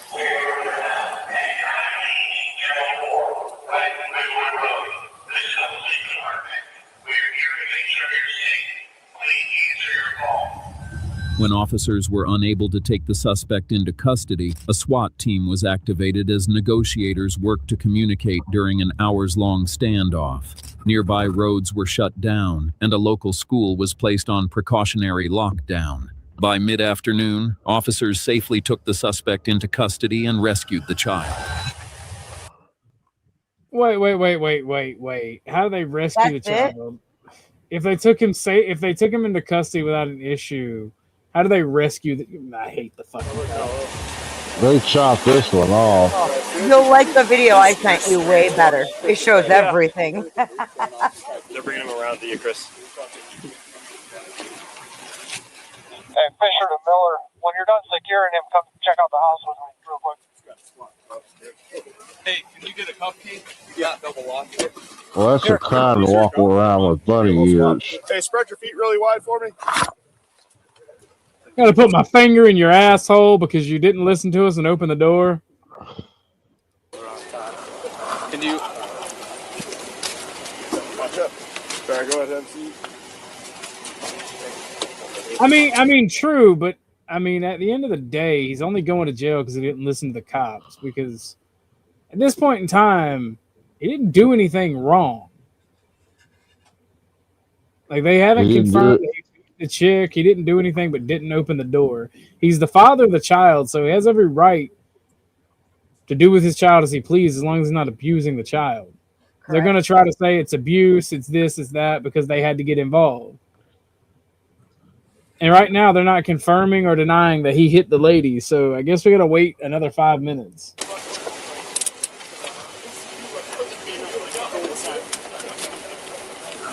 Thank you. We emptied his pockets already. Cool. Thanks. Copy, you're gonna take him to the hospital there, Chris. Okay. Parma? Yeah, Parma Hospital in Strongsville. Is somebody coming with? Yeah, I'm gonna get them. Hey, he needs to be medically cleared, and then Strongsville will take him. Hey, just so you know, the firearm is in the back bedroom. It's on the dresser. Okay, well, I don't have a search. As long as he's not a felon, he has every right to have the fucking gun, so that's irrelevant. I don't have a search warrant. So, all right, I didn't know if you guys want to secure that bitch or not. So, there. But I appreciate it.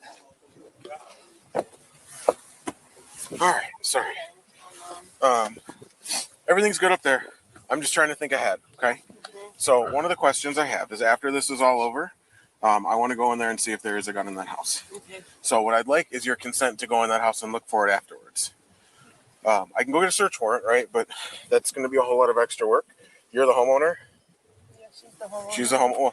But you've established residency, right? You've been here. So when this is all said and done, are you okay with me going in the house and... That's crazy. That's how they get around a warrant. If you live there, some dumbass can give him permission. That's crazy. And looking for that gun? Yeah, that's fine. Okay. Listen, here's the deal. Here's how consent works, okay? If at some point you decide, I don't want them to have consent anymore, I don't want them in my house, you get one of these guys' attention and say, hey, find the big, fat, ugly one. I don't want them in my house anymore. No, I don't have it. Let's talk about you, OG. I know, right? I'm catching fucking strays because some retard don't know how to beat his wife right. It's crazy. Check the name, Reality Fun. I appreciate it, Cage. Thank you for the dono.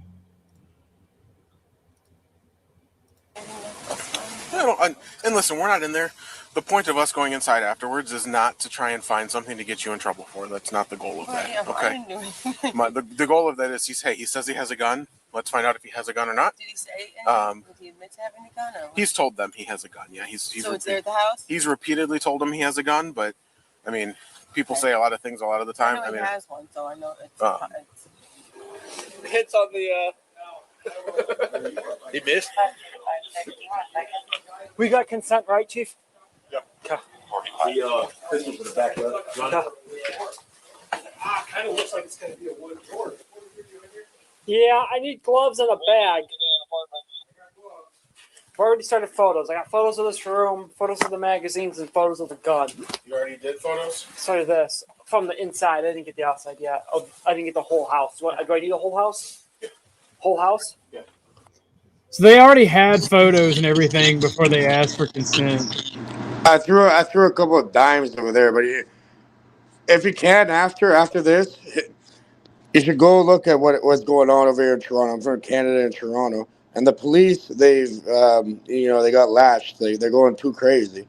Even the fucking police. They're going to call the police. They're fucking all corrupt. It's hilarious because they're putting hits, literally putting hits on each other, and correctional officers and all types of crazy ass shit, leaking information for money. But we'll check it out after this video.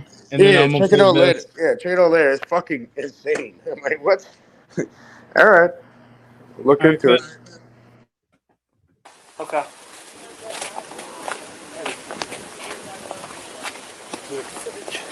Oh, come on out.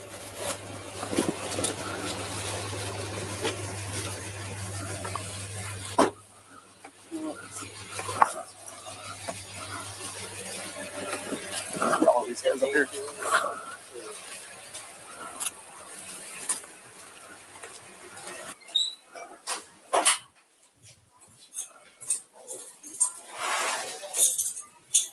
The hostage was me.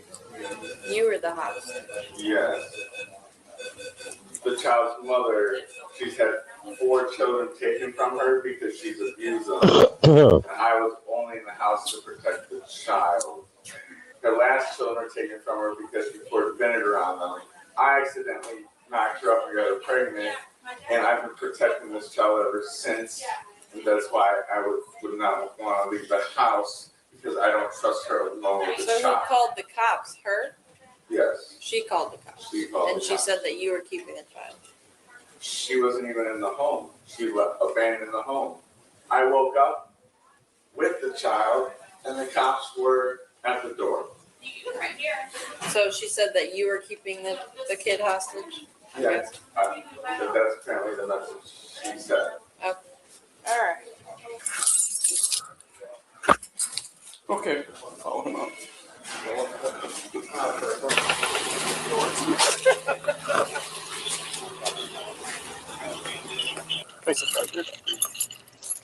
You want to see some real retard shit? Watch the link and put it in the back.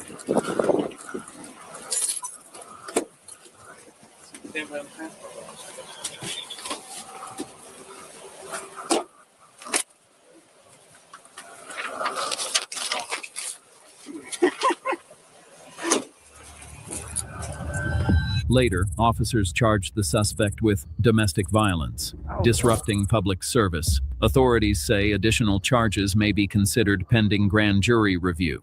Investigators say the standoff lasted approximately 6 hours. Police confirmed the child was unharmed, road closures were lifted, and normal activity resumed in the area following the arrest. What's your take on situations? That's a wrap. The one the man is actually innocent. Leave the goddamn children out of it. So Cage gave a donor, so we're gonna watch the one Cage put, and then we'll watch the one you sent back. Yeah, we'll show you the culture. This is literally something happening right now over here. It's ridiculous, really. Like, imagine police putting hits on themselves and correctional officers that run the jail.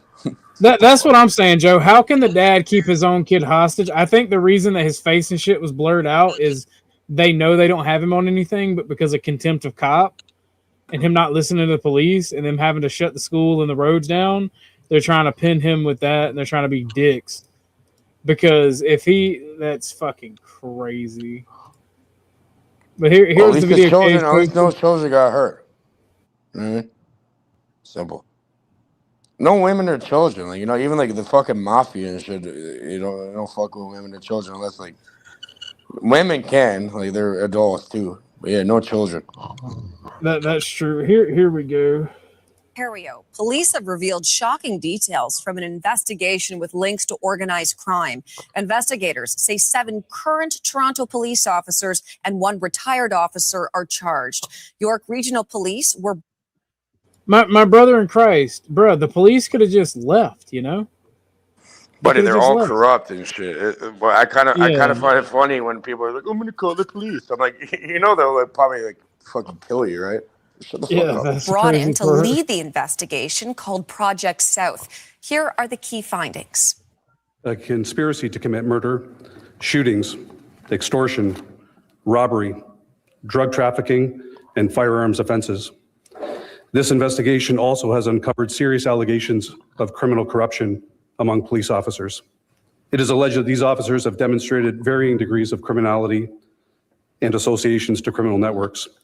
The allegations of criminal corruption include bribery, obstruction of justice, drug trafficking, theft of personal property, breach of trust, and the unauthorized access and distribution of confidential information. We are alleging that some police officers who were collecting personal and private information unlawfully and distributing it to members of organized crime, which ultimately resulted in serious harm in our communities. The CBC's Michelle Song was at the police news conference and joins us now from Aurora, Ontario with more. So Michelle, what else stood out from this news conference with police? Yeah, so Hillary, there's a lot to unpack here today. They say that it started with an investigation into a conspiracy to commit murder in June at a home in York Region, and that home belonged to a member of the Correctional Management Services. And investigators allege that prior to this incident, a Toronto police officer by the name of Tim Barnhart had unlawfully accessed information about the victim and shared it with a man by the name of Brian DaCosta, who they characterized as a significant suspect in this investigation and a key member in the criminal organizations within the Greater Toronto Area. So investigators also allege that prior to this incident, that they also found that he and other officers were looking into multiple addresses that were linked to violent shootings, extortion, and robberies across the Greater Toronto area. Police say they cannot speak to the motive behind any of those shootings, but they also uncovered a plan led by, again, that man Brian DaCosta, where it involved police allegedly intending to support the operation of illegal cannabis dispensaries and accepting bribes to obstruct law enforcement action at the locations. Police say that some of the accused officers also participated in drug trafficking themselves. 4 officers, again, face bribery charges in connection to this operation. 3 Toronto officers face charges related to trafficking of cocaine, and investigators working on this investigation also arrested numerous suspects who face charges involving commercial drug trafficking, Hillary. Okay, Michelle, some of the details here, they're pretty shocking. And the fact that police officers are allegedly involved means that the issue of public trust, it was brought up during this news conference. What was said about that? Yeah, so public trust was a big theme from the York Regional Police Chief and the Toronto Police Chief. Both chiefs talked about how they are committed to transparency and rebuilding public trust. Toronto's police chief, says that they are looking into these officers being suspended without pay, and they say that these arrests do not reflect the entirety of the police service. So let's take a listen to what Chief Demkew had to say about that. The issue around public trust in these kinds of circumstances is frankly the priority we obviously recognize. We recognize that these types of allegations shake the very foundation of trust that people place in the institution of policing, and in this case, the Toronto Police Service. So, Hillary, these were bombshell allegations that came up today, and we'll have to wait and see how the public reacts to them. But Toronto Police Chief says that they have also formally requested an independent investigation by the Inspector General of Policing, and they're hoping that that will also signal to the public that they are committed to maintaining the integrity of this investigation, Hillary. Okay, Michelle, thank you. We know that you will continue to monitor all of this for us, including that reaction. But for now, thank you. That's ABC's Michelle Song in Aurora, Ontario. Well, Toronto's mayor is backing calls for an independent review of the city's police service by Ontario's Inspector General of Policing. Olivia Chow says public trust in the police is fundamental. The residents of Toronto deserve to know that the police officer they deal with every day can be trusted, not corrupt, and acting with integrity. Check you away. Any police officer that is found to have committed crimes will be punished. Any officer working with organized crime deserves to be thrown in jail. Hawaii, ain't it? I got my fucking Asian plug. If she has faith in Toronto's police chief. She did not answer that directly. Instead, she said it's up to the chief to earn back people's trust. You fucking goofy motherfuckers. That shit's funny as fuck. That is crazy. You never see Rob Ford? He was like a crackhead mayor. Now his brother runs the entire province, which is like the state. He's like the governor. You want to see some funny ass shit? You want to laugh? Well, actually, we got 15 minutes. I'm not gonna run a goal. We got 15 minutes. If you guys want an extension after this one, somebody extend it, man. Where's the donation at? We're gonna do 5 donations of any color to extend it. I'd say 30 minutes to an hour. If we get $20, I'll extend it for 30 minutes. If we get 50, I'll extend it an hour. Where's the Ike? In Marshfield, Wisconsin. A distressing 911 call was received from a female urgently requesting an officer's assistance, but refusing to provide further information. The call was accompanied by the sounds of a male shouting in the background. In response, officers were promptly dispatched to the location traced through the ping of the female's cell phone.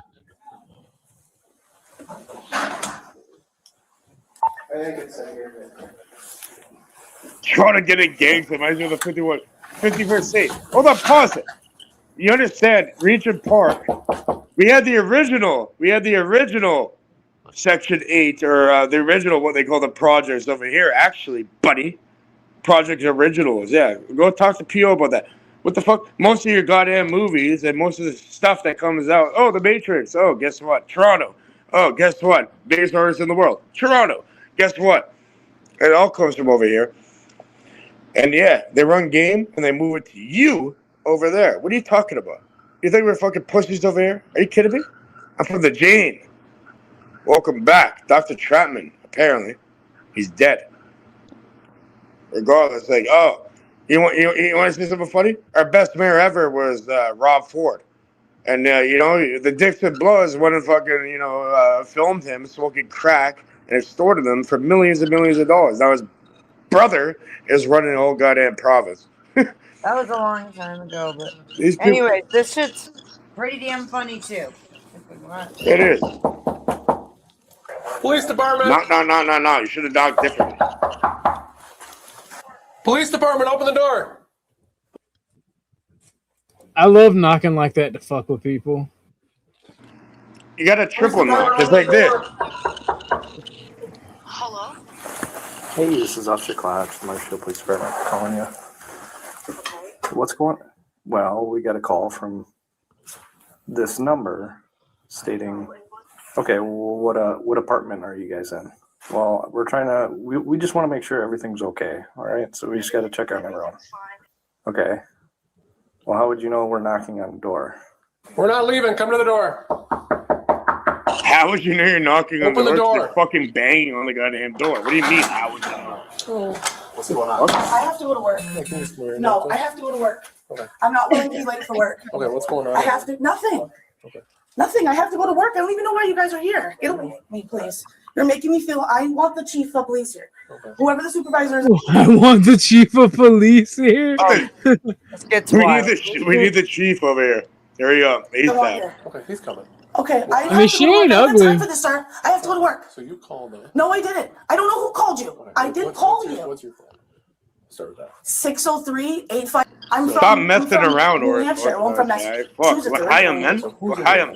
Don't fucking mess around. Me? Okay, who else? Me? Because there's someone else. I have to get ready, sir. Okay. I have to go to work. We got her. I have to go to work. I've seen this one before. It goes south real quick. Okay. So I have the cop standing right there just called back the number and it rang and she answered it. Okay. I have to go to work, y'all. I have to go to work. I have to go to work. I have to go to work. I have to work. She's like, I didn't call, so the cop has 911 call the number back. Somebody fucking called. They're messing around. You know what I mean? Well, I mean, what the fuck could have worked is if she smoked that day. What the fuck? SSRI eyes. That's crazy. I mean, a We kid see could how have. fast she came out that room and slammed that door. They're probably doing crack or something. A kid could have called. I anything guarantee to it. They're on some hard drug. Guarantee No, it. it wasn't even a kid calling. There was a woman. They stated at the beginning a woman called frantic saying she needed police, but then wouldn't give any more info and hung up. Well, So- and they heard a man in the background screaming and yelling. Okay, but now they need to go figure out if anyone's in danger. Yeah. So, Well, just watch it. It'll play out. She admits to some I've seen shit, this one. I'm not talking to you. I'm not speaking to you. I have to go to work. Yeah, I mean, she's not ugly. She's just soft and jiggly. I mean, Are them I mean, I would. bruises? Else is inside. Okay. I have to go to work. You guys are gonna cause me. And she got some big old titties. I mean, I like titties. to lose my job. Please let me go to work. There's no one inside. Please let me go home. Please. I have to go to work. Oh my god. And Bring she's back the in a- asylums. She's in a state. This is one of them states where she needs some good old dicking. The fuck are you doing? Oh my god, stop! Get the fuck away from her. Get over here. Get the fuck away from her. Get on I mean, honestly, perfectly reasonable crash out. If I heard my partner screaming That's and fucking crying, disgusting. I seen my partner screaming. If I heard my partner screaming and crying from outside, I That's would literally rush out of the disgusting. door. Like, what the fuck? What do you mean? Real shit. Just wait, What do dude. you mean, big fatty? She's overweight. She's fucking obese. And fucking mentally insane. And look what she has in her fucking home. Calm down. What the hell is up with your internet? I don't know. Stop.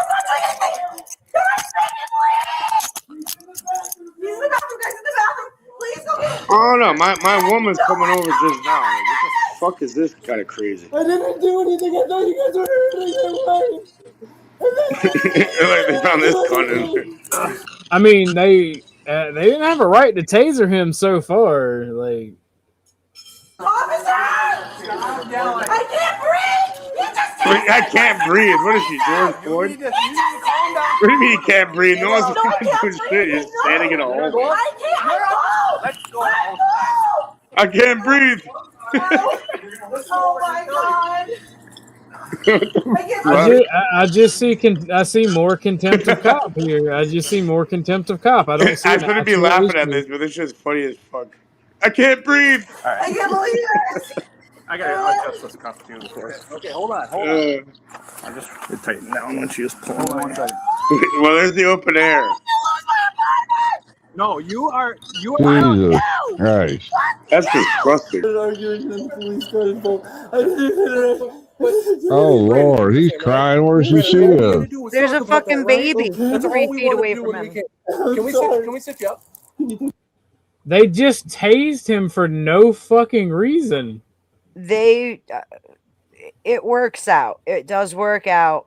He's a tweaker. What if he draws the goddamn fire on you? It's got to work out very good. It's got to work out very good. Yeah, we want to sit you up. He's got a weapon in his butthole. Check him. Do anything wrong, but You came out tensed up at us, man. You can't be doing that. With your fist. I didn't leave my apartment. I'm not trying to like defend the police or anything, but in this situation, they're retarded. Well, I mean, he heard his partner screaming in the hallway. I would have reacted the same, except for I would have been dumb and had a gun, because it's my constitutional right. No shit. What the fuck? What's wrong with these people? Seriously, look at this. Lose my job. Please I can't afford to lose my dog. Please! I think I own a dog. Please. You think you own a goddamn animal? I mean, Darwin. He literally come out of his front door because of his partner screaming in the hallway. Isn't that funny though? How people think they claim to own a different fucking being? Like you can own a being. Okay, what if there's people higher up, or being is higher up than a human, and they think they own you? Like, what the fuck? What do you mean you own a cat or a dog? If I can't stop them, I guess they do. Goldfish. Have a seat in here. I'm gonna lose my job. Please don't. Please, I'm not gonna run. Why would you guys hit me? Oh my boys. Hey, listen, you called 911. Oh my god, that's another different type of nuts. I called 911 because she was being a douchebag. I was just trying to find him with the fucking. It's like a child. Like no one cares. Fuck off. He wasn't doing anything. I wasn't doing anything. Okay, you got every police officer over here because we thought someone was being murdered, beat up, and no, I'm fine. You guys did all of this. He thought that you were hurting me. Of course, he came out here to help me. He thought you guys were hurting me. She called him and it backfired. What the fuck? Now she's gonna cry like a little child. Because he was being a douchebag and she wanted to scare him. Yeah, trying to send people with fucking weapons and bulletproof armor. Put your legs inside the vehicle right now. What a dumb bitch. No, put your legs Can you inside. put the window down? We can roll the window down. Can I please be in the know? I want to know what's happening. Guys, please. I have to work. I'm under arrest? Yep. Why? What do you mean? If you're under arrest, you're handcuffed in the goddamn back of the vehicle. They're being nice to you. right now. I have to work. Quiet, I can't afford to lose my job. I'm sorry, you shouldn't have called 911 and I didn't do anything, sir. yes you did. You called 911 Work at noon. Please. for no goddamn emergency. Now you're the fucking issue. How Yeah, but retarded is the fucking this is literally just contempt of cop and more cop fuckery bullshit. You're gonna waste people's time? Like there's real shit going on. Please, come on, man. Oh my god. It's What like a dealing with a screamer. retarded child that never grew up. Now, please. Put your leg in the car. Please put the window down a little Put bit. your leg in the car. It's just a little bit. Tell you to don't touch it, she'll put that lady in the car. That was weird. She's lucky she's a woman and shit because I'm okay. they wouldn't treat her like that. Here, buddy. I hope there's not going to be anything stupid from this. Nobody's hurt. I don't feel like I'm not going to make paperwork out of it.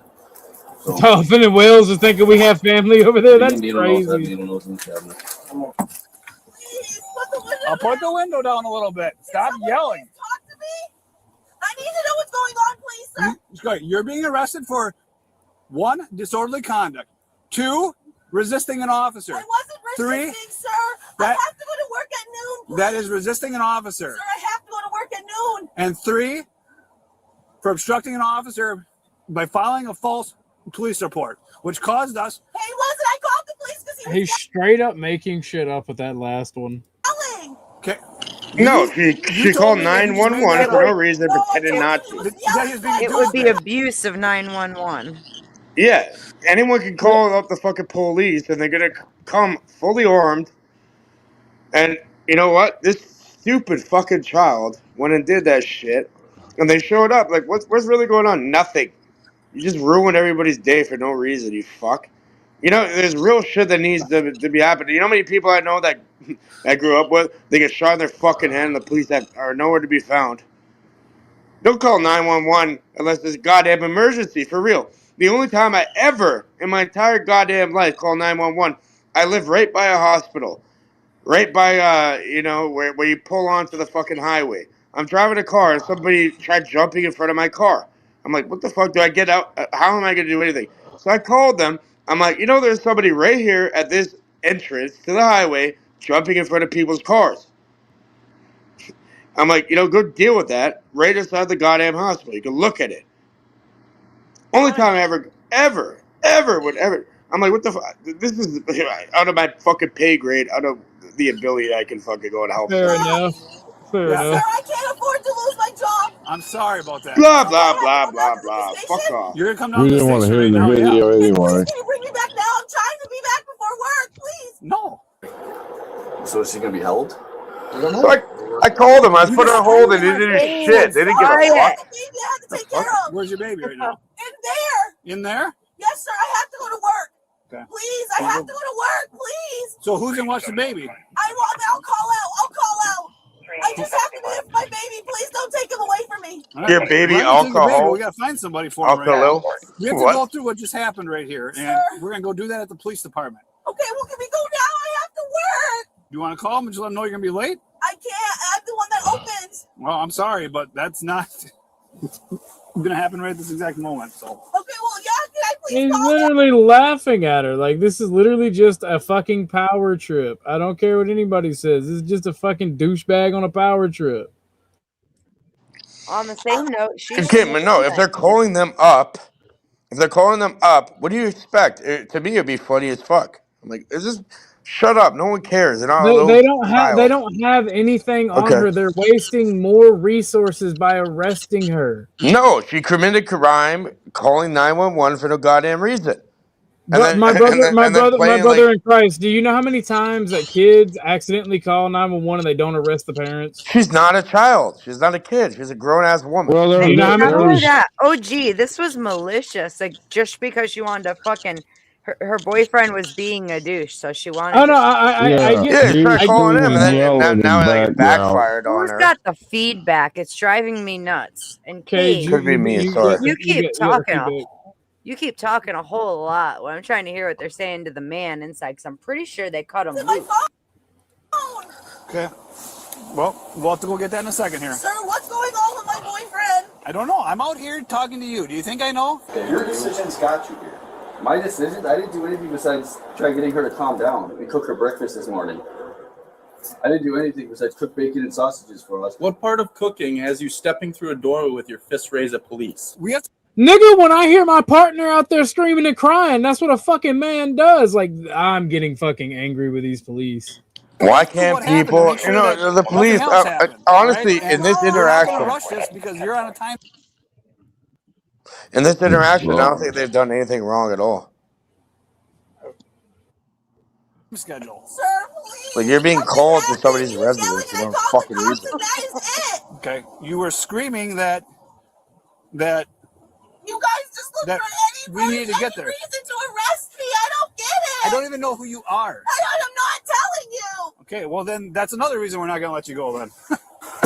She said that her boyfriend was being a douchebag and that she wanted him to get scared. Yep, that's basically what he said. Obstructing, disorderly conduct, and resisting, in my opinion. Yeah. So when she started screaming like she's being right now, he came to the door like We were hurting. Yeah. Yeah, like we were hurting her. Fist up, ready to go. Does he need to go to jail over this? There's a baby in the room in there? So fucking annoying. Okay, so if Shut he's up. rational You're a grown and capable, fucking let's adult. leave him there based on the circumstances. Okay. Are you gonna stay calm? Yes, I promise. Okay. She I plans on need going to you. work. I need you to stay calm and cooperative at this point. All right. I'm gonna have Officer Fox unhandcuff you so you can tend to your baby. Okay. Okay. What is your name? Boys. I'm not in. Please, I have to go to work. How are you defending? How are you defending these people? I'm asking you. Makes no sense to me. Why? You're So I can fucked. address you. Listen to this bitch. Shakira. Okay, is that your name? Shakira? Oh, just wait. It gets worse. This chick. Oh my god. I've seen this Not before, like Shakira, years you call me ago. Shakira. Shakira what? Shakira flabbergasted. Shakira flabbergasted. What? Flabbergasted. Do you have any mental illness? We got 4 minutes on the grift. $20 to extend it 30 minutes, 50 to extend it an hour. Where's some of we got your 4 fucking minutes. whales, man? Where are they at? I don't know. I'm just chilling. People don't have to give. I mean, if they don't Should I enjoy it, harpoon one of them? We can hit one with like a harpoon. I don't know. That I need to be concerned No, about? just bring me to the fucking police station. Or can someone let me call my work, please? Not at this time. Sir, I cannot afford to lose my job, please. Please. Can I please call my work? Not at this time. I told you. How fucking annoying you're is under this fucking arrest. dumb bitch? Sir, can you call them for me? All you have to do is go in my phone. I don't have your phone with you. And I wasn't lying earlier. I have two different numbers on one phone. I have an eSIM card and a regular SIM card. I was not lying. What? I lose my job. She has her fake phone for I'll cock. tell you. Sir, please just No, your actions are way inappropriate, and your neighbors don't have to put up with this. Sir, I just want to make sure I don't lose my job. I don't know what to tell you. I will call them. Why would you Don't tease worry, me your when job's you're doing going on your anything wrong? You knees. guys are so fucking Eventually, you're gonna be trigger-happy. removed. All cops deserve to get shot. All cops deserve to get shot. This bitch is like this dumb fucking bitch. I'm gonna lose my job. Don't worry, you have a job. You still have. Hopefully, you have like knee pads or something.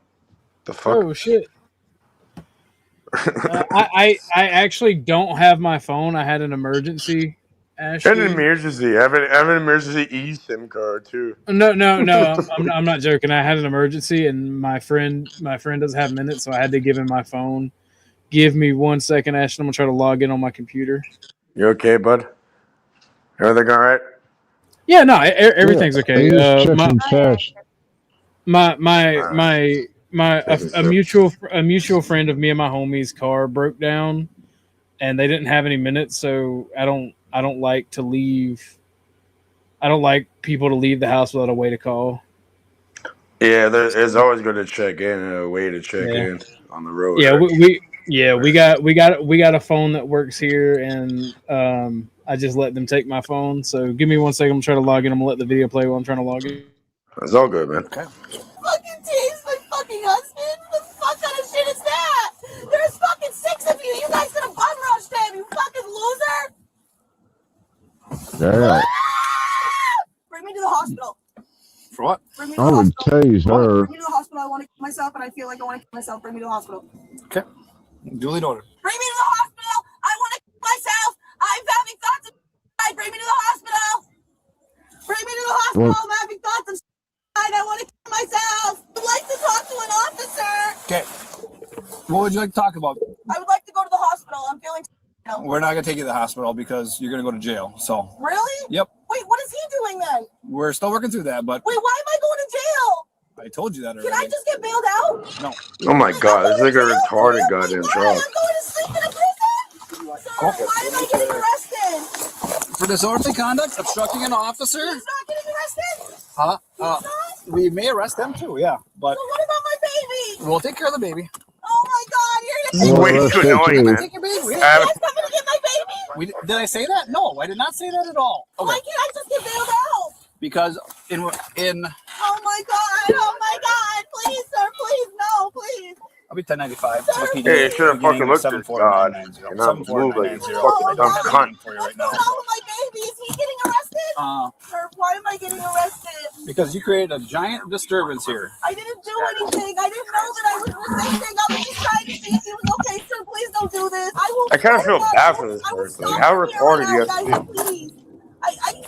Please. No part of your actions have Sir, caused me to believe you. I'm trying to talk to you like a normal person right now, sir, please. Okay. You have not identified yourself yet either.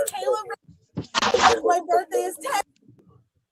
My social security number is. Please, sir, don't arrest me, please. Or, I guess I'm already arrested. You are arrested, yes. I can do anything I want, but God forbid that you don't have accountability. Welcome to the show, Mr. Illumitami. How are you doing? Hey, yo, this is Garrett Reynolds. And earlier in my stream, we were watching a really good portion from back in like 7 or 8 months ago where you were trying to go in rightfully on Paul Enslaved, and this cut Cage was getting in your way when any Shut other the fuck up, Tommy. Who you talking to? Enslaved. And this Tommy, dude don't start with me, man. This dude comes to my stream Shut wanting the to fuck console. up, bitch. This dude comes to my stream wanting to console about dead canines, and here he is laughing at this bitch saying, "Who You cares don't about fucking your know dad? me, and Who cares don't about your put me and dad?" group me up with these fucking idiots, man. Enough. No, I group you all by yourself, and I do know you, Good. and you've Who do you just think I am? Are you dumb? You just helped dox your location so we can serve you access papers easily. Don't give a fuck, you idiot. Mm-hmm. I'm right here. Look at McElroy, you fucking cunt. Go look. Mm-hmm. Well, gentlemen, I appreciate both of you, but I'm not going to have this on my panel. Thank you both for coming. I have no issue with either one of you, but I don't do this shit. Thank you both for coming.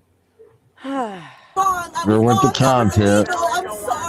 I don't do that. They can take that. I was being funny. Oh, I have not, and I want to be very clear. I have nothing against either one of them. They are welcome back another time. Ashton, I saw that. Thank you. We are $10 away from an extension if you guys want it, and I appreciate it very much, Ashton. Thank you, sir. And again, Mr. Tommy and Mr. Cage, I have no issue with you guys. I just don't do that on my panel. So please take that somewhere else. God bless you both. I hope you have a wonderful day. Be safe. And y'all are welcome back on the next one if you wish to. Okay. I don't know why I'm the one getting arrested. Because of your behaviors after it. Sir, please don't arrest me. You are arrested right Okay, now. well, please don't let me stay over the night. I promise my actions will change. I'm not seeing a significant change in your behavior, but Okay, I'm sorry. I'll stop. I'm sorry. just take a couple breaths. We'll talk. Hey, just take it. No, I don't. You're not listening. Take a couple breaths, and we'll talk when we're at the PD. Just breathe for a couple minutes. That's all I'm asking you to do.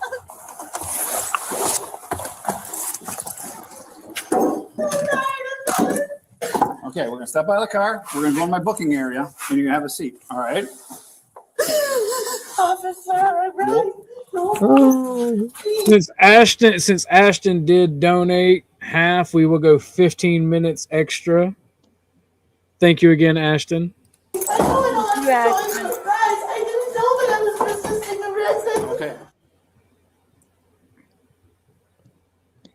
Yeah. I saw a longer version of that one. The boyfriend was not charged.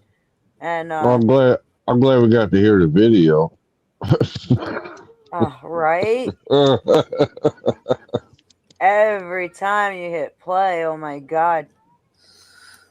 I think he was hitting the wrong play button. He was hitting Cage's play button. Yeah. I don't like talking to I don't mind talking to Cage. he's sometimes he's funny, but like trying to watch the video is very difficult. Yes. But it is what it is. I don't mind talking to Cage. And Ashton paid. Oh, hold on. Oh, hey, did you watch the Nephilim thing I sent you? I did not. Can you send it again? Because I don't. This guy, there's a whole playlist. He does a lot of work on it, and he actually addresses Enoch and the other non-canonical texts and shit, and puts it together and shows you how they line up, and it's brilliant work. I'll resend it to you though. Check that again. All right. I hear the kitty. Yeah. Love the pussy. Such a brat.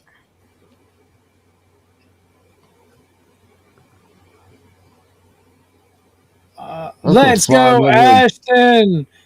Ashton bought a 30-minute extension. Nice. Let's go, and that covers us for this video. Based Ashton, thank you, a sir. female cop in that reflection?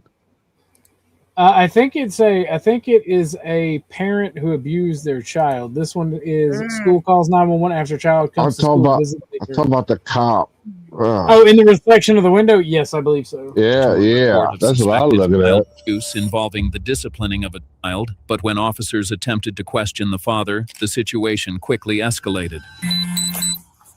Christian, come on, we're just gonna talk to you, man.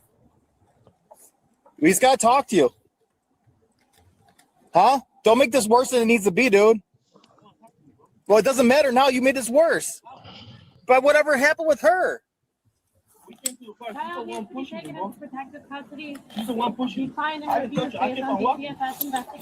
Did they whip a child inside of a store? When I told him that he was detained based on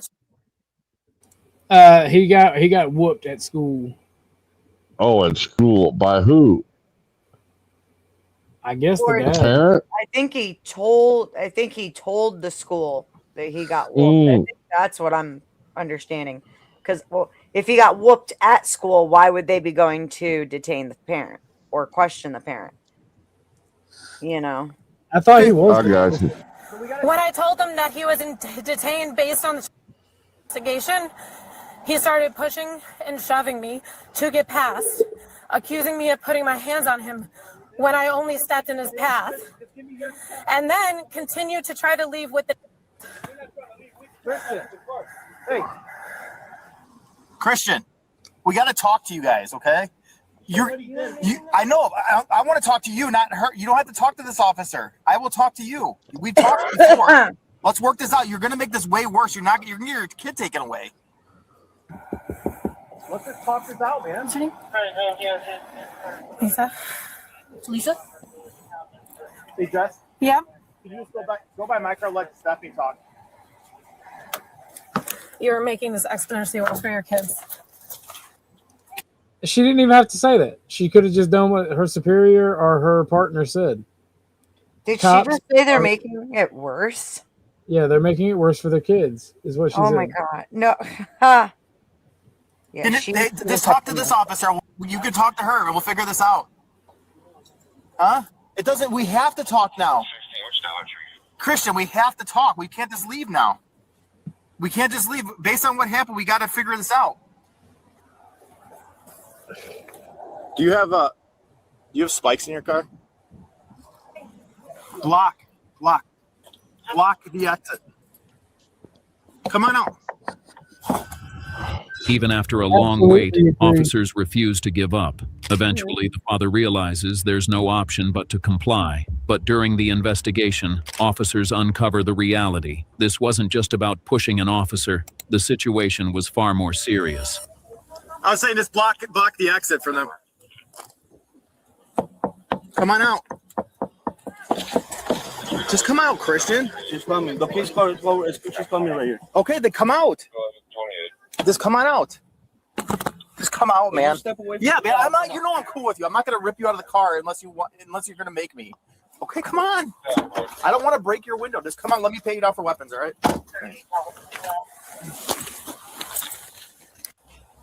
We got to figure this out, obviously. Did you push the officer? No, I didn't. She went like this. I was like, don't, no. I was like, I'm walking. I was like, she didn't even tell me I was detained until I came all the way over here. But I did not push. I didn't go like this or anything. I was like, I'm walking to my car. That's it. I was like, I don't want you to put your hands on me. I understand that. I understand your stance. But when an officer gives you an order, whether you believe it lawful or not, you got to listen to it. You know what I mean? You absolutely don't have to listen to non-lawful orders. If you've done nothing wrong, unless you're being detained, you don't have to speak or say anything to them. And if she didn't tell him he was detained, and she even misspoke and said, I didn't tell him he was detained, I just hate cops. Next step is I'm going to break your window, and I don't want to do that. That's going to scare your daughter. We don't want to do that, all right? So you're going to have to come back to the station and talk to us about what's going on, all right? Just go ahead and put your hands behind your back. Can we wait until the caseworker comes? We'll talk at the station. We're not at that point. You created the situation. You know that, man. I'm always cool with you. But oh boy, a repeat. Worse like this, it's gonna bite you in the butt. They're gonna watch the video, the caseworker, and be like, he's out of control. I'm out of control. Just walking away. I know, but that's what they're gonna say. You know what I mean? Walking away, bro. You're clearly on a case right now. Yeah, you got the monitor. Just listen to me. You got to control your emotions. All right. I understand your daughter's here. And it's a passionate topic, but you got to control yourself. All right. So we're gonna talk at the station. All right. Separate people. What are you on monitor for? Alcohol. Good. Yeah. Can you get my phone, please? Let's take a minute. We'll put it in spot here. Hey, Sanchez, can you get my phone, please?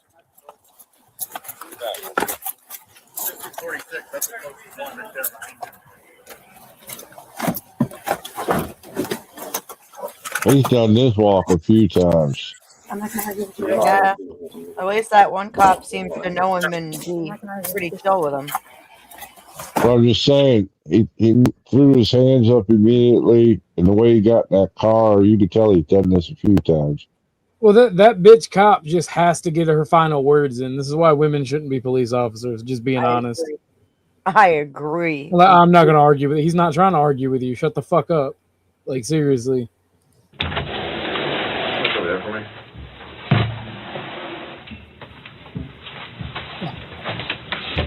We'll talk. Just because you were arrested, though, I gotta read you your rights. Let me know if you understand them. If you don't understand them, I'll read them back to you. I'll give you a chance to read them if you want. And then if you want to sign it, you can sign it. If you don't want to sign it, you don't want to sign it. It's up to you. All right? So you have the right to remain silent. Anything you say can be used against the court of law. You have the right to consult with a lawyer before you answer any questions or make any statement and have a lawyer present during questioning. If you can't afford a lawyer, won't be appointed for you before questioning at any time during questioning desire. Do you want to sign this at all? No. That's fine. Why am I being arrested? 1 second. So from what I heard is you pushed. I did not push no one. You pushed Sexton? I didn't. No. I was like this. You can see it on the dash cam. Okay. I was like this the whole time. My hands were up. Prior to I did not. I swear to God, I did not push her. Okay. I was just walking away, and I told her, I was like, please, I'm walking away. Do not put your hands on me. Mm-hmm. She was going like this to me. Okay. I did not went like this. Did you push her back after she pushed you at all like that? Nope. My hands were never like this. Okay. I was either like this or like this. Don't touch my kid or don't touch my wife. Mm-hmm. But I never went like this. I was just like this or like this. Okay. I never pushed her. Okay. You can check on the dash camera before you give me those charges, bro. Okay. Please. Okay. I was just letting you know. Okay. I did. You can see on the dash cam. I even told her my hands are up. I'm not pushing you. My hands are up. I wasn't pushing her. Okay. Did you not let her move or like kind of like restrict her movements at all? She was not. She restricted your movements? Yeah, and I was like, and she didn't even tell me I was detained. Yeah. She didn't tell me. Okay. I walked all around the school, and she didn't tell me I was detained. Okay. Where were you guys? Were you guys in front of the school? In the front of the school, went around, and then we're around. Like where the buses pick you up? And then she's like, oh, you detained, and I asked her for what? And she didn't want to tell me for anything. I was like, if you're not going to tell me for why I'm detained, I'm not going to go to my car. Like, if the DCF wants to come and take my kid, come to my car, I'll wait in the car. Mm-hmm. I wasn't going to go nowhere. I can't even drive. Yeah. I was just going to go wait inside my car. Why did you go to the school? To go pick up my daughter. They said that they got a report saying something. And yesterday, when I picked up daughter from school, they were like, oh, she stole something from the book fair. She called my back for it. And I was like, I'm going to put houses on your tongue so you start. That's what I'm saying. Women never lie, even cops. That's crazy. if he's abusing his kid, obviously they got to step in.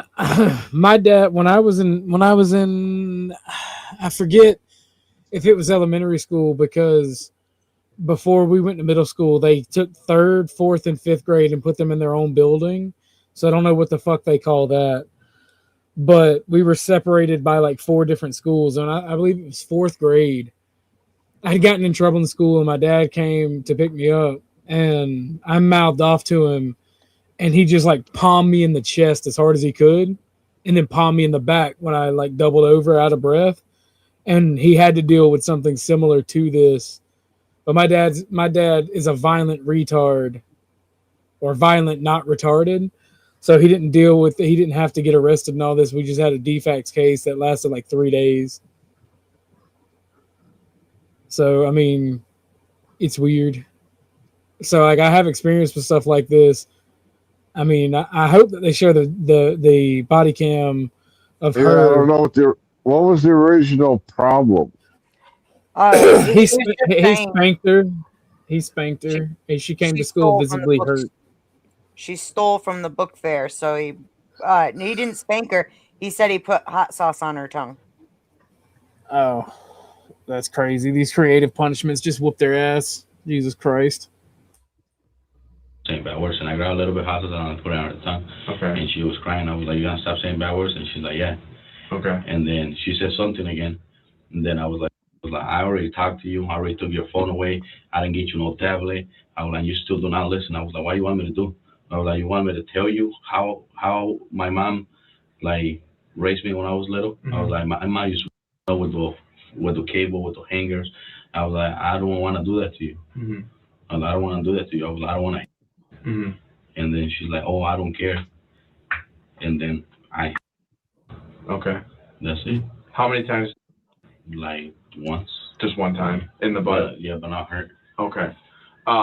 What did DCFS say? Because like I said, I don't know. I don't know what they say, bro. But I swear to God, you gotta check your camera, bro. I did not push your officer. Okay.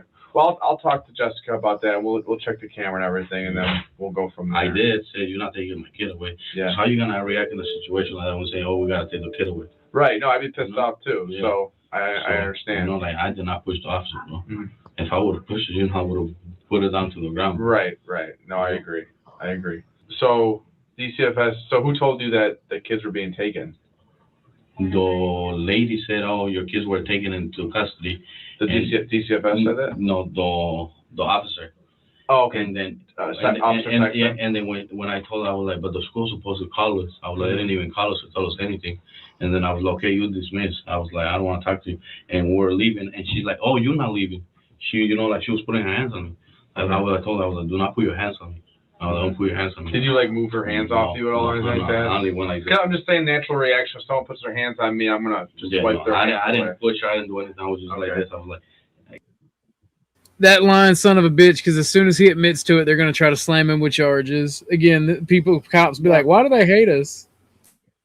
You can even see on the camera. I'm just walking. I was like, I got my hands up. Like, I believe this. Why does he got his hands up? I would have pushed it. I would have put it down to the floor. Because he's smart. He's smart. That way, cops can't claim that he put his hands on them. Exactly. If his That's why. He knows the system, and he knows if his hands are in the air, they can't try to say they were somewhere else. So Chuck, because the area I live in and some of the things I've done, right, and some of the altercations I've been in with police when I was younger, I immediately, when dealing with the cops, have my hands up just like him while talking to them the whole time. Right? Because there's several cops that I know that I grew up around that are just waiting for a fucking chance to punch me in the mouth, and if it happens, I'm going to punch back. So I just keep my hands above you, so nothing stupid goes on. That's why he's keeping his hands up. I've done the same thing. I can't speak out against it. Now, if he's hurting his daughter, by all means, they need to arrest him and charge him. But it sounds like he's just being a bad parent, not a malicious or horrible parent where he needs to lose his kid or get defects involved. He just needs to make better choices in disciplining his daughter. But again, I'm not a parent, so I can't make that call. I want to know how old she is, because I mean, like he's talking about it. I took away her cell phone. Phone, tablet. He did the hot sauce because she was saying bad words. She was cussing. And he popped her once on the ass. You know, I don't know. The standards for what is discipline and what is abuse has changed drastically. Well, I mean, they don't want you to hit your kids, and you can't punish them in any type of way, it seems like. And I'm just like, bro, this is kind of getting retarded. Yeah, because we are ending up with kids that are completely out of control, doing stupid shit, and with no, they don't have that healthy respect. You know what I'm saying? Yeah. Well, see, I understand D5 when she talks about not hitting kids, right? I get her point. But Dennison is just, I don't get Dennison's point in it a lot because, like, I understand where she's coming from, but all kids are different. And some of these kids just need their fucking ass beat. Dude, my kids, I barely ever had to spank them. Like, ever. And, like, neither of them, like, you can ask them. They're like, yeah, mom, spank. You know, I never hurt them. It was never to an excess. You know what I'm saying? There was, like, a time for it. I would rather teach them if I could. And like I said before, I always parented through praise, right? Because kids want attention. And if you're really, you did a great job, taking all the dishes to the kitchen without me asking. I love that. That's awesome. You did great. They're going to do it again and again because they like the way that feels.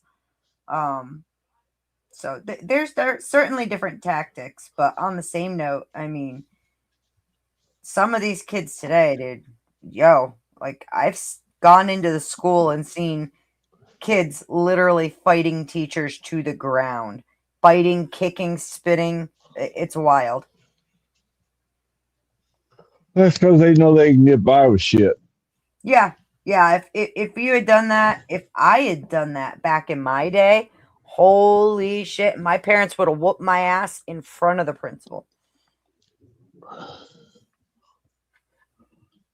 But yeah, sorry, I'm done.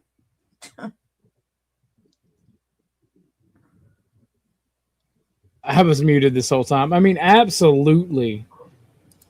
No, I know. I was just trying to get to my car, bro. Wait there for the caseworker to get there and see if they want to take the baby, or we're gonna give it to the caseworker, not to the police, because the baby was scared. Right.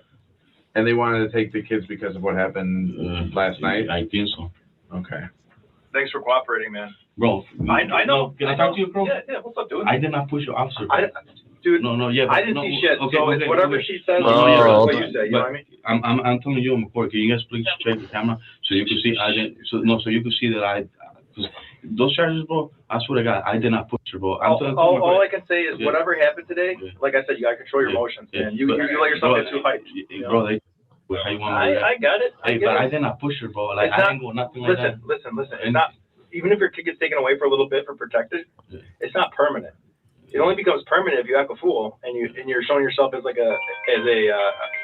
risk to this kid. You know what I mean? Nobody wants to take your kid away. Quite honestly, there's so many kids in this world that don't have fathers. So. You gotta help me out, bro. Yeah, no, I'm trying to figure it out. I didn't push it, bro. So, let's just go back to yesterday. What'd she steal? I don't know. The school said she stole stuff from the. Did they get the back? I don't know. Okay, so you don't know if it's at home or not? I think the school took it. Okay. Because the principal was the one that told me. Okay. Yes. So principal told you, and then they come home. And they told me about it. And then I told him, why did I tell you about taking stuff? So, hold on one sec. So, it happened during school? Yeah. And then the principal, was it like during pickup or something that you found out about it from the principal? Or did they call it? They called. So, when picked up the kids, what time did the kids get picked up? 2:45. 2:45. So they get picked up at 2:45, and then wife brings the kids home, and then you were home. What happened after that? I asked her, I was like, you're stealing stuff. And she's like, you don't give me any money. I was like, why don't we give you any money? I was like, last time I gave you money, I was like, you bought some. I was like, but why didn't I give you money this time? And she didn't say nothing. And then I was like, because you being bad. I was like, you don't listen. When I tell you to do stuff and do good in school, and you don't listen. And she's just like this. And then I was like, why do you tell the principal? why you stole it. And she's like, oh, I told her because I told him that you were a brokey. And I was like, what the hell? Like, why you saying stuff like that? Like, you already know the reason why we don't give you money. And then she said something to her mom. I forgot what I think she said, you a dummy or something like that. And then I was like, let's go to the kitchen. So we went to the kitchen. I grabbed a little bit of hot sauce. I was like, I'm going to put hot sauce in my you start saying about. So I put it. And then before that, she was crying because she didn't want the hot sauce in her mouth. But it was just a little bit. So did she walk to the kitchen on her own, or did you pull her into the kitchen? No, I grabbed her hand and she was following, but I didn't pull her. Okay, so you just guided her into the kitchen? Okay. Yeah. So you guys went in the kitchen, and then you got the hot sauce? And how much hot sauce did you put on her tongue? Like a little drop. Okay, that's it. Just a little bit, not like a whole gallon of it. No, the hot sauce is like this small. Did you take it and like pour it like this, or you put it on Yeah. your finger and then you put it in her? Okay, how far did you stick your finger in her mouth? Oh. Okay. And then what happened after that?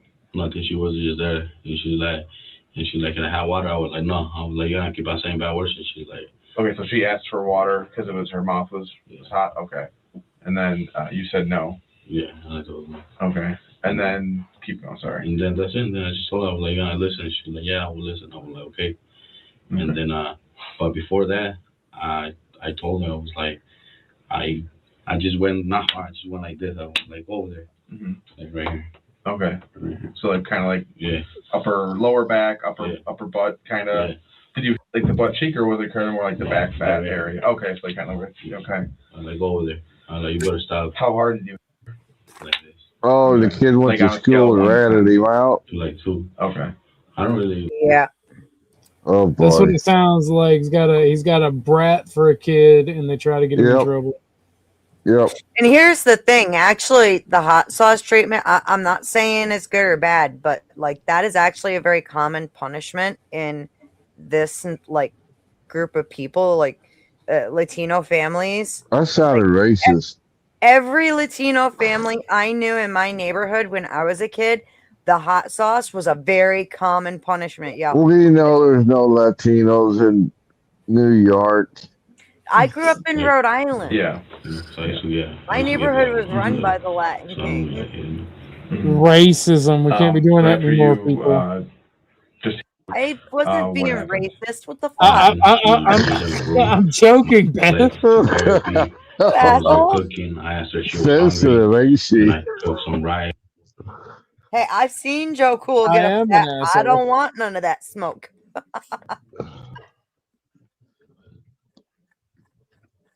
But yeah, no, I can Some boiled remember. eggs, some chicken. I was just gonna say, I remember one boy, he was a little younger than me, and we were all outside and playing. It was a big group of kids, and like he called somebody in the group a stupid bitch, and he didn't realize his mom was like coming out of the apartment building, and she was standing just feet away and heard him. She fucking yelled his name. I saw his soul leave his body. And she was like, what's that you just said? And like, oh yeah, his soul left his body. She's like, get your ass in here. It's, we're getting the hot sauce. Yo, he was sobbing. He turned, walked into the house crying because he knew he was going to get the hot sauce for calling someone a bitch. It was very common.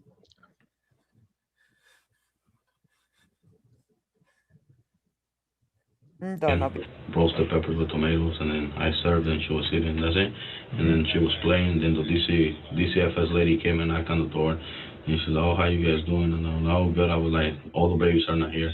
She's like, "Okay, then I'll come back tomorrow at 4:30." So she was gonna come today at 4:30. That's it. Okay. During the event of the hot sauce, and like, was she like, was her mouth and face closed, anything like that? No.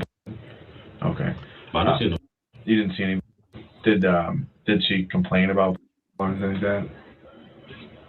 No. Okay. So you can't drink anymore? When was the last time you drank? Like a month. No, more than a month ago. More than a month ago? Okay. So you were completely sober last night? Yeah. Okay. What happens if you drink? Does that just... I get violated and I get locked up. Okay. Would that document if you were drinking last night? Like if we went and pulled like the... Yeah. Because we can call and be like, hey, we're investigating this. We just want to make sure he wasn't drinking. Yeah.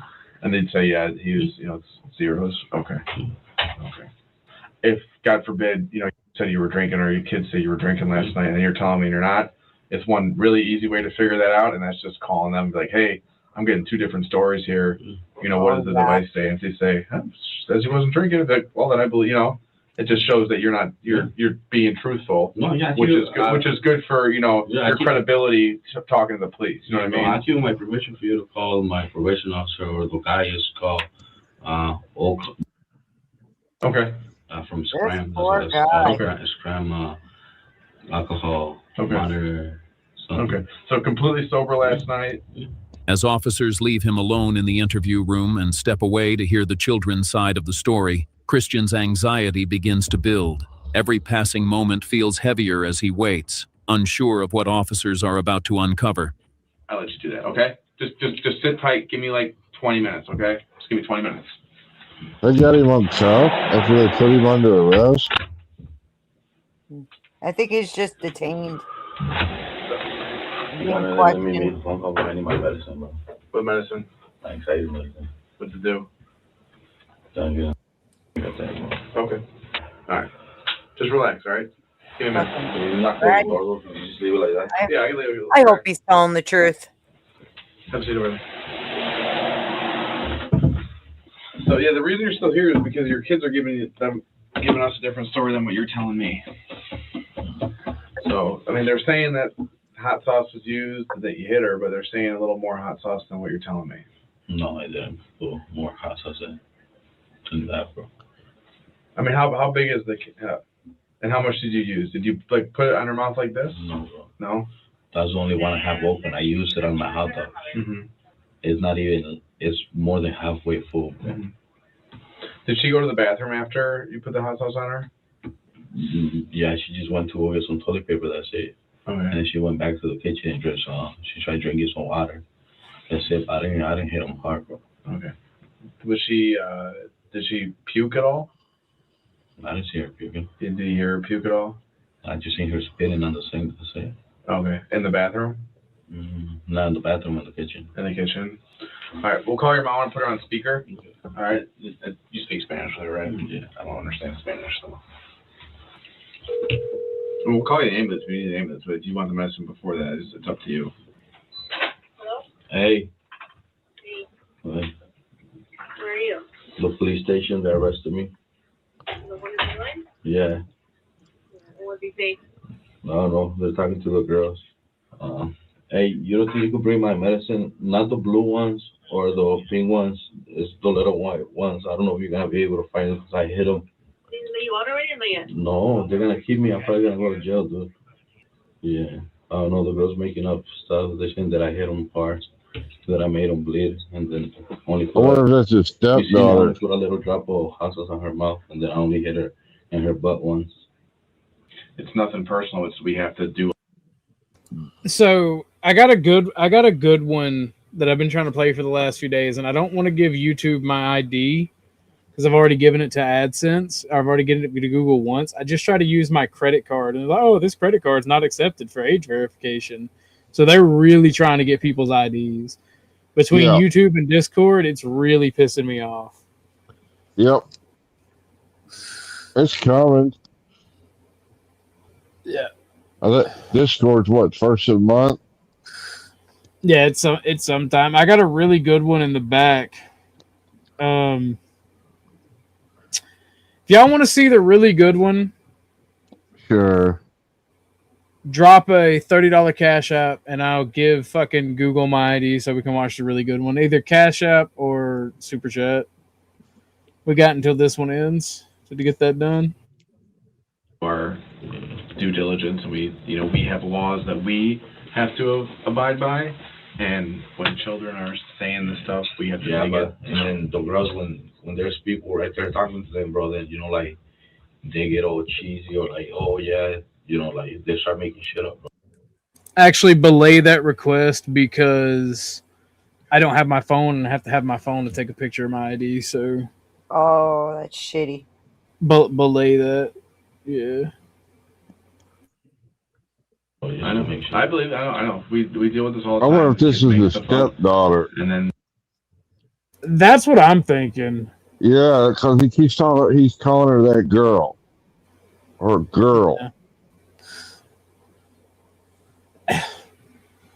I think he said the girls because there's more than one. Yeah, I think he said girls, but it could still be a stepkids. Oh, okay. That's why I say the things I say about single moms and raising another man's kids, and I don't like being that way because he's trying to punish them, and they run to school and say he hurt me. Yeah, and like this is not the mother. Like this is obviously not the mother's fault. That's just my wariness when it comes to certain relationship types, right? Because the kids are going to have resentment for you in this type of situation. But these could be his kids. We don't know yet. But it's sounding more and more like it's a step-parent situation. Could be. You know, we bring them and interview them, and they say completely different things than what they told us initially. So we have to interview all the kids, anyone that saw anything. I wouldn't mind doing it if they were like little, between 0 and 8, but after that, it becomes exponentially harder. One of the biggest things people have got to think about when they're like settling down with someone is discussing your parenting ideals and things, because man, if you all of a sudden you're parents and you don't agree on how to raise your kids, and you end up in a real shitty situation. If we're together, I'm their papa because I'm taking care of them, and you're with me. Mm-hmm. That's just how that's gonna work, right? If you don't want me to whoop them, we can discuss punishment, but I'm their papa. You know, DJM, welcome to the show. Thank you for coming. Wait, where am I? You're in the back. Damn, I thought I went to Tommy's. Nope, this is not Tommy's. I hit the fucking wrong link. Holy shit. Well, here I am. How are you, Orthodox Guy? I'm awesome. About to end it. We're got like a minute left in this video. Welcome to the show. Thank you. I'm gonna leave and go to Tommy's. I don't even know how I did that, but thank you. Hi, Beth. Hi. Thank you for having me. Probably Tommy's got your link posted on his channel, I bet you. Probably. What? I don't. Tommy can't. Oh, that's what I did. Yep. Christos. Oh, well, here we are. Why is my link posted over there? That's crazy. I know. Well, because maybe they were talking about you, but they were. Okay. Well, I pulled a DJM. All right, you guys have a good night. Have a good one. All right. Thank you. Bye-bye. Thank you, Ms. DJM. Be safe. What were they saying, Chuck? Were they saying mean things or positive things? I wasn't listening, but I assume they were after you gave him the boot like you did. I'm sure he spazzed out because he has a tendency to do that. I don't think so. We can check in a minute before I end it. And then go from there. And that's what they're doing. It takes a minute. It's not going to be quick. All right. Why else would he post your link in his show? 12:50. Accident. Later, officers charged Christian with aggravated battery to a child, aggravated battery to a peace officer, 2 counts of domestic battery, resisting a peace officer. Prosecutors say the victim reported ongoing pain and fear inside the home, while investigators say the victim 2 counts of aggravated battery to a child, aggravated battery to a peace officer, 2 counts of domestic battery, resisting a peace officer. Prosecutors say the victim reported ongoing pain and fear inside the home, while investigators noted corroborating statements from a sibling and prior criminal history involving violence. What's your take on situations like this? Share. I don't. There was no evidence for those charges, though. Like, he full on told them what he did, and well, those girls told him a totally different story. No, they told him the same story. They just said he was extra mean to us. That's literally it. Yeah. Does anybody have Tommy's link? Yeah. Hold on. We'll check that out before we go. See if there's any bad nefarious play.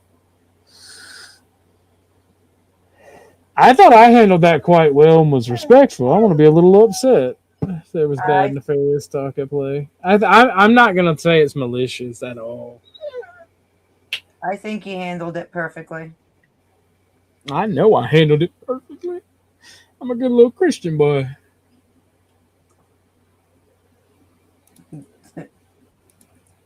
Why are you laughing? We're talking about Illumitami, Darwin. I know. Well, I was telling Charles Darwin he wanted to know who he was talking about. Oh. Bad chat. All right, give me 1 second.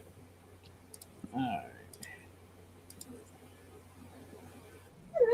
Took me a minute to find it.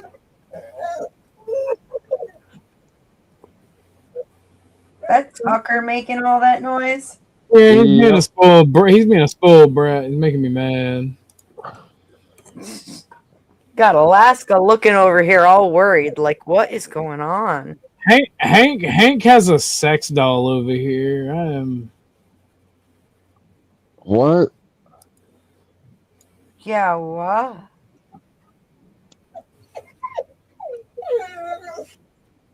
Give me one. Doggy got in trouble.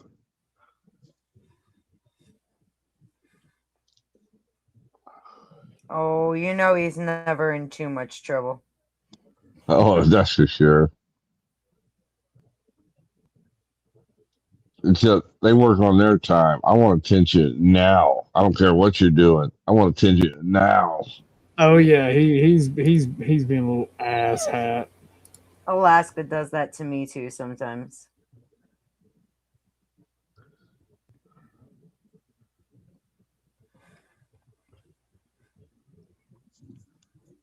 I did drop that.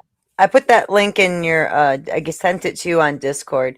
It's a nice watch. With like if you're gonna lay down and get ready to go to bed and unwind, it's only like 30 minutes. Well, that little maggot blocked me yesterday. Who blocked you? Tommy. Oh. Out of his chat. He doesn't like me.